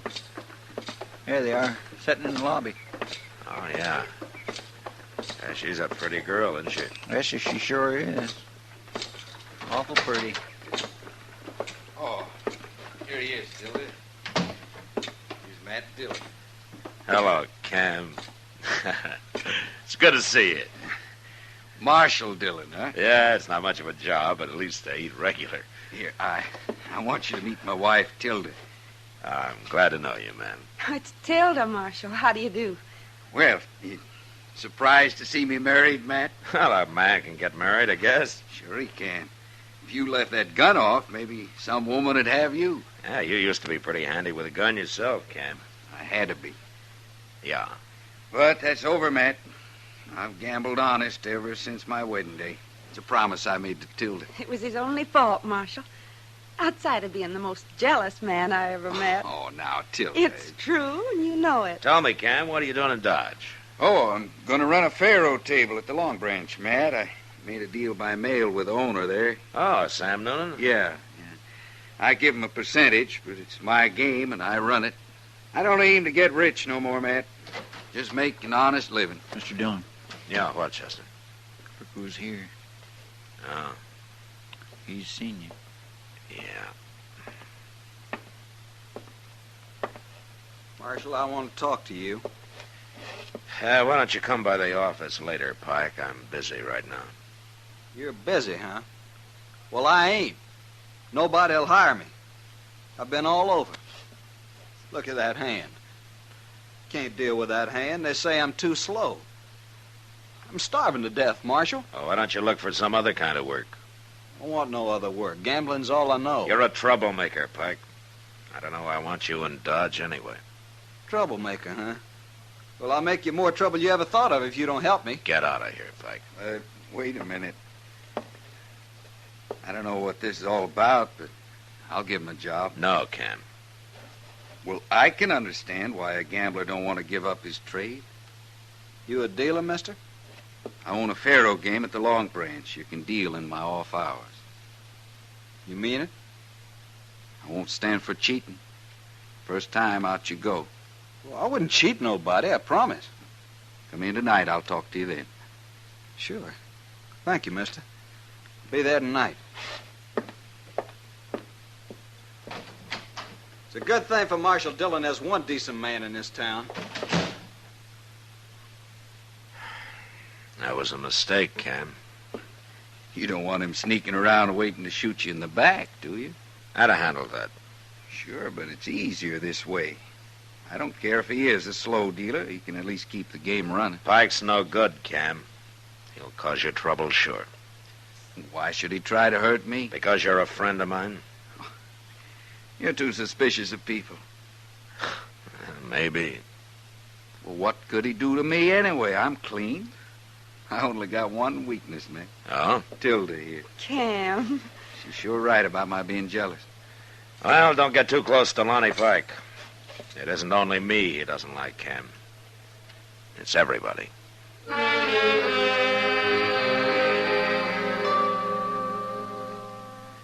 After a week or two passed and nothing happened, I began to think maybe Cam was right about my being too suspicious. For a while, he joked me a lot about it. And then I began to notice a change come over him. Wasn't anything I could put my finger on. But sometimes I'd find him looking at me, and when I'd look back, he'd turn away or start studying his hands. It was like he had something on his mind that he was ashamed of. I wanted to ask him about it, but I figured he'd tell me when he got ready. And he almost did one night at Delmonico's. Doc and I had finished supper and were sitting there talking when Tilda walked up. Evening, Marshal. Yeah. Doc. Well, hello, Tilda. Won't you have a chair, Tilda? Oh, thanks, Marshal. Oh, where's Cam? I'm waiting for him. He told me to meet him at 6 o'clock. Oh. Well, you can have our table. We're all through. Oh, I thought maybe you hadn't started yet. Well, Doc likes to eat early. I guess he's afraid there won't be anything left if he isn't the first in line. Oh, anything. Oh, now that's a lie, of course. I eat early because I get hungry early. It sounds like a simple enough reason. Yeah, and also because I like to go to bed early when I can, like tonight.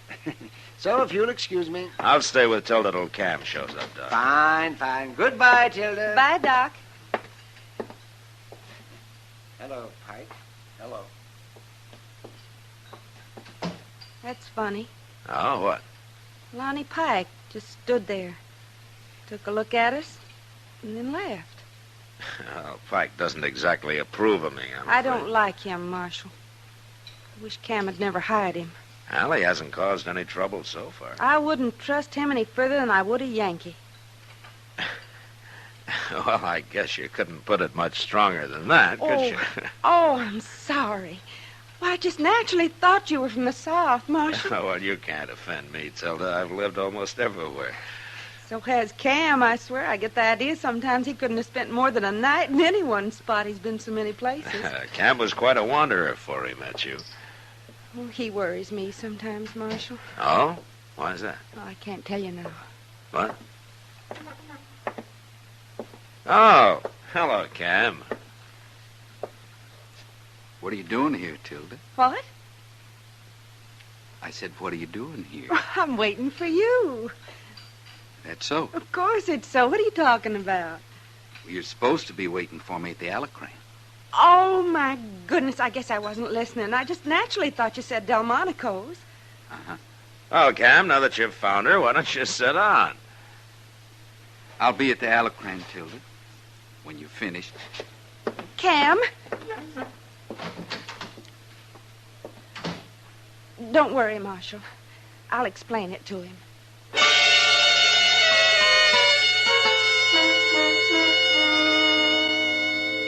Tilda followed Cam out the door, and I sat there watching him, and feeling pretty helpless about the whole thing. I'd seen jealousy before, and I knew what it could do to a man. But somehow I'd never been mixed up in it personally. And I didn't like it now that I was. But I figured the only thing to do was forget it. And I did. Until the next day. It was along about dusk, and I was riding back to Dodge from a trip I had to make out to the Chatsworth place. At the edge of town, I caught up with two other riders, Kitty and Tilda. So I rode along with them.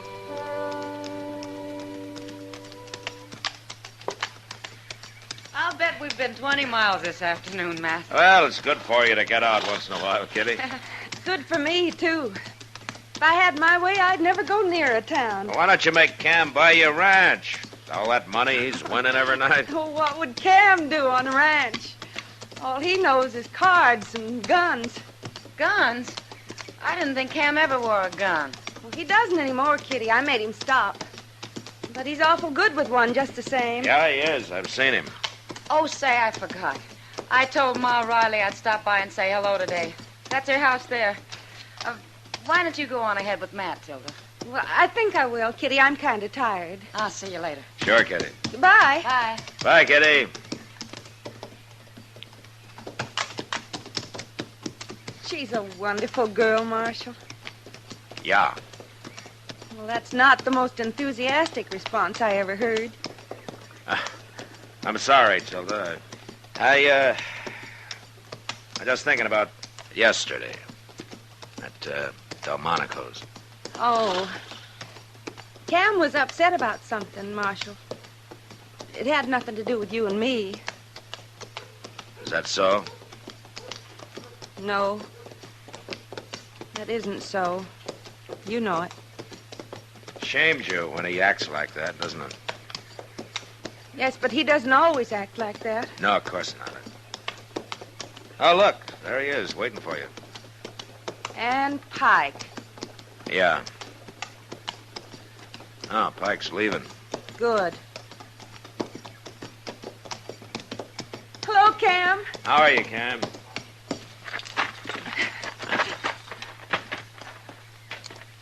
We sure had a long ride. Nearly 20 miles, Kitty said. Kitty said. Oh, well, she stopped off to see somebody up the street there. She did, huh? Why, Cam, you don't think I've been out riding with the marshal, do you? Why shouldn't I? Well, we ran into him on the edge of town, that's all. Oh, Cam. I'll take your horse over to the stable for you, Tilda. No, you won't. I'll take it. All right, Cam. Why don't you ask Kitty if you don't believe us? She'd lie. She'd have to for her own pride. Look, Cam. I want to ask you something. Go ahead. Who's been working on you? Who's been putting all this in your head? I got my own eyes. You sure you weren't using Lonnie Pike's? Pike. Of course. That's who's been doing it. It's true, isn't it, Cam? Pike has nothing to do with this. Now you're lying. You won't admit it, will you? You're too ashamed to admit it. I don't need anybody to tell me what's plain as day. Matt? Yeah. Next time we meet, I'm going to be wearing a gun. No. No. I won't stand for this. I didn't start it, Tilda. No, Pike started it. I'm going to my room. She's right, Cam. I warned you about him. Out with my wife. I'm going to come looking for you, Matt. I'm going to kill you. Ah, you're a fool, Cam. I'll feel less like a fool when you're dead.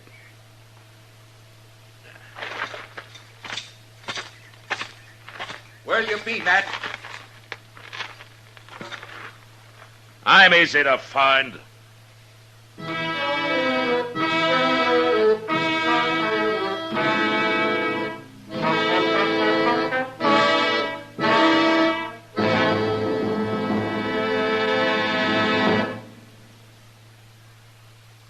I've got L&M. I've got L&M. I've got L&M. And L&M's got everything. Best filter. Notice the color of the miracle tip. It's white, pure white, to give you the purest and best filter. Best flavor. You get a rich, good-tasting, fully satisfying smoke. And that's what every smoker wants. Best tobaccos. Highest quality tobaccos. Low nicotine tobaccos. L&M tobaccos. Light and mild. Today, buy L&M.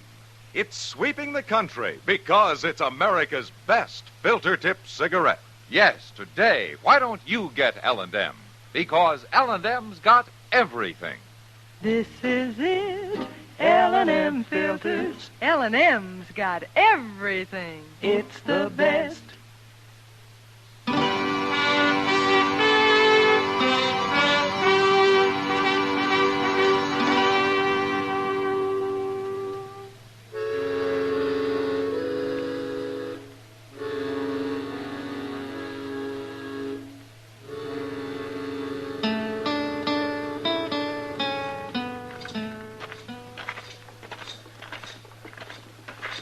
What are you going to do, Mr. Dillon? I'm going under the Long Branch, and I'm going to get Pike, and I'm going to make him face it out with Cam. And if he won't talk, I'll twist him till he does. That's the only way to do it, I guess. Hey, wasn't that Cam's wife just went in there? What? Oh, I wasn't looking, Chester. Well, I was, and I know it was her. Now, what would she be doing in the Long Branch? I don't know. Come on.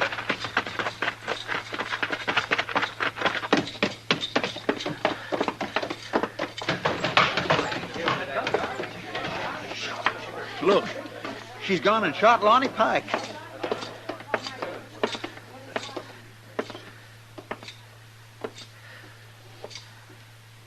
Give me the gun, Tilda. Take it, Marshal. Why did you do this? I had to. He ain't dead, Mr. Dillon. Well, get some help and carry him over to Doc's, Chester. Yes, sir. Hey, a couple of you men, give me a hand here, will you? I've got to arrest you, Tilda. Of course. I shot him, didn't I? Let's go.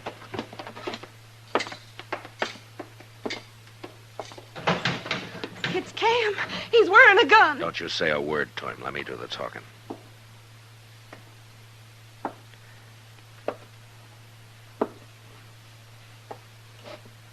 What happened? There's nothing to worry about, Cam. He's taking you to jail. I said there's nothing to worry about. Marshal! Why'd you do that? Why'd you hit him? I need a couple of more men over here. Well, at least you'll have some company now, Tilda.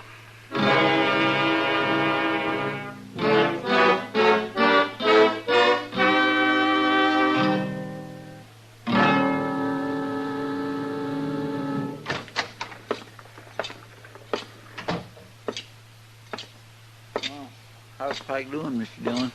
Doc will let us know when he knows. And at least he isn't dead. No, Tilda. Not yet, anyway. I had to do it, Marshal. Chester. Yes, sir. Go get Cam out of that cell. Bring him in here. Huh? Yes, sir. Marshal Dillon wants Cam. They hang me, Marshal. No, Tilda, they won't hang you. But you might be in prison a long time. It's a good thing you hit me, Matt. Yeah. I'd have killed you otherwise. I'd never have let you take Tilda to jail. She shot a man, Cam. I don't care. If he dies, she'll go to prison. Why'd you do it, Tilda? Why? Don't you know? You shouldn't have done it. You didn't have to. I figured I had to. But why? Because of you, Cam. I don't know what you mean. If you really don't know what I mean, then I shot Lonnie Pike for nothing. Isn't that so, Marshal? I think I understand, Tilda. It ain't true about you two, is it? Well, is it? I guess you'll have to answer that for yourself, Cam. Pike. It was Pike kept saying all those things. He was after me every minute. Now I think of it, every chance he got. Yeah, Pike's quite a talker. He told me you were sitting there at Delmonico's. And today, when we saw you riding up Front Street, that seemed to prove everything else he'd been saying. That'd be a poor way to court another man's wife, wouldn't it? Right out in the open like that? Yeah. Yeah, it would. Of course it would. Now, why didn't I think of that? Jealousy doesn't allow a man to think, Cam. He wouldn't have been taking you to dinner or riding out with you like that, now would he? It don't make sense. It don't make no sense at all. Of course it doesn't. I'm ashamed, Tilda. I'm an awful fool. Being ashamed won't hurt you. Providing you remember it next time you start thinking that way. It's all clear to me now. I promise you, Tilda, it'll never happen again. Shooting Lonnie Pike was the only way I could bring you to your senses. You picked a mighty rough way. I'd rather go to prison than live the way we were, Cam. Matt, do you have to keep her? I have to keep her even if Pike doesn't die. But maybe the judge will understand. Guess I ought to tell you I'm sorry, Matt, about thinking what I did. There's no need, Cam. Thanks. Oh, Matt. Doc, how is he, Doc? Tell me, is he dead? No, he isn't dead. And it looks like he isn't going to be. Oh, Cam. He's a mighty sick man now. You shoot pretty straight, Tilda. Never mind that, Doc. Just go on back and patch him up. Well, that's going to take a few weeks, man. I'll get him well as fast as you can. I think Lonnie Pike's going to be leaving Dodge as soon as he can travel.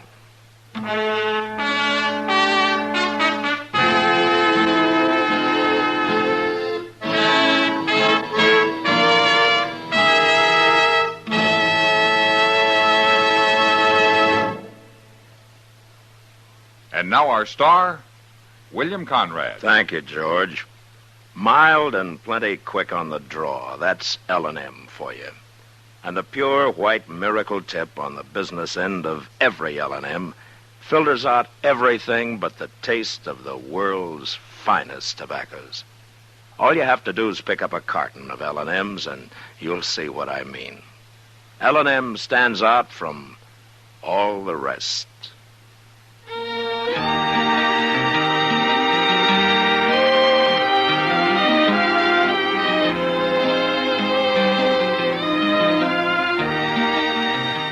Gunsmoke, produced and directed by Norman MacDonald, stars William Conrad as Matt Dillon, U.S. Marshal.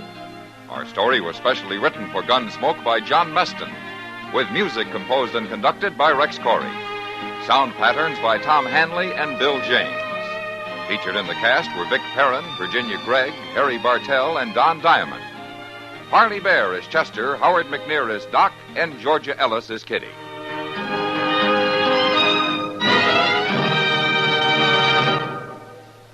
Put a smile in your smoking. Next time you buy cigarettes, stop. Remember, only Chesterfield is made the modern way with Accuray. This amazing quality detective electronically checks and controls the making of your Chesterfield, giving a uniformity and smoking quality never possible before. For the first time, you get a perfect smoke column from end to end. From the first puff to the last puff, Chesterfield smokes smoother. Chesterfield smokes cooler. Chesterfield is best for you. Next time you buy cigarettes, stop. Remember, Chesterfield is made the modern way with Accuray. Put a smile in your smoking, just give 'em a try. Light up a Chesterfield, they satisfy. You'll also enjoy Chesterfield's great radio shows. Perry Como sings all the top tunes on CBS Radio every Monday, Wednesday, and Friday. Jack Webb stars in Dragnet on Tuesday nights. Check your local listings. Listen to Gunsmoke again next week, transcribed for L&M Filters.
Gunsmoke, brought to you by L&M Filters.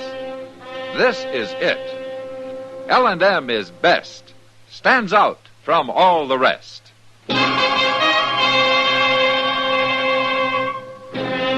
Dodge City and in the territory on West, there's just one way to handle the killers and the spoilers, and that's with a U.S. Marshal and the smell of Gunsmoke.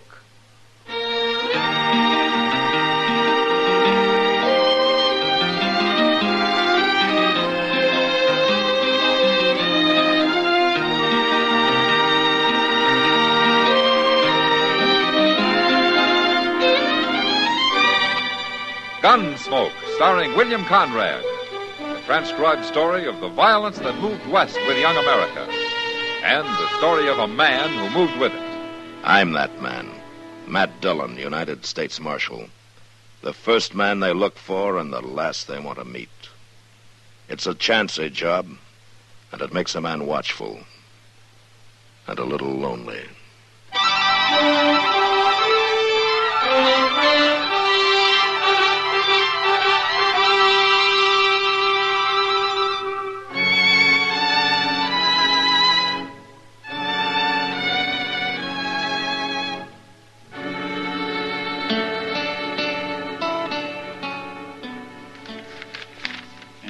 sure do hope things... Mr. Dillon, are you listening to this? What? Oh, yeah, sure. Go on, Chester. Go on. And I sure do hope things has been good with you like they has been with me. Take care of yourself. Maybe I will come up to see you one day soon. Your loving brother Magnus. And then down at the bottom he says, your Uncle Will got tromped on by a cow last week. Well, now, ain't that nice, Mr. Dillon? What do you mean about Uncle Will? No, I mean getting this letter from Magnus. It's real thoughty of him. That's the first one I remember you getting. It's the first one he's wrote. To me, at least. Sure is funny, though. I never knew that boy could write a lick. Well, maybe he's learned since you saw him last. No, I don't think so, because Magnus don't hold with schooling. Uh-huh. No, sir, none of my kinfolk does. What my ma says all a body needs to know is how to cook, care for your own, and get to the church. She must have made your pa a very good wife. I don't know as he ever said. He run off when I was only 4. Him and Ma never talked to each other much from what I... mister? Right. Yes, ma'am, that's right. I'm Nancy Creed. Well, come in, please. This Chester Proudfoot, Miss Creed. How you doing, Miss Creed? Marshal, I come to see you because my pa's going to shoot somebody dead. What? I want you should stop him. Well, who's your pa going to shoot? Fella that worked for him a spell, name of Ben Tolliver. And why's your pa after him? Ben run off last night and took one of Pa's studs. Pa says he was just about the best stud Pa ever saw. Where do you and your pa live, Nancy? About 20 miles from here, out along the Arkansas. And you think this man, this Ben Tolliver, came into Dodge, huh? I don't just think it, Marshal. I know it. So does Pa. Ben always said he was coming here. I see. So I sneaked away this morning after Pa went down the corrals to come tell you. I figure you be the fella to see, being Marshal and all. Nancy, look, if this man stole one of your pa's horses, why doesn't your pa come in here and tell me about it? He could swear out a warrant for Tolliver, and then I could arrest him. Pa don't want to. He says he'll take care of his own troubles. You think you can stop Pa from shooting Ben? Well, I can sure try. Tell me, what does your pa look like? Look like? Uh-huh. Well, I don't know your pa, Nancy, but if I knew what he looked like, then I could watch for him, you see. I never thought about Pa as looking like anything. Except just Pa. For instance, how old is he? I don't know. He never said. Well, what would you guess? He's kind of gray. Then he's always looked like that. Anything else? He's got a bad leg from where a horse kicked him, and his jaw's busted some. Well, that don't sound like he should be hard to find. Not with a limp and a lopsided face. Why, my gracious, even I can find a man with Chester, a limp all and right. Nancy, I'll watch for your pa, and if he does come into Dodge, I'll have a talk with him. Huh? You do that, and I'll surely thank you, Marshal. Bye. Goodbye. Say, Marshal. Yes. If it helps any, I know where that Ben Tolliver is. Oh, forever. You do? Right there at the Long Branch Saloon having a beer. You know where I mean. Yes. I seen his horse tied outside, so I went up and looked through the window, and he's there right now. Well, why didn't you tell me this before, Nancy? Never thought of it. Well, you'll do something about Pa now, won't you, Marshal? I declare she don't know get up from whoa, does she, Mr. Dillon? She's kindly pretty, but my gracious. Come on, Chester. Let's go have a talk with Ben Tolliver and find out what this is all about.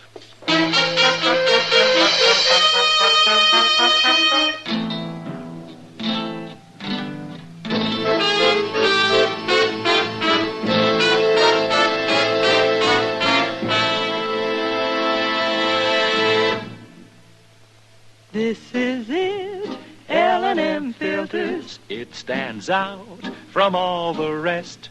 Miracle tip, much more flavor. L&M's got everything. It's the best. Yes, L&M's got everything. Superior filtration, superior taste. Superior filtration because of L&M's superior filter. White. All white. Pure white. The purest tip that ever touched your lips. Superior taste because of L&M Superior Tobaccos. Tasty, full of flavor, light and mild. No doubt about it. L&M is America's best filter tip cigarette. This is it, L&M filters. L&M's got everything. It's the best.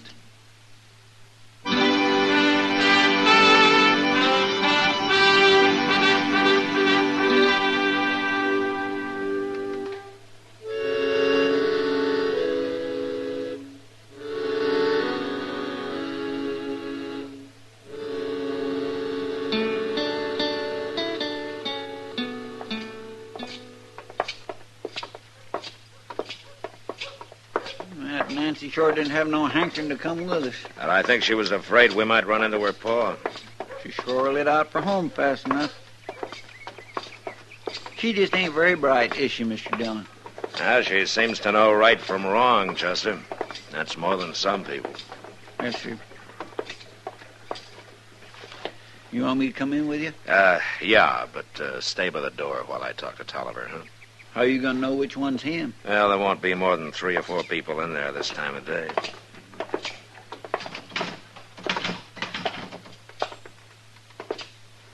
You reckon that's him sitting at the table over there? Well, it could be.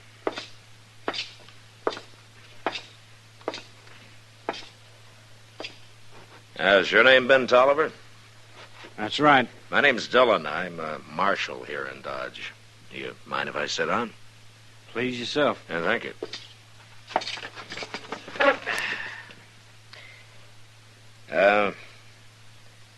Girl named Nancy Creed came into my office a little while ago. What'd she want? She says that her pa's looking for you. Oh? Says he's going to shoot you. Shoot me? Yeah, he claims that you stole one of his horses.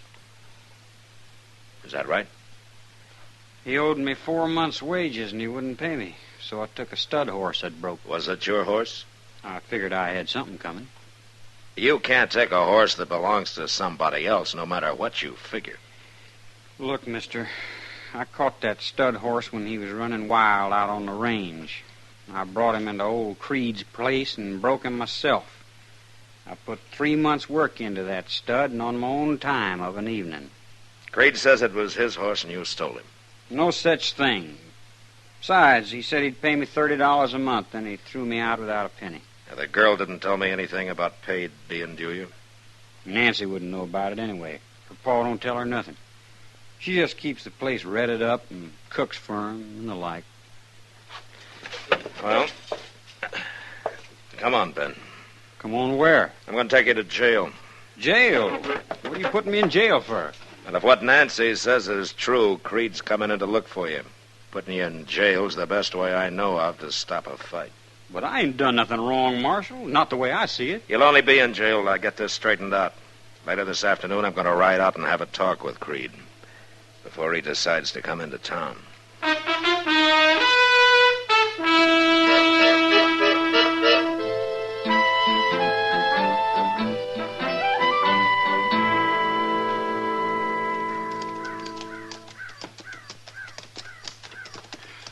Oh, it sure is hot out here, ain't it? There ain't a speck of shade for miles around. Well, if he's breaking wild horses out here, he doesn't have time to worry about the heat. I wonder if that fellow Ben Tolliver was telling the truth. Yeah, there's no way of knowing until we talk to the old man. No, sir, I guess they ain't. Say, he's got some pretty good-looking stock down them pens, ain't he? Yeah, there's good stock running wild on the prairie. If a man knows how to catch him, he can make out fine. Well, we better leave our horses here, Chester. All right, sir.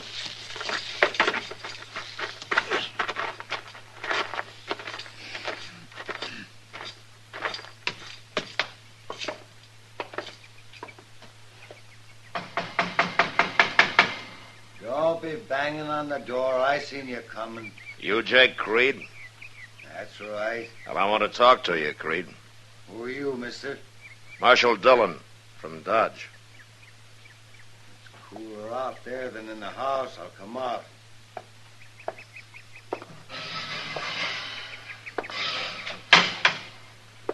What is it you want? I want to know about Ben Tolliver. That fool Nancy run to Dodge and told you, huh? Yeah, that's right. Well, since she did, I won't try to fool you. That boy stole a horse of mine. I figure in a couple of days I'll go after him. Go after him? Find him and shoot him. Now, look, Creed, you just can't shoot a man down. Why not? He's a horse thief. If you want to swear out a complaint, I'll hold him for trial. I ain't got time for all that foolishness. He stole a horse, so I got cause to shoot him. Now, you listen to me, Creed. I don't have to listen to nobody. Being a marshal, you're all filled up with laws. But I ain't got time to mess with that. No, I'll just shoot him. Creed, either you come into Dodge and swear out a complaint against Tolliver, or you forget about the whole thing. I got better than 40 range horses out here, only half broke. I can't be wasting time fooling around with no trial. Did you owe that boy money? Of course not. Everything he did, I had to show him how. The way I see it, he should have paid me. He worked out here for you for 4 months, right? You could say that. Well, he told me that stud horse was his. Well, since he caught him and broke him, I guess he'd figure it that way. But Ben was working on my place and taking my food. That stud's mine. Now, the law might not agree with you, Creed. I know that, Marshal. That's just why I'm going to handle my own trouble. I'm not mess around with the law. Look, I've tried to tell you, Creed, and I'm going to tell you once more, real plain. You shoot that boy and you'll hang for it. I don't care what you think the right of it is. All right, come on, Chester. And maybe I won't shoot him. Maybe I'll fix that boy good some other way. Him and that stud horse he's so proud of.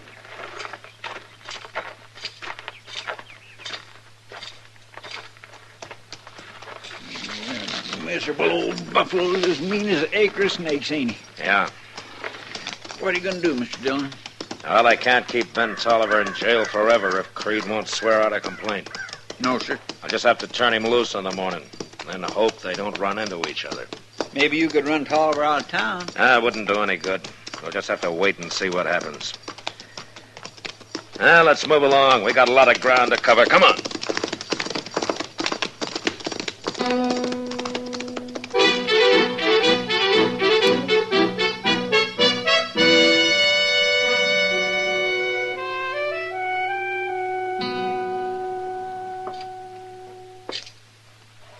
Well, you're free now, Ben.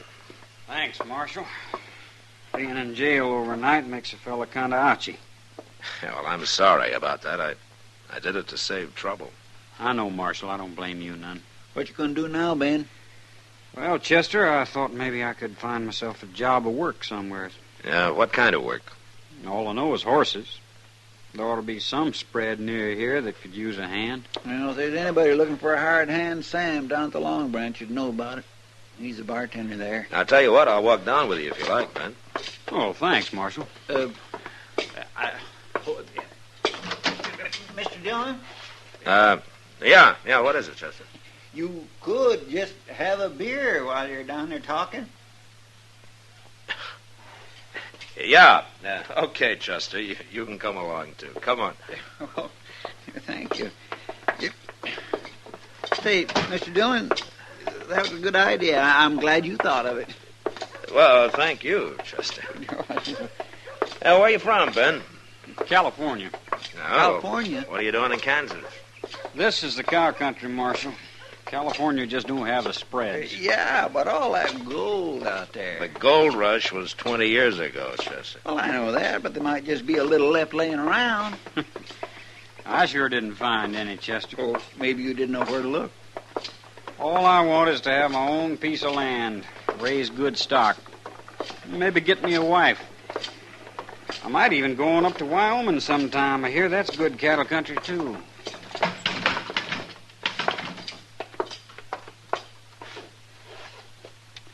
Well, I don't see Sam nowheres.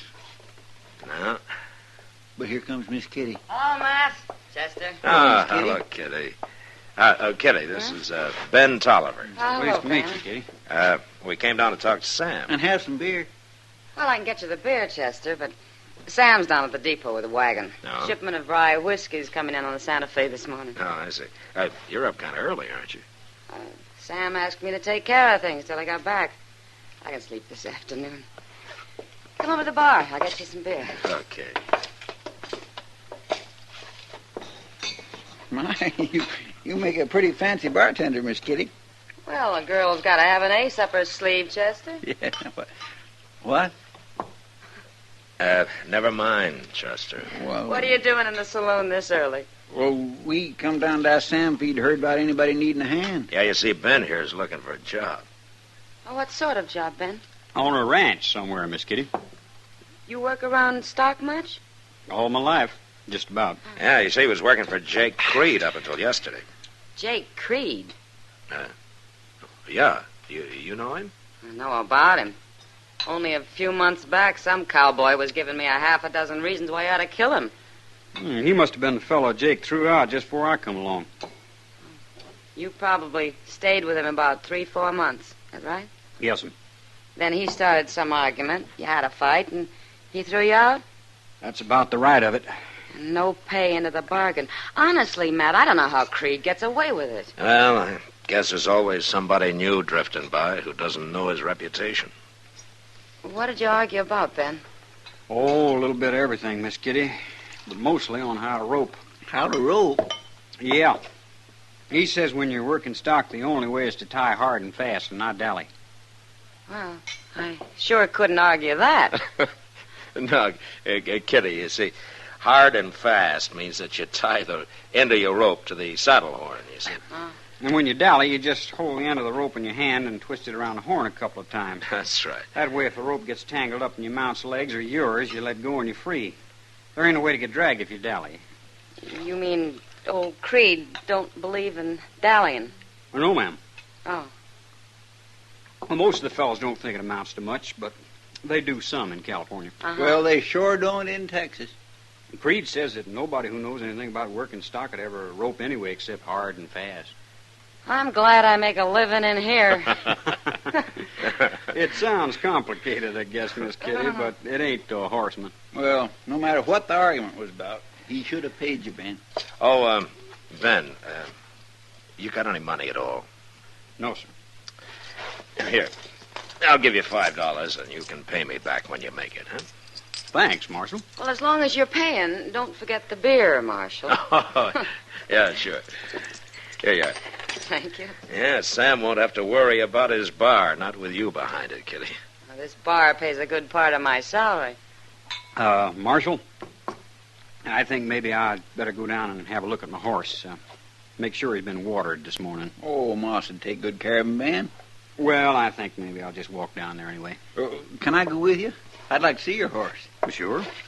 Ben, you come back later this afternoon. Sam will be here then. We can talk about a job for you. Thank you, Miss Kitty. He seems like a nice young fellow, Matt. Yeah. What's the matter? I was thinking about Jake Creed, Kitty. What about him? Now, he's got something on his mind.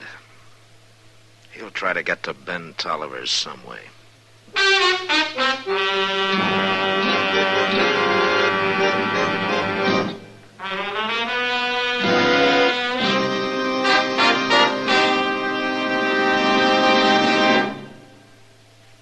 To you, to the thousands of smokers who are changing to L&M every day, to the millions who now smoke L&M, here is your assurance. L&M gives superior filtration because of its superior filter. Superior taste because of L&M's superior tobaccos. Yes, L&M tobaccos are tasty, full of flavor, yet light and mild. And L&M's superior filter is the purest tip that ever touched your lips. It's white, all white. Truly the miracle tip, because when it's added to L&M's superior tobacco, it actually tones up the taste, actually improves your enjoyment of this great cigarette. Yes, L&M's got everything. Superior taste, superior tobacco, superior filter. That's why it's America's best filter tip cigarette. Try L&M today.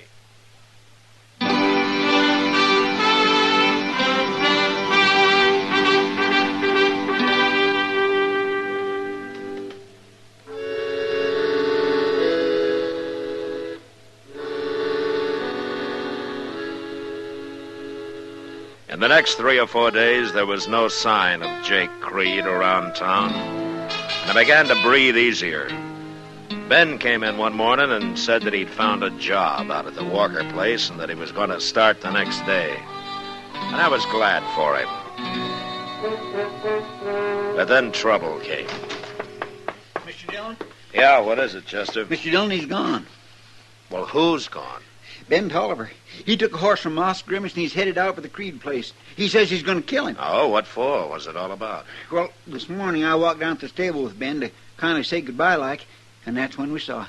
Oh, doggone it, that poor old stud. Well, so what, Chester? Moss told us he'd seen old man Creed out and back by the corrals, but he didn't think too much of it. Chester, what happened? That mean old devil hamstrung Ben's stud, Mr. Dillon.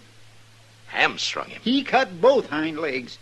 Oh, that horse couldn't budge an inch out of his tracks. Ben just stood there real stony-like, looking at the stud, and then he shot him. He didn't say a word, just turned and walked away with a funny kind of a look on his face. All right, come on, Chester. We'll ride out to the Creed place before Ben does something he'll be sorry for.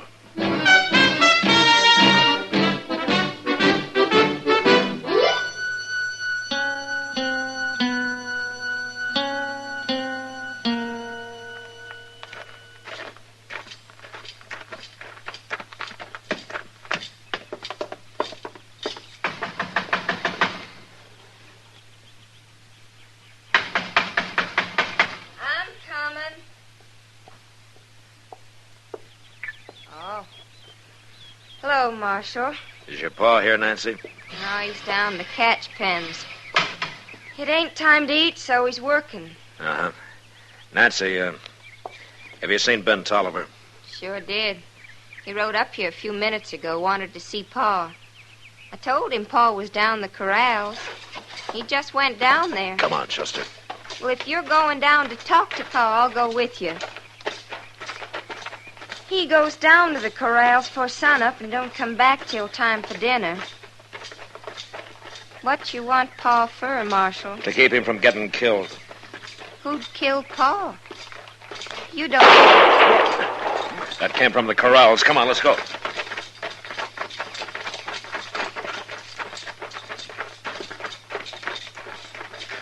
Mr. Dillon, look.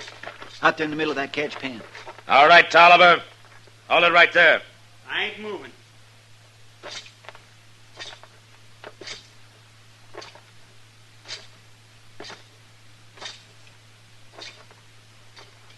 All right, give me your gun. What for? You're under arrest, and this time you'll stay in jail. Ben, why'd you shoot my Pa? I didn't, Nancy. Well, then who did shoot him? Nobody shot him, Marshal. I'm trying to tell you. Jake was already dead when I got here. It was a horse I shot. What? See for yourself.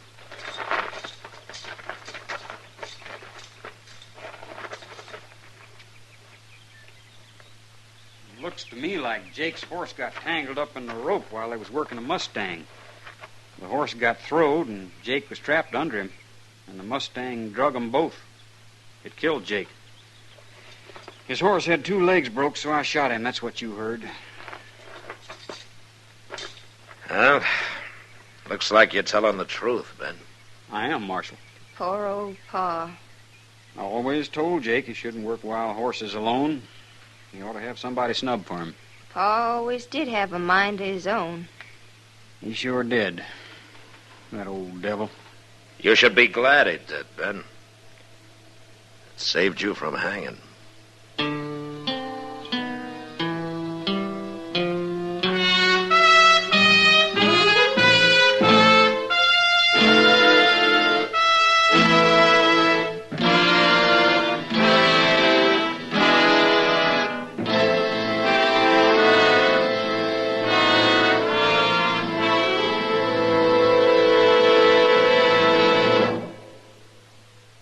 And now our star, William Conrad. Thank you, George. You know what I like about L&M's is they're mild and mighty easy on the draw. When you get right down to it, no filter stacks up with L&M's pure white miracle tip for quality or effectiveness. Darn good smoke. See for yourself. L&M stands out from all the rest.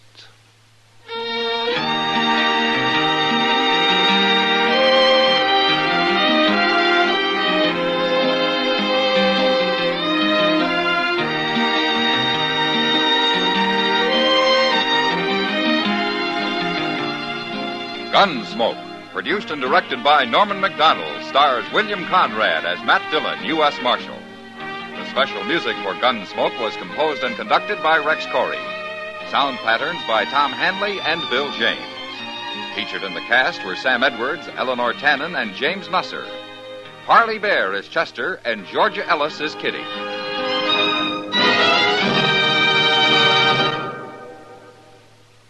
Put a smile in your smoking. Next time you buy cigarettes, stop.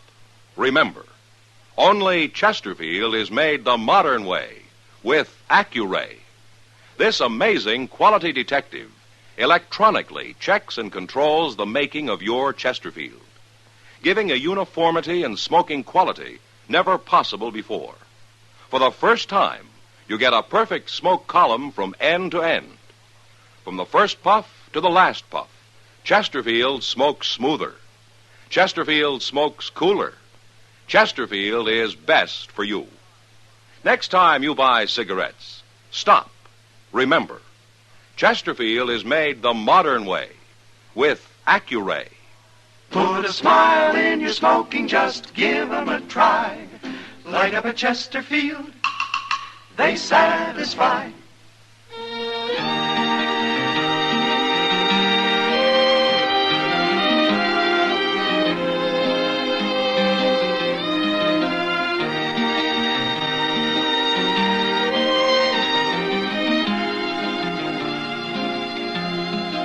Remember, listen again next week for another transcribed story of the Western frontier when Matt Dillon, Chester Proudfoot, Doc, and Kitty, together with all the other hard-living citizens of Dodge, will be with you once more. It's America growing west in the 1870s. It's Gunsmoke, brought to you by L&M Filters.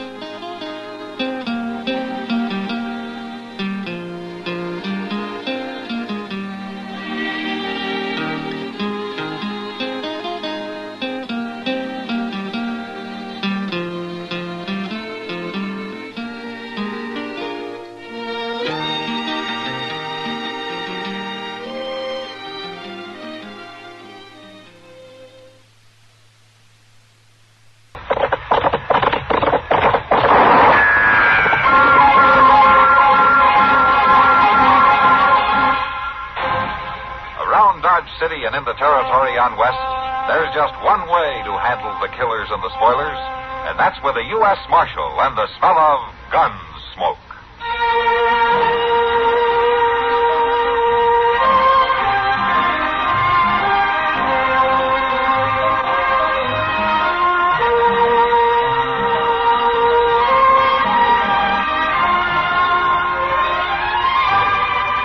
Gunsmoke, starring William Conrad. The story of the violence that moved west with young America. And the story of a man who moved with it. I'm that man. Matt Dillon, United States Marshal. The first man they look for and the last they want to meet. It's a chancy job, and it makes a man watchful. And a little lonely.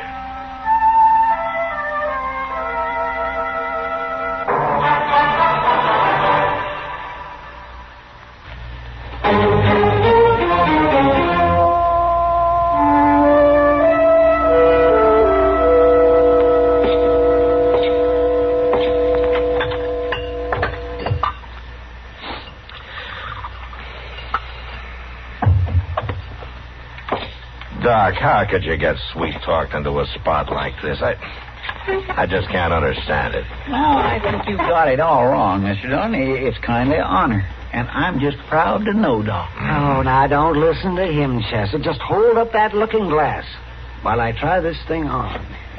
How's this? Yeah, just a little bit to the left. Now, hold it right there.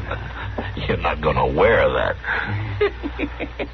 My goodness. Now, what's the matter with you? You two are pretty smug, aren't you? Well, now, Doc, Anyone with an ounce of brains knows that an umpire wears a stovepipe hat. Well, yes, but that's Arthur Meeker's undertaking hat. And it happens to be the only one in town. Looks like to me that Meeker's trying to promote a funeral. Wait, let me look at this again. Yes, you're right. Yes, I hate to admit it, but it does look kind of silly. Well, we've won 1 point anyway. Chester. Yeah, Doc? Maybe you'd step next door to the depot and see if anything came for me on the evening stage. Well, sure. What was you expecting? Well, I sent back to the Brooklyn Eagle for a copy of Chadwick's Rules. Rules?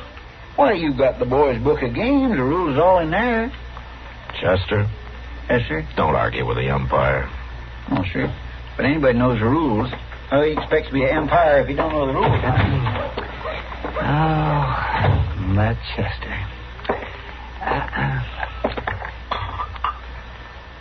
Matt, what in the world have you got such a long face for? You're not really expecting trouble. Yes, I am, Doc. But why? I just can't seem to get it through your head that baseball isn't the same game you keep talking about. It's changed. Well, the rules maybe have changed, but it's still a gentleman's game. Why, back east, the Saturdays I spent watching the Knickerbockers and the Mutuals. But those were businessmen, Doc, playing for a keg of beer and a little exercise. These are professionals. I know that, but what about it? Look, even if you can keep the gamblers and the hoodlums and the drunks away, the fanatics, the fans, as they call them, are always stirring up some kind of a ruckus. And if none of them cause trouble, the chances are the teams themselves will start a free-for-all. Well, I'll admit we do have a few hotheads in town who might carry their loyalty a little too far, but I don't think... Oh, hello, Mr. Lindstrom. Hello, Marshal. Hey, Doc, why ain't you over there? Over where? At the Long Branch.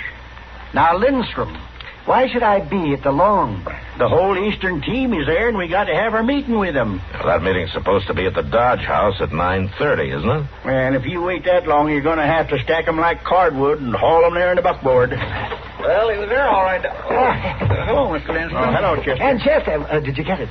Agent says it's been there for 2 days, and what you want... Never mind that. Just give it to me, please. Well, I was just telling you what the agent said. Lindstrom, you meet me at the Dodge House in 20 minutes. Where you going, Doc?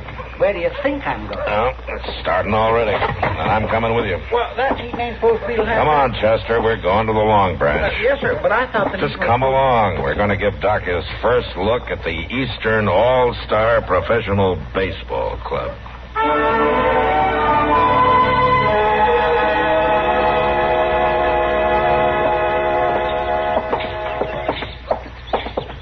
I know he's supposed to be the manager and all, but Mr. Lindstrom sure is taking this game serious. Well, anything he does, he takes serious. Yeah, but he's going out of his way. Oh, what's he done now? You know he went clear up to Fort Dodge last week. Yeah, what about it? He talked Colonel Whitfield into releasing 4 enlisted men for the game. He said they'd strengthen up the team. Players? Yes, sir. 4 men he heard about that played with Duryea Zouaves during the war. Did you hear that, Doc? 4 men from that 165th New York infantry team playing for Dodge. I heard it. It'll make it a better game. There's certainly nothing unethical about it. The All-Stars take anybody from anywhere as long as they play good ball. Now, that may not be unethical, but it sure shows Lindstrom isn't thinking of this as just a friendly exhibition. Yeah, Matt, you're sure doing your best to scare me off. Now, Doc, I'm just trying to bring you down to earth. Maybe a look at the All-Stars will do it. Come on.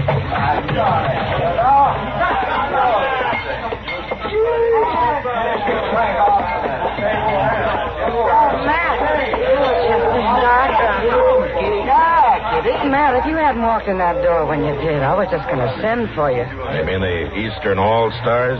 You can call them that if you want. I've already thought of 100 better names for them. Yeah, they're pretty loud, Kitty, but they're not armed, and they're not fighting. I know.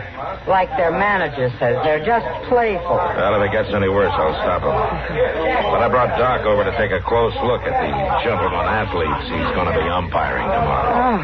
How about finding us a table, huh? Oh, sure.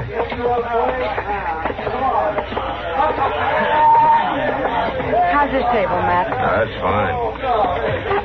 3 beers, huh? I'll bring them to you. Well, Doc, now you just relax and look them over. My land, Doc. Them fellows sure do look rough and ready. I see how they look, Chester. You know, it's not too late to back out, Doc. I am not going to back out. Here you are. 3 beers for 3 gentlemen. Oh, thank you, Kitty. Thank you. Oh, my land. Look at that fellow over there. Why, he looks like he's been teasing a wild horse from behind with a sharp stick. Yeah, with that face. No teeth in front, a squishy nose. I'm only guessing, but I'd say he has to be the catcher. And them fingers. That left hand looks like a branch of gnarly oak. All right. Every profession has its price, Chester. Just a lot of fooling. Well, Doc, there's one of the hotheads I was talking about. Where? Over there, Ziff Williams, talking to one of the players. He sure is red in the face. Yeah. And he's wearing a gun, too. I'll be back in a minute.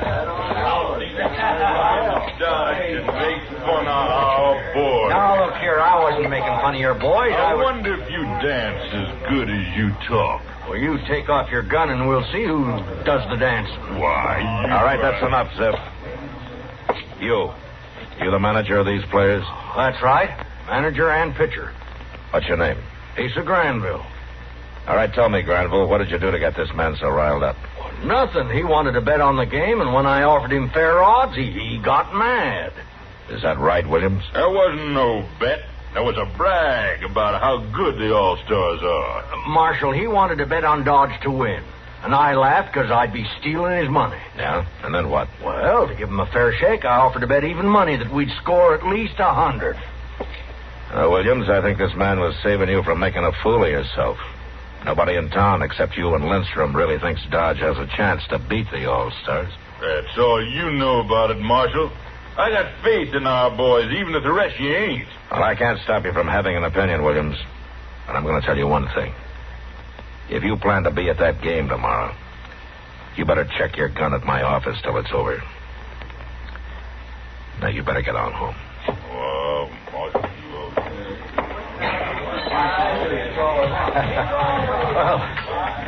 thank you, Marshal. I've done a lot of arguing in my time, but I'll never against a gun. Well, I've done you a favor. Now I want you to do me one. What is it, Marshal? You seem to be the only sober one of your crowd, so see how fast and how quiet you can get your boys out of here and over to their rooms at the Dodge House. I guess they were getting a little loud, weren't they? Yeah. They should be getting to bed anyway.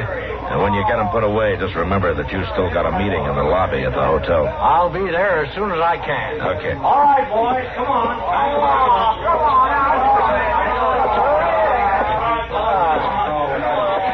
Well, Kitty, I think this place will start to quiet down in a few minutes. Thanks, Matt. Chester. Yes, sir? You stay in case Kitty needs you. I'm going to escort Doc here over to the Dodge House. Oh, well, thank you. Well, come on, umpire.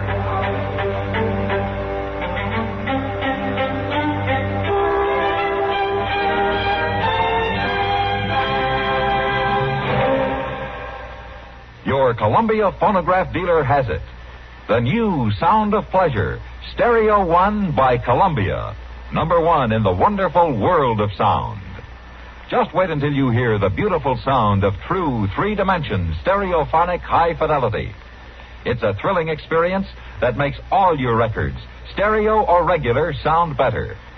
There's a complete selection of Columbia Stereo 1 phonographs, ranging from smart new portables to handsome single and twin-unit consoles, crafted like fine furniture. And there's a Columbia Stereo 1 phonograph for every room, for every budget, and for every listening need. No matter what you want in stereo, Columbia has it. And your Columbia phonograph dealer is headquarters for Columbia phonographs. Portables are priced as low as $24.95, and elegant console models start at the amazingly low price of $129.95. See them all. Hear them at your Columbia phonograph dealer.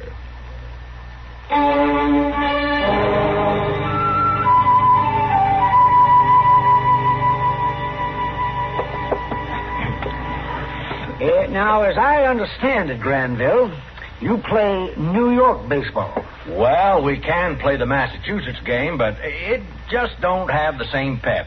And we play strictly a fly game. You mean the batter ain't out if the ball is caught on the mound? That's right. Oh, my, we've been playing that way for years now. You must really think we're backwoods out here in Dodge. I don't think he intended any offense, Lindstrom. Well, maybe not. Now, Doc, what about that licorice ball? What about it? Well, it's Lem's best pitch. Do you Eastern fellas use it? No, not anymore. Well, how come? Well, it ain't really a rule, but generally before a game we agree that neither pitcher can chew licorice. Well, I think that's unfair. Oh, if you want to use a licorice ball, go ahead. Won't bother us none. Just messy, that's all. What's messy about a little licorice on a ball? Winston, if you'll hold your mouth for just a minute. There are some other things that should be settled first, and we'll get to them. But first of all, the game will be 9 hands. Innings. Huh? They call them innings now. Oh, all right. 9 innings. 3 outs to a side per inning. Now, at the end of that time, the team with the most aces... The team with the most runs. All right. Come on. Get on with it. Yes. Now, Chadwick's newest rule book of baseball. I have it right here, and we shall read it. The batsman calls the pitch. That's what it says. He can call for a high ball, a low ball, or a middle ball.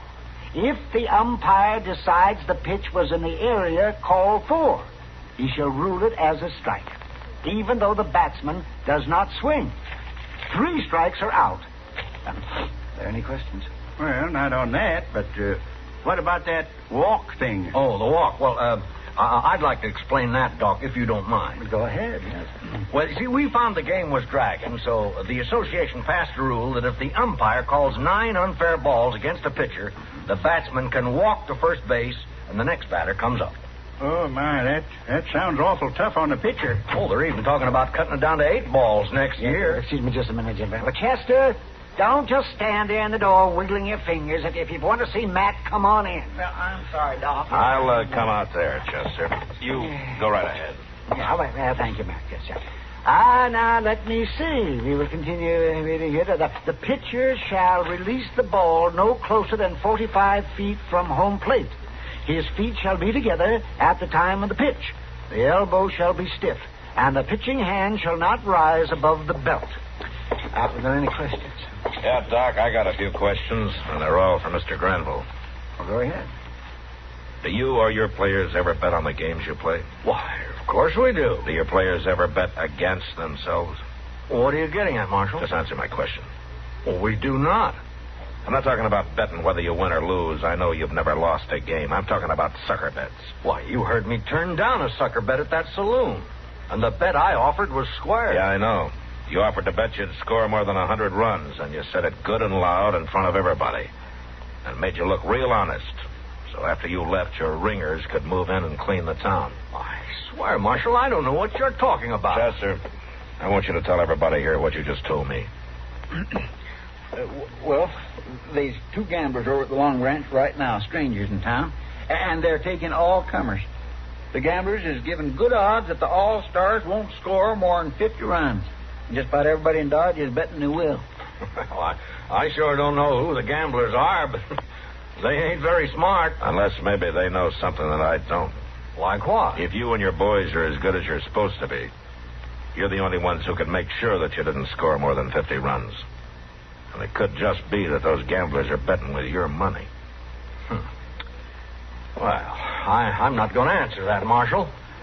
But if you want to get rich fast, sell everything you got and take the bet they're off. That's the last thing I'd do. But if I'm wrong, Mr. Granville, you'll have an apology from me before you leave town tomorrow. You better start thinking it up right now, Marshal. But if I'm right, you and your boys won't be leaving.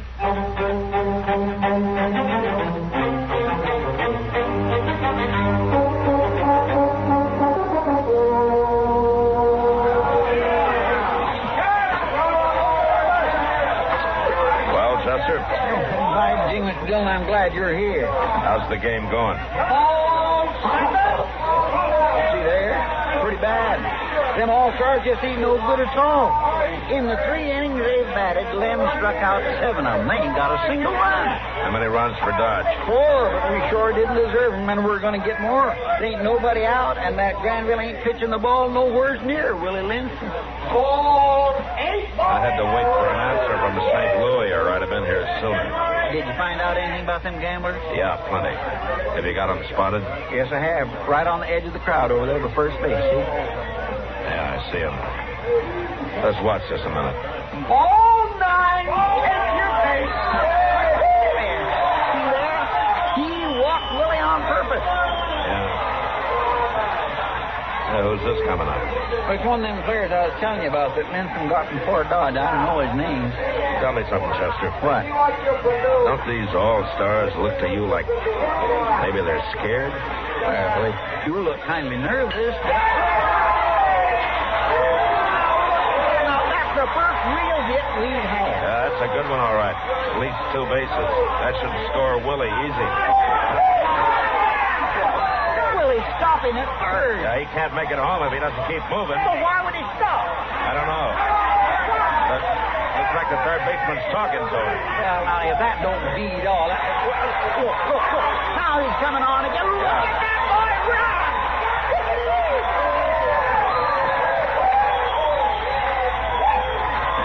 I want to talk to Willie. Come on.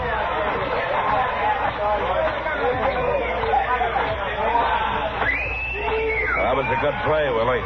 Yeah. Oh, hello, Marshal. You always stop and talk to the baseman? Look, Willie, there's something strange about the way this game is going. I want you to tell me what it is. I don't know what you mean. I think you do. Now, you tell me. All right. I promised I wouldn't, but, well, them all-star boys is really scared. Afraid they'll get shot. What? That's what the third baseman was telling me. There's 2 rifles pointed right at him from the loft of Wilford Speed store, right through that open window. Oh, yeah. Now it figures. They have a clean shot at every all-star player on the field. And any man that plays too good is as good as dead. Okay, Willie, thanks. What are you going to do, Mr. Dillon? Go after the 2 men in the loft? Mr. Dillon, you can't go up them outside stairs. You'd be walking right into rifle fire. There's a ladder to the loft inside the store, Chester. I think I can surprise them. Oh, and in the meantime, you keep an eye on those 2 gamblers. And, Willie. Yeah, Marshal? You get back to the other players like nothing happened, huh?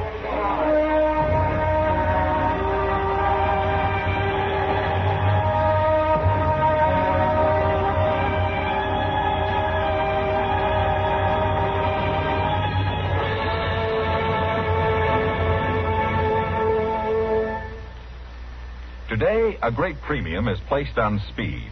Speed of transportation, communication, of automation.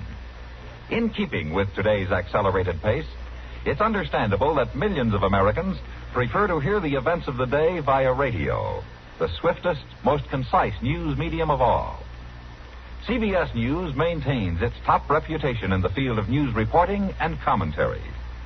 Skilled newsmen in our central bureaus of CBS News constantly monitor their many sources of news in this country and abroad, so each broadcast will be accurate and up to the minute.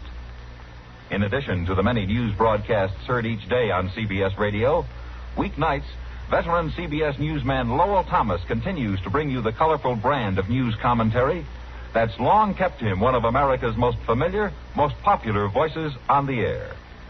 Make it a habit to hear Lowell Thomas and the many more broadcasts of CBS News right here on CBS Radio.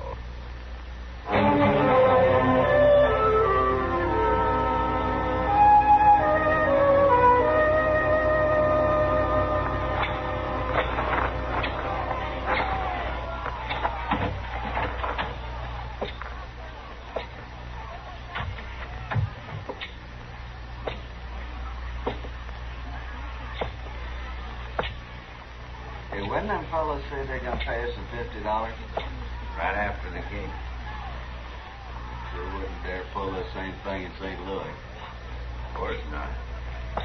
You don't think them fellas are doing this just for the money they can pick up here in Dodge? Think? Mostly they want them all-stars to look bad here, so when the St. Louis fans read about it, they'll think their team has a chance. Then these fellas will be able to bet big on the all-stars and really clean up. That's what I call Drop your guns. I said drop them. Marshal, you ain't gonna... Marshal, I threw my gun down. Now, don't shoot me, Marshal. Stay away from that door. I'm not gonna do it. All right, hold it right there. All right, Mr. Dillon. Let him come on down the stairs. I got lots of help. Yeah, you sure have. Looks like you drafted an army. No, sir. These are all volunteers. 18 you leave knew what was up. So they just kept playing till they heard the shots, then we come a-running. Let him come down, Marshal. We'll take care of him. All right, how about it, you? You want to try your luck against 18 men with baseball bats? No, I ain't running. You got to protect me, Marshal. Send him down, Marshal. Don't think I wouldn't like to. But most of you came here to see a real game of baseball played by men who make their living at it. Now, those two gamblers there and this hired gun and a dead one up here in the loft had a different idea. Don't you worry about the gamblers, Marshal. My boys have them. Good. Well, there's still time to start over and play a full game before dark, and I think you should get going. Any bets you made with these fellas won't hold. Now, how about it? All right, Doc. Is that agreeable with you, Lindstrom? Well, why not? And you, Grenville? Of course it is. Then what are we waiting for? Play ball!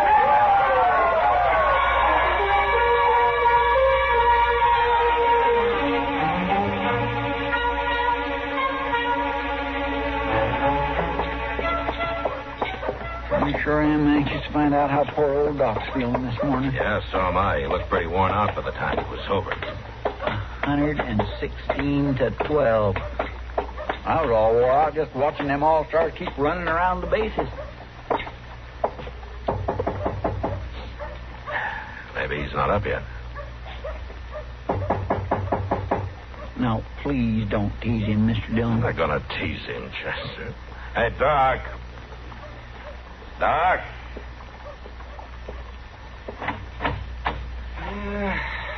What do you want? Good morning, Doc.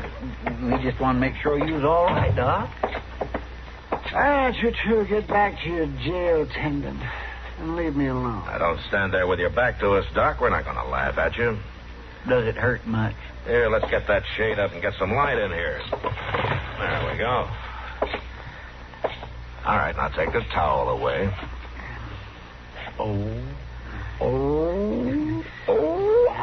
Ain't that a beauty? My, I never seen so many colors. What, these green and blue and purple and brown? Can you see out of it at all? Not yet. Well, I had no idea them foul balls was that deadly. How's the one on your head? Here, let me see. It's right here. Oh, I'm sorry. I just barely touched it. At least the skin ain't broke none. Yeah, it's quite a knob, though, Doc. I'm sure sorry. Why should you be sorry? Well, I shouldn't have laughed about that stovepipe hat. If you'd been wearing it, you'd have one less bruise. Is there anything at all we can do? No, it just takes time. Yeah. Well, we got to get our prisoners fed, Doc. I'm taking all three of them up to Hayes City this afternoon. But Chester will be here. And I sure will look in on you, Doc. Doc, I just got one thing to ask you. Go ahead. Now that you're the proud possessor of Chadwick's newest rule book of baseball, can Chester and I have your boys' book of games? Why, yes, if you really want. Oh, get out of here.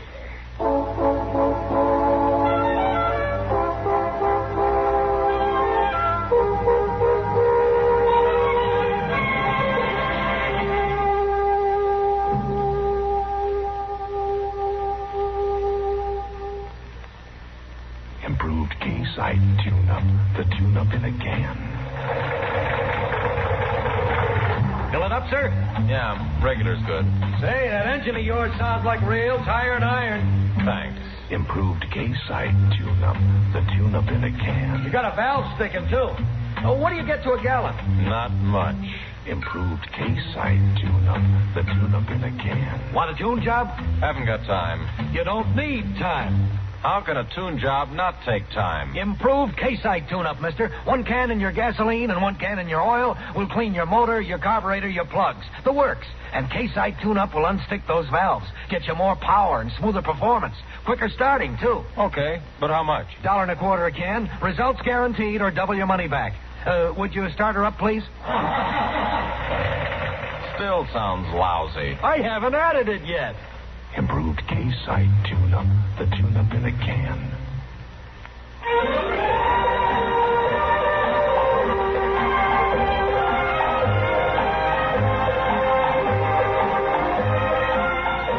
Gunsmoke. Produced and directed in Hollywood by Norman McDonald. Stars William Conrad as Matt Dillon, U.S. Marshal. The story was specially written for Gunsmoke by Vic Perrin. with editorial supervision by John Meston. Featured in the cast were Joseph Kearns, Barney Phillips, Ralph Moody, Vic Heron, and Harry Bartell. Farley Bear is Chester, Howard McNear is Doc, and Georgia Ellis is Kitty.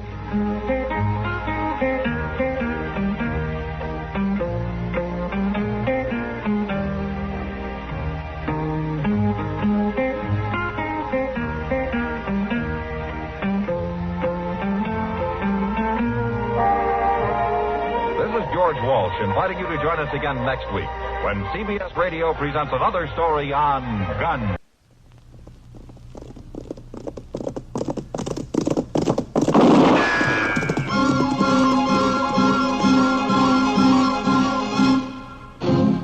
Around Dodge City and in the territory on West, there's just one way to handle the killers and the spoilers, and that's with a U.S. Marshal and the smell of Gunsmoke.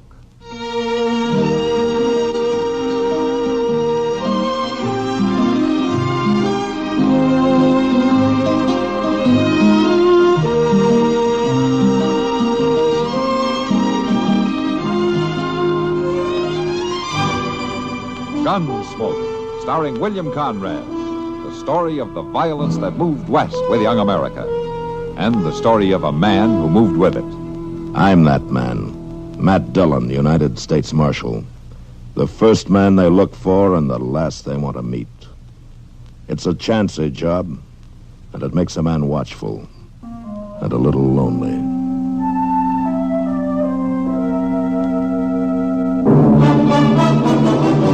All right, Letty. You mind what I say now? You stay down on that bed.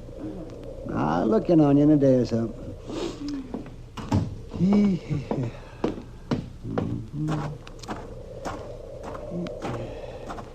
Oh, sorry to have kept you waiting out here so long, Kitty.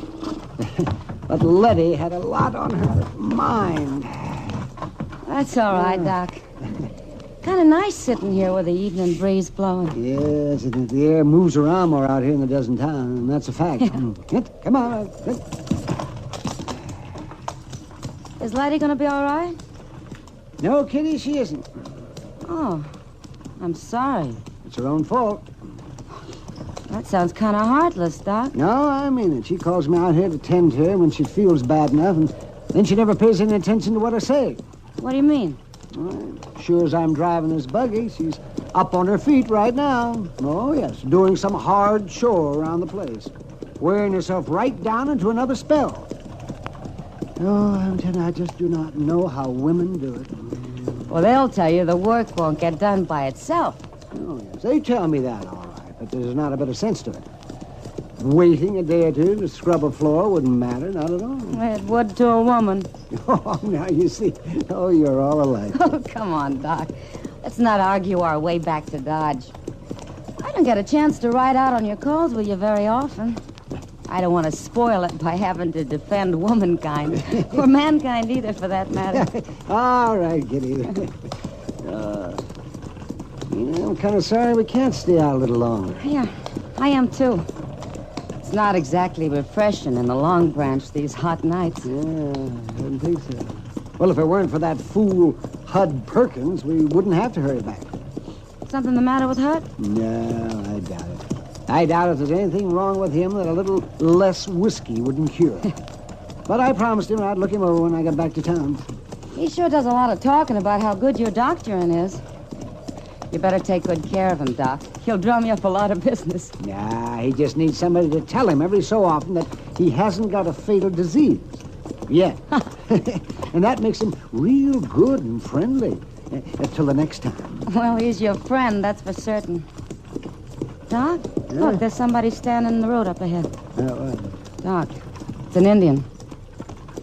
I see him, Kitty. Just sit quiet. He's not going to move out of the road. He wants us to stop. He's got a gun. No. Don't be frightened, Kitty. Just sit still. Yeah.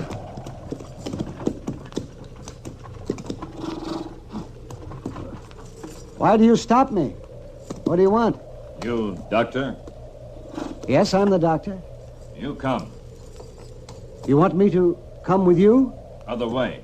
You come. What does he mean? Well, it means to turn the buggy around and go back the way we came. Other way. There's another one, Doc, on a horse back at that tree. Yes, I see him. I expect we better do what they want.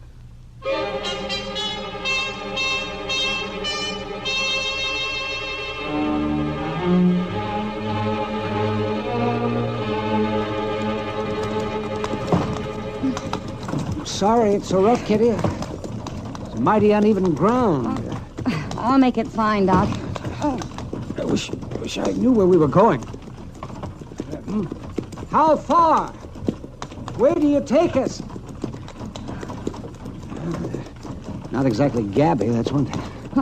I don't feel too talkative myself. No, neither do I. Oh. What? Look at that, Kitty. In those cottonwoods by the river. Doc, I feel a little sick. Golly, there's a lot of them. They've set up quite a camp down there. So, we'll be stopping soon. You just sit straight and quiet. Yeah, all right, Doc. And don't be afraid. Oh. You stop. The men, they're walking all around us. Don't show any fear. No. Is there a chief among you? I will speak to your chief.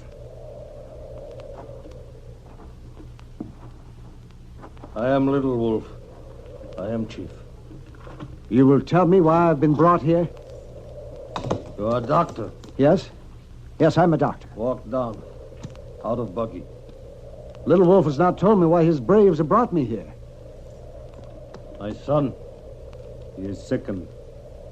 Oh, you want me to look at him? You will make him strong. Walk down. If I look at your son, Little Wolf, the woman here in the buggy, she'll be safe. He will be safe. The chief will give his word. Little Wolf gives his word. I will come with you. You just sit quiet, Kitty. You'll be all right. The chief means what he says. I hope so, Doc. I won't be long. All right, Little Wolf. Show me the boy. Come. This way. There is no medicine man with Little Wolf? Medicine man made magic. The boy still sickens. And you think I can cure him? Little Wolf was prisoner with white men. He saw white man's magic bring strength to fallen soldier. You make my son strong. He lies in there. Go in.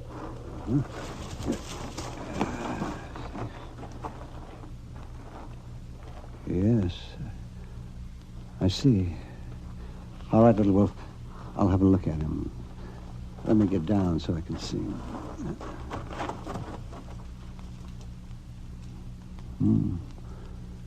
Yes, he has a fever. Erratic pulse.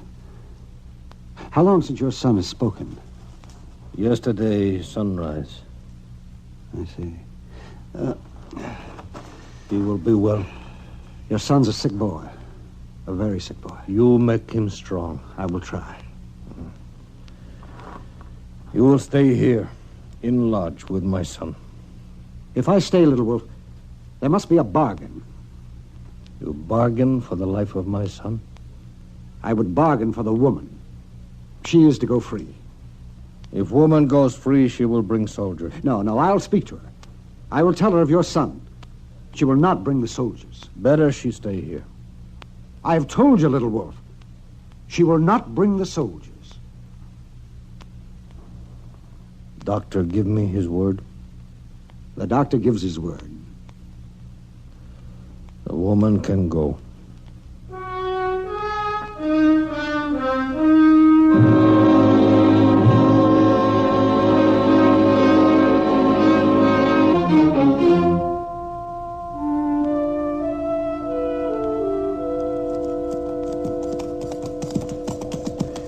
You know, Mr. Dillon, the prairie ain't half ugly this time of the morning, is it? I don't know how you can see it at all, Chester. The sun isn't even up yet. Yeah, I know. Maybe that's why it don't bother me none. Yeah. Only trouble is, I always get hungry long about sunup. Hungry? You ate just an hour ago. Well, yes, sir, I know that. I don't know how you ever made out in the Army, Chester. Oh, it wasn't too bad. Not working around the supply wagons like I done. What do you reckon Mort Huggins wants with us? I mean, you figure it's important enough that we have to ride a full day out to his place and back? You didn't have to come, you know. Well, I know. There ain't nothing to do in Dodge except whittle and spit. Well, you could have found Doc and told each other lies for a while. That ornery old cuss won't stir out of bed till midday. Oh? Yes, sir. He took Miss Kitty with him in the buggy yesterday, and while he paid some calls, they wasn't even back when I went to bed. Wasn't no lamp burning in his place, and Miss Kitty wasn't at the Long Branch. Yeah, I know. Well, an evening off won't hurt either one of them. They work pretty hard, you know. Yes, sir, I suppose they do. But I can't help thinking that just about the time this old prairie's hot as a cook oven, Doc will be ambling along Front Street on his way to have a noontime beer with Miss Kitty. And Miss Kitty will be there cool and comfortable, sitting on a stool.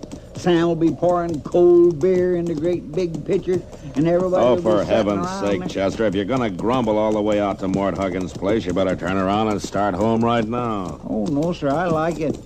I like it just fine.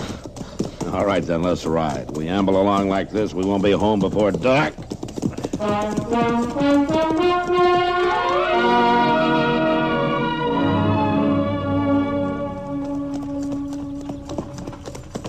Whoa. Whoa. Moss. Moss. Why, Miss Kitty. Help me down, will you, Moss? Sure. Oh. Here. Thanks. You want to sit down? No, I'll be all right. From the looks of that horse, this rig's been running most of the night. Yeah, it has. Oh? I waited up quite a spell for the doc to come in. He must have run into a real bad case out there somewhere. Real bad case. He's still out there. Well, I'll fix it for somebody to go out and fetch him. I'll hitch up a fresh horse. I can send the Petersburg. No, Moss, don't do that. Why, you ain't just gonna leave him out there to walk home, are you, Miss Kitty? Where is Doc, anyway? Don't ask me that, Moss, because I can't tell you. You mean you don't know where you've been? I mean, I can't tell you. What? Have you seen Matt this morning? Why, yes, ma'am. He and Chester come got their horses before sunup. Rode out to the Huggins place. Be back late this afternoon, they said. Oh. Well, if you see him before I do, will you ask Matt to come down to the Long Branch? I want to talk to him right away. Sure I will, Miss Kitty. Thanks, Moss. Miss Kitty, you sure you feel all right? Yeah, thanks. I'm all right. You just be sure to tell Matt.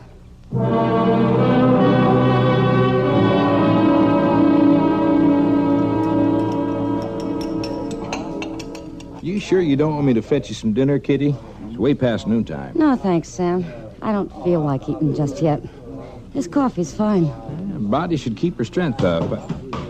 Oh, no, not him again. Who's that, Sam? Hud Perkins. He's been asking after you all morning. Huh? You want me to send him away, Kitty? No, Sam, I'll talk to him. Kitty?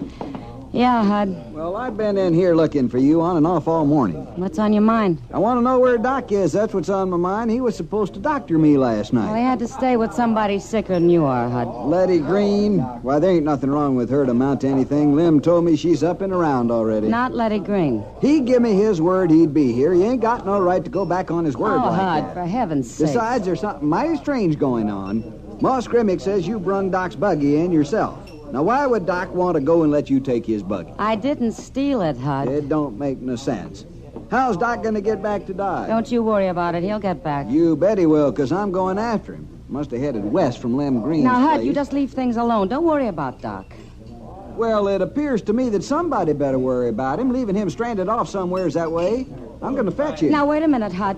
I'll take along an extra horse, and I'll bring him back. Now, listen to me, Hud Perkins. Don't go meddling in things you don't know anything about. I know enough not to leave Doc out there. If you go after him, you can endanger Doc's life and your own, too. What do you mean by that? Just what I say.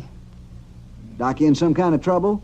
He won't be if you leave him alone. Sounds like somebody's holding him, forcing him to stay. Is that the way it is? I didn't say that. Well, I ain't gonna let nothing like that happen to Doc. He's got plenty of friends in this town. We'll go break him Now, loose. Hud.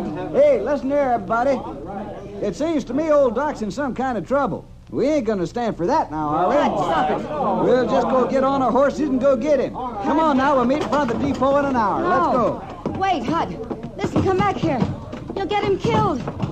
You fools, you'll get him killed. Come back here. You sure couldn't stop him, Kitty. No, Sam, I couldn't. And if Matt doesn't get back, I guess there's nobody you can.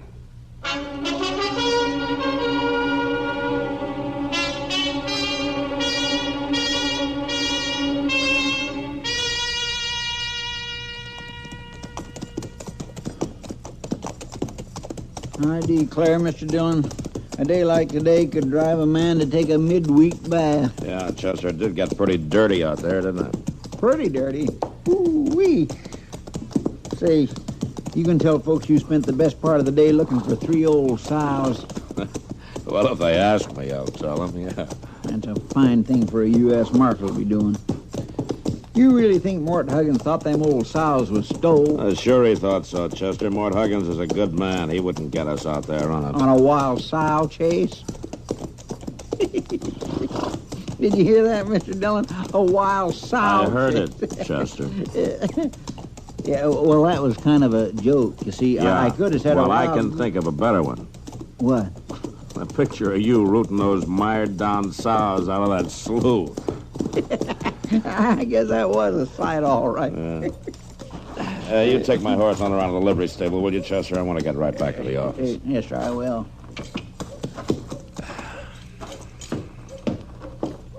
Matt! What? Oh, hello, Kitty. I'm so glad you're back. Oh, what's the trouble? It's Doc. They'll kill him, sure. That Hud Perkins is Hud taking him. Perkins? Well, why would Hud Perkins want to kill Well, it's Doc? not Hud, Matt. It's the Indians. Doc made me promise not to send help. No, wait a minute. Hold on. Just hold up a minute and start over again now, will you? Now, where is Doc? He's in an Indian camp on the river. Well, what's he doing there? Well, they stopped us and they made Doc stay with them. The chief's son's very sick. But they'll kill him, sure, if that crazy Hud Perkins rides up there with his drunken bunch. You mean Hud Perkins is set out to rescue Doc? Yeah, Matt, but he doesn't know about the Indians. Well, how's that? Doc bargained with the chief. If he let me go, I wouldn't tell about it and send help, so I didn't tell Hud. Oh, I see. But with all this going on, I thought I'd better tell you. Was I right, Matt? Yeah, Kitty. Yeah, you were right.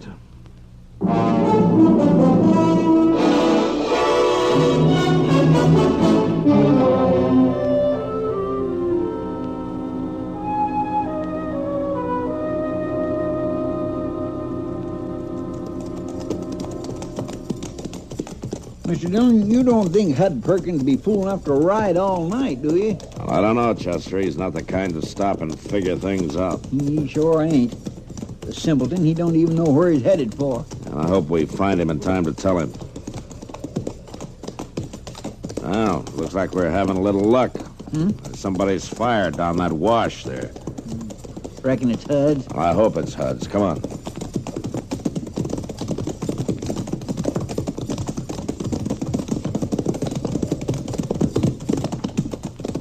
Hey, the Marshal. Hi, Marshal. I'm looking for Hud Perkins. Oh, Marshal. Chester, mighty glad you come to join us. Well, now, that ain't exactly I want the to reason talk we- to you, Hud. Sure, Marshal. There's coffee on the fire. I want you to take your men and turn around and go home. What'd you say? I want you to go on back to Dodge. Now, listen, Marshal. I set out to get Doc out of a fix, and I mean to do it. You know where he is? No, but we'll find him. Come morning, we're going to spread out. We'll find him. You know what kind of a fix he's in? That don't matter none. I'm going to get him out of it, that's all. A good friend like Doc, it don't matter to me who's holding him. Well, it ought to matter. Don't make no difference to me. Not even if it's Indians? Indians? A moving band of Indians down the river away. They're holding Doc to tend to the chief's son. Oh, that's the way it is. Yeah, that's the way it is. And the sooner you turn around and head back to Dodge, the better. Marshal, I ain't afraid of no Indians. We ain't afraid of no Indians, are we, boys? If the Indians have old Doc, we'll just break him loose, won't we, boys? All right, be quiet, all of you. Now listen to me. Is there anybody here who thinks he's a better friend of Doc Adams than I am? Well, is there? All right, then. You know that I'm as interested in getting him out as anybody is. Well, let's go get him in. And I'll tell you one thing for sure. If you all ride out on that Indian camp, you won't be doing Doc a favor. The least that'll happen is that you'll get him killed. And there'll probably be an Indian uprising to boot. Now, the best thing you can do for Doc is to turn around and go home and let me handle this. You figure to take care of it alone, Marshal?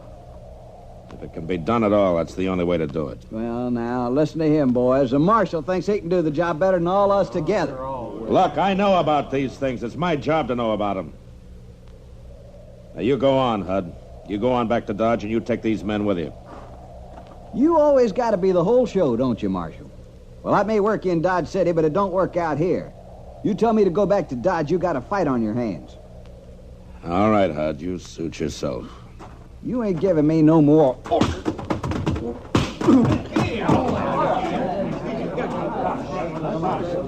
Want me to get his gun, Mr. Dillon? No, Chester, I think he's through. Now, any of the rest of you set on riding out of that camp? Because if you are, you're going to have to fight me before you fight any Indians. All right, then. Pick up Hud and get him back to Dodge. Come on, Chester. Let's see what we can do for Doc.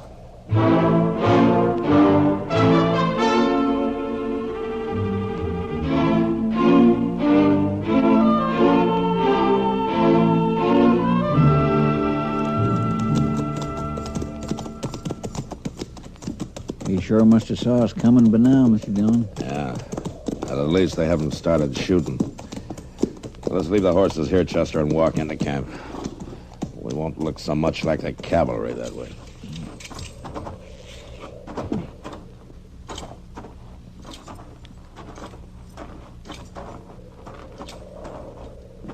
White men stopped. They've saw us now, all right. All around us. You just stand steady. We come in peace. White men wear guns. Our guns stay covered. Indian guns not covered. You reckon they're going to shoot? I don't know, Chester. Just don't make any fast moves. It's all right. It's all right. They're friends of mine. The two white men are friends of mine. Yeah, it's all right now. It's all right, I tell you. You can put your guns down. My gracious alive, Mr. Dillon, them Indians is doing just what he says to do. Hello, Matt and Chester. Well, you can be thankful that I was here. Well, I am, Doc. But you don't seem very glad to see us. And, I told Kitty not to send anybody after me.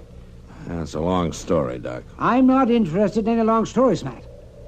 Now that you've come, how do you figure to get me back to Dodge? Riding behind one of you two? Well, to tell you the truth, Doc, we figured to get you out the best way we could. Well, it's a good thing I didn't rely on you to work things out. Oh, you there, bring me my horse. Doc, you mean they give you your very own horse to keep? Why, certainly, Chester. That was part of the bargain. If I cured the boy, I got a horse and my freedom. What about the other part of the bargain, Doc? What if you hadn't cured the boy? Well, that's pretty simple, man. I wouldn't have needed the horse.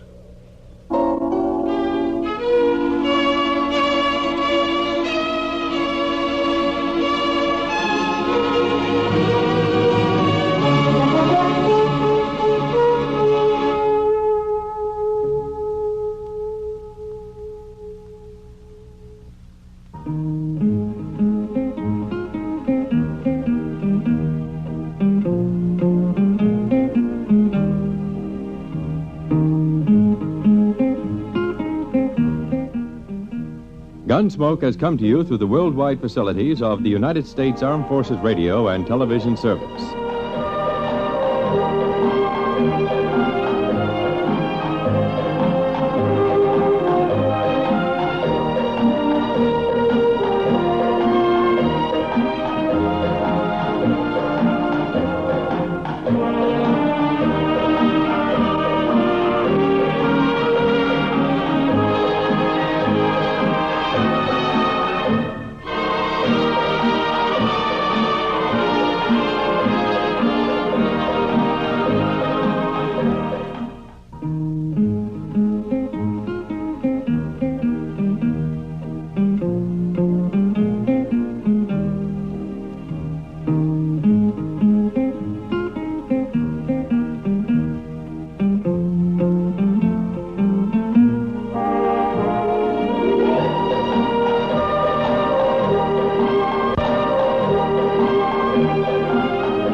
From Dodge City and in the territory on west, there's just one way to handle the killers and the spoilers, and that's with the U.S. Marshal and the smell of Gunsmoke.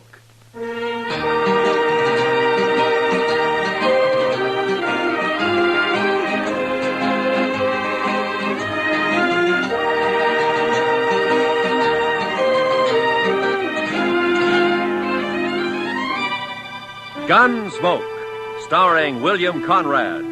The story of the violence that moved west with young America. The story of a man who moved with it. Matt Dillon, United States Marshal.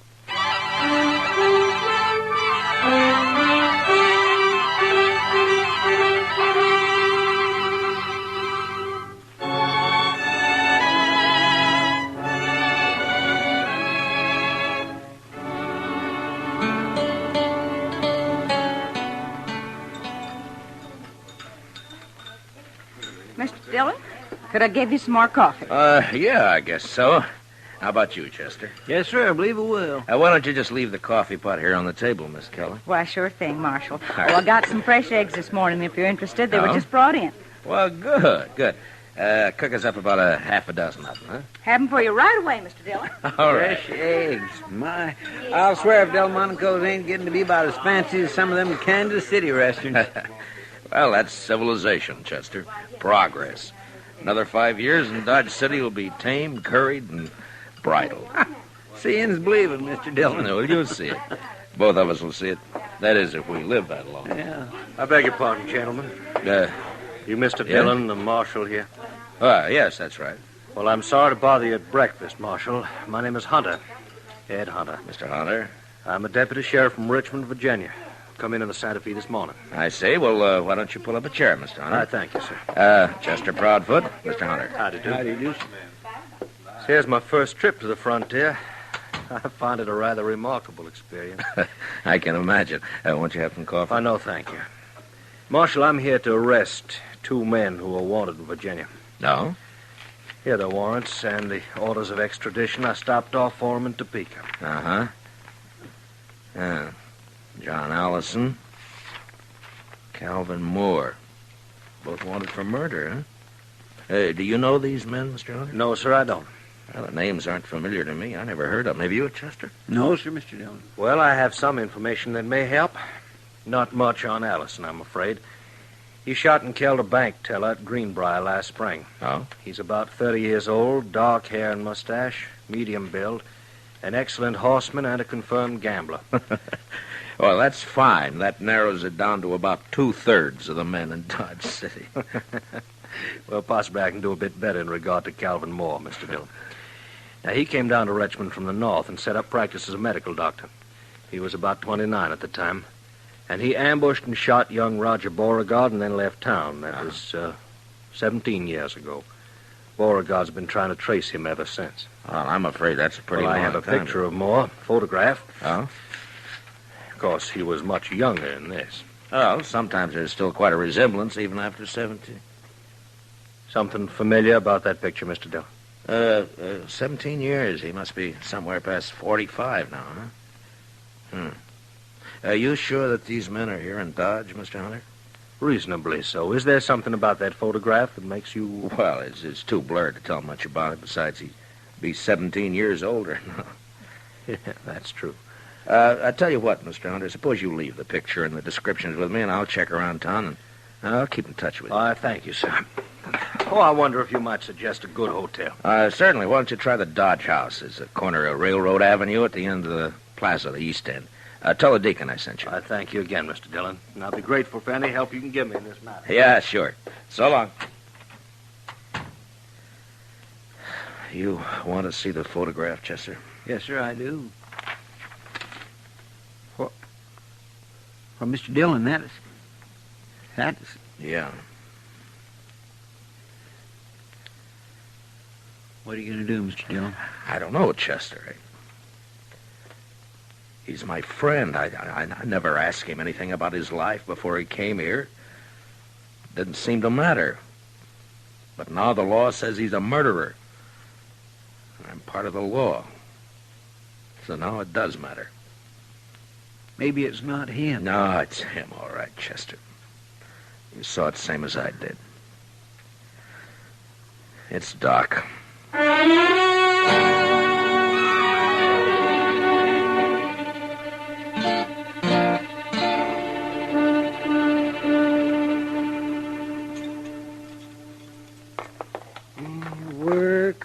Work. This is the first chance I've had this week to clean a few instruments properly. Gunshot wounds. Oh, Matt. I'll lay odds I'm the only doctor in the United States who makes 3/4 of his living off of gunshot wounds. That's a rough country, Doc. Yes, indeed, it's a rough country. Maybe you ought to have stayed back east.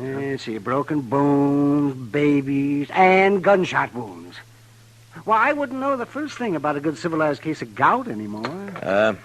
What part of the East did you come from, Doc? See, I went to medical school in Boston. I studied consumption, colic, liver complaints. Never had a case of liver complaint in all the time I've been here, though.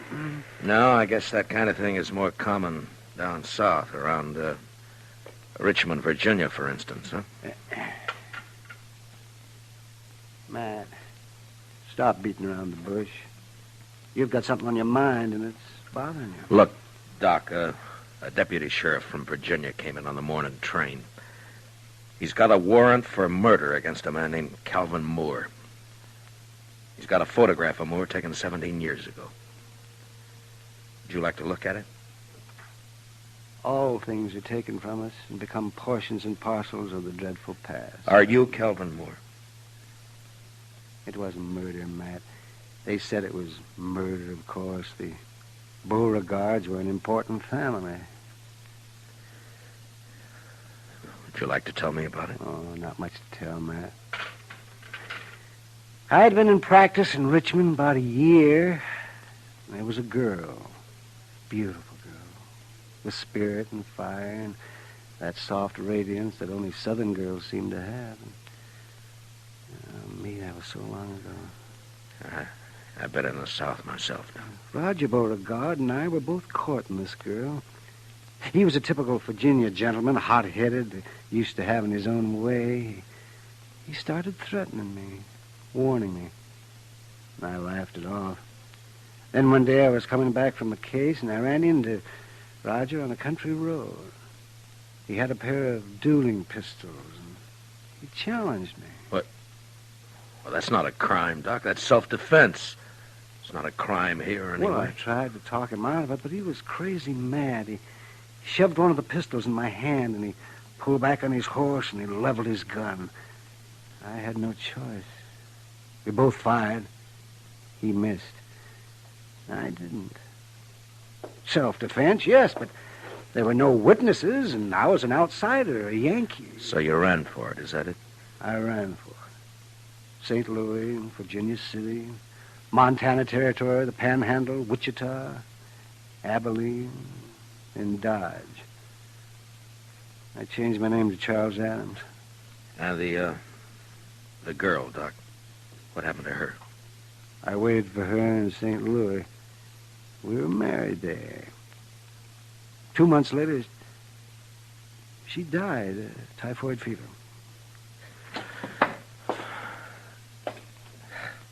Well, you never know. No matter how much you figure you understand somebody, you just quite never know. I can't go back there, Matt. I've got no defense. Well, I'd mean prison. I'd rot in prison. I won't go back, Matt. Now, Doc, look, Hunter is here after 2 prisoners. I got no right to my own rules, to go after one man and keep the other one covered. I always figured that the only kind of law that would work out here is an honest law. What are you going to do? Doc, I don't know.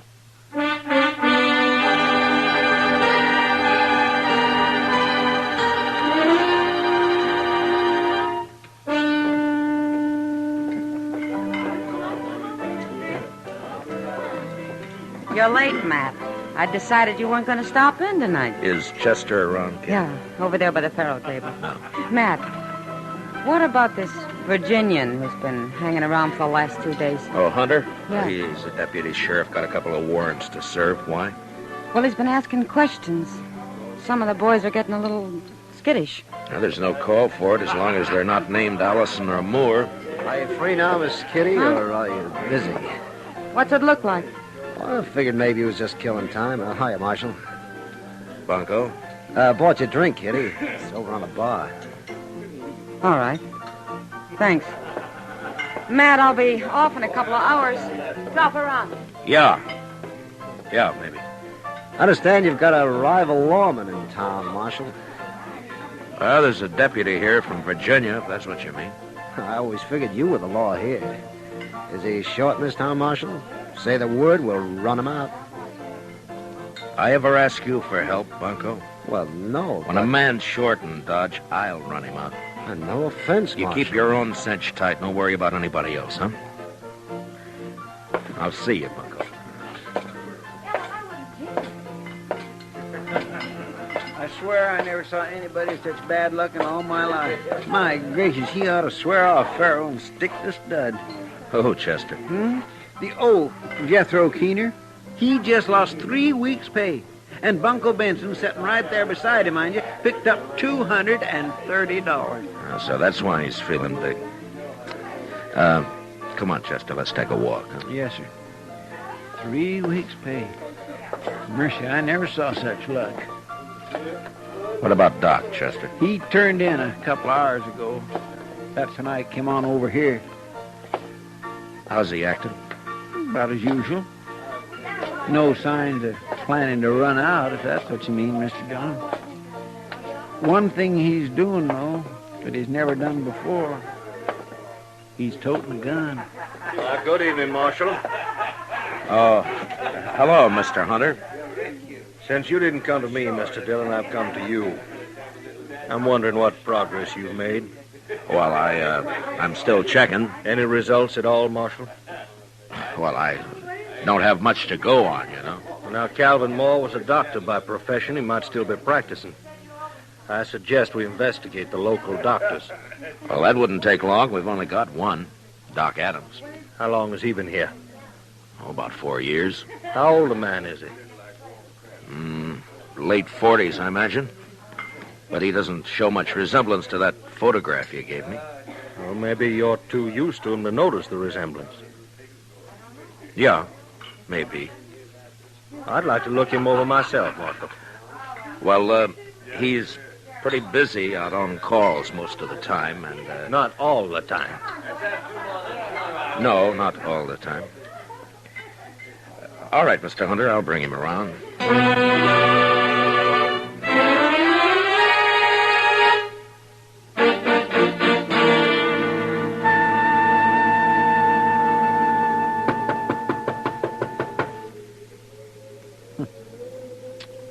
That's funny, Mr. Dillon. Yeah, he should have answered by now.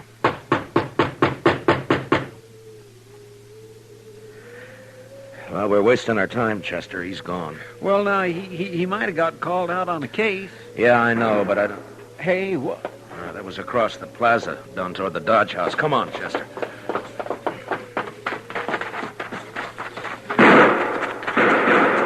Somebody sure is stirring up the smoke. Yeah, it's across the street.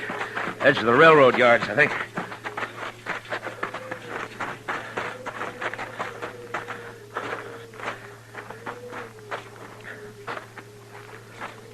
That you, Marshal? Yeah.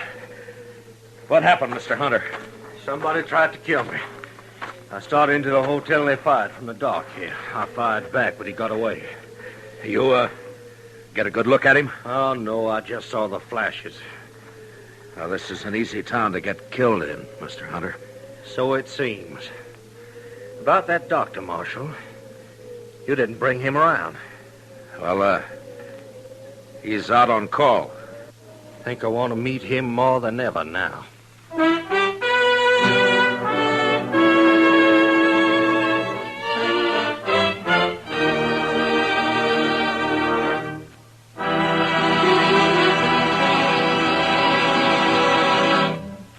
We will return for the second act of Gunsmoke in just a moment. But first, there's a world of wonderful entertainment awaiting you every weekday in the daytime with CBS Radio's roster of wonderful dramatic serials. This Monday, listen in. And now, for the second act of Gunsmoke.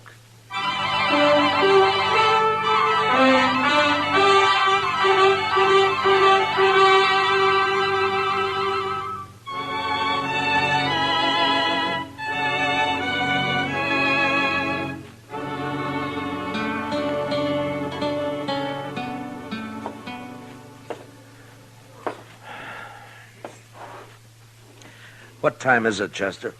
2:15 a.m., Mr. Dillon. Yeah. I sure hope we don't have to spend the whole night waiting here.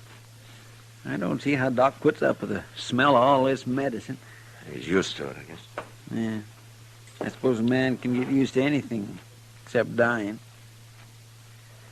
You think it could have been him that fired those shots, Mr. Dillon? Chester, there's somebody coming.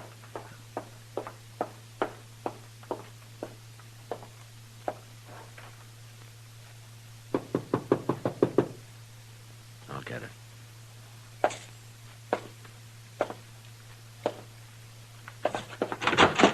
Doc, Marshal. Come on in, Bunko. Doc's not here, but he'll probably be... Oh, what happened to your arm? I got thrown into a barbed wire fence. Here, let's have a look at it, huh? No. It's all right. It's a gunshot wound. All right, hold it, both of you. Well, is that the same gun you tried to kill Hunter with, Bunko? Stay where you are, Marshal. Yeah. Around 30 years old, dark hair, mustache, medium build, excellent horseman, confirmed gambler. Wanted for murder. John Allison. Alias Bunko Benson. Am I right, Bunko? He's not taking me back there. You stay where you are, Dillon. Now, don't be a fool, Bunko. Put away the gun.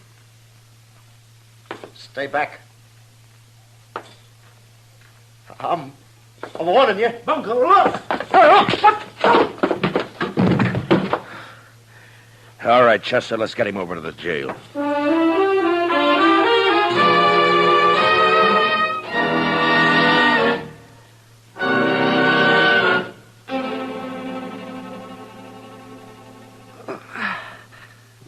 Just hold still now, Bunko. Just one more second. I'll have hold that bullet now, and then we'll just... Now, add that one to your collection, Matt. Well, I'll make Hunter a present of it. It wasn't bad shooting to be firing in the dark at a gun flash. He'll never get me back to Virginia. Now, hold still, Bunko. Don't expect a man to tie a bandage with your arm waving around like a mare's tail in fly time. See, how'd you know he'd come to my office, Matt? I didn't, Doc. We were waiting for you. Oh, I see. There we are. No. That ought to stop the bleeding. And don't loosen it up any. And you'll live to hang yet. Don't worry about my hanging, Doc. I'll outlive you. Well, in view of the circumstances, I'd say the odds are about even. Well, Matt, shall we adjourn to the front office? Yeah, come on, Doc. Lock the cell, will you, Chester? Yes, sir. Well, I turned in at 10 o'clock tonight. Got 1 hour's sleep. They called me over to Mrs. Behan's. She thought her baby was on her way. False alarm, of course. Usually is the first time. And I got back and I came straight over here. Doc, you were wearing a gun earlier today. What'd you do with it? Oh, I put it back in the drawer where it belongs. I realized I was acting like a fool. Was that where you were waiting in my office? Somebody had tried to kill Hunter, and you thought... Look, Doc, I've tried to think of some way out of this. A way out for both of us. I got one man under arrest back there now, and I can't rightly set myself up as a judge and free the other man. I'd even hoped you'd cut and run for it. You'd get away if you did, you know. Hunter doesn't know the country. I've been running for 17 years, Matt, and it's still caught up with me. I'm too old to run any farther. What are you going to do? I'm a lawman, Doc, right or wrong. Well, then, Guess I'm under arrest. Huh? No, I didn't say that. I just said that. Does Doc Adams here? There's a... Oh, there you are, Doc. Yes, what's the trouble? A fellow over in the railroad yards asleep on the track who's drunk, I guess. They were switching cars. You better come, Doc. He's awful bad.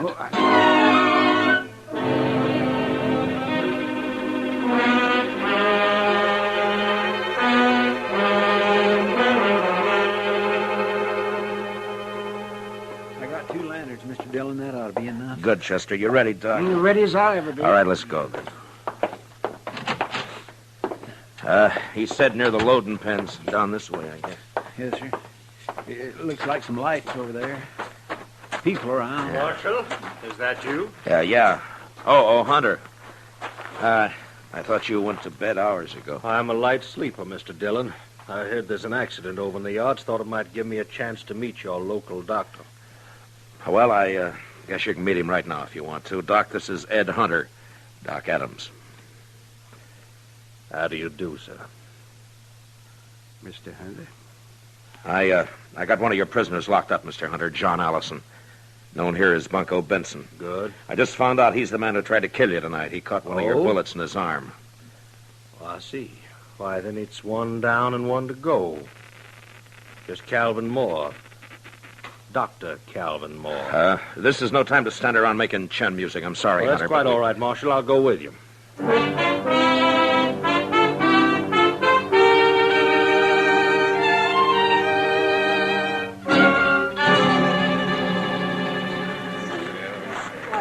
Will you pardon us, please?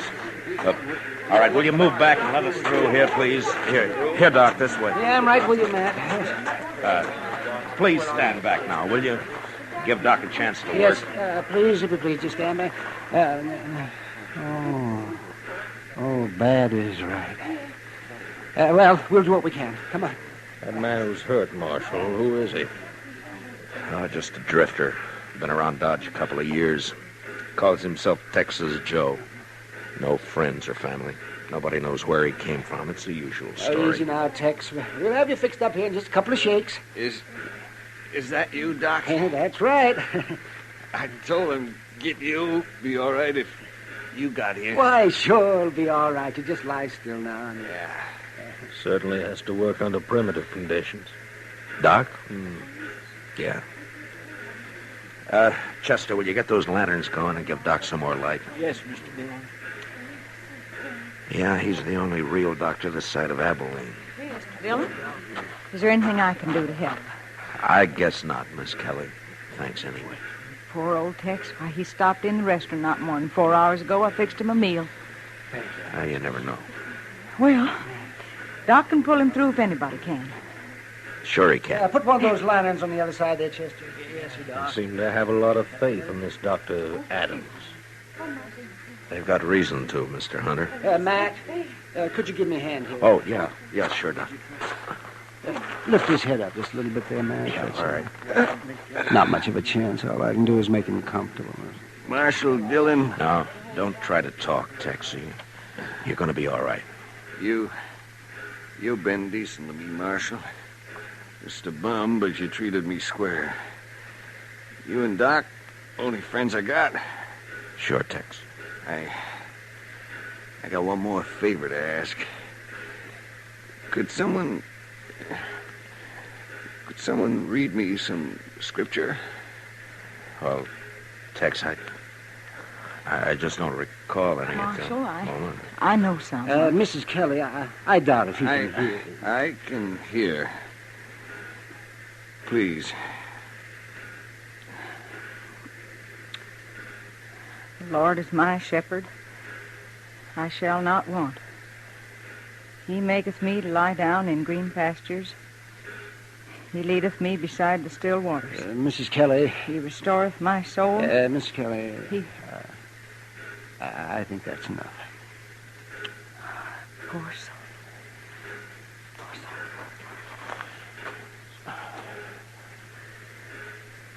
Well, you can't win them all, I guess. No, you can't win them all, Doc. Well, Doctor, as the only physician here, I suppose you also function as coroner. That's right. This man will be buried under the name of Texas Joe. Don't you worry about that. Boot Hill is full of men buried under nicknames. In this country, we... Doc! Doc, I just came from... Oh. What, Kitty? Oh, Doc, I've been sitting up with Mrs. B, and you left too soon. She needs you over there right away. Well, then it wasn't a false alarm. No. All right, Kitty, I'll be there just as quick as I can, but... Well, as soon as I... Kitty, you go on back over and do what you can for her, huh? Doc will be along. All right, Matt, but you better hurry.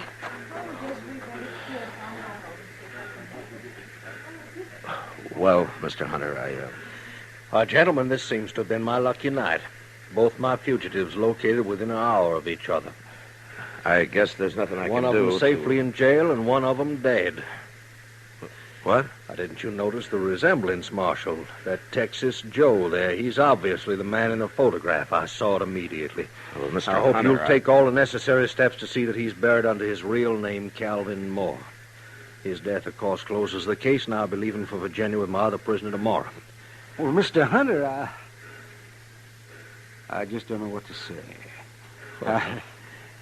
Now, I'd say it's no time to stand around making chin music, Dr. Adams. You have a patient waiting, and this town seems to depend on you. Well, of course, but... Hey, you got work to do, Doc. And, Doc, make sure it's a boy, huh? Well, I'll do my darndest, Matt. Yeah. Well, good night, gentlemen. Good night, Doc. Good night, Doc.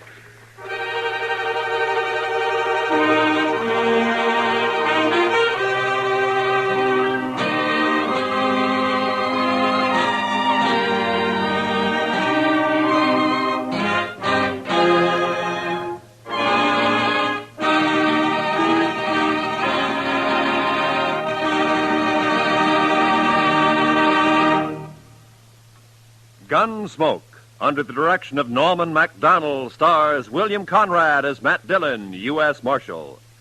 Tonight's story was specially written for Gunsmoke by Les Crutchfield, with music composed and conducted by Rex Corey. Featured in the cast were Lawrence Dobkin, Lou Krugman, Paul Dubov, and Vivi Janis. Parley Bear is Chester, Howard McNear is Doc, and Georgia Ellis is Kitty. Gunsmoke is heard by our troops overseas through the facilities of the Armed Forces Radio Service. Join us again next week as Matt Dillon, U.S. Marshal, fights to bring law and order out of the wild violence of the West in Gunsmoke.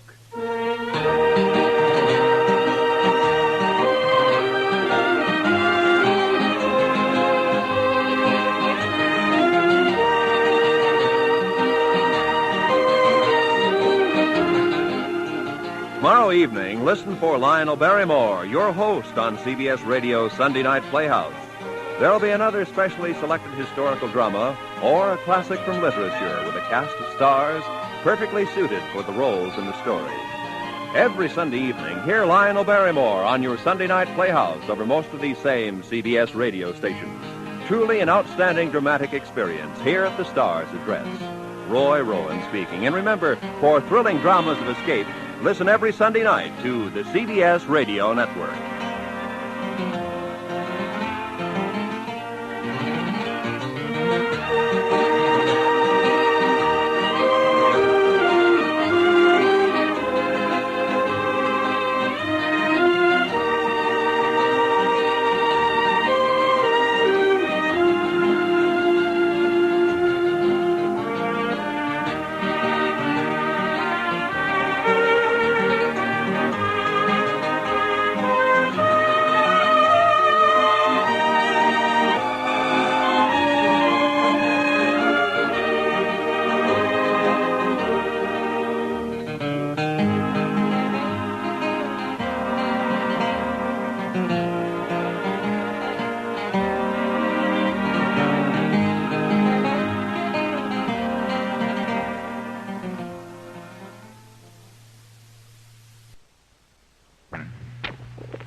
around Dodge City and into territory on west, there's just one way to handle the killers and the spoilers, and that's with a U.S. Marshal and the smell of Gunsmoke.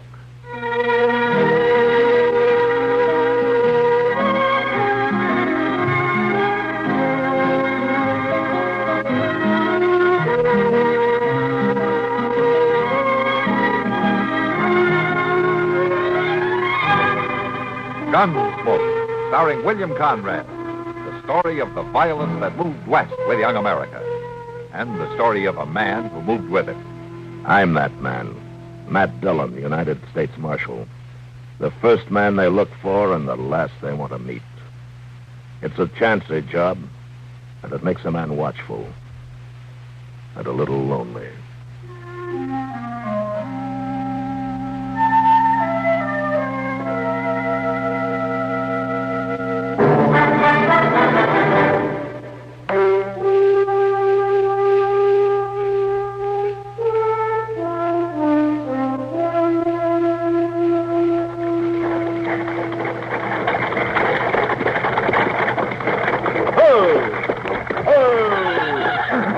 Dodge City! Everybody out, enter the line. Dodge City. Proudfoot, it's been real nice meeting you. Yes, Mr. Proudfoot, real nice. I think we better go and make off. Yes, sir, here you are. And it sure has been a pleasure riding with you folks, too, and that's a fact. Well, hello there, Mr. Dillon. Hello, Chester. Well, I declare you meeting somebody on the stage. As a matter of fact, I am. Well, I'd be glad to point him out to you. I got to know everybody real well. They're an awful nice bunch of folks. Well, thanks, Chester, but I see him, all right. Well, maybe I could introduce you. Which one is he? Fellow by the name of Chester Proudfoot. Did you get to know him fairly well? Well, Mr. Dillon, you mean you come down here just to meet me? Well, any law against it? Well, no, sir. But, well, say, now, that's awful nice of you, Mr. Dillon. That's awful nice. Did you have a nice trip, Chester? Yes, sir, I sure did, Mr. Good. Dillon. Just as nice as can be. Why, they couldn't have treated me no better if I'd have been a friend. Well, that's good. Did you find your family all right? Well, sure. They was right there where I was looking for them. Well, that was kindly a little joke, Mr. Dillon. It was just a way of speaking kindly. I didn't really mean... That's the kind of a joke your family is partial to, Chester? Well, sir, we did do a lot of joshing, I'll say that. Uncle Wesley, he's mighty comical when he's a mind to be. And Magnus was home, and, well, he was just cutting up all the time. Must be dangerous around there. How's that? Never mind. Come on, let's get your stuff. Yes, sir, the driver's coming down right over there. All right. Yeah, no, now, Mr. Dillon. I can handle him all right. I'll help. Here. There we go. Oh, before I forget, Chester, did you have any trouble picking up those papers in Dalhart? What papers is that? The papers in Dalhart, Chester.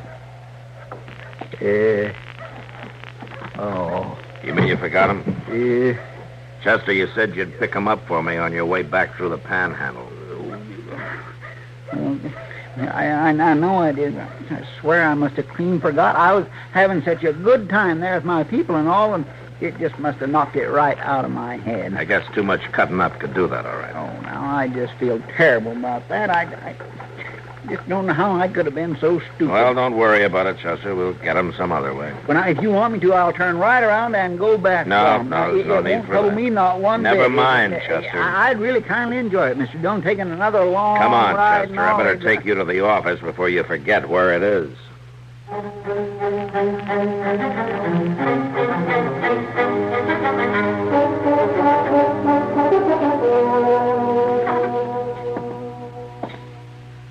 You sure it won't be taking you out of your way, Joe? Well, I tell you, Marshal, I'm riding out that way tomorrow. I can swing back by Dalhart just as easy as not. I'll pick up your papers for you. I'd sure appreciate it, Joe. I don't know how Chester could have forgotten them, but you know how he is. He Well, managed to. there's just no telling about Chester. Oh. Excuse me, Joe. I didn't see you coming out. Well, it don't hurt to keep your eyes open, Chester. You ever think of that? Well, they was open. It was just that I never seen I'll see you later, Marshal. So long, Joe. Thanks.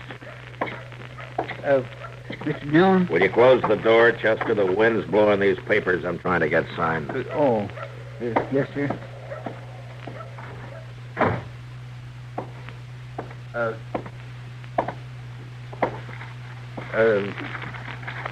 Mr. Dillon? Yeah.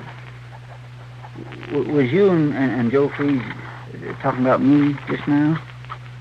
What? Well, I could have swore I heard you saying my name when I come in.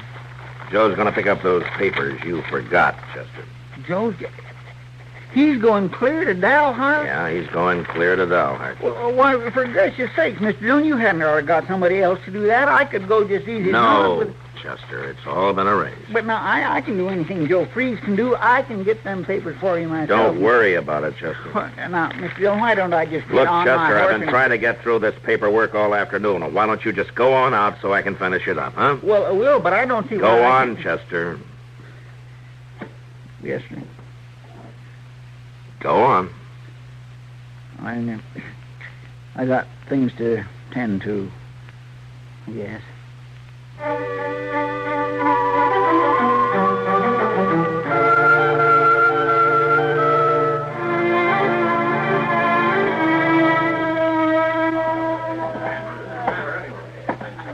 Hey, what'll you have, Chester? Beer? Whiskey?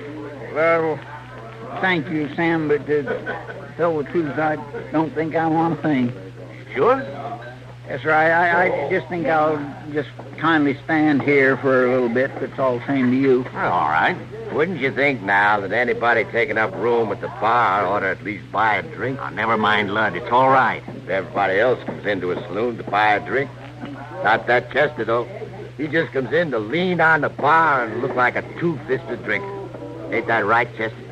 Well, yeah, I guess that's what it looks like. All right. Wouldn't you think now that the marshal will get himself a real man for help?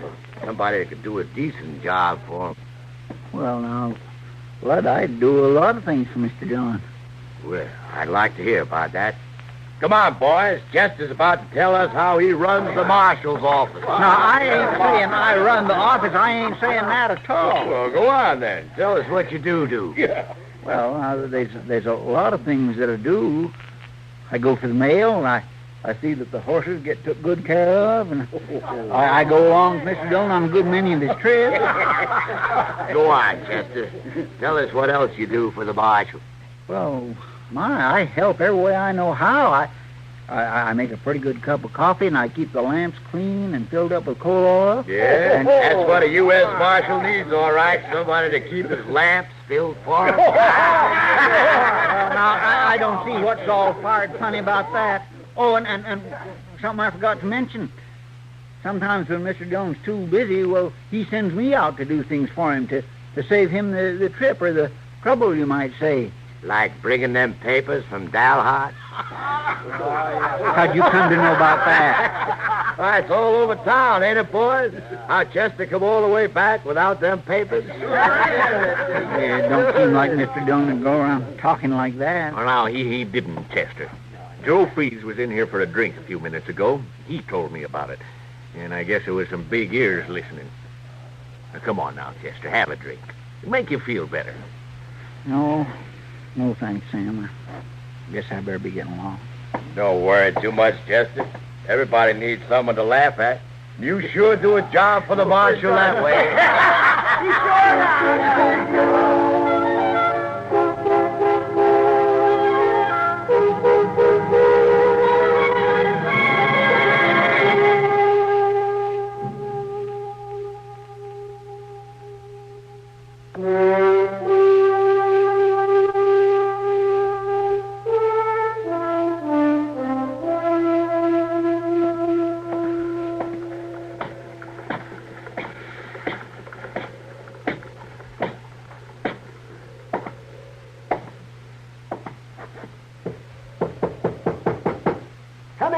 Come in.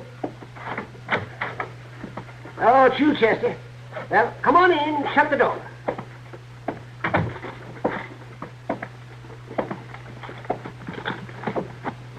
Oh, Doc? Don't just stand there. Can't you see that I'm busy? You're in my way. Oh. Is this a professional call? You look kind of seedy. Oh, my, no, Doc. I ain't sick. I just thought maybe I'd pay a little visit and see how you're getting along. Well, that's nice of Chester, and I'll be glad to tell you. I'm getting along real bad. Well, I sure am sorry to hear that. It's a cold, miserable day. The supplies I sent for didn't get here. I've got calls to make at different ends of the county. Want to hear any more? Well, and Doc, that sure does sound troublesome. It is. Well, you settled down from your trip yet? Oh, of course, Doc. Once I get my boots off, I'm home. And I suppose Matt is managing to get used to having you around again? What do you mean? Oh, I don't know, Chester. It's just that you take some getting used to. Oh, no, good Lord, it's 3 o'clock. I've got to get going. Hand me that bottle, will you? Sure, Doc. No, not that one. The other one. Yes. Here, Doc. Thank you. Doc? No, I haven't time to talk anymore, Chester. You can come back some other day. Would you just let me ask you one question? All right, then. What is it? Well, Doc, I was just wondering if you got any idea at all just what Mr. Dillon really thinks about me. Having me around for help or no. What do you think? Oh, for heaven's sakes, of all the foolish time-wasting questions... Could you please tell me, Doc? Yes, sir, Chester, I can tell you. He thinks you're the most addle-pated, no-account, sieve-headed excuse for a helper that anybody ever had. Now, go on, get out of my way. I'm late. Sure, Doc. I wouldn't want to be in your way.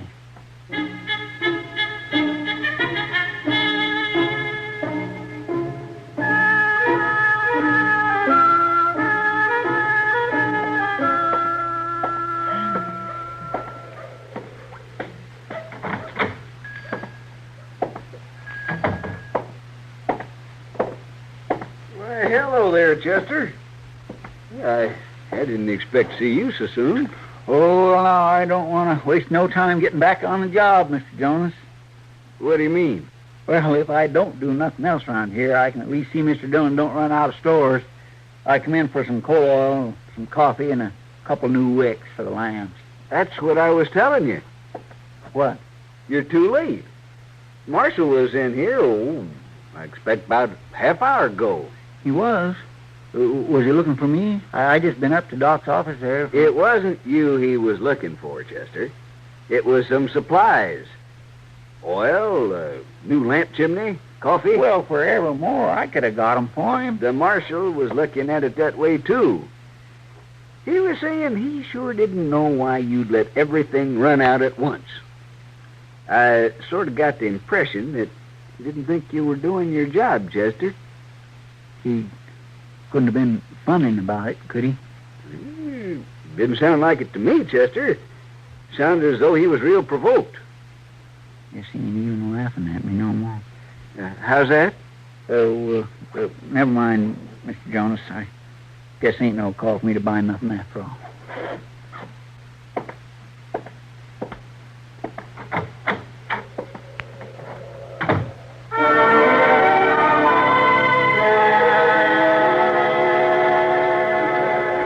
I'll have another whiskey, Sam. All right, Lud.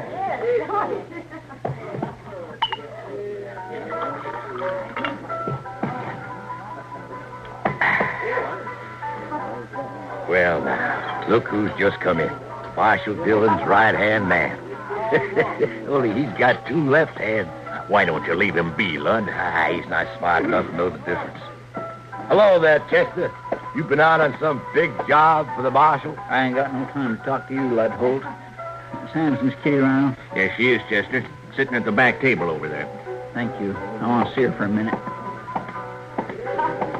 Oh, no, Matt. I can't believe it. That sounds like too much even for Chester. No, it's true, Kitty. Believe me, you're right. Nobody in the world but Chester would do a thing like that. Oh, hello, Chester. Come on over and sit down. No, thank you, Miss Kitty. I got things to tend to. What's the matter, Chester? You trying to make me think you're working? No, sir, Mr. Dillon. I believe I better be moving along. I guess you think it's too important for You know, What's the matter, Chester? Didn't you find her? I found her, Sam. I found her all right.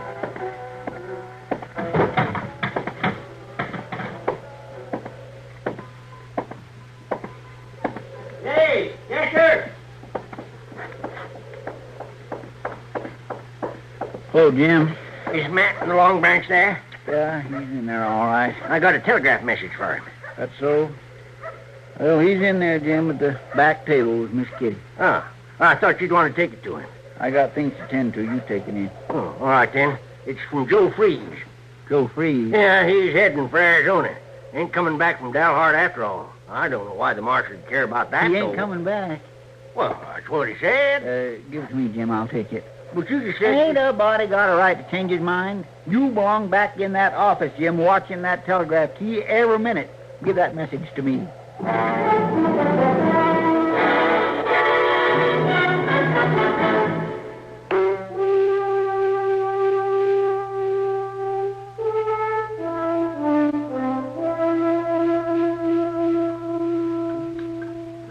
Save room for some pie, Matt.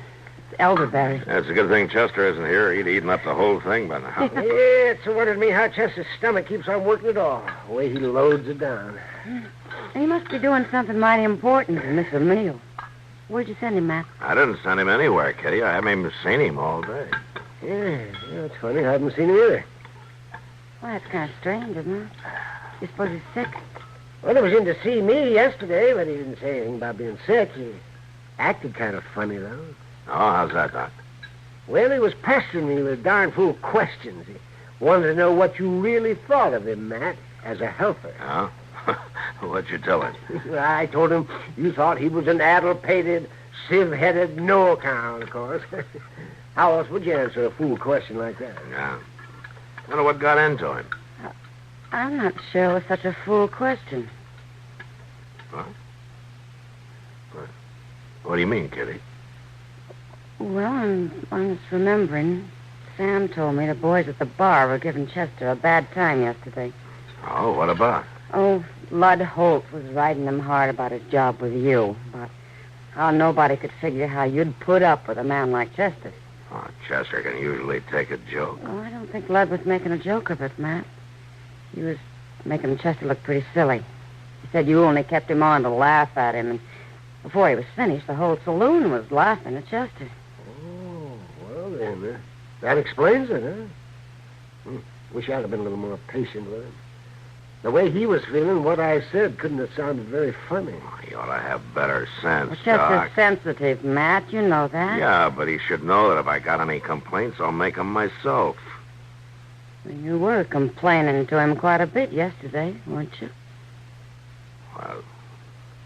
Well, sure, but he was still miles away on his trip. I had to bring him down to earth a couple of times, that's all. Oh, well, I guess everybody was bringing him down to earth at the same time. Poor Chester. I even laughed at him when he came into the Long Branch. Well, I'll say this. If he was going to choose a day to hold up and not make an appearance, this is a good one. That wind's bitter cold. There isn't any sense to it, but I guess I better look him up and straighten him out. Maybe some of this pie will help his feelings. See you later, Kitty. Doc. Yeah. All right, Matt. Bad, Matt.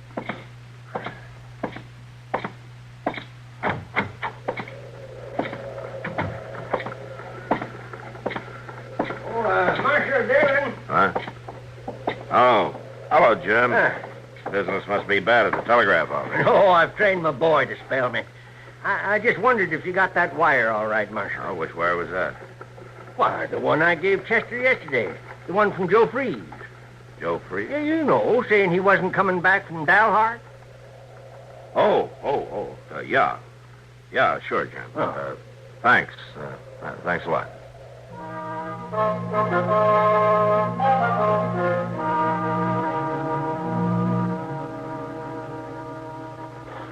That's the way it was, Marshal.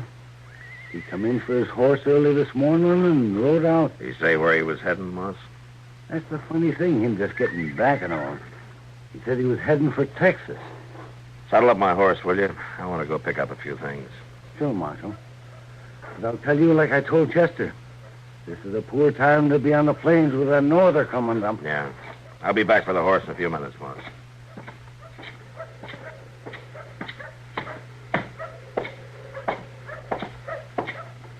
Afternoon, Marshal. I'd like to talk to you. Not now, mister. Just take a minute. My name's Lud Holt. Oh? I've heard of you. I'll walk along to your office with you. Listen, Holt. If you have anything to say to me, you say it fast. Huh? Well, sure. Takes a little talking over, though. I was thinking maybe you could use a good man. I mean, a good one. Real man who can handle a gun. I got an assistant. Oh, I know, Marshal. You got Chester, but everybody knows he ain't... I'll say one thing for you, Holt. You got plenty of nerve. Sure I have, Marshal. I could do a lot of good for you. You fill Chester up with ideas that he's no good, and then you come around to me asking for his job. Well, you know, Marshal, everybody knows Chester's only good for laughing at. Well, there's going to be one less person laughing at him. And that's you. Look, give up. And from now on, Holt, you stay out of my way.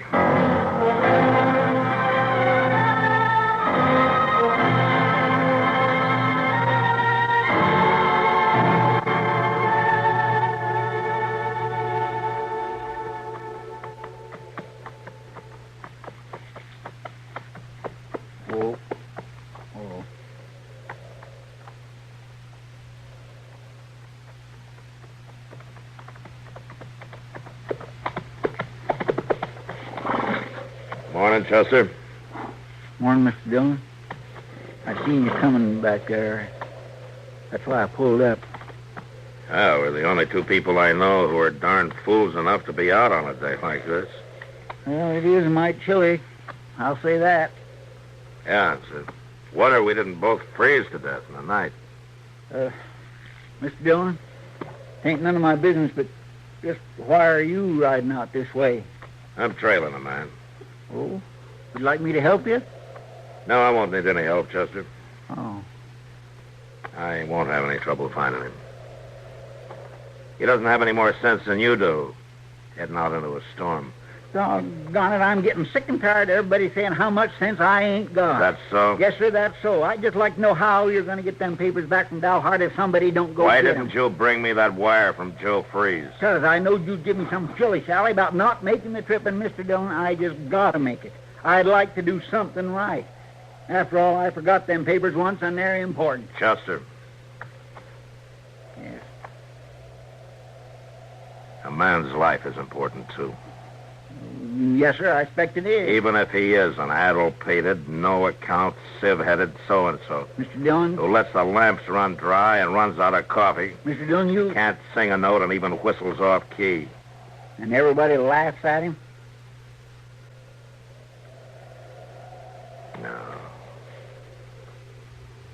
No, not quite everybody, Chester.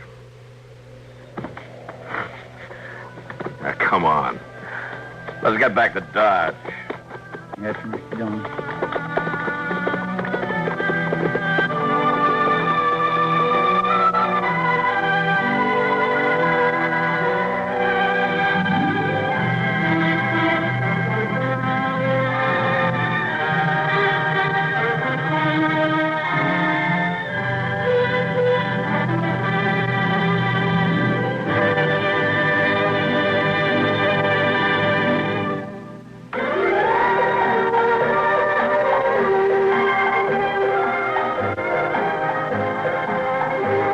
Gunsmoke. Produced and directed by Norman McDonald, stars William Conrad as Matt Dillon, U.S. Marshal. The story was specially written for Gunsmoke by Marion Clark, with editorial supervision by John Meston.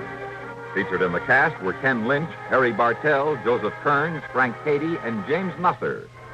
Marley Bear is Chester, Howard McNear is Doc, and Georgia Ellis is Kitty. This is George Walsh inviting you to join us again next week for another story on Gunsmoke. Over the CBS Radio Network.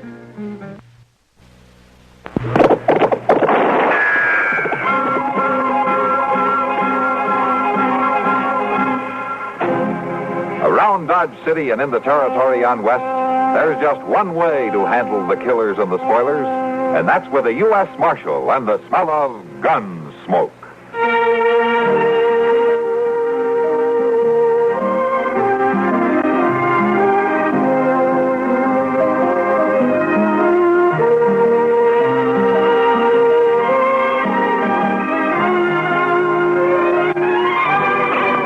Gunsmoke, starring William Conrad, the story of the violence that moved west with young America. and the story of a man who moved with it. I'm that man, Dillon, United States Marshal. The first man they look for and the last they want to meet. It's a chancy job, and it makes a man watchful and a little lonely.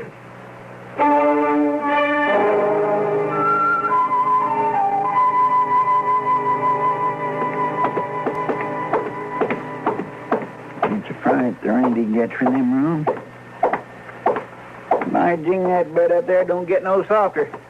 What's that, Chester? I was just telling you, Mr. Dobie, the bed up in number 4 don't have no more give to it than an old McClellan saddle. Well, now, I don't know. What were you doing up there anyway? I seen that drummer pack his duds out of here, so I knowed he wasn't in there no more, so I went on up. You got no right to go in my rooms. No right at all. Well, now, Mr. Dobie, I've been figuring I might take that room someday, and I was just kind of looking it over. Oh, for heaven's sake, Chester, you're talking a lot of foolishness. You can't afford to stay in the Dodge House. Well, now, it don't hurt none for a man to think about bettering himself. So what in the world is that? Oh, it's a fight right outside my hotel. Now, don't upset yourself, Mr. Dobie. You just sit there. I'll go on out. And they'll pay any damages. You tell them that. Yeah. All right, old man. Here now. Yeah, old man, I think you better sit down. Here, you young greenheart. You just quit your jabbering. Here now, here. You leave Charlie be. Yeah, you better mind your own business, Chester. I said move along now. Leave him be. Hey, now, who's shoving here? Go on. Wait a minute. Okay, Chester, okay. Now just simmer down. Don't need to get so hard-nosed. Well, you ought to be ashamed, big fellers like you pushing an old man around. We didn't mean no harm. We was just trying to get him to stop ragging at us, to quit his talking. It don't make no difference to me what you was trying to do. Go on, get. Getting so you can't walk down the street without he stops you and talks your ear off. I said get. Oh, come on, kid. Let's get out of here. You hurt Charlie? No, I ain't hurt.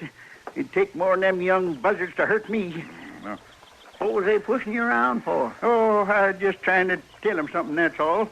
Young folks ain't got the gumption to listen when to do 'em the most good. Well, now... Well, they'd have got shot down easy. Shot? Who's going to shoot 'em? Well, anybody they draw on, the way they is handling them guns. I didn't hear no shooting. Of course you didn't. There wasn't none. They was talking about a fast draw. They'd have been shot down, sure. Charlie, was you trying to tell them how to do it? Young ones, they just don't listen. You try to tell them, but they just don't listen. Well, now, you just sit there quiet like. They won't bother you no more. Rio Joe would have got both of them before they even slapped the leather the way they was doing it. Yeah, well, sure, Rio Joe would have outdrew anybody, but that goes back a ways, don't it? Young smart Alex, they won't listen at all. Hey, they kind of winged you in the eye, didn't they? Yeah, I guess maybe they did. There was a few elbows flying around. Well, you better put some beefsteak on it. Man needs his eyesight these days. Seeing's a good part of shooting. Yeah, sure. Well, all right, then. You just sit there, Charlie, now, and you let me know if you get bothered some more. Ain't nobody willing to listen no more, no matter how much you got to tell them. Yeah, well, I'll see you sometime. Now, you take care of yourself, Charlie. Ain't nobody willing to listen at all.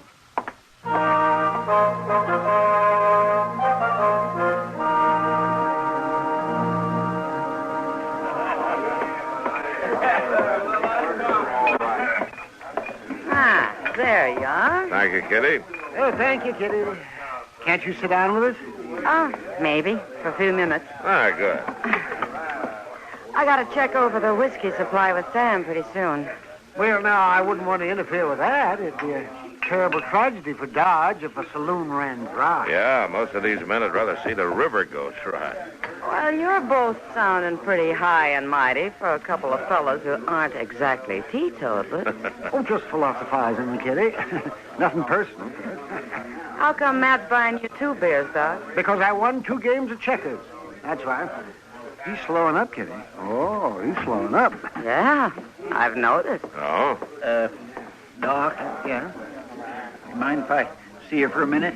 Well, sure not, Chester. Sit down. Well, no, thank you. I was thinking we might go on over to your office. Chester, look at me. Chester?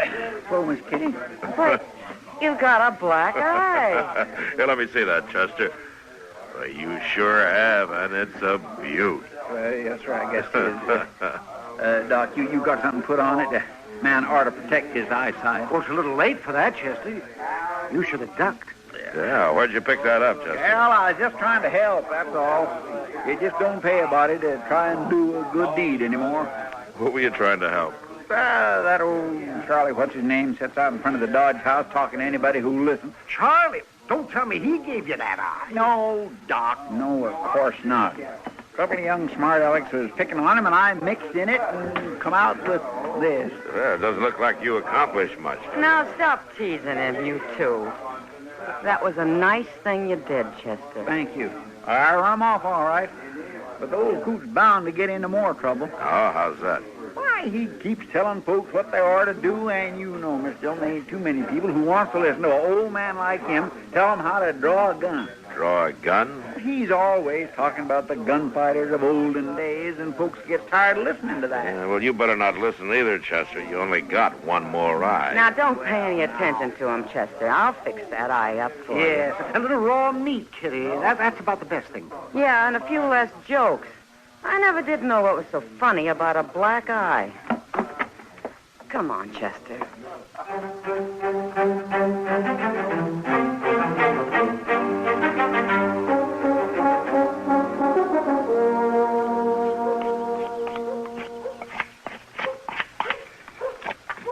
Now, you see, boy, you got to be careful about how you work the barrel.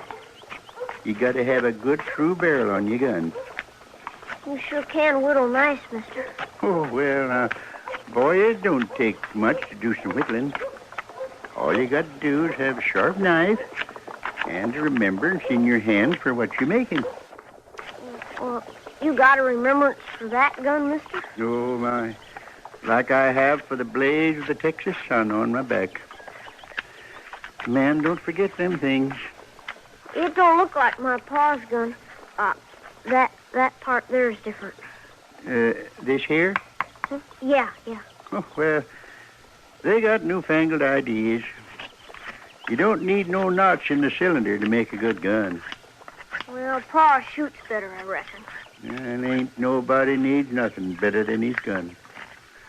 Why, Rio Joe could hit anything he could see. You know Rio Joe? Yes, I know him. You seen him doing shooting? Oh, stood right with him. By jingo, mister. Well, you recollect things you could tell me? Well, sure, boy. I recollect real good. I recollect the time down in border country when he faced down 3 men using a gun like this. 3 men? Was they drawing on him? Well, yes, they drawed. But that was the last thing they ever did. It don't seem likely no man could do that. Rio could do it. He was good with a gun. Yeah, real good. Go on, mister. Tell me how he done it. Well, the way it was, Rio was coming along a trail by some cottonwoods. You still spinning them yarns, old man. He's telling me about Rio Joe. Rio Joe. He's telling you about Rio Joe. He's seen him. He stood with him. Ain't that so, mister? Of course that's so. Well, don't listen to him, boy. This here old fool is like to hear himself talk. He never seen a gunfighter like Rio Joe his whole life. Well, I did or see if he him, too. did, I he'd did. have run so hard it wouldn't have been stopped yet. He just talks so much the whole town's tired of it, boy. You don't want to get took in by no blowhard. Now, you look here. Oh, Rio Joe. Mister? I was telling you straight, boy. You believe me, don't you? Well, can you prove it? Yeah, I don't know, boy. I don't know.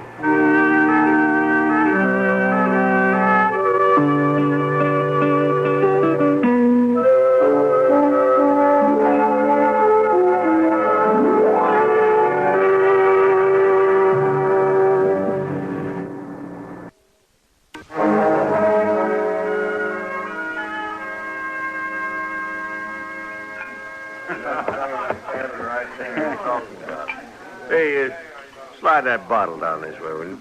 Sure, Rasp. Well, thanks. Hey, you the two fellers give that marshal's helper a black eye? Chester? Well, he was asking for it. It weren't none of his business. You know, first I thought the old man gave it to him. Old Charlie?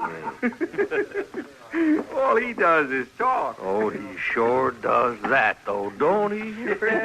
You think nobody else knowed how to draw a gun? Him and Rio Joe. Why, he don't even wear a gun. No, he don't. I ain't never seen him draw. He just talks about it. Yeah. It don't seem like feller talks that much ought to back his play. Old Charlie ain't got no play to back. Might be mighty interesting put it up to him. What you mean? Yeah, mighty interesting. What are you aiming at? I just got me a smart idea how to get rid of that old man. Wait a minute, Raph. He ain't done nothing bad enough to get shot for. No. Who's talking about shooting? I ain't. You said get rid of him. Sure I did, and it'll work. And all you got to do is just call his bluff. How's that? Well, get him out in the street and tell him he's got to face up to one of us, or else keep his mouth shut and leave town. Huh? Yeah, that'd be calling him all right. He sure ain't gonna draw. No, not a talker like him. That'd be nothing for him to do but get. Come on, let's go fetch him. Tonight? Sure, tonight. Right now, ain't no reason to sleep on it. Come on.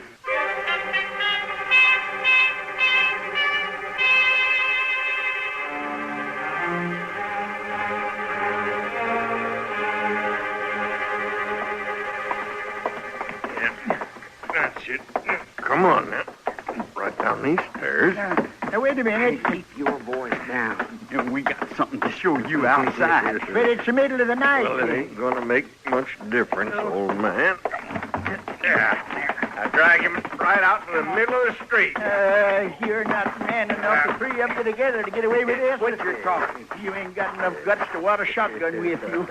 I thought we was going to shut him up, Rascal. He sure is making a lot of noise for an old man standing around in his drawers, ain't he? Bunch of yellow bellies dragging a man from his bed. You just give me a chance to get at you. We're giving you a chance, old man. Down in Texas, we just strung you up. Oh, you've been talking mighty big for a man that don't wear no gun. And you're lucky I don't. Well, now, we'll just see about that. We're going to give you one. Eh? We're going to see just how much you learn from Rio Joe. Now, wait a minute. You can't do that. Now, here, let go. Right now. Let go. Stand back. Let me through here. Let me through. Let him go. Oh, Marshal, we was just having some fun with it. Let him go. He sure needed the lesson. He doesn't need any lessons from you. Go on now. Get away from here. Well, there ain't no call to get rough about it, Marshal. Somebody had to shut the old man up. You listen to me. I find you pestering him again, I'll be rough in a way you're going to really understand. Now, you go on and get out of here.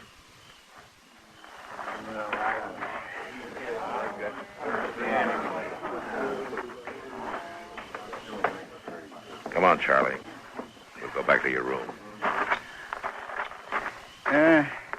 You don't need to give me no help, Marshal. I can take care of myself. Sure. I know that, Charlie. I wasn't scared of him. I just stood up to him. Yeah. Come on upstairs. Ain't nobody never got by with nothing like that before. Don't worry about it. It's not going to happen again. I know it ain't, Marshal. I know it ain't. Charlie, you mind if I come in for a few minutes? Huh? Wait. Yes, suit yourself.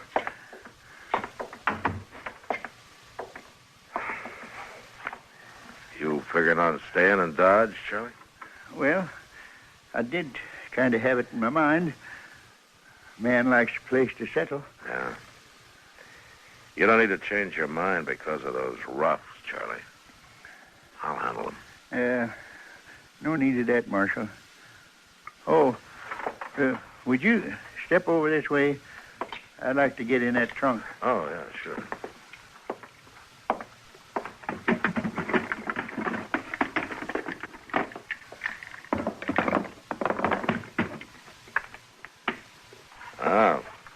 like you've had those guns a long time, Charlie. Yes, I have.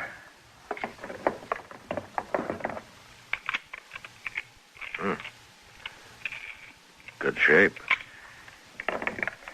They're old friends, Marshal. I take good care of them. They kind of comfort me to have them with me. Yeah. I wouldn't get any idea about starting to wear them again, Charlie. They're old guns. Oh. And I'm an old man. Is that what you're saying? You're old enough to leave your gunfights behind you. Won't you remember that?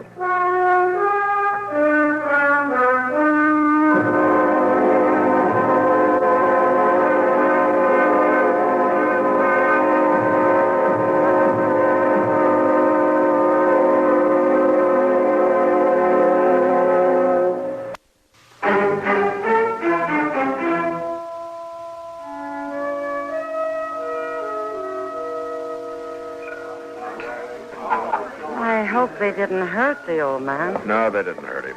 Not physically, anyway. Well, I guess his pride took a beating. Yeah. That's a terrible thing they did to him. You think he's going to leave town now? I don't know, Kitty. I wouldn't blame him if he did. No. But it'd really be a shame. He wasn't doing any harm, telling his stories. And the kids seemed to like him. Yeah. But Rasp didn't. That Rasp Hiller. He's always been a bully. Not like I hear my name mentioned around here. You did, Rasp, and I'm glad to repeat what I said. I called you a bully. Well, now, that ain't real ladylike, Miss Kitty. Is it, Marshal? Why don't you move along, Rasp? I keep forgetting you're the big marshal taking care of the ladies and the old men around town. I have an idea that one particular old man can take care of himself. Oh, you've been listening to too many of his stories. I'm not so sure they're just stories. What do you mean? I saw a pair of horse pistols in his room last night. They looked like they'd had a lot of work. Well, that old coot don't wear no gun. He's wearing one now. Old Charlie? I wouldn't get in his way if I were you. You mean that old geezer might draw on me? No. You've been took in by his talk. I'm just telling you to be careful. He's not going to forget what you did to him last night. All right, Marshal. I'll play along. I'll tell you one thing. That old man better not start nothing. I wear my guns all the time. So do I, Rasp. Well, you ain't scaring me none, Marshal. I'll be around. So will I, Rasp. So long, Miss Kitty.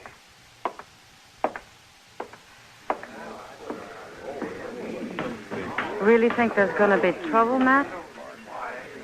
I don't know, Kitty. Old Charlie was pretty upset. Well, you got to stop it. Don't let him put on those guns and march around till he gets himself killed. I can't take him away from him, Kitty. Why can't you? Because he hasn't done anything. Oh, yeah, I forgot. You have to sit and wait until something happens. Till somebody gets killed before you can do anything. Oh, Kitty. Why don't you just go stop this thing now, before someone gets hurt? All right, I'll see what I can do.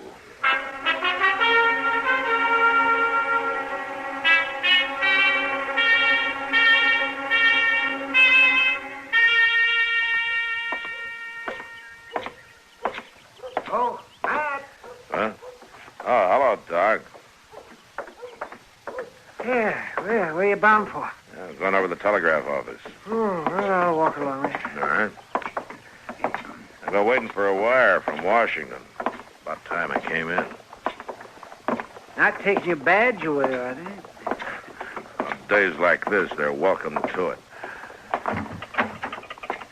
Hello, Ed. You got something for me? Well, now, that's a funny thing, Marshal. Something just did come in. I was going to bring it up as soon as I ate my dinner. Yeah? Yeah, here you are. Oh, thanks. Yeah.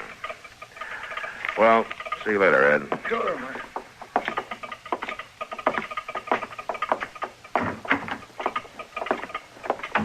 You don't look too happy about what's in that wire, man. This wire isn't really good news, Doc. It's something I've been expecting. Cut your salary, did they? No, I wish it was that simple. What's our hurry? Where are we going? I want to find old Charlie and take his guns off of him. You mean that wire was about old Charlie? Yeah, I'd ask a couple of questions. You better stick with me, Doc. You may be needed. Yeah, sure. Dillon? Mr. Dillon? Yeah, Chester, I'm on my way. Mr. Dillon? He's grasped. And old Charlie. Yeah, the wire was too late. What's that? Never mind. You look at Charlie over there, Doc. Sure. I'm pretty sure Rasp's dead, Mr. Dillon. Yeah, he's dead. That old man just stood there as cool as could be. Let Rasp draw first. Uh-huh. And he shot him down with one of them old pistols. Well, I'm not surprised. Let's go see him.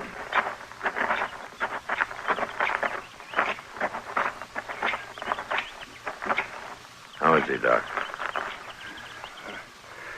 He's not good, man. He's not good at all. Marshal, Yeah, Charlie. I ain't gonna make it. Don't worry about it. Oh, I don't care about that. It's past time for me to settle. But, Marshal... Yeah, I'm right here, Charlie. I want you to know I wasn't making up them stories. I know you weren't. I wasn't making no brags or no bluffs. I did stand with Rio Joe. Yeah, I know. I could shoot, too. I could shoot as good as he could. I could draw as fast as Rio Joe. Yeah, Charlie, you could. You believe me, Marshal? Yeah, I believe you. I figure maybe you kind of know the whole thing. Yeah, I do. I guessed it, Rio. Sure. Tell the others for me. Tell them I weren't no fake.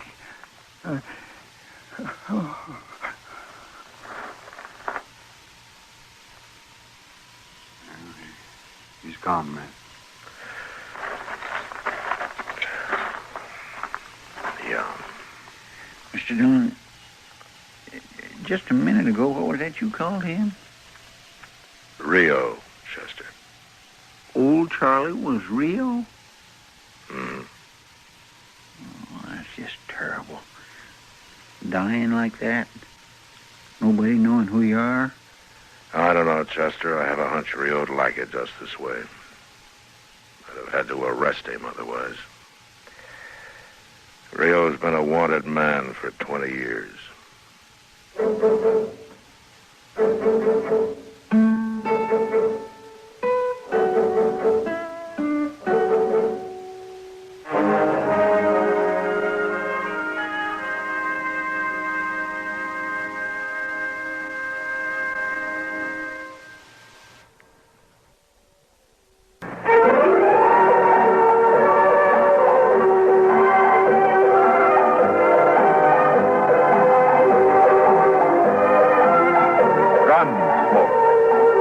And directed in Hollywood by Norman Macdonald, stars William Conrad as Matt Dillon, U.S. Marshal. The story was specially written for Gunsmoke by Marion Clark, with editorial supervision by John Meston.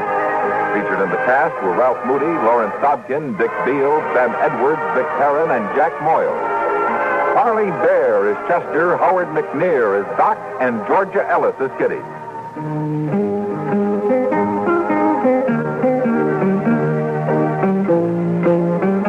George Walsh, inviting you to join us again next week when CBS Radio presents another story of the Western frontier. When Matt Dillon, Chester Proudfoot, Doc, and Kitty, together with all the other hard-living citizens of Dodge, will be with you once more. It's America growing west in the 1870s. It's Gunsmoke. Latest news follows, then Mitch Miller with tonight's guest stars on the CBS Radio Network. Ladies and gentlemen, Mr. William Conrad. Good evening. Tonight is a special night for us here in the studio, for it's with this show that we start our 8th year of the Gunsmoke series. This means that for nearly 400 weeks, Matt, Chester, Doc, Kitty, and all the other citizens of Dodge have been occasional visitors in your homes. All of us connected with Gunsmoke want you to know how much we appreciate your interest, your loyalty, and we sincerely hope that you'll continue to be with us each week in the future. And now, Gunsmoke.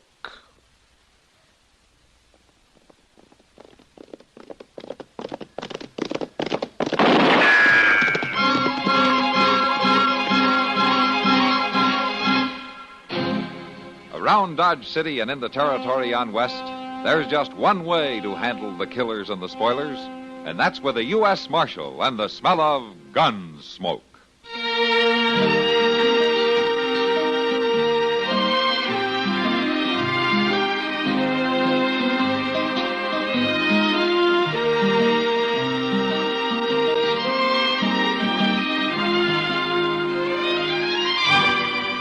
Gunsmoke, starring William Conrad, the story of the violence that moved west with young America, and the story of a man who moved with it.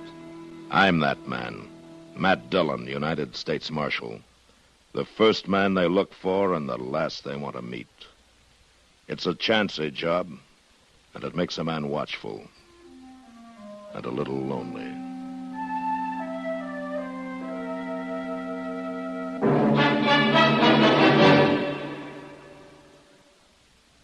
This is Frank Knight speaking for the world's most honored watch, Longines. When the West was being won, Longines was there. Old records show sales of Longines watches in the silver mining towns of Colorado and Nevada, the gold mining areas of California.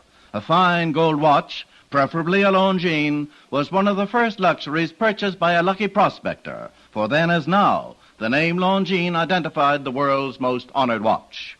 Longines watches won their first World's Fair Grand Prize in 1878, won grand prizes in Paris, Brussels, Philadelphia, and at many other places. Right now, Longines watches are winning comparable successes in the accuracy competitions in European national observatories. Today, you needn't make a gold strike to own a Longines. Many beautiful models for ladies and gentlemen are priced as low as $75. Here's a suggestion. For Mother on Mother's Day, why not the Longines watch? Your authorized Longines Whitney jeweler will be honored to serve you.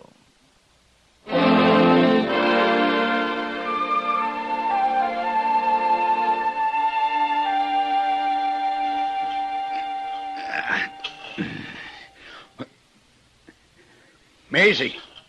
Maisie! I'm coming. I told you to wake me at sunup. I know, but you were sleeping so sound. I got me a long ride. Now get me some food. It's all ready. Potatoes and side meat. Coffee's on the stove. Vince. I want some grub to take with me. It's ready, but... And some water. You fill up them canteens. Vince, you listen to me. I ain't got time for talking.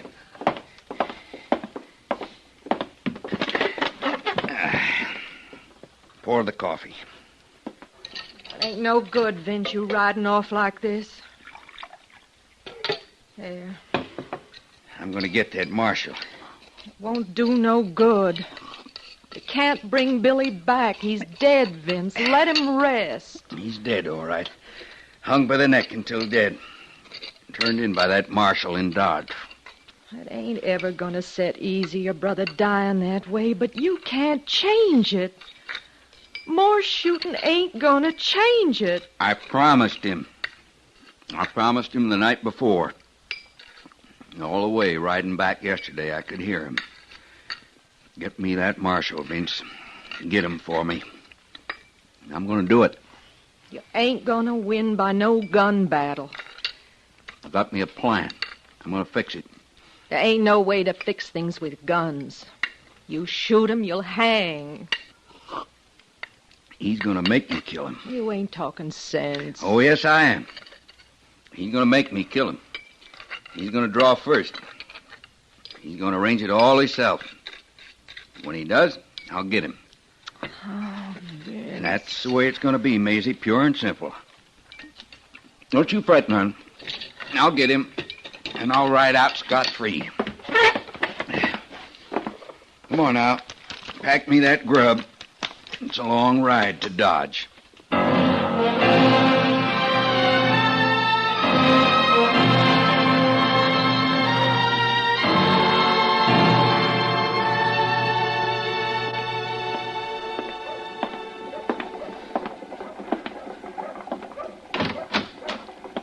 You the marshal? Yeah, that's right, Matt Dillon. What can I do for you? Well, now, Marshal, I was kind of figuring that maybe I could do something for you. Oh, is that so? Now, what's your name? Vince Wiley. I'm glad to know you, Wiley. What's on your mind? I'm thinking about settling near here. Buying me a ranch, maybe. Yeah, that's good. How do I come into it? Well, I'll tell you right out. I was thinking that maybe you could use my help. Oh? How's that?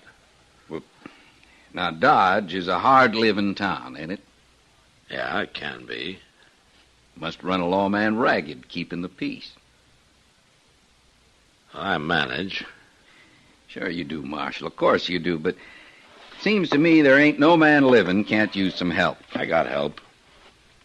Yes, I know. I've heard about Chester. But I figured you could use somebody who could really handle the job. I'm mighty good with a gun, Marshal. You're anxious to use it, is that it? No, it ain't nothing like that. It's just that I got a real deep interest in the marshals. Well, I'll tell you something, Mr. Wiley. I'll remember what you've said. And if the time ever does come when I need your help, I'll ask you for it, huh? That's just fine, Marshal Dillon. In the meantime, though, you just remember I'll be ready to help keep the peace any time. Well, don't you go to any extra trouble. Well, it wouldn't be no trouble. I'll just be around, ready to step in any time there's any ruckus. You remember that, huh? Uh-huh. All right. Mr. Wiley, I got something I want you to remember, too. Oh? What's that, Marshal? That keeping the peace is my job, not yours.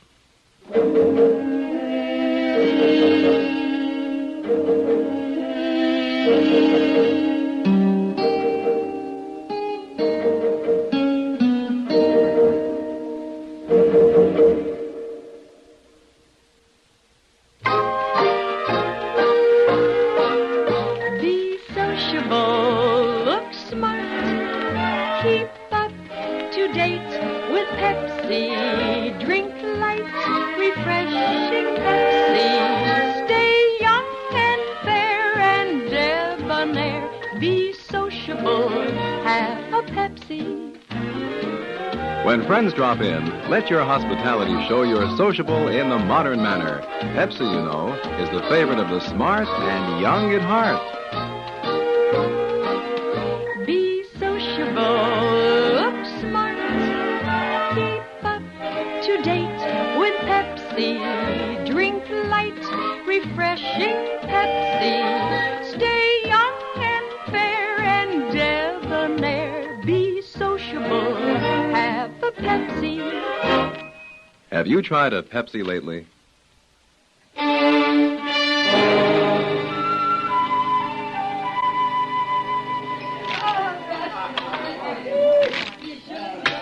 I ain't gonna wait much longer, Tooey. Just hand over my money. You're talking too big, Rod. I ain't so sure it is your money. You saw the cards. And I seen the way they come off the deck. You ain't calling it a crooked deal now, are you? And I ain't handing over no money, neither. You'll hand it over. Right now. I got a gun, Rudd. It says you better put that knife down. I got a gun that says you both better stand steady. Mind your own business, mister. Keeping order is my business. Drop that knife. You ain't... Drop it. Now, put the gun on the table. I don't know who you are, mister, but I don't give my gun to no stranger. Put it down.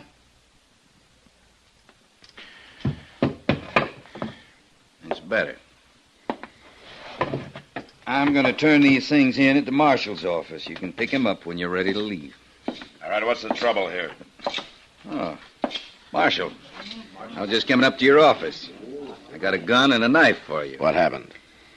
Marshal, there was going to be bloodshed, sure. One man there drew a knife, the other one drew a gun. So you stepped in and disarmed him, huh? Why, sure. You wouldn't have wanted me to just stand there looking on, would you? Marshal, how about getting my knife back? I guess I better keep it, Rudd, until you're ready to leave. I'll keep your gun, too, Tooey. All right, Marshal. I'm glad you see it my way, Marshal. Yeah. All right, you two men, get out of here and cool off. Go on.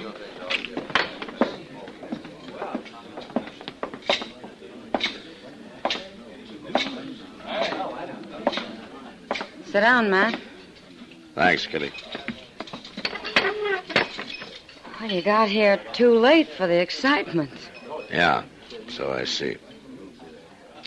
That Vince Wiley sure handled the situation in a hurry.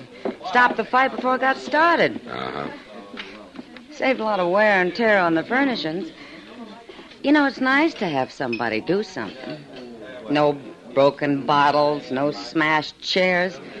He stopped it without even busting any heads. Are you telling me that things do get busted when I stop a fight, Kitty?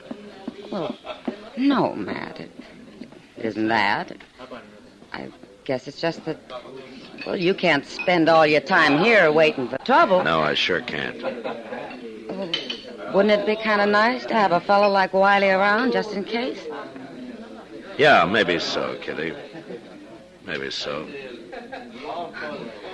Well, I don't know what you're so ouchy about. I should think you'd be grateful to him. Seems to me that you're grateful enough for both of them. Oh, here he comes. Why don't you tell him about it? I will. Mr. Wiley? Ma'am? The house would be glad to buy you a drink. You saved us a lot of damage stepping in the way you did. Why, thank you, ma'am. Sit down, Mr. Wiley. Thank you. I was just telling the marshal Excuse me. Oh, Matt? Don't you want a drink? No, thank you, Kitty. I gotta get back to the office. I'll see you later. All right.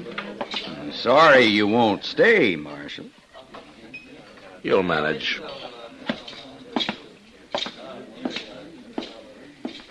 You know, Miss Kitty, I think the Marshal's kind of put out with me. Oh, well, he's got a lot on his mind. No, ma'am. No, I think it's just that he don't appreciate me. But he will. I aim to see that he does.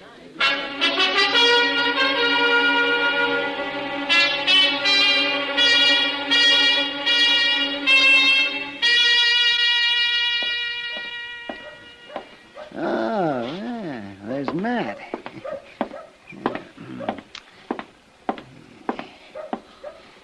Hello, Matt. Huh? Hello, Doc. Yeah, I guess I just closed my eyes for a minute there. Well, why don't you sit down? Yeah, well, I don't mind if I do. You know, Matt, it's too bad you aren't a patient of mine. Well, not for me, it isn't. I prescribe rest and sunshine for a lot of my patients, but I never saw anybody who takes to it as easily as you do. Oh, that's a pretty old joke, Doc. Aren't you getting a little tired of dragging it out all the time? Well, now, Matt, your sitting here in the sun isn't exactly new either. Yeah. I'm kind of surprised to find you doing it these days, though. Oh? Just what does that mean? Why, the way that young fella's keeping himself busy doing your job, I wouldn't think that you'd want to get caught just sitting around. Wiley, you mean? Huh? Of course, Wiley. If you don't know who I'm talking about, Matt, well, You're the only one in town who doesn't. Yeah. Yeah. He's been mighty busy. He stopped a street fight this morning. He sent a couple of drunks packing yesterday, and... Matt. Yeah, Doc? What do you think he's up to? I'm not quite sure. Well, he's not doing your reputation any good. That's one thing. Maybe that's what he's after, Doc. It could be.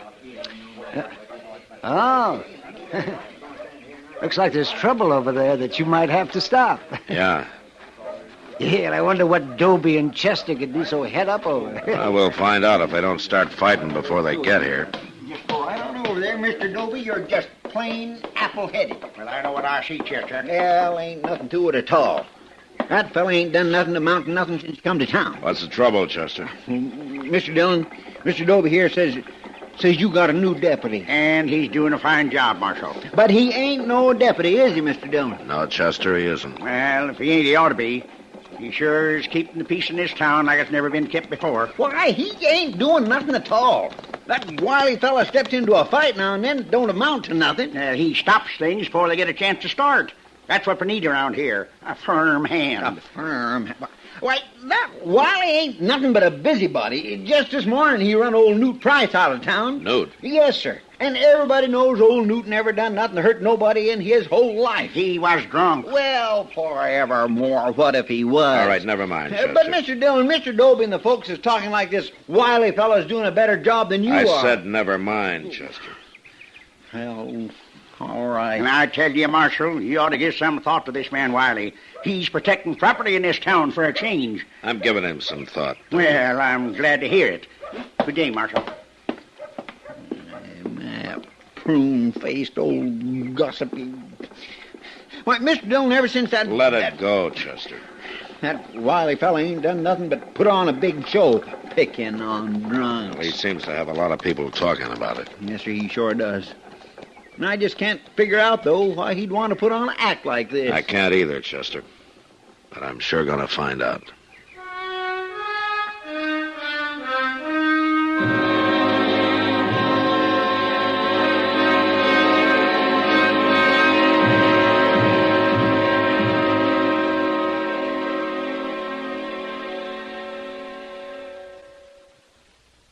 Now here's a lilting little tune sung by a group that really knows how to keep you looking your best dressed best. There's a difference, see the difference with Stay New. Stay New, S-T-A-N-U, the quality finishing, offered only by quality dry cleaners from coast to coast. Stay New costs nothing extra, restores the like-new look to all your clothes, makes them soil and wrinkle resistant, brings back original store-fresh texture, sparkling color, and cashmere-like feel. Stay New dry cleaners are listed in the yellow pages under the Stay New trademark. Why don't you send your next dry cleaning order to your nearest Stay New dry cleaners? All dry cleaners don't have Stay New, only the best do. You can see the difference, feel the difference with Stay New, Stay New, Stay New.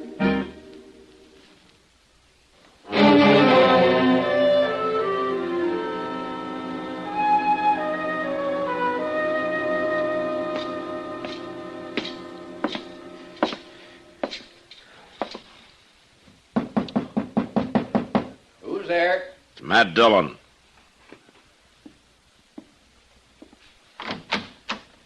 Hello, Marshal. I want to talk to you, Wiley. Sure you do. Come on in. You, come to take me up on my offer, after all? I've come to tell you to quit going around town acting like the law. I'm just trying to help out. I don't want that kind of help. Well, I don't know, Marshal Dillon. There are a lot of citizens in this town who seem to like what I'm doing. Well, I'm not one of them. It ain't likely that you would be. Just what are you after, Wiley? After? Is it my job that you want? You want to be the marshal, is that it? No, I don't want to be no lawman. But I wouldn't mind fixing it so you wasn't no lawman neither. You don't want my job, huh? You want me, is that it? Makes you nervous now, Marshal, don't it? No. I've had men come gunning after me before. Well, you see, Marshal, that's where I'm different. I ain't gunning for you. At least not right out. Well, whatever it is, you're through. I don't know what you mean. I'm just telling you to move on. Yeah, now, Marshal, I tell you to get me out of town, you're going to have to shoot me.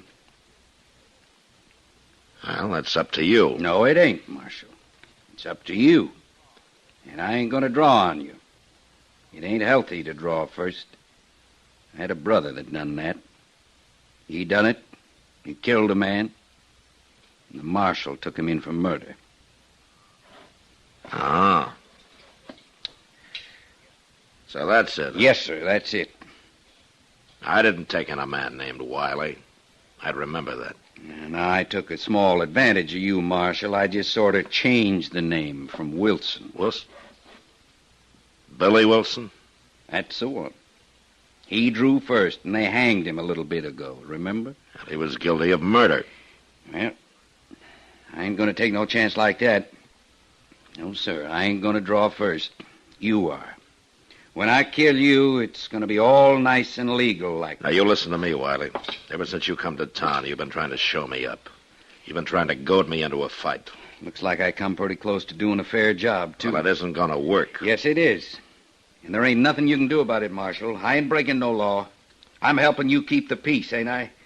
You start complaining on me, folks will think you're afraid for your job. You're wasting your time. I got plenty of time. I'm not going to give you a pat hand, Wiley. If you kill me, it'll be murder. And then they'll hang you just the way they hung your brother. Now, your scheme isn't going to work. Oh, I'll find a way to make it work, Marshal. I'll find a way.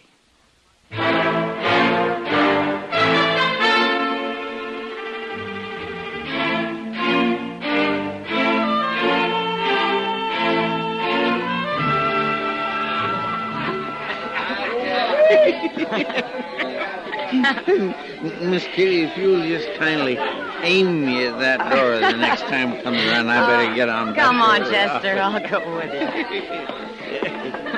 Oh, thank you. There we go. Miss Kitty, you better watch that door. It hit me from behind. Chester, you sure you can make it back to the office? Well, my land, of course I can. I think I better get somebody to walk along with you, there don't ain't you? no need to do that. No need in the world. I'll make it just fine. Well. Good night, Miss Kitty. Night. Uh-oh. Miss Kitty? Yeah? You watch that door. It's downright dangerous. Oh, I will, Chester. Good night. Good night.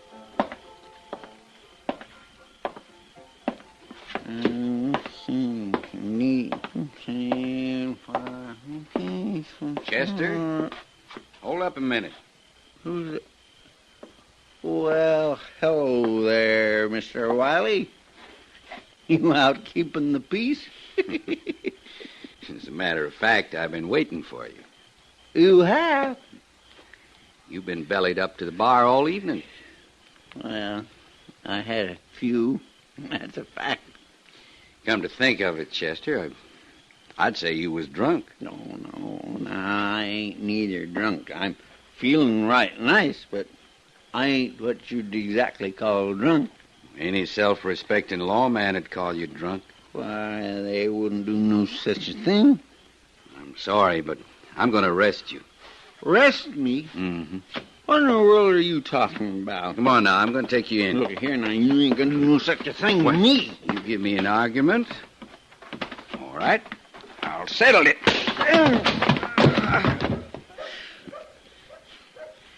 Now, maybe the marshal might feel like coming to look for me.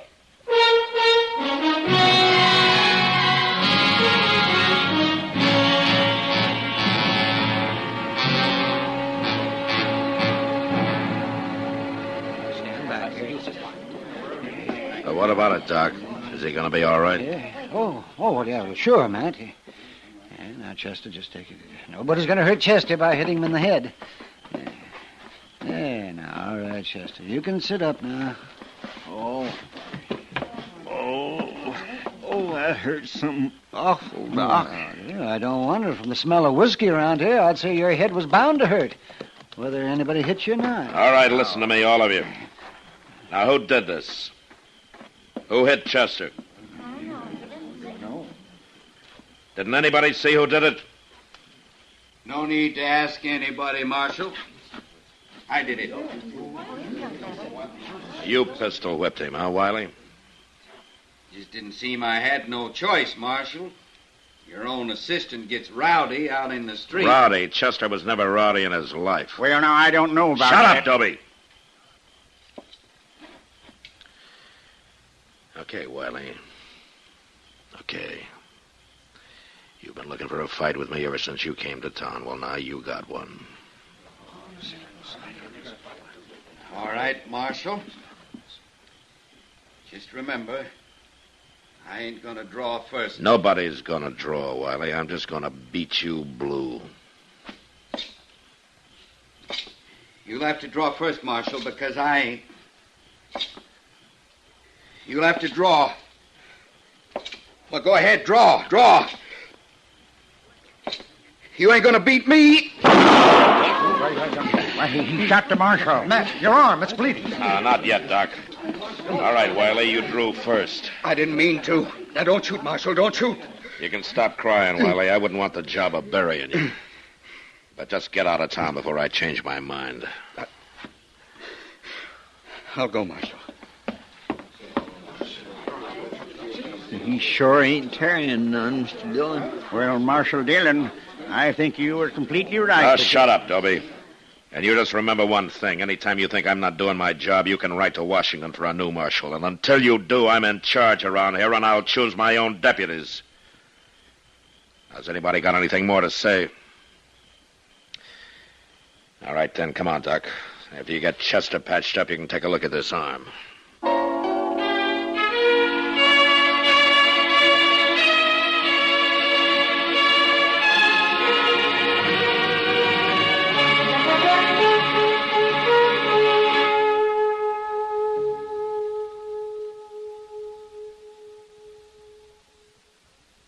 Tibet in the news. Who's an expert on Tibetan affairs?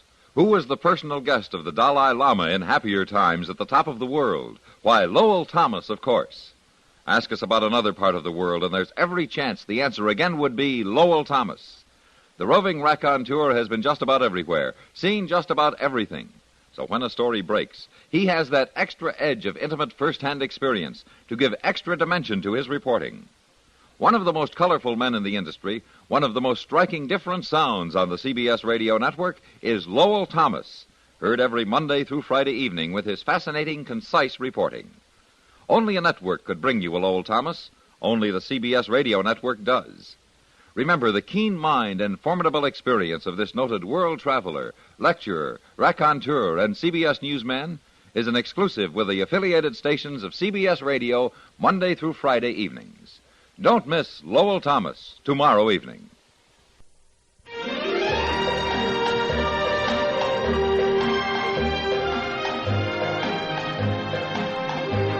Gunsmoke, produced and directed by Norman Macdonald, stars William Conrad as Matt Dillon, U.S. Marshal.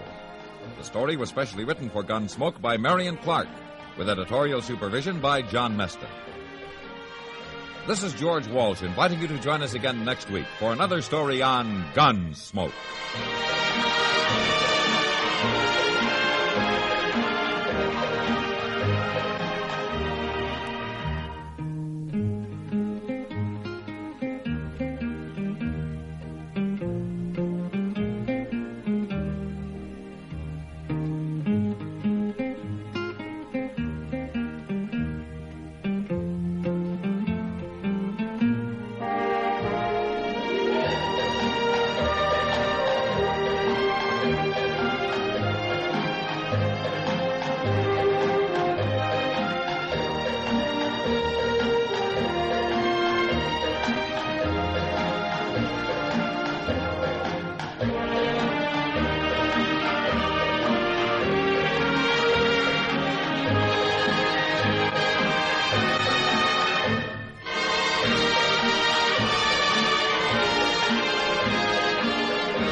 Around Dodge City and in the territory on West, there's just one way to handle the killers and the spoilers, and that's with a U.S. Marshal and the smell of Gunsmoke.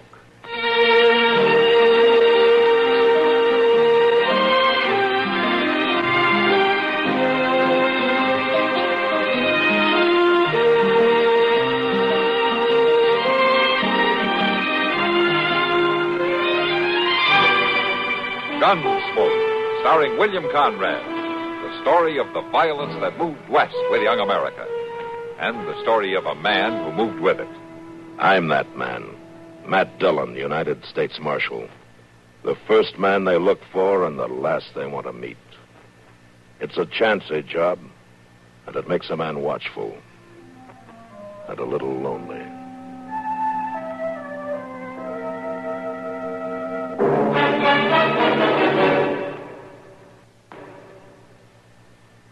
Crime, delinquency, threats of war. These are the subjects that dominate our news headlines these days. Not very pleasant subjects, are they? You may say that somebody ought to do something about cutting down on crime and delinquency and in promoting peace among nations, but that there's nothing you personally can do about it. That's where you're wrong.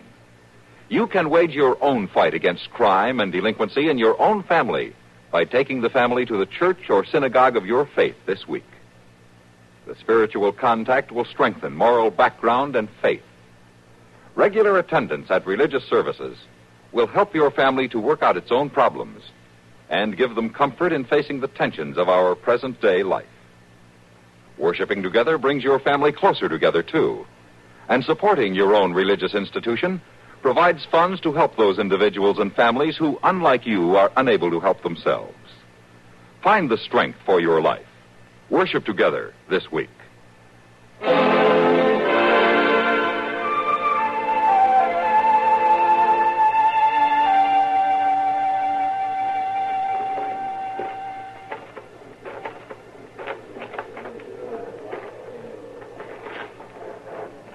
Lower it easy, boys.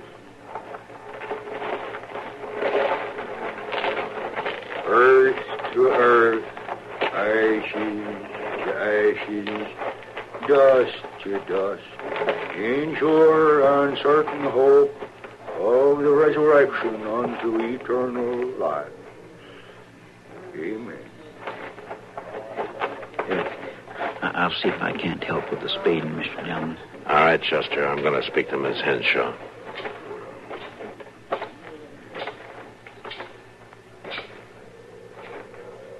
Miss Henshaw? Marshal Dillon? I just wanted to say, ma'am, if there's anything I can do, You've done your duty, Marshal. You arrested the killer. Yes, ma'am, I did. I was thinking more if you might be needing something. I shall be all right.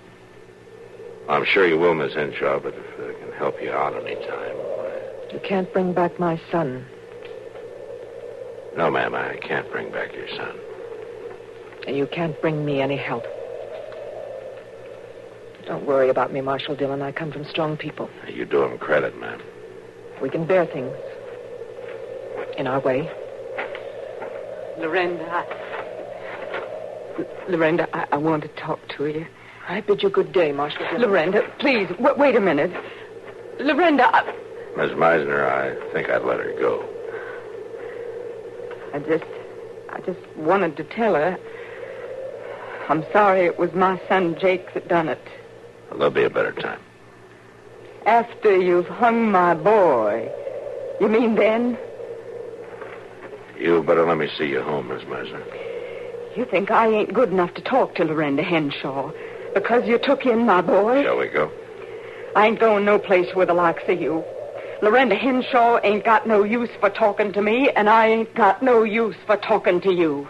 You ain't forcing me neither. No, ma'am, and I'm not about to try.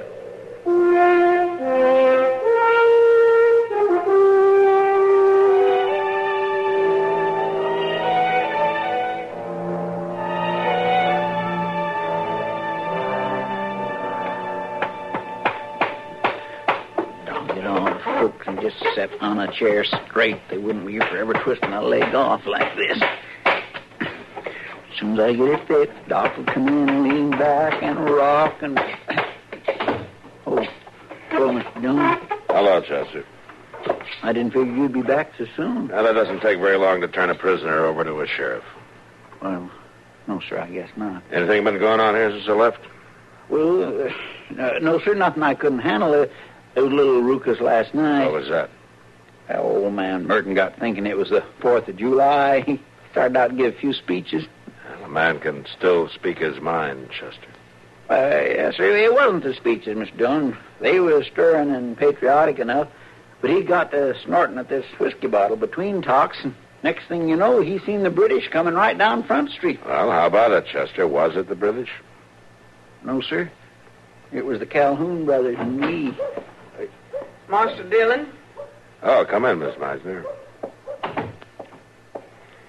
I want to see you alone. Well, now, I was just... Well, I mean, I expect I could go and see if there's any mail again. Why don't you do that, Chester? Well, I ain't wanted no more. Fine, Chester. Why don't you sit down, Miss Meisner? I can say what I come to say on my feet. All right, ma'am. You took my boy away yesterday. Yes, ma'am, I did. You took him away to be hanged. The law isn't easy, Miss Meisner. Mr. Meisner and I lived here a long time before he died. We were law-abiding people. I know that. My Jake has always been a good boy. You know that yourself, Marshal Dillon, a good, God-fearing boy. He worked hard on that place we got, grubbing and digging to try to make things grow after his pa died. You've been out there a time or two. You've seen the boy working. I've seen him. Jake was my friend, yes, ma'am. And then he come to town, and in one crazy night, it's all different. They want to hang him. Miss Meisner, your son killed a man. It weren't Jake that done it, Marshal. It was the drink, the evil, tempting drink. And they was brawling. Everybody says they was brawling. They were brawling, but Jake used his gun, ma'am, and he shot an unarmed man. Now, you know that, Miss Meisner, and you know the law, too. The law ain't merciful, Marshal, and you wasn't merciful neither. I did what I had to do. It wasn't easy, but I had to face it. You'd be better off if you'd face it, too, ma'am. I'm here to face it. I think you'd feel better if you went home. Maybe Doc can give you something to help. There's only one thing that'll help. What's that? The life of my boy. I can't give you that, Miss Meisner. Then I'll take yours. You don't mean that. Yes, I do, Marshal Dillon. I ain't given to saying things I don't mean. Then you better do some more thinking, ma'am. Killing me or trying to is not going to solve anything for you. I've done my thinking. I know it won't help Jake. It won't even help me. But I got to do something. And if you let him hang next Thursday, I'll kill you. That's all I know. You need help, Miss Meisner, but this isn't... I ain't looking for help. I'm looking for an end to this. So you be thinking about it, Marshal. You be thinking good. I'm thinking more about you, ma'am. Don't worry none about that.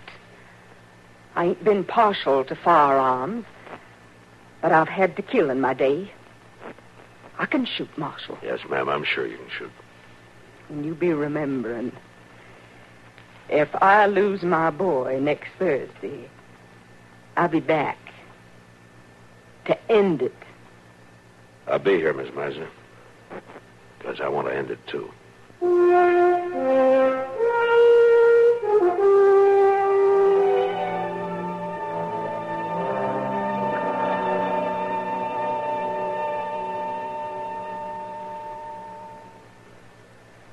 Well, the conventions have come and gone. Is it all over but the voting? Hardly. In the next month till November, we're in for some hard campaigning. Details, of course, from CBS News. And your candidate, whoever he may be, is in for tough sledding before he gets into office, if at all. Your responsibility to your candidate is, of course, to give him your vote. Your voice will help, too. And there's something else that helps put across a campaign. It's money. The best candidate in the world can't get into office without incurring expenses. If you believe in your man enough to vote for him, believe in him enough to get out and work for him, then put some money on the line, too. There's the real test of your interest. We haven't covered the subject of whom to vote for, whom to support, whom to help with a contribution. That's strictly your own business. But if the people who like the other man dig in for him and you don't do likewise for your man, well, that could be the difference right there. So think it over and make sure you vote.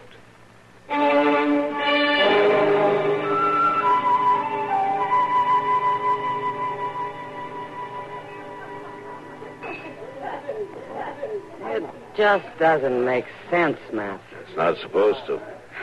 But Hattie Meisner, of all people, well, she's one of the steadiest, kindest women who ever lived around here. Yeah, I know it, Kitty, but this thing has thrown her completely off balance. It must have. Hattie's always been the first one to come when anybody needed help. First one to take in the visiting pastors. The first one to... Well, I just can't believe it. I wish you didn't have to. What are you going to do, Matt? There's not much I can do. I don't suppose there's any hope for the boy. No, it's an open and shut case, Kitty. His mother doesn't know it, and I'm not going to tell her, but he lost his wild temper in brawls a couple of times before. There wasn't anything else the judge could do. Seems awful hard. Yeah. It was hard on the Henshaw boy, too. Yeah, of course it was. Do you really expect Hattie to come after you with a gun? And I expect she's a woman of her word. And you'll have to handle it. Yeah. You got any suggestions? Well, I could shoot her down like an outlaw when I see her coming. Now, Matt. Or I could let her shoot me. You got to think of something. Or I could leave town. Oh, you got to get serious, Matt. I am serious, Kitty. I don't know what to do. She's a good woman, but right now she's dangerous, and I got to protect her. I'd just as soon protect myself at the same time. Matt. Yeah? Have you talked to Doc? About this? No. It might help. He knows Hattie real well. He might be able to talk to her. I've heard she's not in a talking mood. It can't hurt to try. No, I guess not. Can't hurt to try.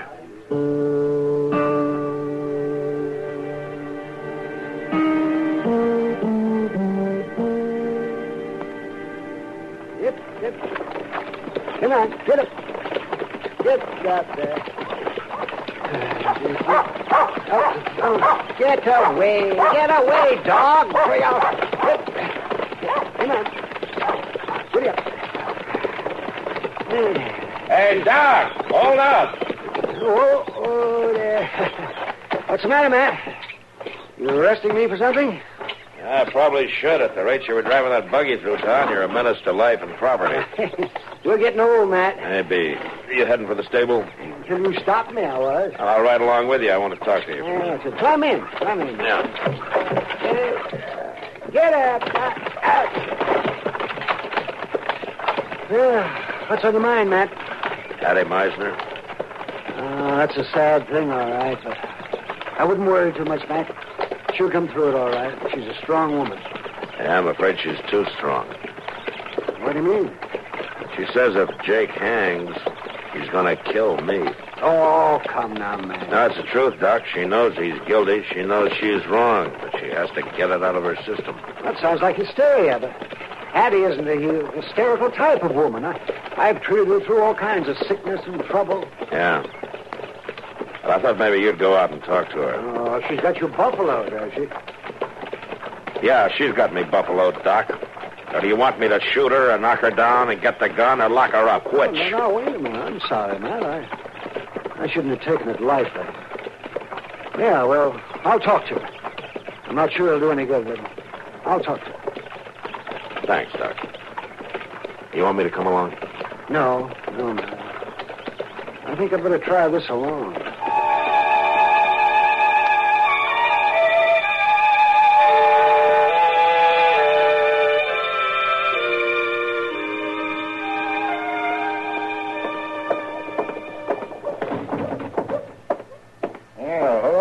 Chester, kind of early for you, isn't it? Yeah, where's Miss Kitty?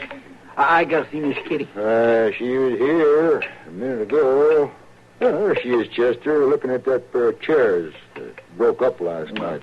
Thank you kindly. Miss Kitty?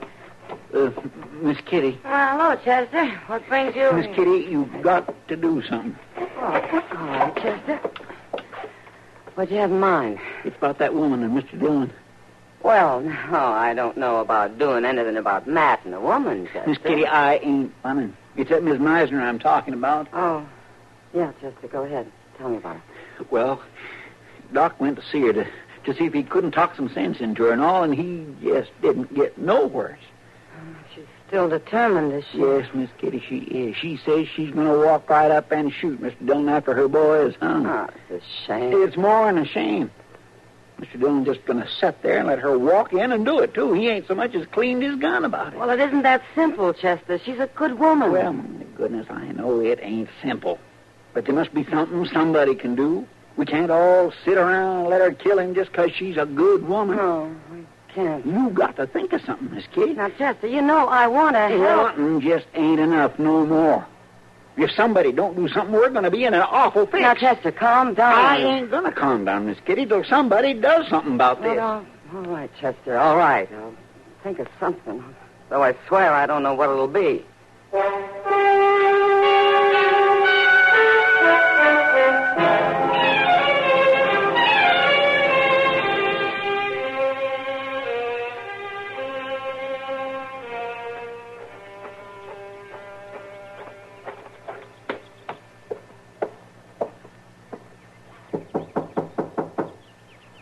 Mrs. Henshaw?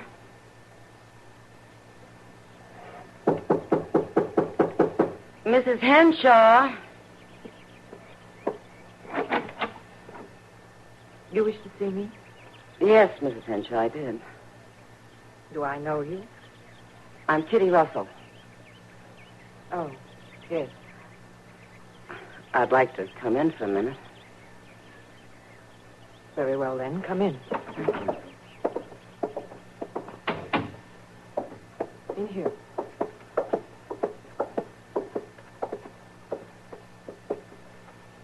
Sit down, Miss Russell, on the sofa. Thank you. Now, what did you wish to see me about? Mrs. Henshaw, I'm a great one for minding my own business. Commendable attitude. But, well, something terrible may be going to happen, Mrs. Henshaw. I think there's a chance you can stop it. Me? In what way? It's about Mrs. Meisner. Miss Russell, that name is not heard kindly in this house. I can understand that, Mrs. Henshaw, but I'm really not interested in anything you might have to say on the subject. I know the loss of your boy was a bitter thing, Mrs. Henshaw, but there's no need to add more trouble to it. It was none of my doing, Miss Russell. Of course it wasn't, but now you can help. Mrs. Meisner says she's going to shoot Matt Dillon. I assume the marshal can take care of himself. Well, of course Matt can take care of himself, but he doesn't want to have to hurt Mrs. Meisner. And if you would just talk to her, maybe you could make us I see... have nothing to say to Hattie Meisner. Now or ever. Mrs. Henshaw, what's done is done. She's going to lose her boy, too. There's no need for more suffering. Miss Russell, I can understand your concern for the marshal. I understand he's a particular friend of yours. Matt is a good friend. But it is no concern of mine. He has a job to do. I see no reason to interfere with it. Mrs. Henshaw... I'll show you to the door. I can find it. I will show you to the door. Yes, of course. Do it properly, Mrs. Henshaw. Do it all properly. But don't show a little kindness to another woman in trouble. Good day, Miss Russell. I'm not so sure, Mrs. Henshaw.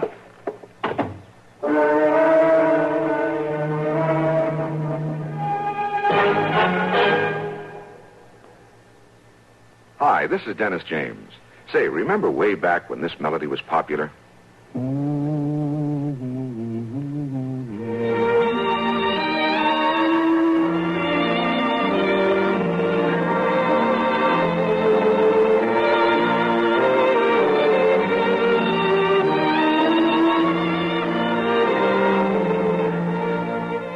There's something very special about a long-time favorite, isn't there? Well, folks feel the same way about one of Kellogg's favorites, Kellogg's All Bran. Going on 41 years now, it's been America's most popular good food way to fight irregularity from lack of bulk. Because it's whole bran, Kellogg's All Bran gentles away irregularity safely and reliably. And because it's deep toasted for extra crispness, it never gets mushy in milk. There's only one All Bran, Kellogg's All Bran. That's ALL-BRAN. Kellogg's All Bran.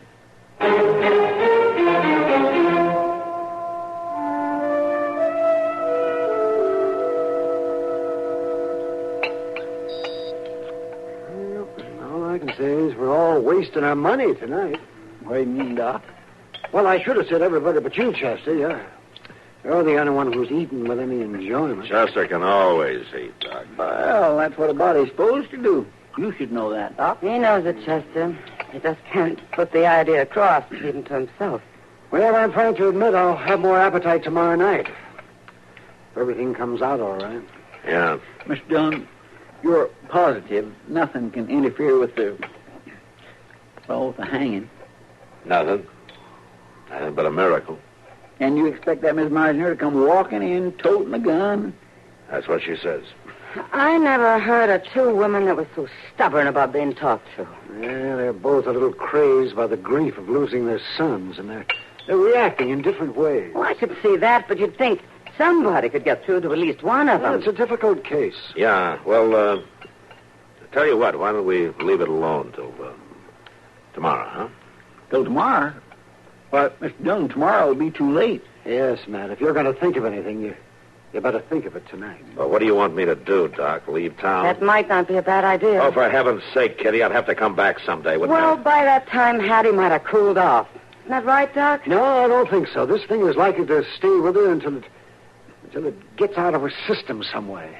It'll take some kind of a trigger to let loose of her emotions.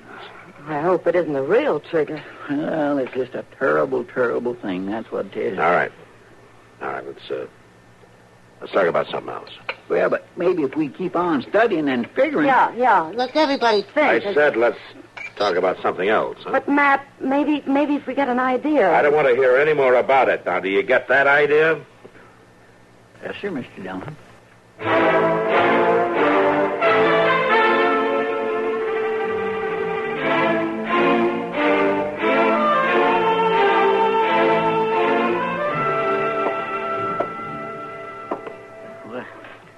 I declare.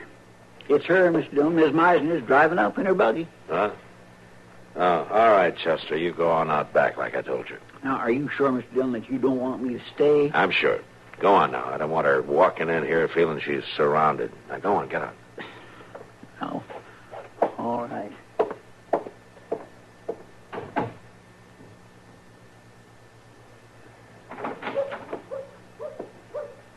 Marshal? Come in, Miss Meisner.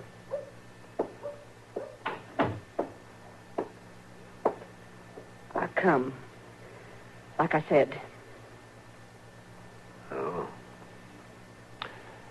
I think we could talk a little better if you'd put the gun Ain't down. no need for talking. They hung my boy this morning. Yes, ma'am. You can let him lie in peace. There ain't no peace for me, Marshal Dillon. I'd help you if I could, ma'am. I'd help Jake if I could. There ain't no helping. For me or for you. You're a good woman, Miss Meisner. You don't want a shooting on your conscience. My conscience tells me to kill the man that took my boy. I'm not going to let you kill me, ma'am. You ain't stopping me. I don't want to hurt you, but you put the gun down, Miss Meisner. Stay where you are, Marshal Dillon. I said put the gun down. I swear I'll...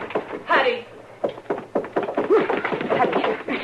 Hattie, let it go. Let the gun go. It's no answer. Let me take it. All right, let me have it.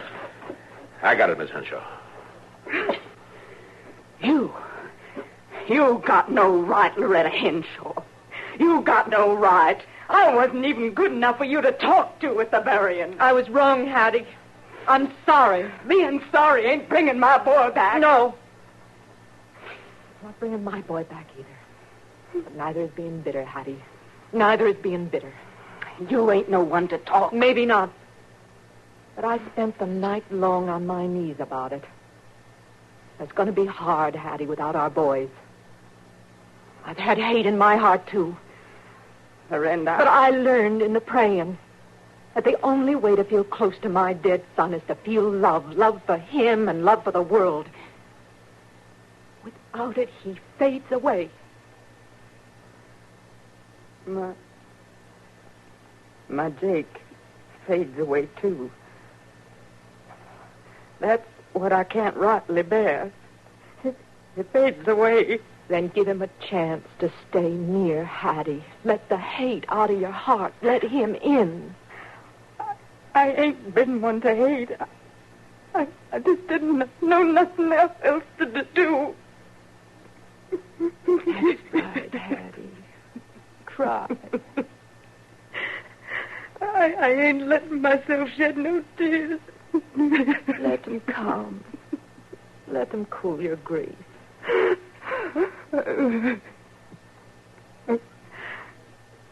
Marshal,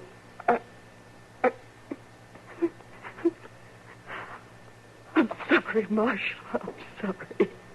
That's all right, Miss Miser. I'll take her home with me, Marshal Dillon. Thank you, Miss Henshaw. She'll be all right now. Yes, ma'am. I'm sure she will. And I'll be all right, too.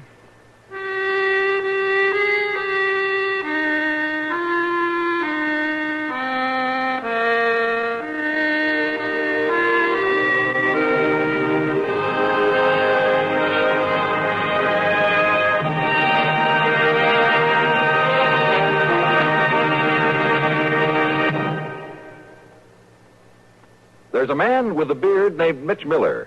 No, not the beard, the man. There's also a man with a show named Mitch Miller. Yes, the show and the man, the same man with the beard. The same man knows all those fabulous gals and guys from the sparkling world of show business. Mitch holds open house for them and you Sunday nights on CBS Radio. That's the Mitch Miller Show, beard and all.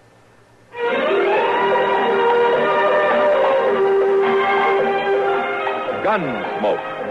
Produced and directed in Hollywood by Norman Macdonald, stars William Conrad as Matt Dillon, U.S. Marshal. The story was specially written for Gunsmoke by Marion Clark, with editorial supervision by John Meston. Featured in the cast were Gene Bates and Virginia Christine. Harley Bear is Chester, Howard McNear is Doc, and Georgia Ellis is Kitty. This is Bill Conrad. All of the Gunsmoke cast want to extend their congratulations to KNX Radio in Los Angeles for the observance of its 40th anniversary this week. Founded in 1920, KNX has been an important part of the CBS radio network since 1937. And important to us on Gunsmoke, too. For we broadcast our program from the CBS KNX studios in Hollywood. Again, congratulations from all of us. This is George Walsh inviting you to join us again next week when CBS Radio presents another story on Gunsmoke. WBT Charlotte. Out in your car, CBS Radio rolls along with you. There's more to hear. Only CBS brings you these stars. Gary Moore and Art Linkletter, Godfrey and Bing. Lolo Thomas and we promise Rosie Clooney'll sing. Out in your car, roll along with the stars you can only get on CBS. CBS Radio, CBS Radio, CBS Radio, CBS Radio. You'll hear all those stars plus many more on CBS and WBT Radio tomorrow morning. Tonight, stay tuned next for the CBS News, followed by the Kingston Trio. At 7:10, yours truly, Johnny Dollar, makes a hurried trip to Philadelphia in a desperate effort to save a longtime friend from being accused of arson. Suspense brings you another thrilling and spine-chilling story at 7:35, and Mitch Miller introduces you to some fascinating guests at 8:05.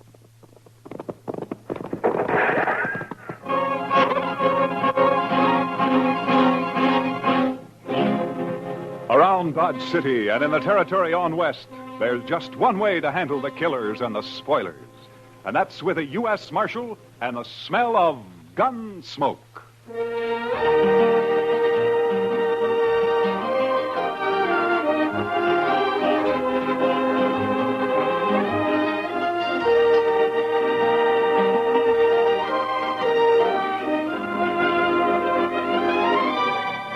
Gunsmoke, starring William Conrad. The story of the violence that moved west with young America. The story of a man who moved with it. Matt Dillon, United States Marshal.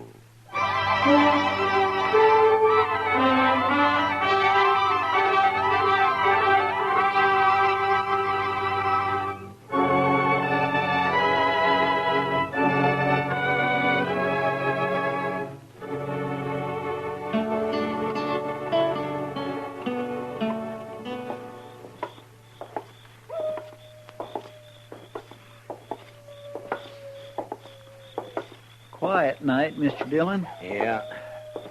Except for that coyote. He's wailing his head off out there. Mad at the moon, I guess. Or in love, maybe. Oh? Yes, sir. The way I've noticed it, any time you find a man or an animal out squalling around in the dark, it's usually love. Yeah, but this one sounds kind of mournful, Chester. Well, sir, love is mournful sometimes, Mr. Dillon. Yeah, so I've heard. Matt? Uh, Is that you? Oh, good evening, Miss Morley. How have you been, Matt? Oh, fine. Fine, thank you. You, down here on Front Street this time of night alone? I'm looking for Red Lawson. He's a new man, works for Al. Al's meeting him sometime after midnight, and they're going out on a cattle buying trip. I want to talk to him first. You satisfied? Well, it's just that this is no place for a woman alone, Miss Morley. Maybe you better go home. There are other women down here. They belong here, Miss Morley. They work here. Oh, don't be so stuffy, Matt. And call me Ava for once. Everybody else does. Well, your husband might take exception to that, Miss Morley. Now, you're blaming me for what happened before, aren't you? I'm not blaming you for anything, Miss Morley. I didn't tell him to get into a gunfight over me. It wasn't my fault. I didn't say it was. Chester, you better see that Miss Morley gets home, all right? Yes, sir. I can get home by myself. My, she's pretty as a picture. It makes you wonder. Yeah, maybe you were right, Chester. With a woman like that, love might be kind of mournful.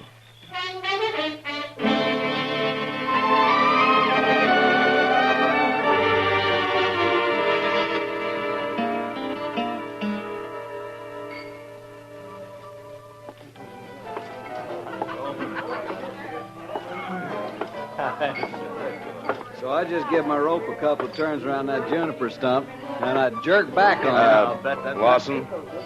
Oh, hi, Marshal. I wonder if I could see you for a minute, huh? Yeah, sure. Be right back, boys.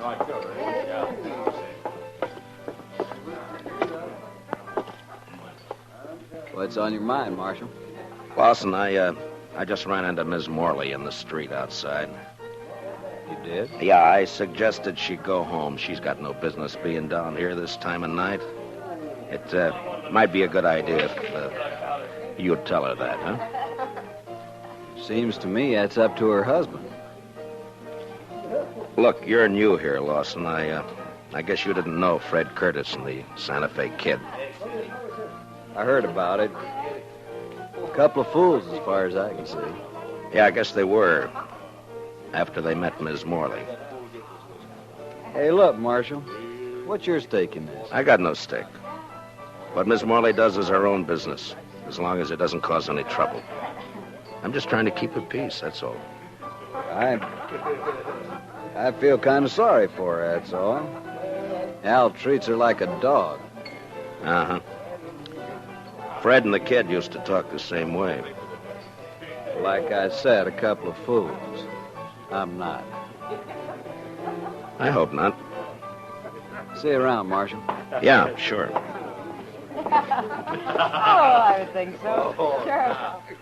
Hi, Kitty. Could I speak to you? Oh, sure, Matt. Excuse me, boys. I'll be back. All right. You hurry back now. What, Matt? Kitty, has Al Morley been in tonight? Oh, no. I haven't seen him, Matt. Should he have been around? Oh, not necessarily. He and Lawson are riding out around midnight on a cattle buying trip. I just thought they might be meeting here. Oh, well, not yet anyway. Jesse Wells would know what their plans are, though. Jesse Wells? Yeah, the bartender down there at the end, the young one. You know him. Oh, yeah, sure. Why would he know? Well, he's going along. Al asked him to help out. They're going to follow the Lazy Bee roundup. Try to get in ahead of the buyers from Chicago. Oh, yeah.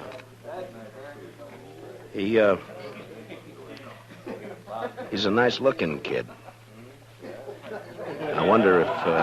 Yeah. Yeah, he's another friend of Ava's.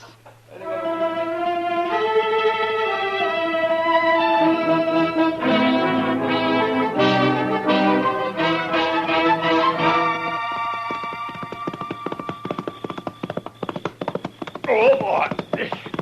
Hold it now.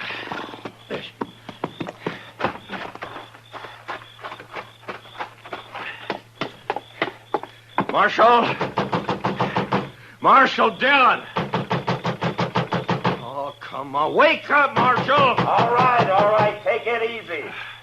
Who is it? Jesse Wells, Marshal. Open the door. All right, just a second till I get it. There. What's the trouble, Wells? Al Morley, Marshal. And you better get your horse, because we got to ride back out there. Out where? What happened? Buffalo Flats. We camped there to wait for the roundup crew. And Al's dead, Marshal. He's knifed in the back. Did you do it? No. It was Red Lawson. He knifed Al and he stole the money we were going to use to buy cattle. What in the world is going on, Mr. Dillon? You better saddle up, Chester. We got to ride. What's the trouble? The usual. Nothing new but the names. Seems Red Lawson turned out to be a fool in spite of himself.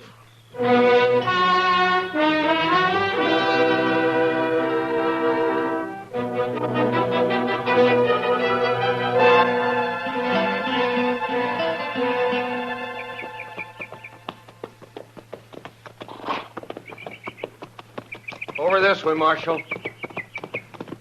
Camp is right there by that plum thicket. Right. Be daylight in another 20 minutes. Hello, boy. Oh. He's laying over there by the bushes. Yeah, I see him.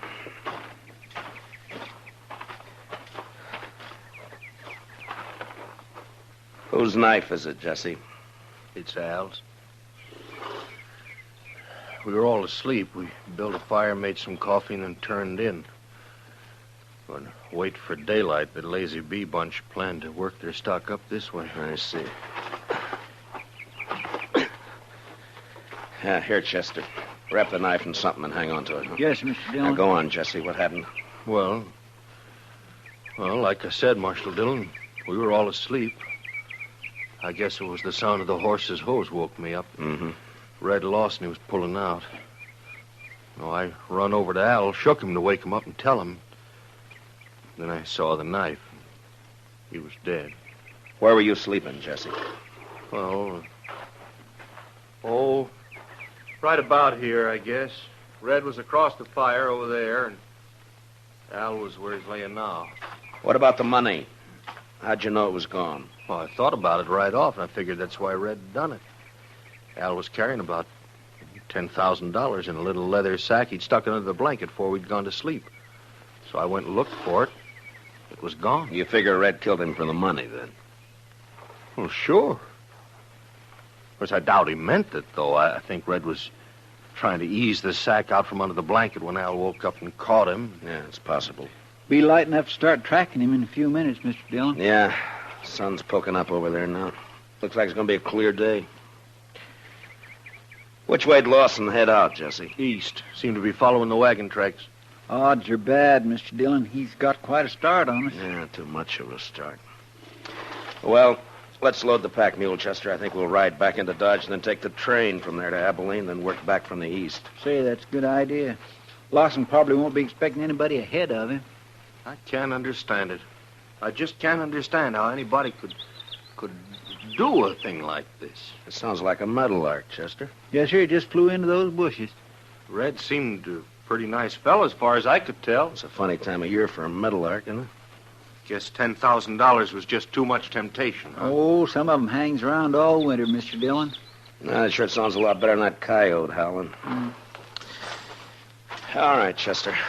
Get a hold of his feet. Let's load him up.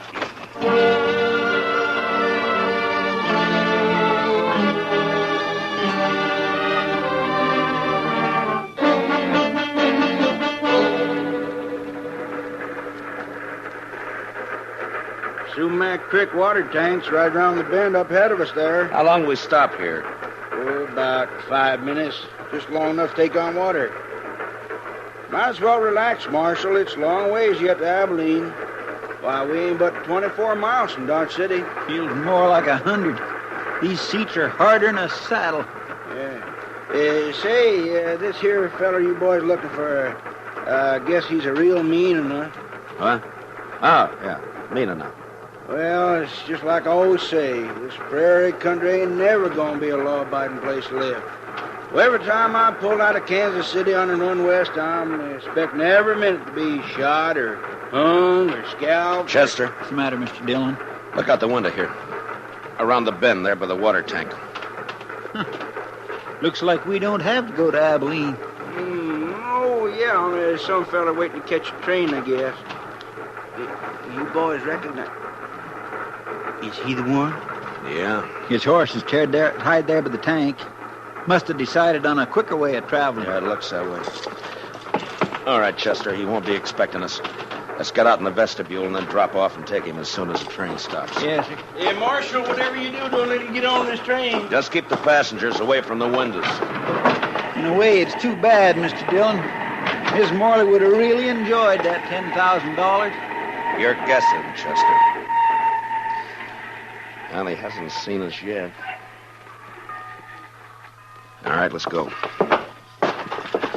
Lawson, get your hands up. No. You're under arrest. Get your hands up. No. He's running for his horse, Mr. Dillon. Lawson! He's going to fight. You can't get away on foot. Lawson! Come on, Chester. That's a cutting it awful thin, Mr. Dillon. Giving a man 3 chances before you haul down on him. Well, we're still on our feet. He's not. Yeah, but it's a pushing the odds, though. Yeah, I guess. All right, pick up his gun there, will you? Yes, sir. Lawson? He's still alive, Mr. Dillon. Can you hear me, Lawson? Sure. Sure, I can hear you. There's a sack of money. Looks like it fell out of his coat. Yeah, I see it. Lawson, there's no doctor on the train. We're going to try to stop the bleeding and do the best we can for you. There'll be a train back toward Dodge City in about a half hour. We'll wait for it. Is that all right with you? I don't have any choice, do I? No, I guess you don't. You made your choice last night. Was she worth it?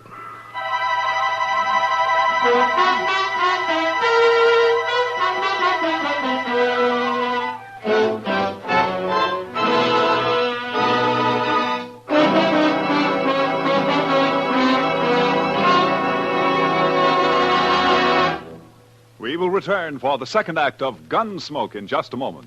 But first, every Saturday night, Gene Autry invites all his friends to visit him at Melody Ranch for a half hour of songs and stories about the Old West. Tune in the Gene Autry Show tomorrow night over most of these same CBS radio stations. Now for the second act of Gunsmoke.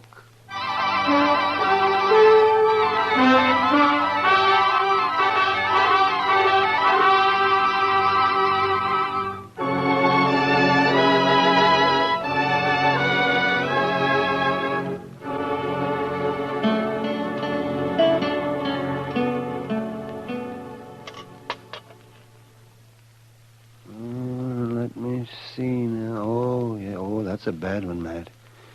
Yes, I'd say the bullet's lying right in against his heart. I just tried to wing him, Doc, but we were both moving, you can't always call him, you know. No, I guess not. Well, I'm afraid that's about all I can do for him, Matt. It's not enough, is that it? He won't live an hour. Yeah, I wish he was conscious. I want to talk to him.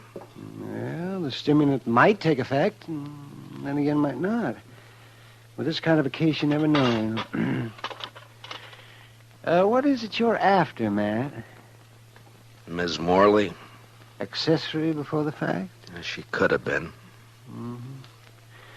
Well, I'm a broken down old man, Matt, but if that woman rolled her eyes at me just once, well, I do not know. I just might. Matt. Yeah. Lawson?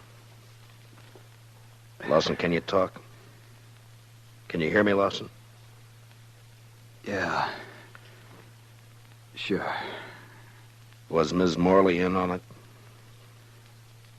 Nobody was in on it. Did she know you were going to do it? She had nothing to do with it. Was she going to meet you somewhere later? She had nothing to do with it. It was my idea. Nobody else. Lawson. Lawson, listen to me. You're dying. Do you know that? Yeah. Yeah, I know. I can feel it. She wasn't in on it. All right. That's the way you want it. At least Al won't treat her like a dog anymore. What do you mean? I mean, a dead man can't bother anybody. Al? You ought to know you killed him. No. What? He was asleep. I took the money and rode away. And they were both asleep. I didn't touch him. You're telling the truth. I swear I didn't kill him. I only stole the money, and I didn't get... Well, guess I was wrong, Matt. The bullet was closer to his heart than I thought. Yeah. And I was wrong about something myself, Doc. I thought this was the end of it. Now it's wide open again. Wide open.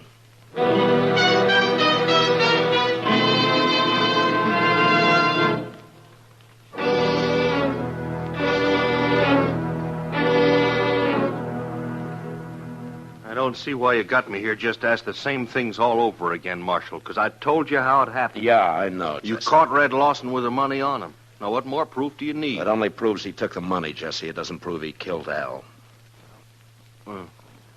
What do you mean? Chester, you better punch that fire up over there a little, huh? It does seem to be getting chilly in here. Now, what do you mean by that, Marshal? You killed Al yourself. Didn't you, Jesse?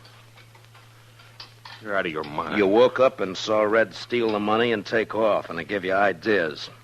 You slipped over and knifed Al in his sleep. You knew Lawson had got the blame for it. Well, sure. Sure, because he did it. He said he didn't. Dang stove. Well, Marshal, did you expect him to tell the truth? He was dying, Jesse. Knew he was dying. I think he told the truth. I see. His word against mine. Word of a thief. I didn't say I could prove it, Jesse. But you did it, though. We both know that. And sooner or later, I'm going to get you for it. Chester, I think it'd draw better if you'd open the damper.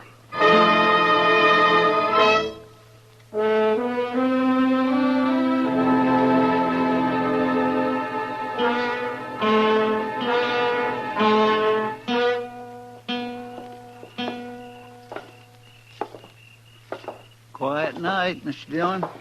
It was a quiet night last night. And 2 men who were alive last night are gone tonight. Sure makes you stop and wonder. Well, at least one thing hasn't changed. That coyote's still there.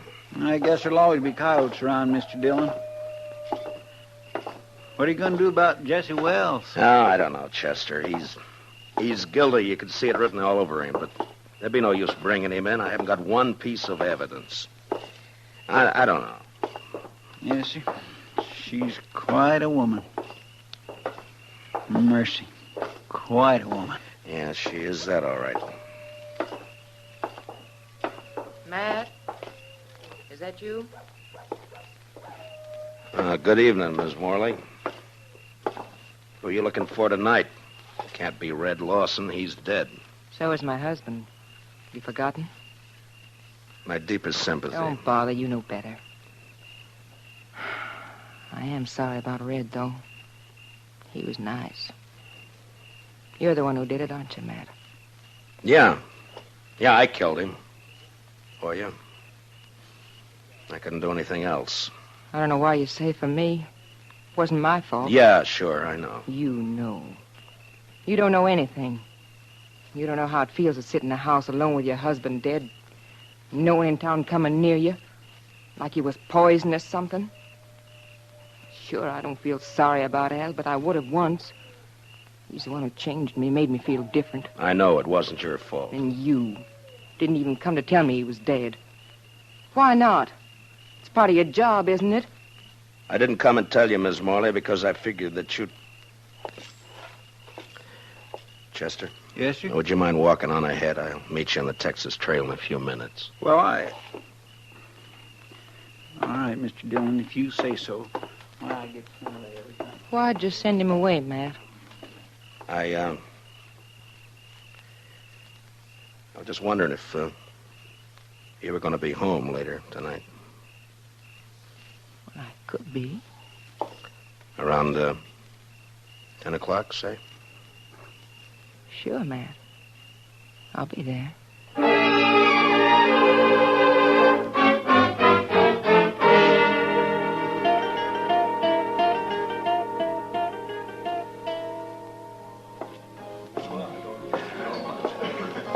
Well. Hiya, Kitty.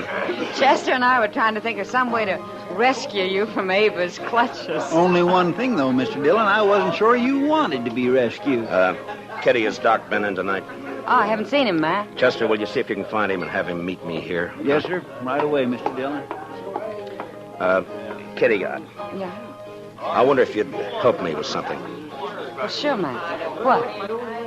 Drop a hint to that bartender, Jesse Wells, that it might be smart to slip out of here and pay a visit to Ms. Morley's around, say, 9:45 tonight. All right. Is it anything you can talk about? I don't exactly know how to talk about it, Kitty. I got a murder on my hands. I know who the killer is, and I can't touch him. So? So I'm going to try to make him touch me. Oh. All right, Matt. I'll take care of it. Will you be around for a while? Yeah. I'll be here till about 10.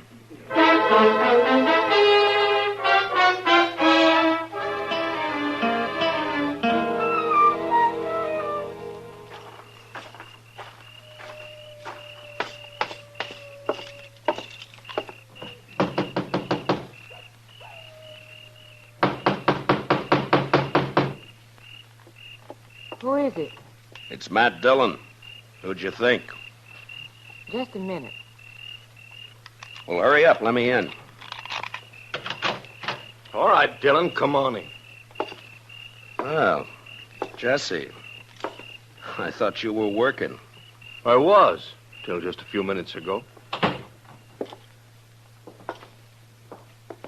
Well, what's on your mind?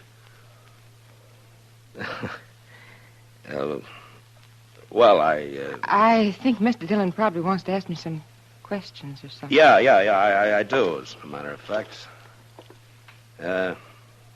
Jesse Wells, for instance. What? You didn't tell me he was going to be here, Ava. Well, What do you mean she didn't tell you? Wait, Ava, what about this? You were expecting him. You knew he was coming. Of course you knew I was coming. You and Matt Dillon. For how long?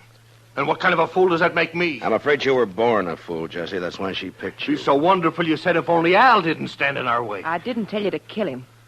I didn't mention it once. You didn't have to. Just kept dropping hints, leading me on. And all the time, you and Matt Dillon. She's too smart for you, Jesse. You should have realized that. Yeah. And instead, I played right into your hands. Both of you. How, Jesse? Killing Al, getting him out of your way, giving the two of you a clear field. You're under arrest for murder, Jesse. What? Oh, you'd like that, wouldn't you? Both of you would. Sit around and laugh about it while you're waiting for me to hang. I said you're under arrest. Now hand over your gun. No, you don't, Dillon. You're not going to carry it that far. You're not taking me in for something both of you wanted me to do. Hand over your gun, Jesse. You want my gun, you got to take it away from me. Get away from the door. Oh, sure, I'll get away from you. Hold it, Mr. Wells!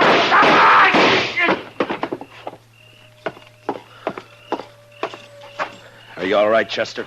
Yes, sir. It was close, but he missed me. Well, you two didn't miss him. I don't know which one of you fired first, but either bullet would have done it. Well, you got his confession all right, Mr. Dillon. Doc and I heard every word from the front porch there. We sure did. Only one thing, though, Matt. He didn't implicate the woman in it. Yeah, I know. Will you take charge, Doc? Oh, sure. Be glad to. Part of my job, you know. Matt. All right, Chester, let's go. Matt? Could I see you for a minute before you go? Matt? What's it add up to, Mr. Dillon? 3 men have been killed since this same time last night. Yeah. And you know, Mr. Dillon, I think maybe it's kind of all her fault.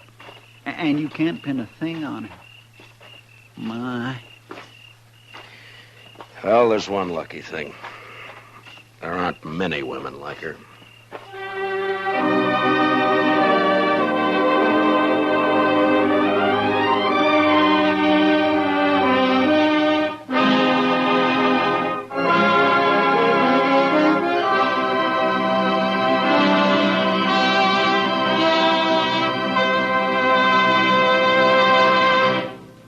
Gunsmoke, under the direction of Norman MacDonald, stars William Conrad as Matt Dillon, U.S. Marshal.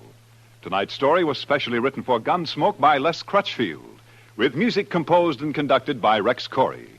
Featured in the cast were Lillian Bayef, with Harry Bartell, Lawrence Dobkin, and Jack Crucian. Parley Baer is Chester, Howard McNear is Doc, and Georgia Ellis is Kitty.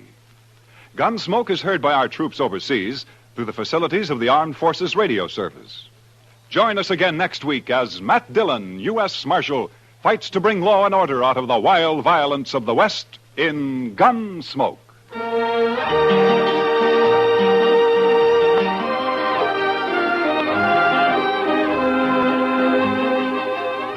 Strange Island tells the remarkable story of a tropical paradise that sank into the sea. Hear all about it on Tarzan, Lord of the Jungle, tomorrow night on most of these same stations. Hear about the miracle that saves Tarzan from drowning and brings the island back from the sea. Remember, it's yours for thrills on tomorrow night's exciting adventure with Tarzan, created by Edgar Rice Burroughs and brought to you now by CBS Radio. Clancy Cassell speaking. And remember, Broadway's My Beat brings you startling mysteries Saturday nights on the CBS Radio Network.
Dodge City and in the territory on west, There's just one way to handle the killers and the spoilers, and that's with a U.S. Marshal and the smell of Gunsmoke.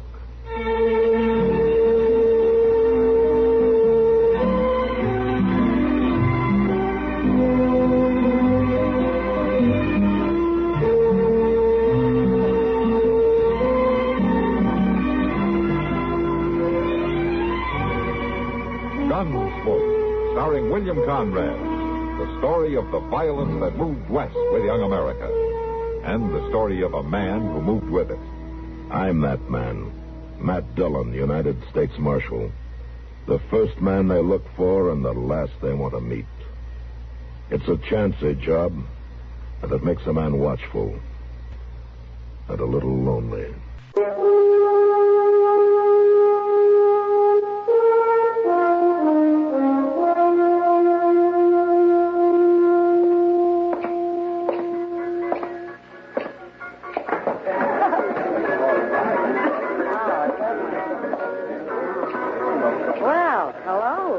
Evening, Kitty. Where you been? You usually poke your face in here more often than this to scare my customers. Oh, you complaining? No. It usually coaxes him into buying another drink. Well, speaking of drinks, Kitty, Sam? Yeah? One for the marshal. Sure, Kitty. Nothing the matter, Matt? Oh, no, nothing the matter, Kitty. It's just one of those nights, you know. No trouble? No, no trouble. No, nothing. Oh, one of those nights. Yeah. Here you are, Marshal. Oh, thanks, Sam. You know, sometimes, Kitty, I think if I have to play one more game of checkers with Doc. Oh, so that's where you've been. Sometimes you find yourself listening to the silence. Maybe you shouldn't have complained. You know, why? Here comes something. Chester with Tom Carl's, and he's probably looking for you. Home is Kitty. Mr. Dillon, Tom Carl here just north office. I didn't know if I ought to bother you about it or not. Well, I see you made a decision, Chester. Never mind. Yes, sir. Well, anyways, why don't you just tell him what you've seen, Tom? Well, Marshal, I don't really know what it was, but, well, it was down there in the willows, thrashing around like maybe it was some kind of an animal or something.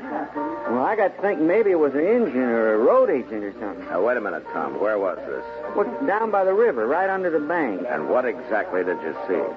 Now, it was too dark to see, really, but I could hear it thrashing around, making a kind of a moaning sound. The way them willows was bending and waving around, I knew it must be pretty big. Well, why didn't you go in and look? Now, how'd we know what it might be? It was dark. We? Well, me and a young lady. We just left there quick, Mark. Oh, I see. Now, just where was this, Tom? Well, out by the point, just west of town, Mark. Yeah, I've heard about the buggies being parked out there. Tom, you sure that this wasn't your imagination? Oh, no. No, sir. There was something there. I know that. An animal, maybe, or engine. That's why I thought I ought to come and tell you. Are you sure it wasn't some friends of yours playing a trick on you and your young lady? No, ma'am. They'd have showed themselves. I know. I think you ought to go look, Marshal. All right, Tom. Chester, go get a lantern, will you? Yes, sir. Come on, Tom. I suppose it sounds kind of silly. Well, Mac, you were starved for excitement. Yeah. Some excitement, huh? You know what it sounds like to me? No, what? I think you're going on a snipe hunt.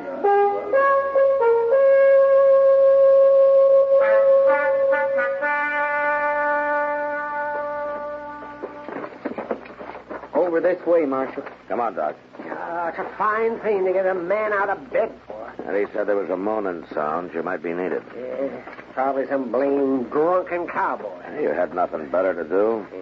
What about sleeping? It's near midnight. You're always complaining about not being able to sleep anyway, Doc. Right down there, Marshal.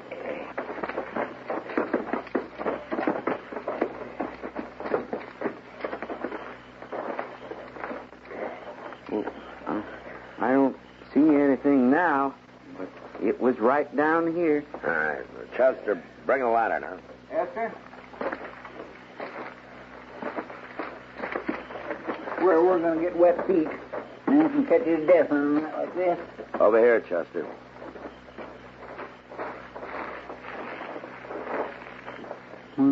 Gracious. You find something, Matt? Yeah, something for you, Doc. Come over here. Where I'm going, Mr. Dillon? You recognize him? Yeah. It's old Tug Marsh, that trapper who went through here with his partner last fall. Does it hold that lantern a little bit higher there, Winchester? Sure now. That's better. Any pair I never would have recognized him. What could have done that to him, Mr. Dillon? Some big animal of some kind, a bear maybe, or a wolf. This close to town? That's possible. Oh, Doc, what about him? Well, he's alive.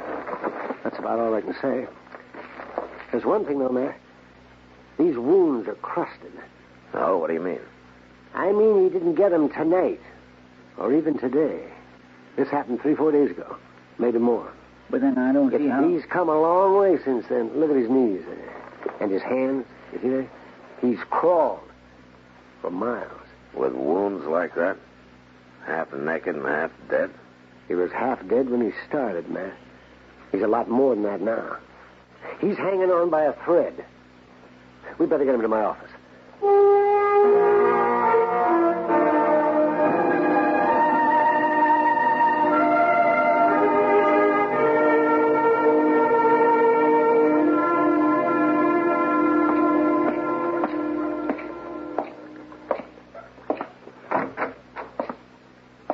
Morning, Matt. Morning, Doc. How's the patient? Well, I don't know how, but he's alive.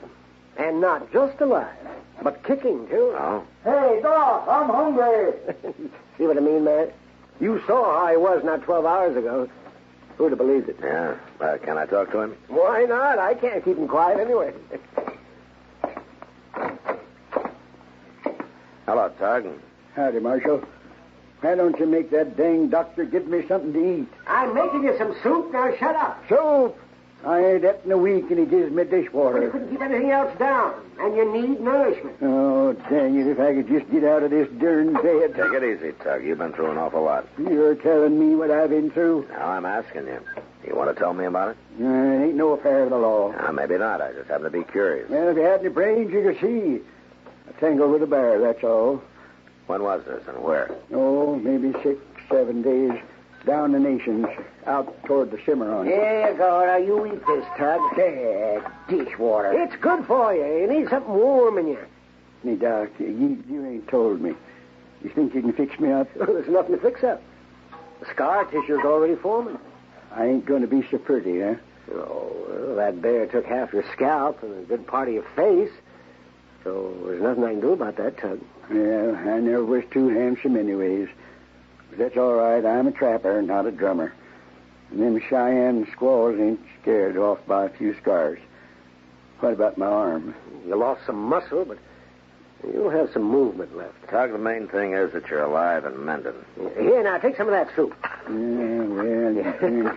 With rest and a little food, you'll be walking around again in a few days. Maybe trapping again in a month. I got something to do first. Tug, tell me what happened, huh? I told you I tangled with a grizzly. Walked into him in this thicket, and the critter attacked me before I get my gun up. Finally killed him with my knife, but not before he chawed me.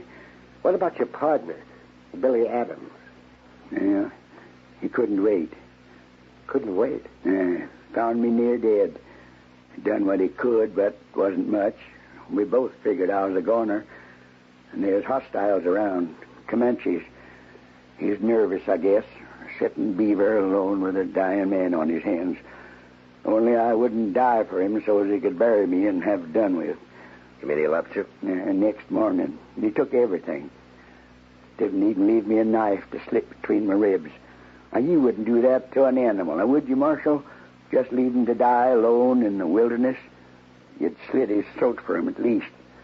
But Billy wouldn't do that for me. And that's when I decided. What? That I wouldn't die. That I'd come after him. I'd live to find him. So I started crawling. 5 days on my hands and knees without food or water. And when I find him, I'm going to kill him. But not fast. No. Slow. Real slow. Well, I can't say I blame you much, Tug. But there is one thing I'm thankful for. What's that? Billy Adams isn't in Dodge. I'd hate to have to arrest you for murder. Then as long as I'm here, you better see he stays away.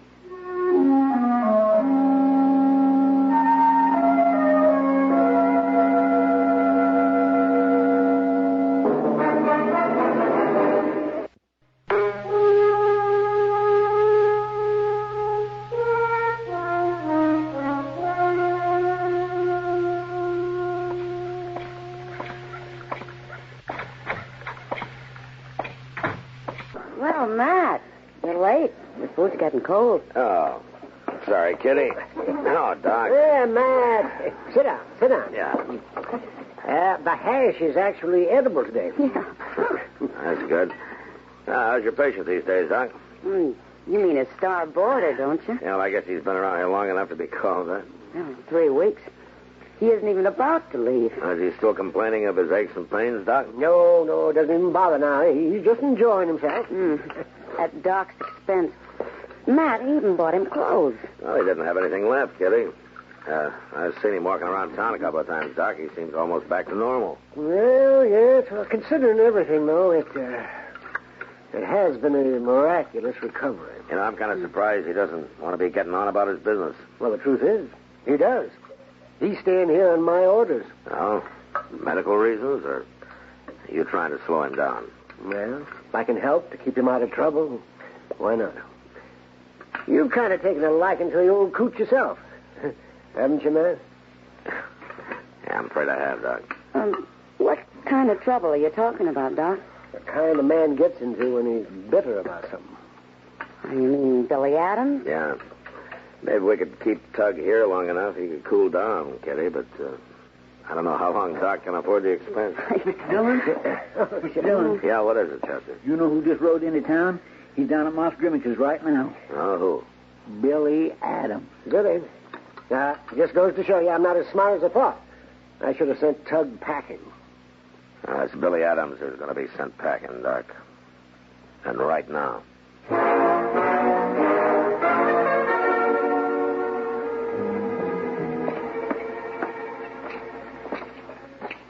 Hey, Moss. Oh. Hello, Marshal. He's out back, shoeing his horse. Huh. You didn't tell him anything about Tug being here or alive, huh? Wasn't my business to, Marshal. Good.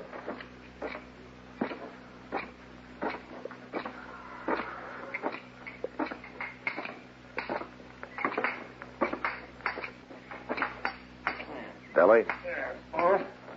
Oh, Marshal. What are you doing here in Dodge, Billy? Oh, just passing through. Shoeing a horse, buying supplies. I'm going on west, back to the mountains. Why, Marshal? Well, last time he went through here, you had a partner, Billy. What happened to him? Oh. I didn't know anybody in Dodge heard about that. Somebody from Pueblo come through and told the story, huh? Suppose you tell it to me, huh? Well, just the way you heard, Marshal. Powerful sad thing. Tug got killed by a bear. He got caught in a thicket with a big grizzly. Killed Tug outright, did it? No, he lasted till next day. Oh, nothing I could do for him, no. He was clawed so bad. Oh. So you buried him, huh? Oh, that's it, huh? Somebody found the body. You know, I felt bad about that, Marshal. I didn't have time to bury him. There was Comanches snuffing around, and I had to get out of there quick without no fuss or no noise. So I left him in that thicket. I figured he'd be just as safe there as in a shallow grave, what was left to him. Besides, Tug, he didn't put much stock in ceremony. You made just one mistake, Billy. What? You should have made sure he was dead. What do you mean, Marshal? He's alive. Right here in Dodge. He is? Oh, I'm right glad to hear that. Oh, I really am. I'm not so sure you will be, Billy. Maybe Tug didn't put much stock in ceremony, but he's sure looking for you. Yeah. Yeah, I guess he would be.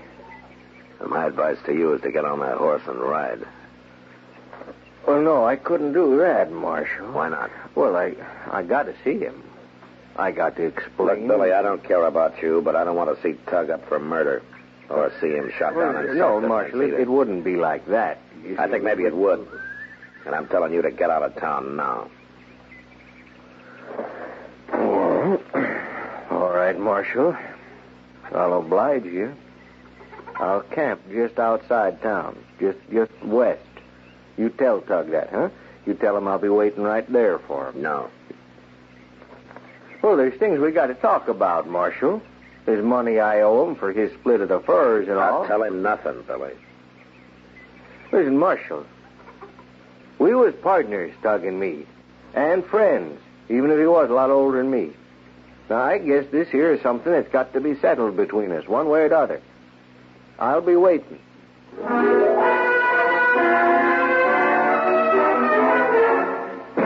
Mr. Dillon! Yeah, Chester. Did you see Billy? Did you tell him? Yeah, I told him. Well, the whole town's outside, Mr. Dillon, holding their breath to see what's going to happen. Chester, you didn't tell him. I didn't have to tell nobody. Plenty of folks seen him riding right down Front Street. Well, I suppose Tug knows. I don't know. He's up there at dock. Is that where you're going? Yeah. You reckon there'll be a shooting, Mr. Dillon? Not if I can help it, Chester.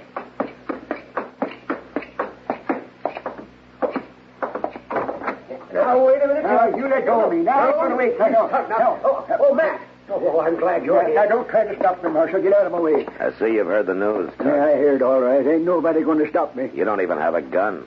You're going to tackle him with your bare hand? Maybe you will. I could break him in two. Well, he's got a gun, so maybe you better think it over, huh? Nothing you can say is going to stop me, Marshal. Now, wait a minute, you obstinate old fool. Billy was your partner. He was your friend, so he deserted you. All right, maybe you got a cause for a grudge. Maybe. All right. But what good's it going to do for one of you to get killed just to satisfy your need for revenge?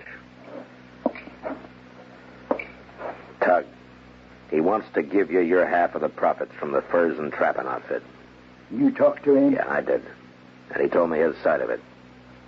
He thought you were already dead. Yeah, that's a lie. Maybe it is. But he seemed mighty surprised that you were alive. Sure. And he was glad, too. Glad? I bet. It's true. And he wouldn't take my advice to run away.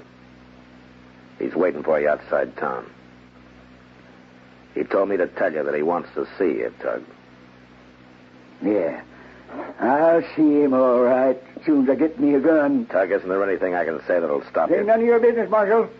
I got a right to go after him, ain't I? Yeah, I guess maybe you have. All right, then. I'm going to find me a gun. Maxwell, what are you going to do? Not much I can do, Doc. They'll tangle sooner or later. I'm just going to be there to see that whatever happens fair.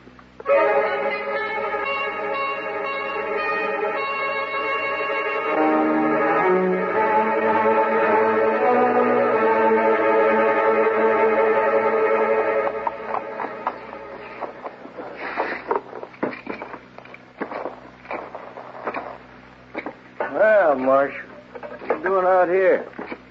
I came to warn you, Billy. Tug's on his way. Yeah. Well, sit down, have some coffee. Are you cooking? Oh, I might as well. I take it you're going to stay for the show. What are you planning on doing, Billy? Well, you'll see, Marshal. I don't think it's none of your business. Look, Billy, there's still time. Why don't you get on that horse and go? It's going to save an awful lot of trouble for everybody. You don't know Tug real good, do you, Marshal? He'd only get madder if I run. He'd just keep hunting until he found me again. Besides that... Well, I guess he's got a right to... He's got a right to hold a hate for me. I done a wrong thing. Leave him like that. Billy. You really didn't think he was dead, did you? No, but I thought it was just a matter of minutes, and there was minutes might have meant I'd be dead, too. I guess it was wrong of me to think of saving my own life. Well, at least that was a human mistake to make. I'm just glad now I didn't go ahead and do what I almost did, what I thought I should have done. What do you mean? Well, you know what you do for any dying animal. Took out my knife. I held it up to his throat. I couldn't bring myself to it, and I'm glad now. Yeah. In a way, me being a coward that way, that saved his life, and I'm glad of that. He done a lot for me, Marshal. He was like a father, Tug. He taught me all I know. How could you go up and leave him, Billy? Maybe I just couldn't stay and see him die. I don't know it. Well, he's out there. What? Where? You sure? Oh. Marshal, him and me living the way we do, we hear things, we see things that town folks miss there. Don't you worry now. It'll come out the way you want. What do you mean? Well, I can't fight him, Marshal. But I'll make it look all right so you won't have to arrest him. Now, wait a minute, Billy. Tug? Come on in. Coffee's hot. Hello, Billy. Biscuits be ready directly, Tug. Now, listen, Tug. Don't worry, Marshal. I didn't even get a gun. I guess I couldn't have used it if I had. Billy, a trapper needs a partner. Good ones is hard to find. You can't expect them to be perfect, not make a mistake or two. Tug. Now, just pour the coffee, Billy. Plenty of time for talk later. Oh, sure, Tug, sure. Won't you have some coffee, Marshal? I don't mind if I do.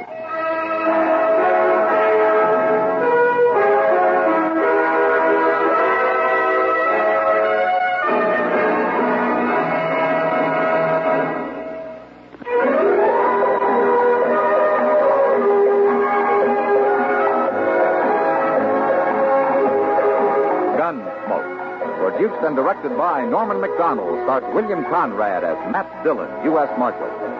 The story was specially written for Gunsmoke by John Dunkel, with editorial supervision by John Meston.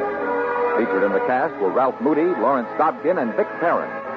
Marley Bear as Chester, Howard McNear as Doc, and Georgia Ellis as Kitty.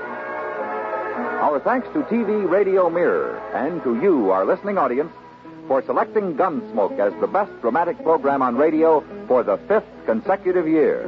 The results of this annual poll appear in the current issue of TV Radio Mirror. This is George Walsh inviting you to join us again next week for another story on Gunsmoke.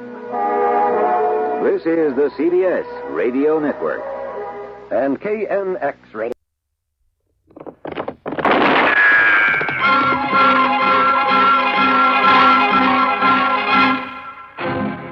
Around Dodge City and in the territory on West, there's just one way to handle the killers and the spoilers, and that's with a U.S. Marshal and the smell of gun smoke.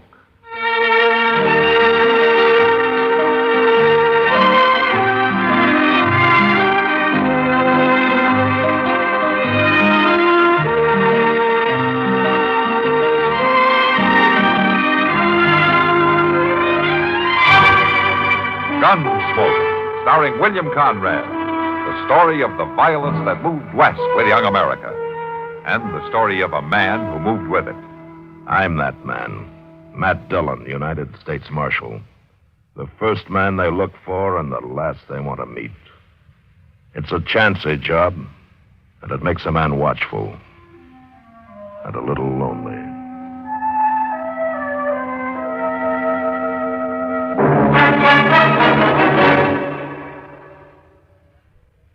This is Frank Knight speaking for the world's most honored watch, Longines. When the West was being won, Longines was there. Old records show sales of Longines watches in the silver mining towns of Colorado and Nevada, the gold mining areas of California. A fine gold watch, preferably a Longines, was one of the first luxuries purchased by a lucky prospector. For then, as now, the name Longines identified the world's most honored watch. Longines watches won their first World's Fair grand prize in 1878. Won grand prizes in Paris, Brussels, Philadelphia, and at many other places. Right now, Longines watches are winning comparable successes in the accuracy competitions in European national observatories. Today, you needn't make a gold strike to own a Longines. Many beautiful models for ladies and gentlemen are priced as low as $75. Visit your authorized Longines Whitney jeweler. He will be honored to serve you.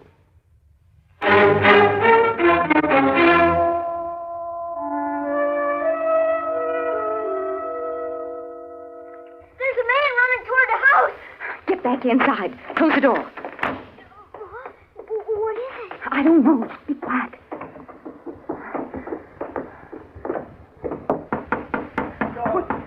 Don't shut me out, please. Please don't shut me out. Open the door. Let him in, Tad. Open the door. Here, let me hide. Will you let me hide? Rock? Oh, don't let him get me. You hurt, mister. You hurt. No use trying to hide, Rourke. Now, don't shoot me, please. Don't.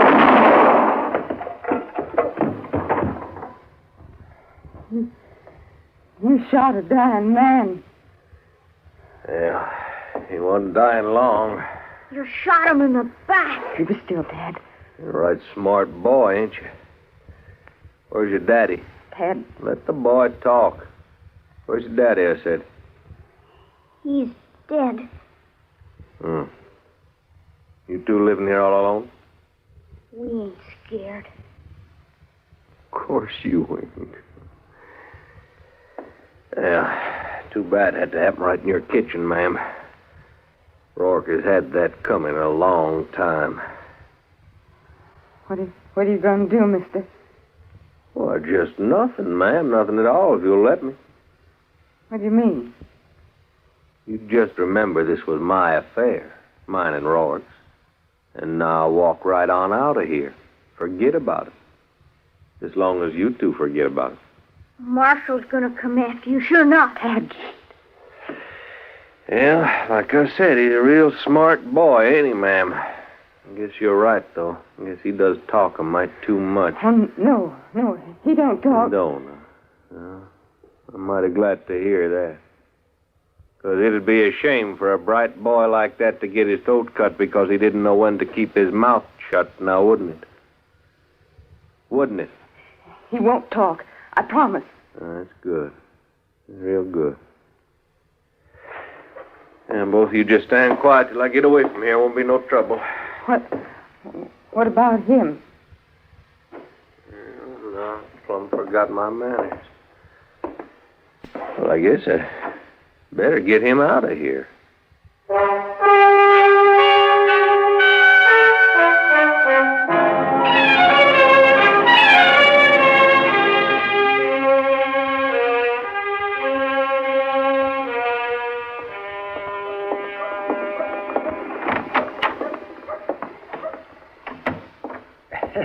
Matt! Oh, Matt! Anybody here? Oh, for heaven. Chester! I'm out back here, Doc.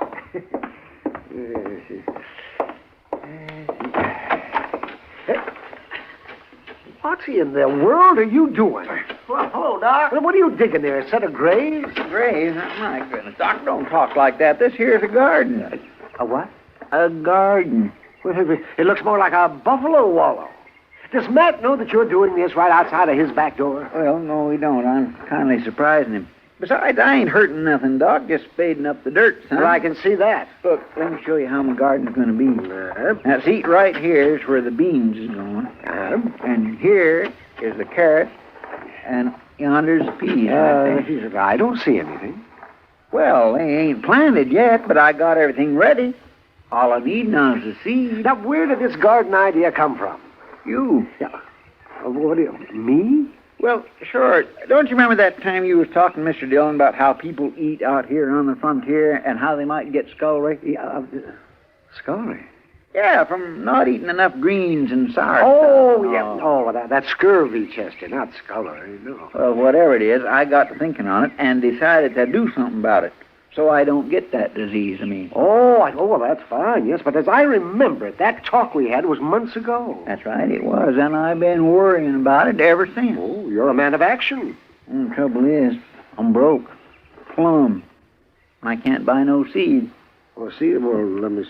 Oh, no, don't look at me. Well, now, Doc, you'd like a plate of greens every now and then, wouldn't you? Well, sure I will, but not enough to pay for the seeds. You might get scullery, Doc. Scurvy, Chester, and I won't get it. Wouldn't take very much to buy them seeds from Mr. Jonas. Just a few pennies is all, Doc, and then none of us wouldn't never have to worry again. Well, now, Chester, suppose you did get those seeds. Now, you think everything that you plant is going to bloom like a sunflower? Well, my gracious, Doc, this ain't no problem. You just kindly push them little old seed into the ground, and before you know it, you got vegetables. Oh, yeah, oh, my. You're quite a farmer. All right, now, Doc, ain't no need to smart off. All right, Chester. All right, here's some money. There, now.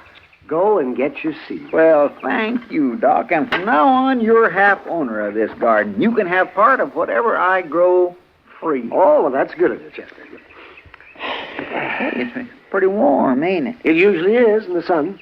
Must be near noon. Yeah, let me see. It's just about 12:45. 12:45? My gracious, I'm going to be late. Late? Where are you going? Or to meet Mr. Dillon at Delmonico. Lunch or... What about our garden? I'll get to it, Doc. But after all, if Dodge ain't had no green vegetables for all this time, it ain't gonna hurt us none to wait a little longer.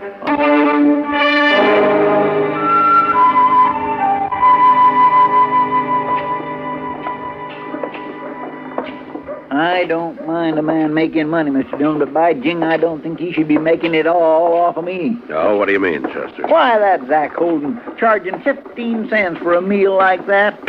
I swear that steak still had a piece of the hide on it. Prices are going up, Chester. You just gotta face it. But it's getting so the man don't hardly have nothing left after feeding himself a little, and that's a fact. Look yonder, Mr. Dillon. There's a lady going into the office. Uh-huh. Reckon what she wants. Well, if she's like most women, we won't be long in finding out.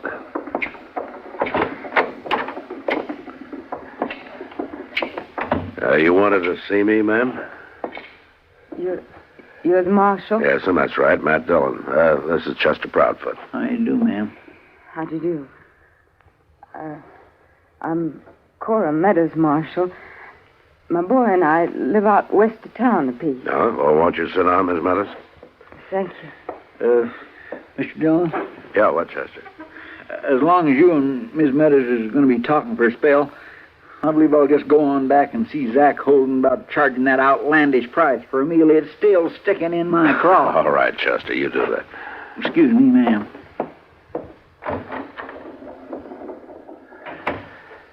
Now, Miss Meadows. Marshal, I don't rightly know what to do. Well, suppose you just tell me what's the matter. Well, that's just it, Marshal. I'm afraid of what'll happen if I tell you, and I'm afraid of what'll happen if I don't. You need help? Yes, Marshal. I need help, all right. Uh-huh. Just speak right out.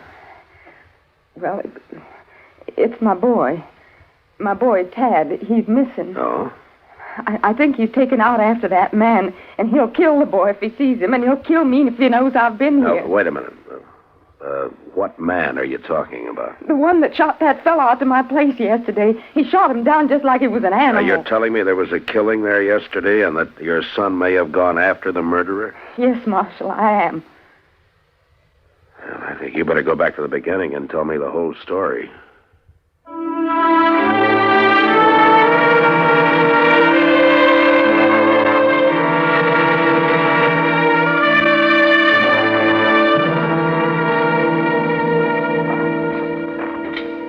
Tell you where the man was drugged from, Mr. Dillon? Yeah, out the kitchen door, Chester. The track should be along here somewhere. Yes, sir. Over here, Chester. See there? Looks like heel marks. Yeah. Leading over to them bushes. Yeah, they sure do. Come on.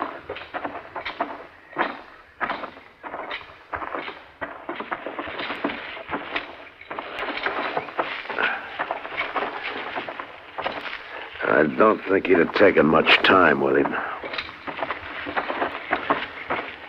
Oh. Yeah. There he is. Seems to me you could have took the trouble to bury him. Well, when a man shoots you in the back, he's not going to worry about your funeral, Chester. I've seen him before, Mr. Dillon. He was at the Long Branch a lot, playing cards. Yeah, it's a gambler by the name of Rourke. Well, I guess the burying's up to us. Yes, sir.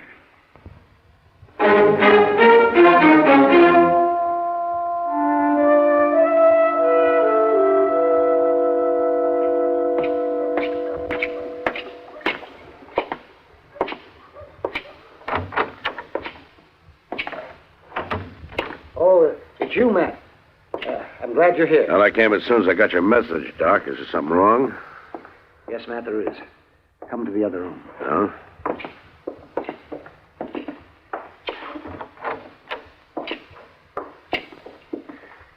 It's this youngster, Matt. I found him by the road. Oh, what's the matter with him? He's been beaten. Cruelly, brutally beaten. Look. Yeah. I didn't even know if I could bring him out of it for a while there. Did he say who he is? No, and that's a funny thing, Matt. He hasn't talked at all. He's been conscious most of the day, but he won't say a word. Yeah, I guess you can blame him. Whoever did this was trying to scare him to death, even if it didn't quite kill him. Is it okay if I try to talk to him? Oh, I guess it won't hurt him, if he'll talk. Do you know who he is? Yeah, I think so.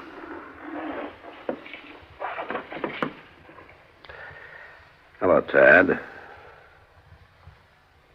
Tad? Tad, I'm Marshal Dillon. Now, you don't have to turn your head away, Tad. I want to help you. I want to help you and help your mother. Now, you want me to catch the man who did this, don't you? I can do it if you'll help me. Look, Tad, I promise you won't get hurt anymore, and I promise that your mother won't get hurt either. Tad, look, the only way to be sure that you're safe is to bring this man in. He's not going to answer, Matt. No, I guess not. All right, Doc, let's leave him alone.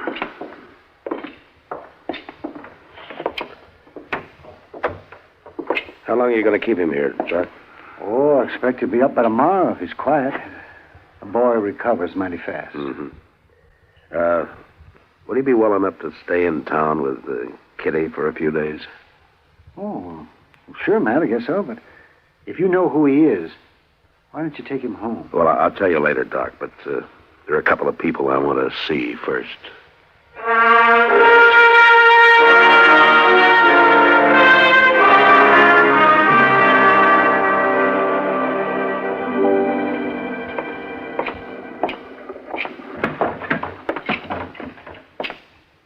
Hello, Sam. Oh, Marshal. Get you a drink? No, thanks, Sam. Is Kitty around? Yeah, she's upstairs, Marshal. Ought to be down in a minute or two. Oh, well, I'll go on up. Thanks. Sure. Oh, Matt, you looking for me? Ah, yeah, I'd like to talk to you, Kitty. I'm coming down. All right.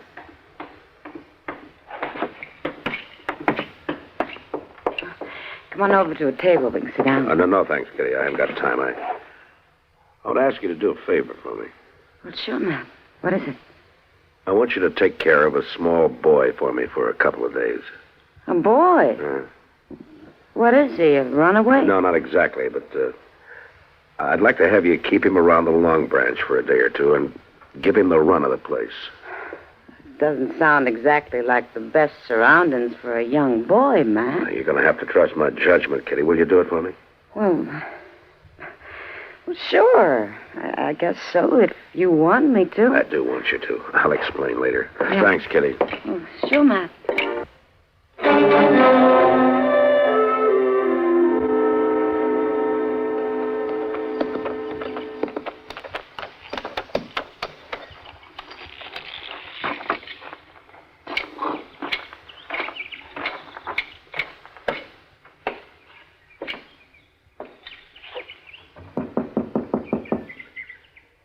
is it? It's Matt Dillon. I'd like to talk to you, Miss Meadows.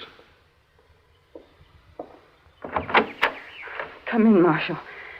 Tad, is it about Tad? Yes, it is, ma'am. I'm pretty sure we found him. Well, where is he? Is he all right? He's at Doc Adams' office. Doc? He's all right now, Miss Meadows, but he's had a bad beating.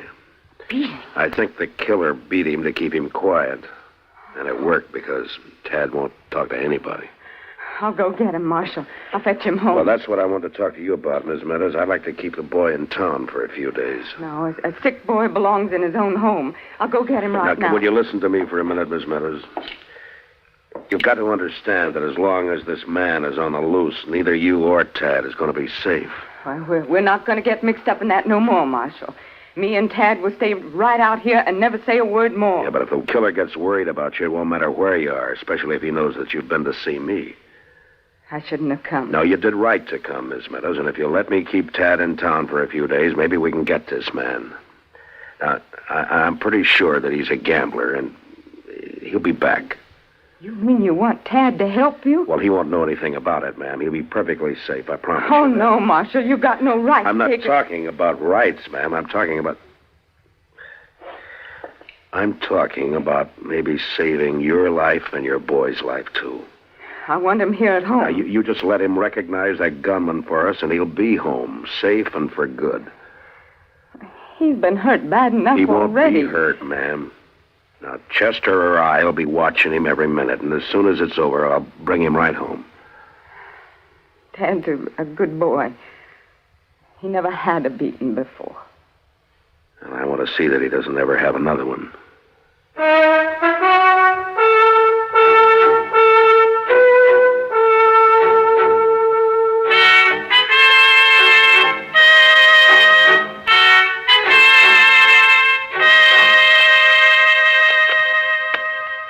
Now, Tad, there's one thing about playing poker that you might as well learn right off. It ain't so much what you've got in your hand as what folks thinks you've got. And you understand that? I think so, Mr. Proudfoot. Some folks just has a face for it, and that's a fact. Now, you know, lots of folks calls me poker because nobody don't never know what I got in my hand. Give me one card, please. All right. Now, don't you let on what you've got. Yes, sir. Now, that's good. That is good. You ain't letting on one bit. Now, I'll take one myself. What's the matter? A thing like this wouldn't happen in 6 months of Sundays. But I thought you weren't supposed to let on. Yeah, you ain't. But you take a hand like this, a 6 and a 7 and a 9 and a 10, and then you haul off and draw an 8 and... Mine are all blue. You getting hungry, Chester? Yeah. No, I can last it out, Miss Kid, till Mr. Dillon comes back. Oh, he ought to be here pretty soon. He went out to see your mother, Tad. He wanted her to know that you've been doing just fine these last few days. Oh, yes, sir. I hope she's fine, too. I sure like to go home. Hello, Kitty. Hello, Matt. Here, Mr. Dillon, you know what I just did? How's Ma? Oh, she's fine, Tad. She said to tell you not to worry about anything, and she sent you some clean clothes. Did she say when I could come home? That ought to be soon. Why don't you take those clothes on up to the room, honey? Yes, sir. And when you come down, we'll have Sam bring you some supper. Oh, thank you, Miss Kitty. Mr. Dillon, do you know what happened just a minute ago? No. I was drawn to an inside straight, and the... What? What is it, boy? There he is! Don't let him hit me, Marshal! Don't let me, no more! Kitty, that's our man. Take the boy upstairs, will Sure, you? Matt. Come on, honey. Come on, we'll go. What's all the commotion, Marshal? Can men walk in here for a drink? We, been waiting for you, mister. The boy and I. Well, I don't know what you're talking about. I never saw that boy before in my life. You never expected to see him again, either. At least not alive. After that beating you gave him. Beating? Now, you listen, Marshal. You listen to me. That boy knows you. And so does his mother. Well, she ain't here. She'll be here in good time. Marshal, you ain't taking me. You better look out, mister. Because I'm not turning my back on you like Rourke did. Oh, you...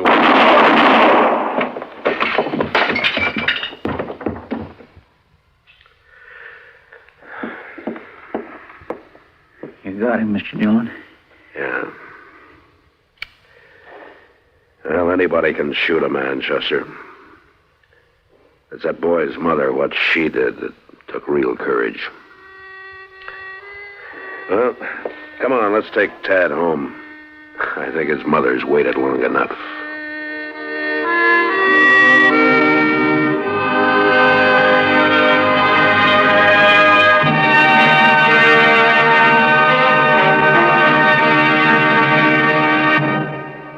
The story was specially written for Gunsmoke by Marion Clark, with editorial supervision by John Meston.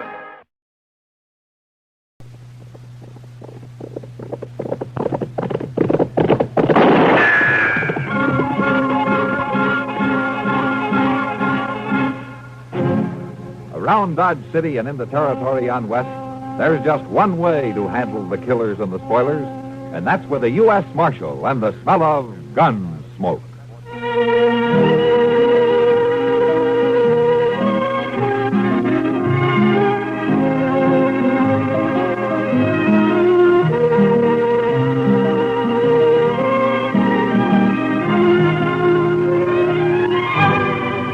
Gunsmoke, starring William Conrad, the story of the violence that moved west with young America, and the story of a man who moved with it. I'm that man, Matt Dillon, United States Marshal. The first man they look for and the last they want to meet. It's a chancy job, and it makes a man watchful and a little lonely.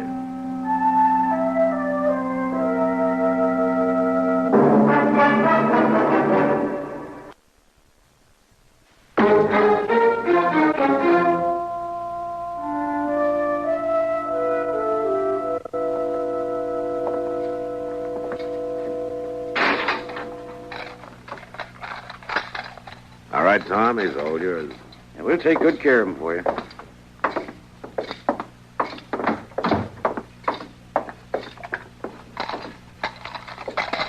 My gracious, Mr. Dillon, look at that clutch of keys. He sure does use a lot more than we do back home. Yeah.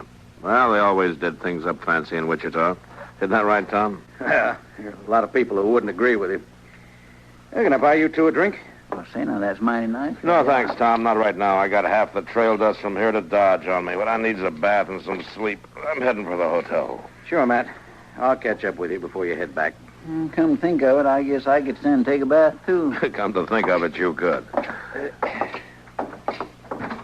I'll see you at the trial tomorrow. Yeah, good night, Good night, Tom. Mr. Bagley. Well, I guess you're right about going to the hotel, Mr. Dillon. I sure will be proud to get these boots off. Yeah, it's been a long ride. Seems to me like they'd ought to pay extra for it, too. For what? Well, for doing all that traveling harnessed to a prisoner, you sure don't get a chance to enjoy the countryside much. Well, there isn't much countryside around here to enjoy. Well, that's true, but even so, Mr. Dillon... You, want to talk to me? I believe so, sir. I believe so. If I'm not mistaken, you're the marshal from Dodge City. You're not mistaken. Matt Dillon, what can I do for you? I'm pleased to hear you offer your services, Marshal. I keep writing the folks back home, and some Yankees are gentlemen, but I swear I don't think they believe it. Look, mister, you're keeping me from a hot bath. You've got something on your mind. You speak it out, huh? My name's Clayton Morley.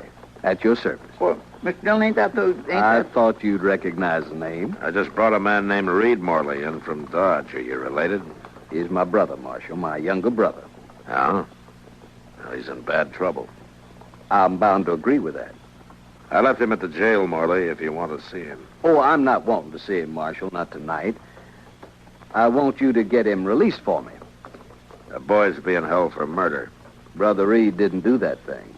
I didn't arrest him without a reason. Nobody with the name of Morley would kill a woman, Marshal. Your brother will be tried. He'll have his say.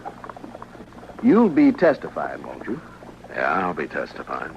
Your words could have a powerful effect, one way or another. I'll be telling what I know. I think maybe you ought to know something else, Marshal. What's that? I think maybe you ought to know that if this stain on the family name isn't removed, if Brother Reed doesn't walk out of that courthouse a free man, you won't live to see him hung, Marshal Dillon. What? Don't threaten me, Morley. Why, I'm not threatening you, Marshal. This is just a simple appeal to your sense of justice and honor, that's all. A sense with which I know you are highly endowed. Good evening, gentlemen. Well, now just what did you think of that? Not much, Chester. Come on, let's get some sleep.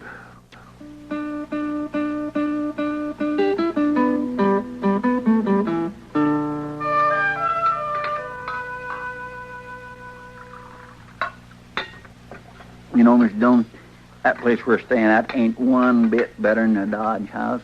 Not much to choose from, I guess. And that smart alecky clerk don't have no right to go putting on airs, though. He been bothering you? Oh, well, he ain't done nothing, but he acts like anybody from Dodge City come right out of a hole in the prairie. He must have seen us when we came in last night.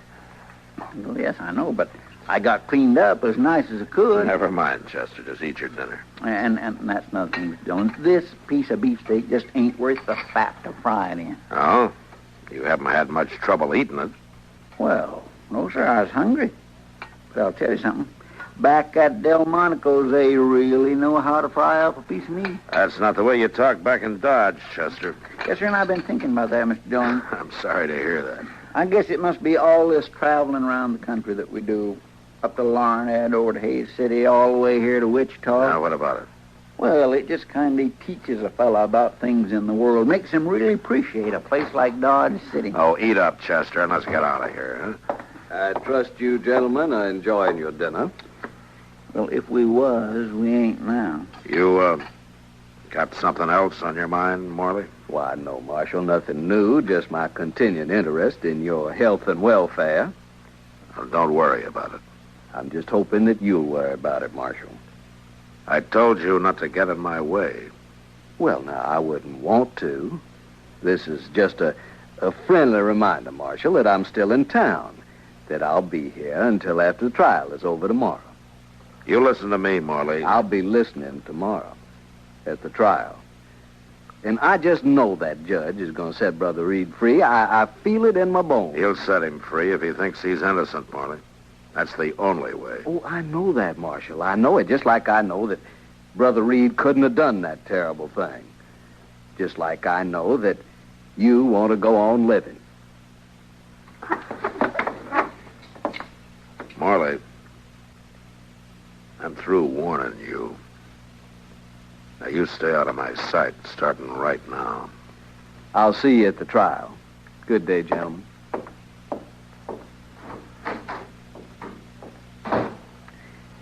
I swear he's acting clear crazy about all this. It ain't your fault if that boy gets himself hung. No, it isn't, Chester, but Morley thinks it is. That's enough for him. Well, it don't have to be enough for you, Mr. Dillon. And I hope you're right, Chester.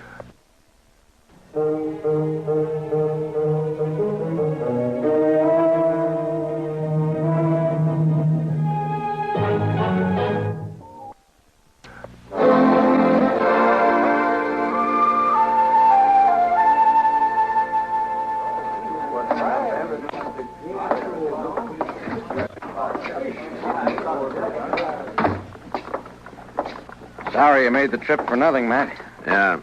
Well, old Bowers never has been a hanging judge. I thought this case would hold up, though. I was sure the boy was guilty. I don't think my testimony was much help to you. You couldn't help that, Matt. You weren't even in on it till a week after the murder. All you did was make the arrest when we asked you to. Yeah. And he didn't have any evidence on it. I hope he didn't do it. The law says he didn't. That's all we have to worry about. There's still a woman's death unanswered for. Sure there is. We meet again, Marshal. Stand aside, Morley. Well, now, that's not very manly of you, pushing aside a man who's come to thank you. I don't want any thanks from you. But you've got thanks coming to you, Marshal Dillon. Brother Reed's a free man. And in the name of the family, I want you to know that we're grateful. Listen here, Morley, I didn't do anything for you or for your brother or for your family. That was very nice testimony, Marshal. Nothing incriminating in it at all. Yes, sir, we are all grateful. I want you to get something straight. What I told the court was just exactly what I know about this case, no more, no less. You didn't influence me, and I didn't try to influence the verdict in any way. Of course not, Marshal, of course not. We're just glad to see that you believe in Brother Reed's innocence like we do. I don't. What? I don't believe in your brother's innocence or his guilt any more than I did before, but the judge says he's not guilty, so that's all there is to it. Now, you get out of my way. I don't take kindly. I'm through listening to what you take kindly. Now, Marshal. And if you know what's good for you, you'll stay out of my sight. Want me to lock him up, Matt? For disturbing the peace? You do what you want, Tom. It's your town. But I'd just let him lie there. It may do something for his family honor.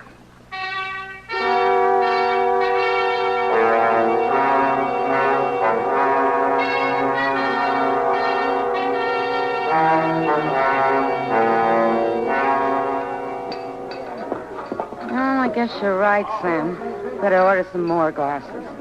I swear, it seems I just got some now. Well, customers ain't very gentle with him, Kitty. That's a fact. Customers aren't too gentle with anything around here. Oh, hello, Matt. Hello, Kitty. Sam. Hello, Marshal. You want to take your poison standing up or sitting down? Well, I think I'll sit down, Kitty. Yeah, pour a couple of beers, will you, Sam? Sure thing. How was the trip to Wichita, Marshal? Oh, not too bad, Sam. A little dusty's all. Here you are. Thanks, Sam. You want to carry him to the table, Matt? Sure, Kitty.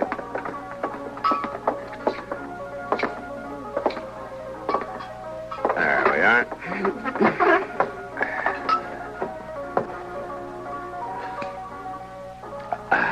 That's good. You look tired, Matt. Well, I spent the day helping Joe Hatch break a string of cow ponies. Those horses are bigger than I am. And younger, too. Yeah, they sure are.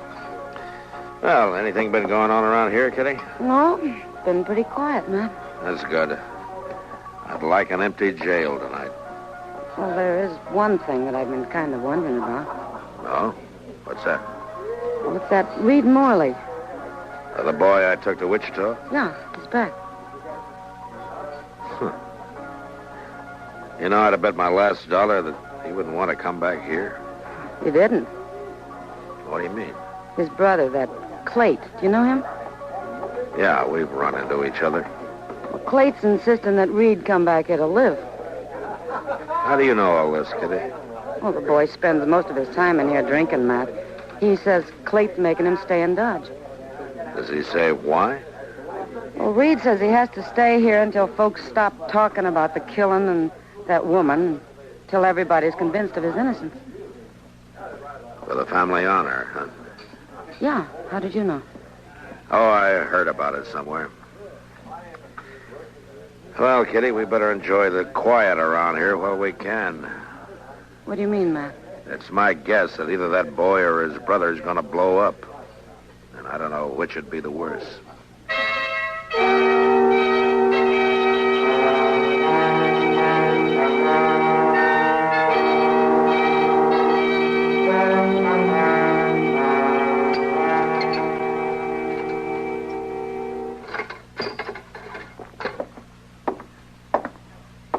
Here you are, Mr. Dillon. Burning good and bright now. Thanks, Chester. I'm sure am sorry it fizzled out on you that way. I could have swore I put coral oil in it just yesterday.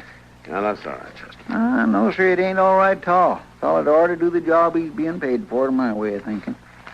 Mm-hmm. Of course, there's some jobs that's got just too many little details in them for a man to keep up with proper and all. Like sleeping out, reading up, making coffee, and fetching mail, all that stuff. Sometimes just gets to be too much of a chore. Chester, But what are you muttering about? I was just saying, Mr. Dillon, that there's an awful lot for a body to do around here, keeping up the office and all. Oh? You think there's too much work to do you? Well, I was just kind of thinking that... You think I should hire a younger man, maybe, huh? No, sir, Mr. Dillon, indeed not. It's just... Then why don't you shut up and let me read through these papers, please? Yes, sir.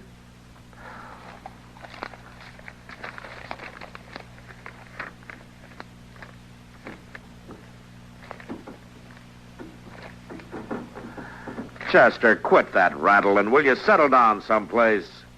It ain't me, Mr. Dillon. I am not doing nothing at all. All right, Chester. I guess it was the wind.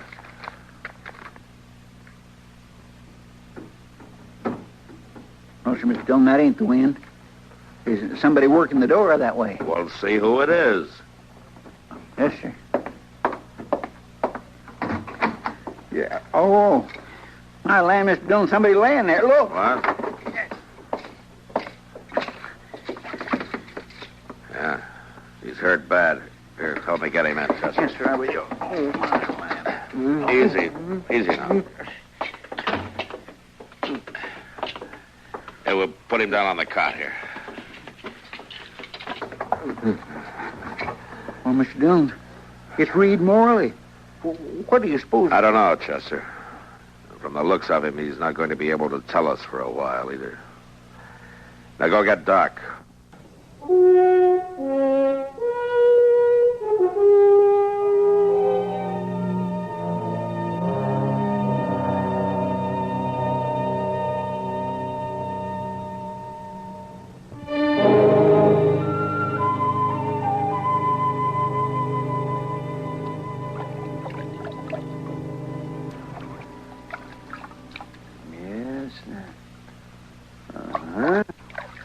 That's better.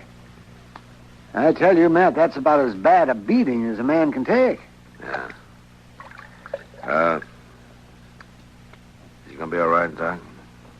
Oh, yes, I think so, but he's going to be sore for a while. Awful sore. Hey, look, Doc. Looks like he's about to come to. I shouldn't wonder with all that water I splashed on it. There we are. Now, that'll do. I won't be needing any more hot water, Chester. You can take the rest of these things out. Okay, Doc. Can he stay here for the night, Matt? He should be able to limp away by morning. Oh, yeah, Doc, sure. Can I talk to him? Oh, talk shouldn't hurt him. Just don't go slapping him on the back, though. And I'm going to go back to the office. Now, try not to have any more riots tonight, will you, Matt? I'm short on sleep. I'll try, Doc. Matt. Yeah, Doc. You better hope that this fella was the loser in that fight. Because if he wasn't, the other man is sure to be dead. Thanks, Doc. Good night. Good night.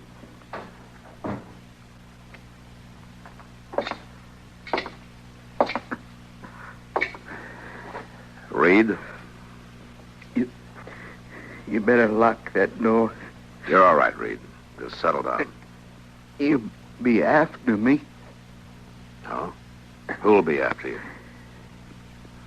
You gotta protect me, Marshal. Now, come on, speak up. Who's after you? Clayt. Clayt? Your brother? He's gonna kill me. You gotta stop it, Marshal. Well, what happened? He beat me. And he says he's gonna kill me in the morning. He'll do it too, Marshal. Now you gotta stop him. He was trying to save your neck back in Wichita. Yeah. He found out. Well, what did he find out? About that woman. Oh. You killed her.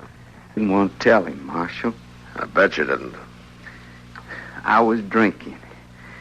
I ain't been able to do nothing but keep on drinking since I got back to Dodge. Every place I go, I see her face, except when I got drunk enough. And Clayt was making you stay here? Yeah, Marshal. Yeah, I didn't want to. I wanted to go anywhere else. That's what happened tonight. Go on. I was trying to get him to say I could go away. Just move on. He was being bullheaded the way he's always been. Going on about the family name the way he does. Well, I wanted to shut him up about it. So you told him? Yeah, I told him. I thought he'd throw me out, tell me never to come back. That's what I wanted. Looks like he did a pretty good job of it. Well, he's not finished, Marshal.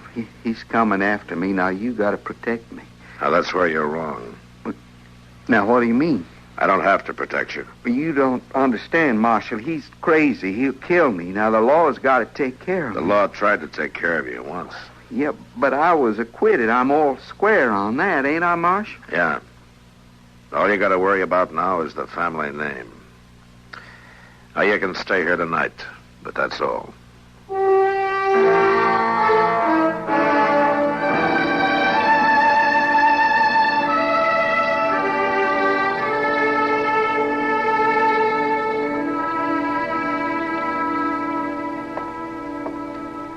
Morning, Mr. Dillon. Morning, Chester.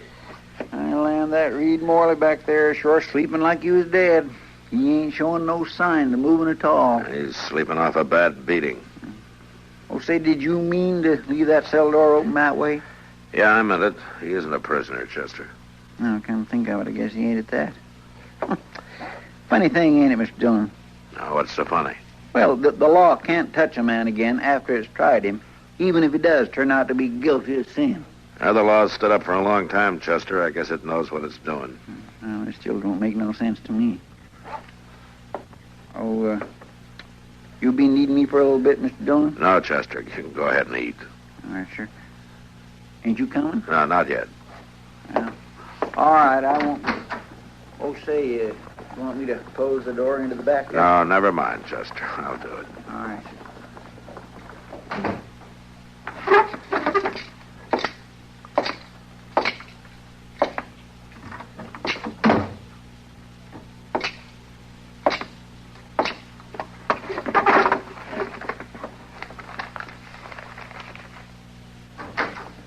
Marshal Dillon? Hello, Morley. This is not an easy call for me to make. No, I guess not. I want you to know, though, Marshal, when a Morley makes a mistake, he admits it. I want to apologize to you and to the law. That's a little late for that. I know that, Marshal. I found out last night my brother did kill that woman. That's too late, too. He can't be tried again. No, Marshal. It isn't too late. I mean to see justice done, even if the law was unable to do it. Just how do you intend to do that?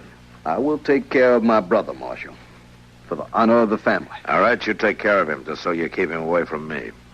Oh, he'll be away from everybody, Marshal. What do you mean? He'll be dead. Now, listen here, Morley. I don't blame you for wanting to skin him alive. I don't blame you for beating him the way you did. I got no mind to protect him, but I can't stand still for a killing. You better understand that. Did you just mention a beating? How did you know about that? I saw him. He's here, isn't he? He came to you for help. I should have known. Yeah, Clayt, he's here.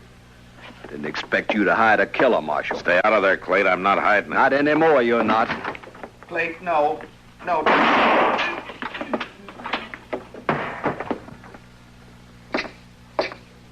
You're a fool, Morley. You've killed him. Had to be done, Marshal. It was a matter of honor. The law will call it murder. I'm locking you up, Morley. You saying I'll stand trial? And this time the court will make it stick. I won't hang, Marshal. There's never been a Morley hung. Don't be a fool, Morley. Drop your...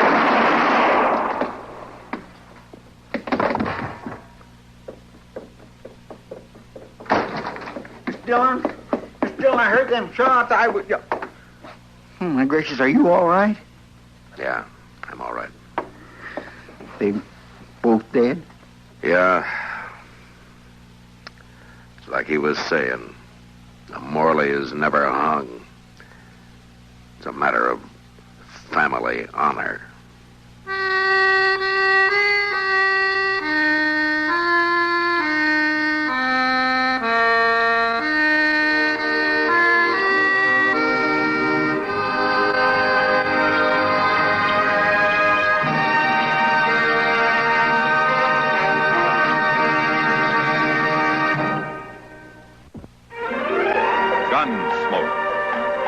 and directed in Hollywood by Norman Macdonald, stars William Conrad as Matt Dillon, U.S. Marshal. The story was specially written for Gunsmoke by Marion Clark, with editorial supervision by John Meston.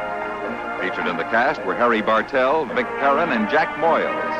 Barley Bear is Chester, Howard McNear is Doc, and Georgia Ellis is Kitty. This is George Walsh inviting you to join us again next week when CBS Radio presents another story on guns.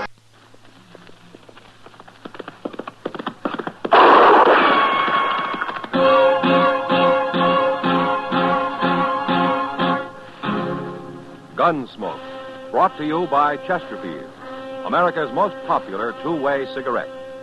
What a pair. Chesterfield King Size at the new low price. Chesterfield Regular. Around Dodge City and in the territory on West, there's just one way to handle the killers and the spoilers, and that's with a U.S. Marshal and the smell of Gunsmoke.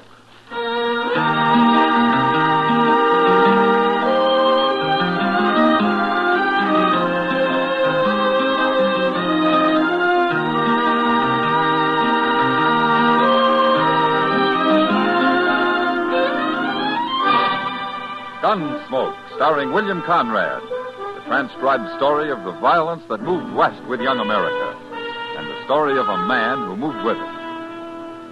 I'm that man, Matt Dillon, United States Marshal. The first man they look for and the last they want to meet. It's a chancy job, and it makes a man watchful and a little lonely.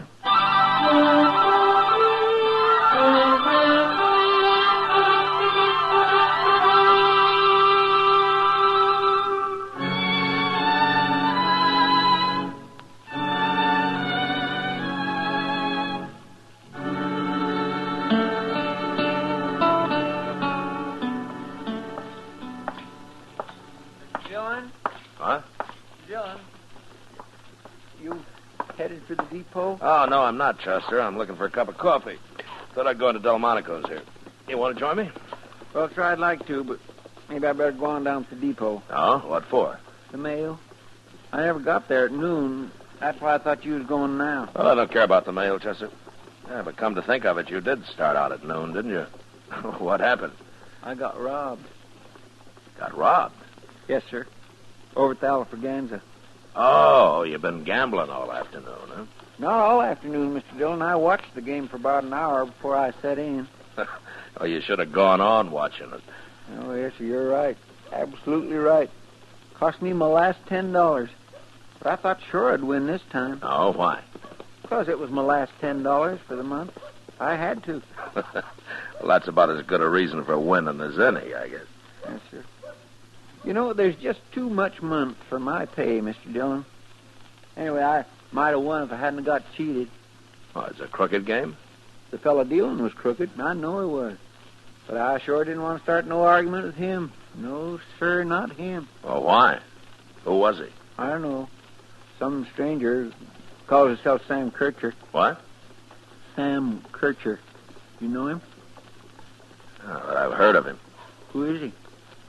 He's a gunman, Chester. Oh, I recognize that. That's why I didn't make no fuss about his crooked dealing. Well, you were smart.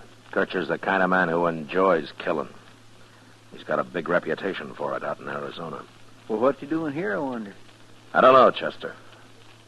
But let's go find out.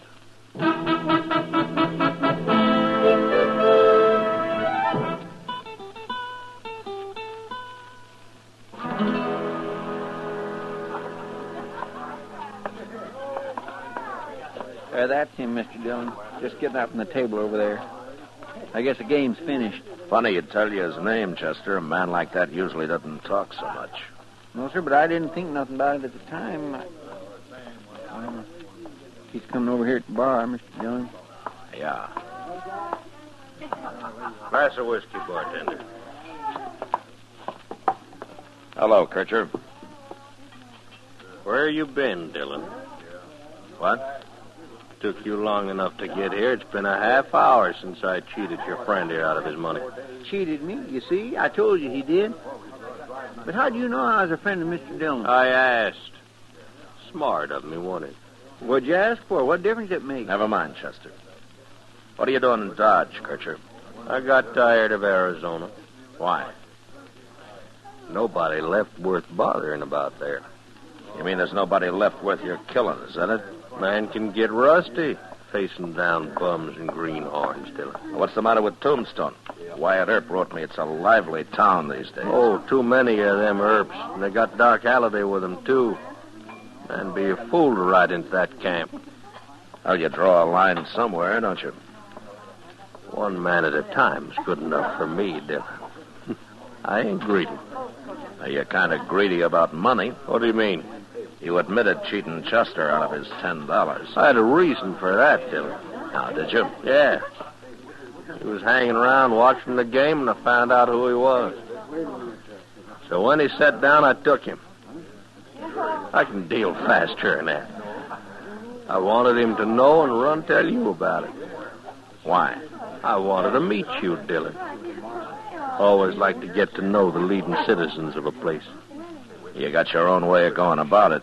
Are you objecting? Ordinarily, I object to cheating at cards, yeah. But with you, I don't think it matters much. Now, what are you doing in Dodge, Kircher? I was nearby, up in Colorado. I heard about you there, Dillon. You've got quite a reputation. I'm a lawman, Kircher, not a gunman. I don't care about my reputation. I do. Now, you came here to kill me, huh? That's what I came for, Dillon. Kircher, I'm going to tell you something. What? Men like you are as useless as wolves. I hate every one of your kind. And that'll make it easier for you to fight me, Dillon. I'll meet you out in the plaza, sundown tomorrow.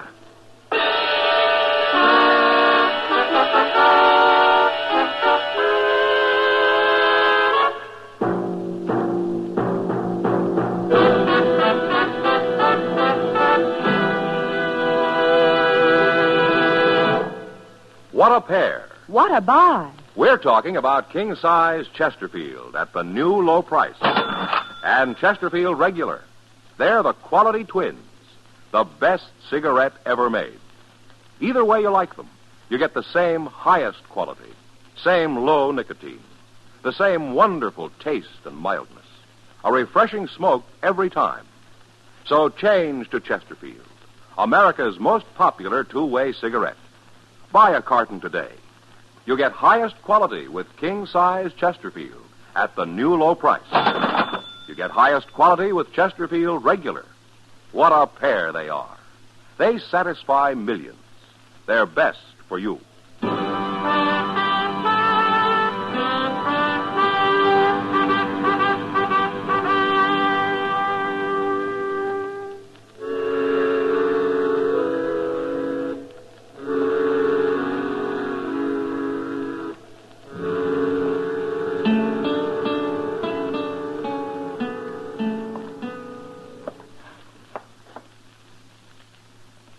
Dillon?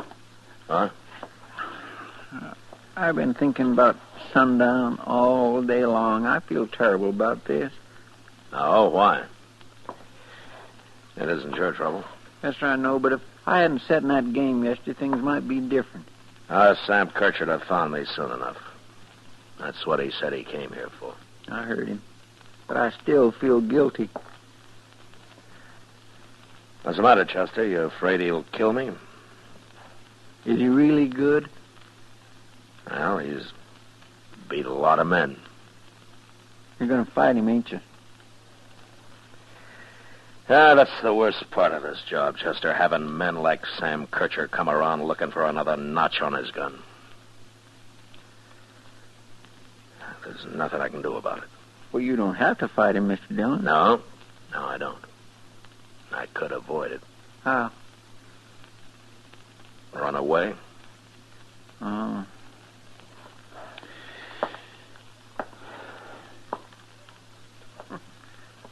Look out the window here, Mr. Dillon. The plaza's plumb deserted. Sure. Guess the word's got around. Mr. Dillon? Yeah, what?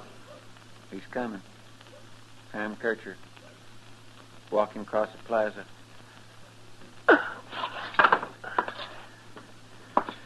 Well, it must be sundown. Yes, sir, it is.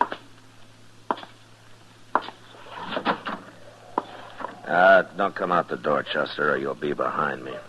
I'm only going as far as the boardwalk. I won't. I'll stay right here. But if anything happens, then I'm coming out, by golly. Don't be a fool.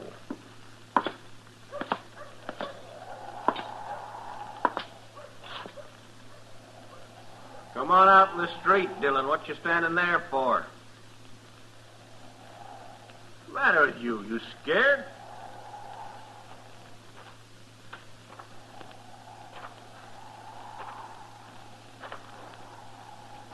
Why don't you come down here, Dillon? There's a lot of people hid out watching us. Been a long time since a marshal was killed in Dodge.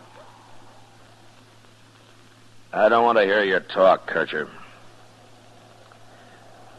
Let's get this over with.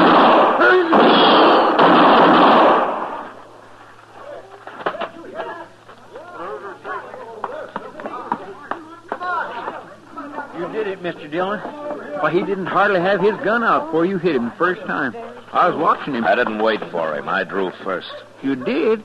Giving a man a chance to be arrested is one thing. Shooting down a killer's another. Yes, sir. This is nothing but slaughter. Brainless slaughter. Like I said, it's the worst part of this miserable job.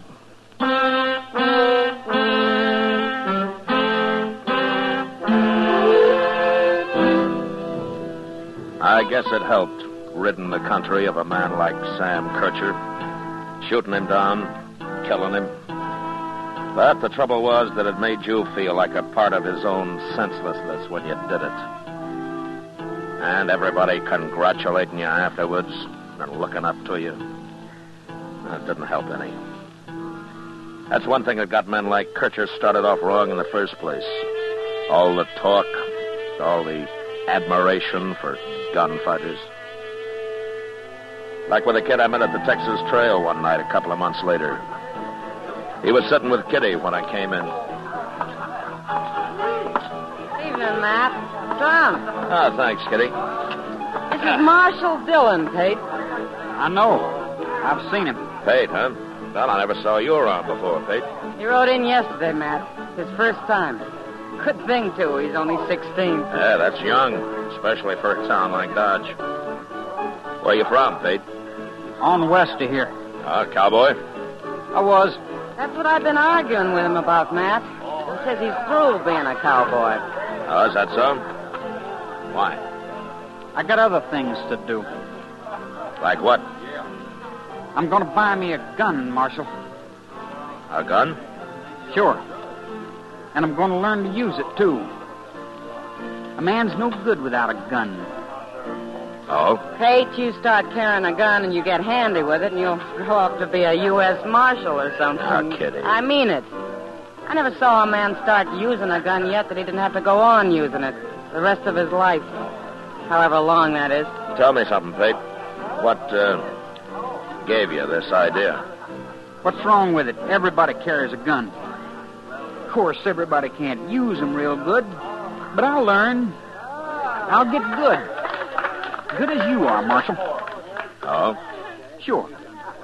Maybe even better. Who knows? That's what I mean. It all leads to nothing but getting killed. Who cares how good you are with a gun? There's always somebody better. She's right, Pete. Why don't you forget about this and go find yourself a job out in the country somewhere and go to work, huh? I'm going to have to, Marshal. I'm plumb broke right now. Oh, good. That's fine. You know anybody around here? Nope. Well, look, I'll tell you. Emmett Bowers is due in town tomorrow. He runs a big outfit, and he can always use an extra hand. You meet me in the lobby of the Dodge House tomorrow morning, and, well, we'll have a talk with him. Okay. I better be going now. I gotta find me a place to sleep. Oh, Pete. Here's $1. You can pay me back later. No, I couldn't take it. No, thanks. Good night. Good night, Kitty. So long, Pete. Good night. He's got a lot of pride, that kid. Yeah. That it's mostly the wrong kind. Maybe. Well, he'll probably forget about this gunfighting business once he's back out in the country where he belongs. Well, I hope so. There are enough gunmen around already. Oh, Pate's all right. Don't worry about him. No, I won't, Kitty. Unless he comes back someday.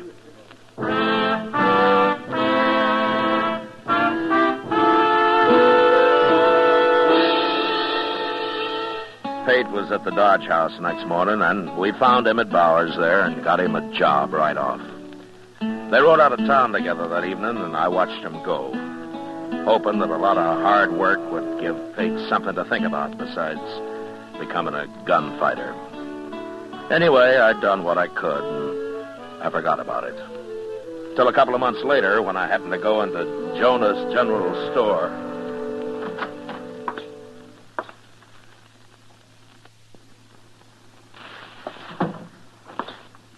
Well, morning, Marshal Dillon. Hello, Miss Jonas. Well, how come you're running the store? Why, hadn't you heard, Marshal? Oh, no, heard what? My husband's got the ague real bad. I've been taking care of him and running the store, too. Oh, well, I'm sorry to hear that, ma'am. But how do you manage to do both? Well, I moved his bed into the storeroom out back. Matter of fact, Doc Adams is in there with him now. Oh? Oh, that poor man, Marshal. He's had chills one day and fever the next for nigh on to a week. Well, Doc will fix him up. Doc can cure almost anything. I can cure anything but a liar, Matt. What? Oh, hello, Doc. I didn't know you were listening. I was listening and I heard what you said. And it was a long way from what you told me the other day. Why, what do you mean, Doc? Mrs. Jonas, he told me the only thing croakers were good for was performing autopsies and signing death certificates. That's exactly what he said. Death certificate? Now, don't let him scare you, ma'am. Nobody ever died of ague yet, doctor or no doctor. Oh, Matt, why aren't you out patrolling Front Street or keeping the peace somewhere like you're paid to do? Man can't work all the time, Doc. Oh, we can. Yes, well, I'll just remember that the next time you come hounding me out of bed in the middle of the night to patch up some bad man that you've just torn apart. When you're through here, I'll buy you a glass of beer, Doc. It's awful hot today. No, I don't mind the heat. I'll take you up on it, though. Just say, Mrs. Jonas, if your husband complains about his ears roaring, it's the quinine I gave him. So just you don't worry about it. Oh, all right. Marshal. Well, hello, Pate. How are you? I'm okay. Oh, Pate, you know Miss Jonas here? Ma'am? Hello, Pate. And Doc Adams. Howdy do. Doc? Pate's been riding for Emmett Bowers the last couple of months. Oh, that's fine. Emmett's a good boss, I've always heard. He's all right. They treating you okay out there? It's like any other job punching cows, Marshal. Short grub and long hours. Yeah, sure. Oh, what you doing in town? Did you come in with Emmett? No. I come in alone. Oh? You, didn't quit, did you? I quit. I drew my time last night. Yeah, I was afraid so. Ma'am? Mm-hmm. I want me a 6-gun and a holster and a belt. And all the ammunition the rest of my money will buy. Well, now, son, ain't you a little young to be carrying a gun? I'm 16. And if I'm old enough to do a man's work, I guess I'm old enough to live like a man.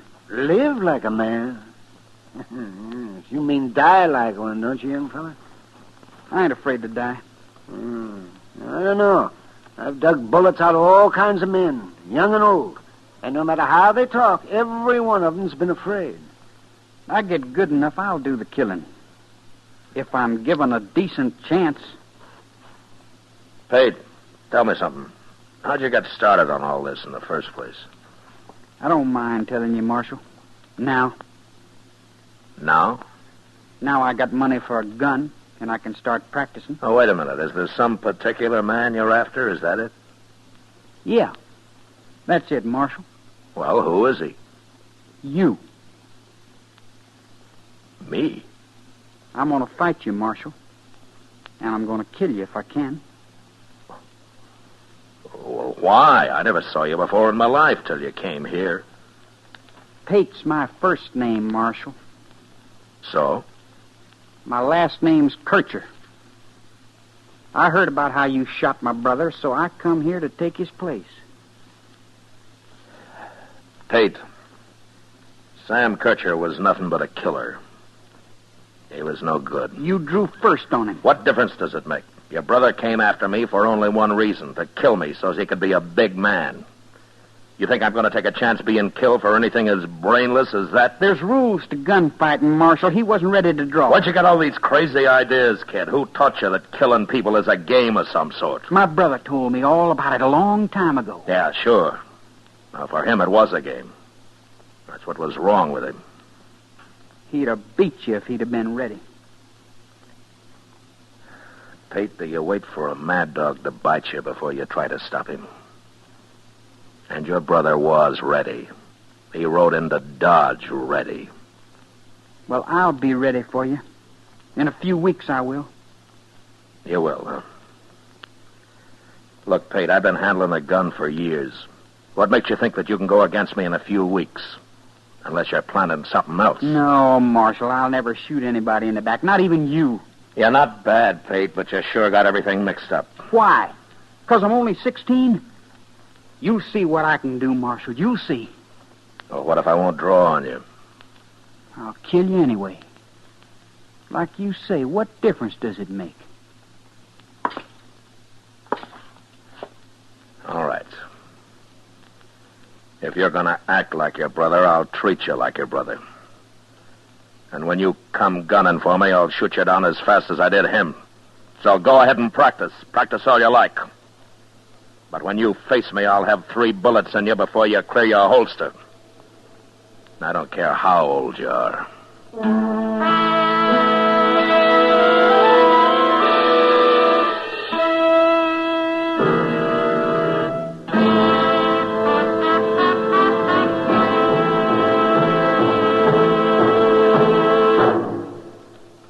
Your best cigarette buy today is Chesterfield. There's Chesterfield King Size at the new low price. And for your convenience, Chesterfield Regular. What a pair.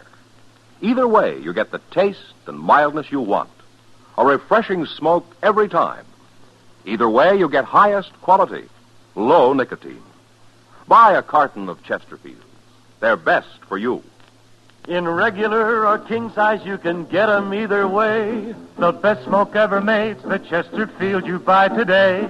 Smokers coast to coast are changing, it's a cinch to do.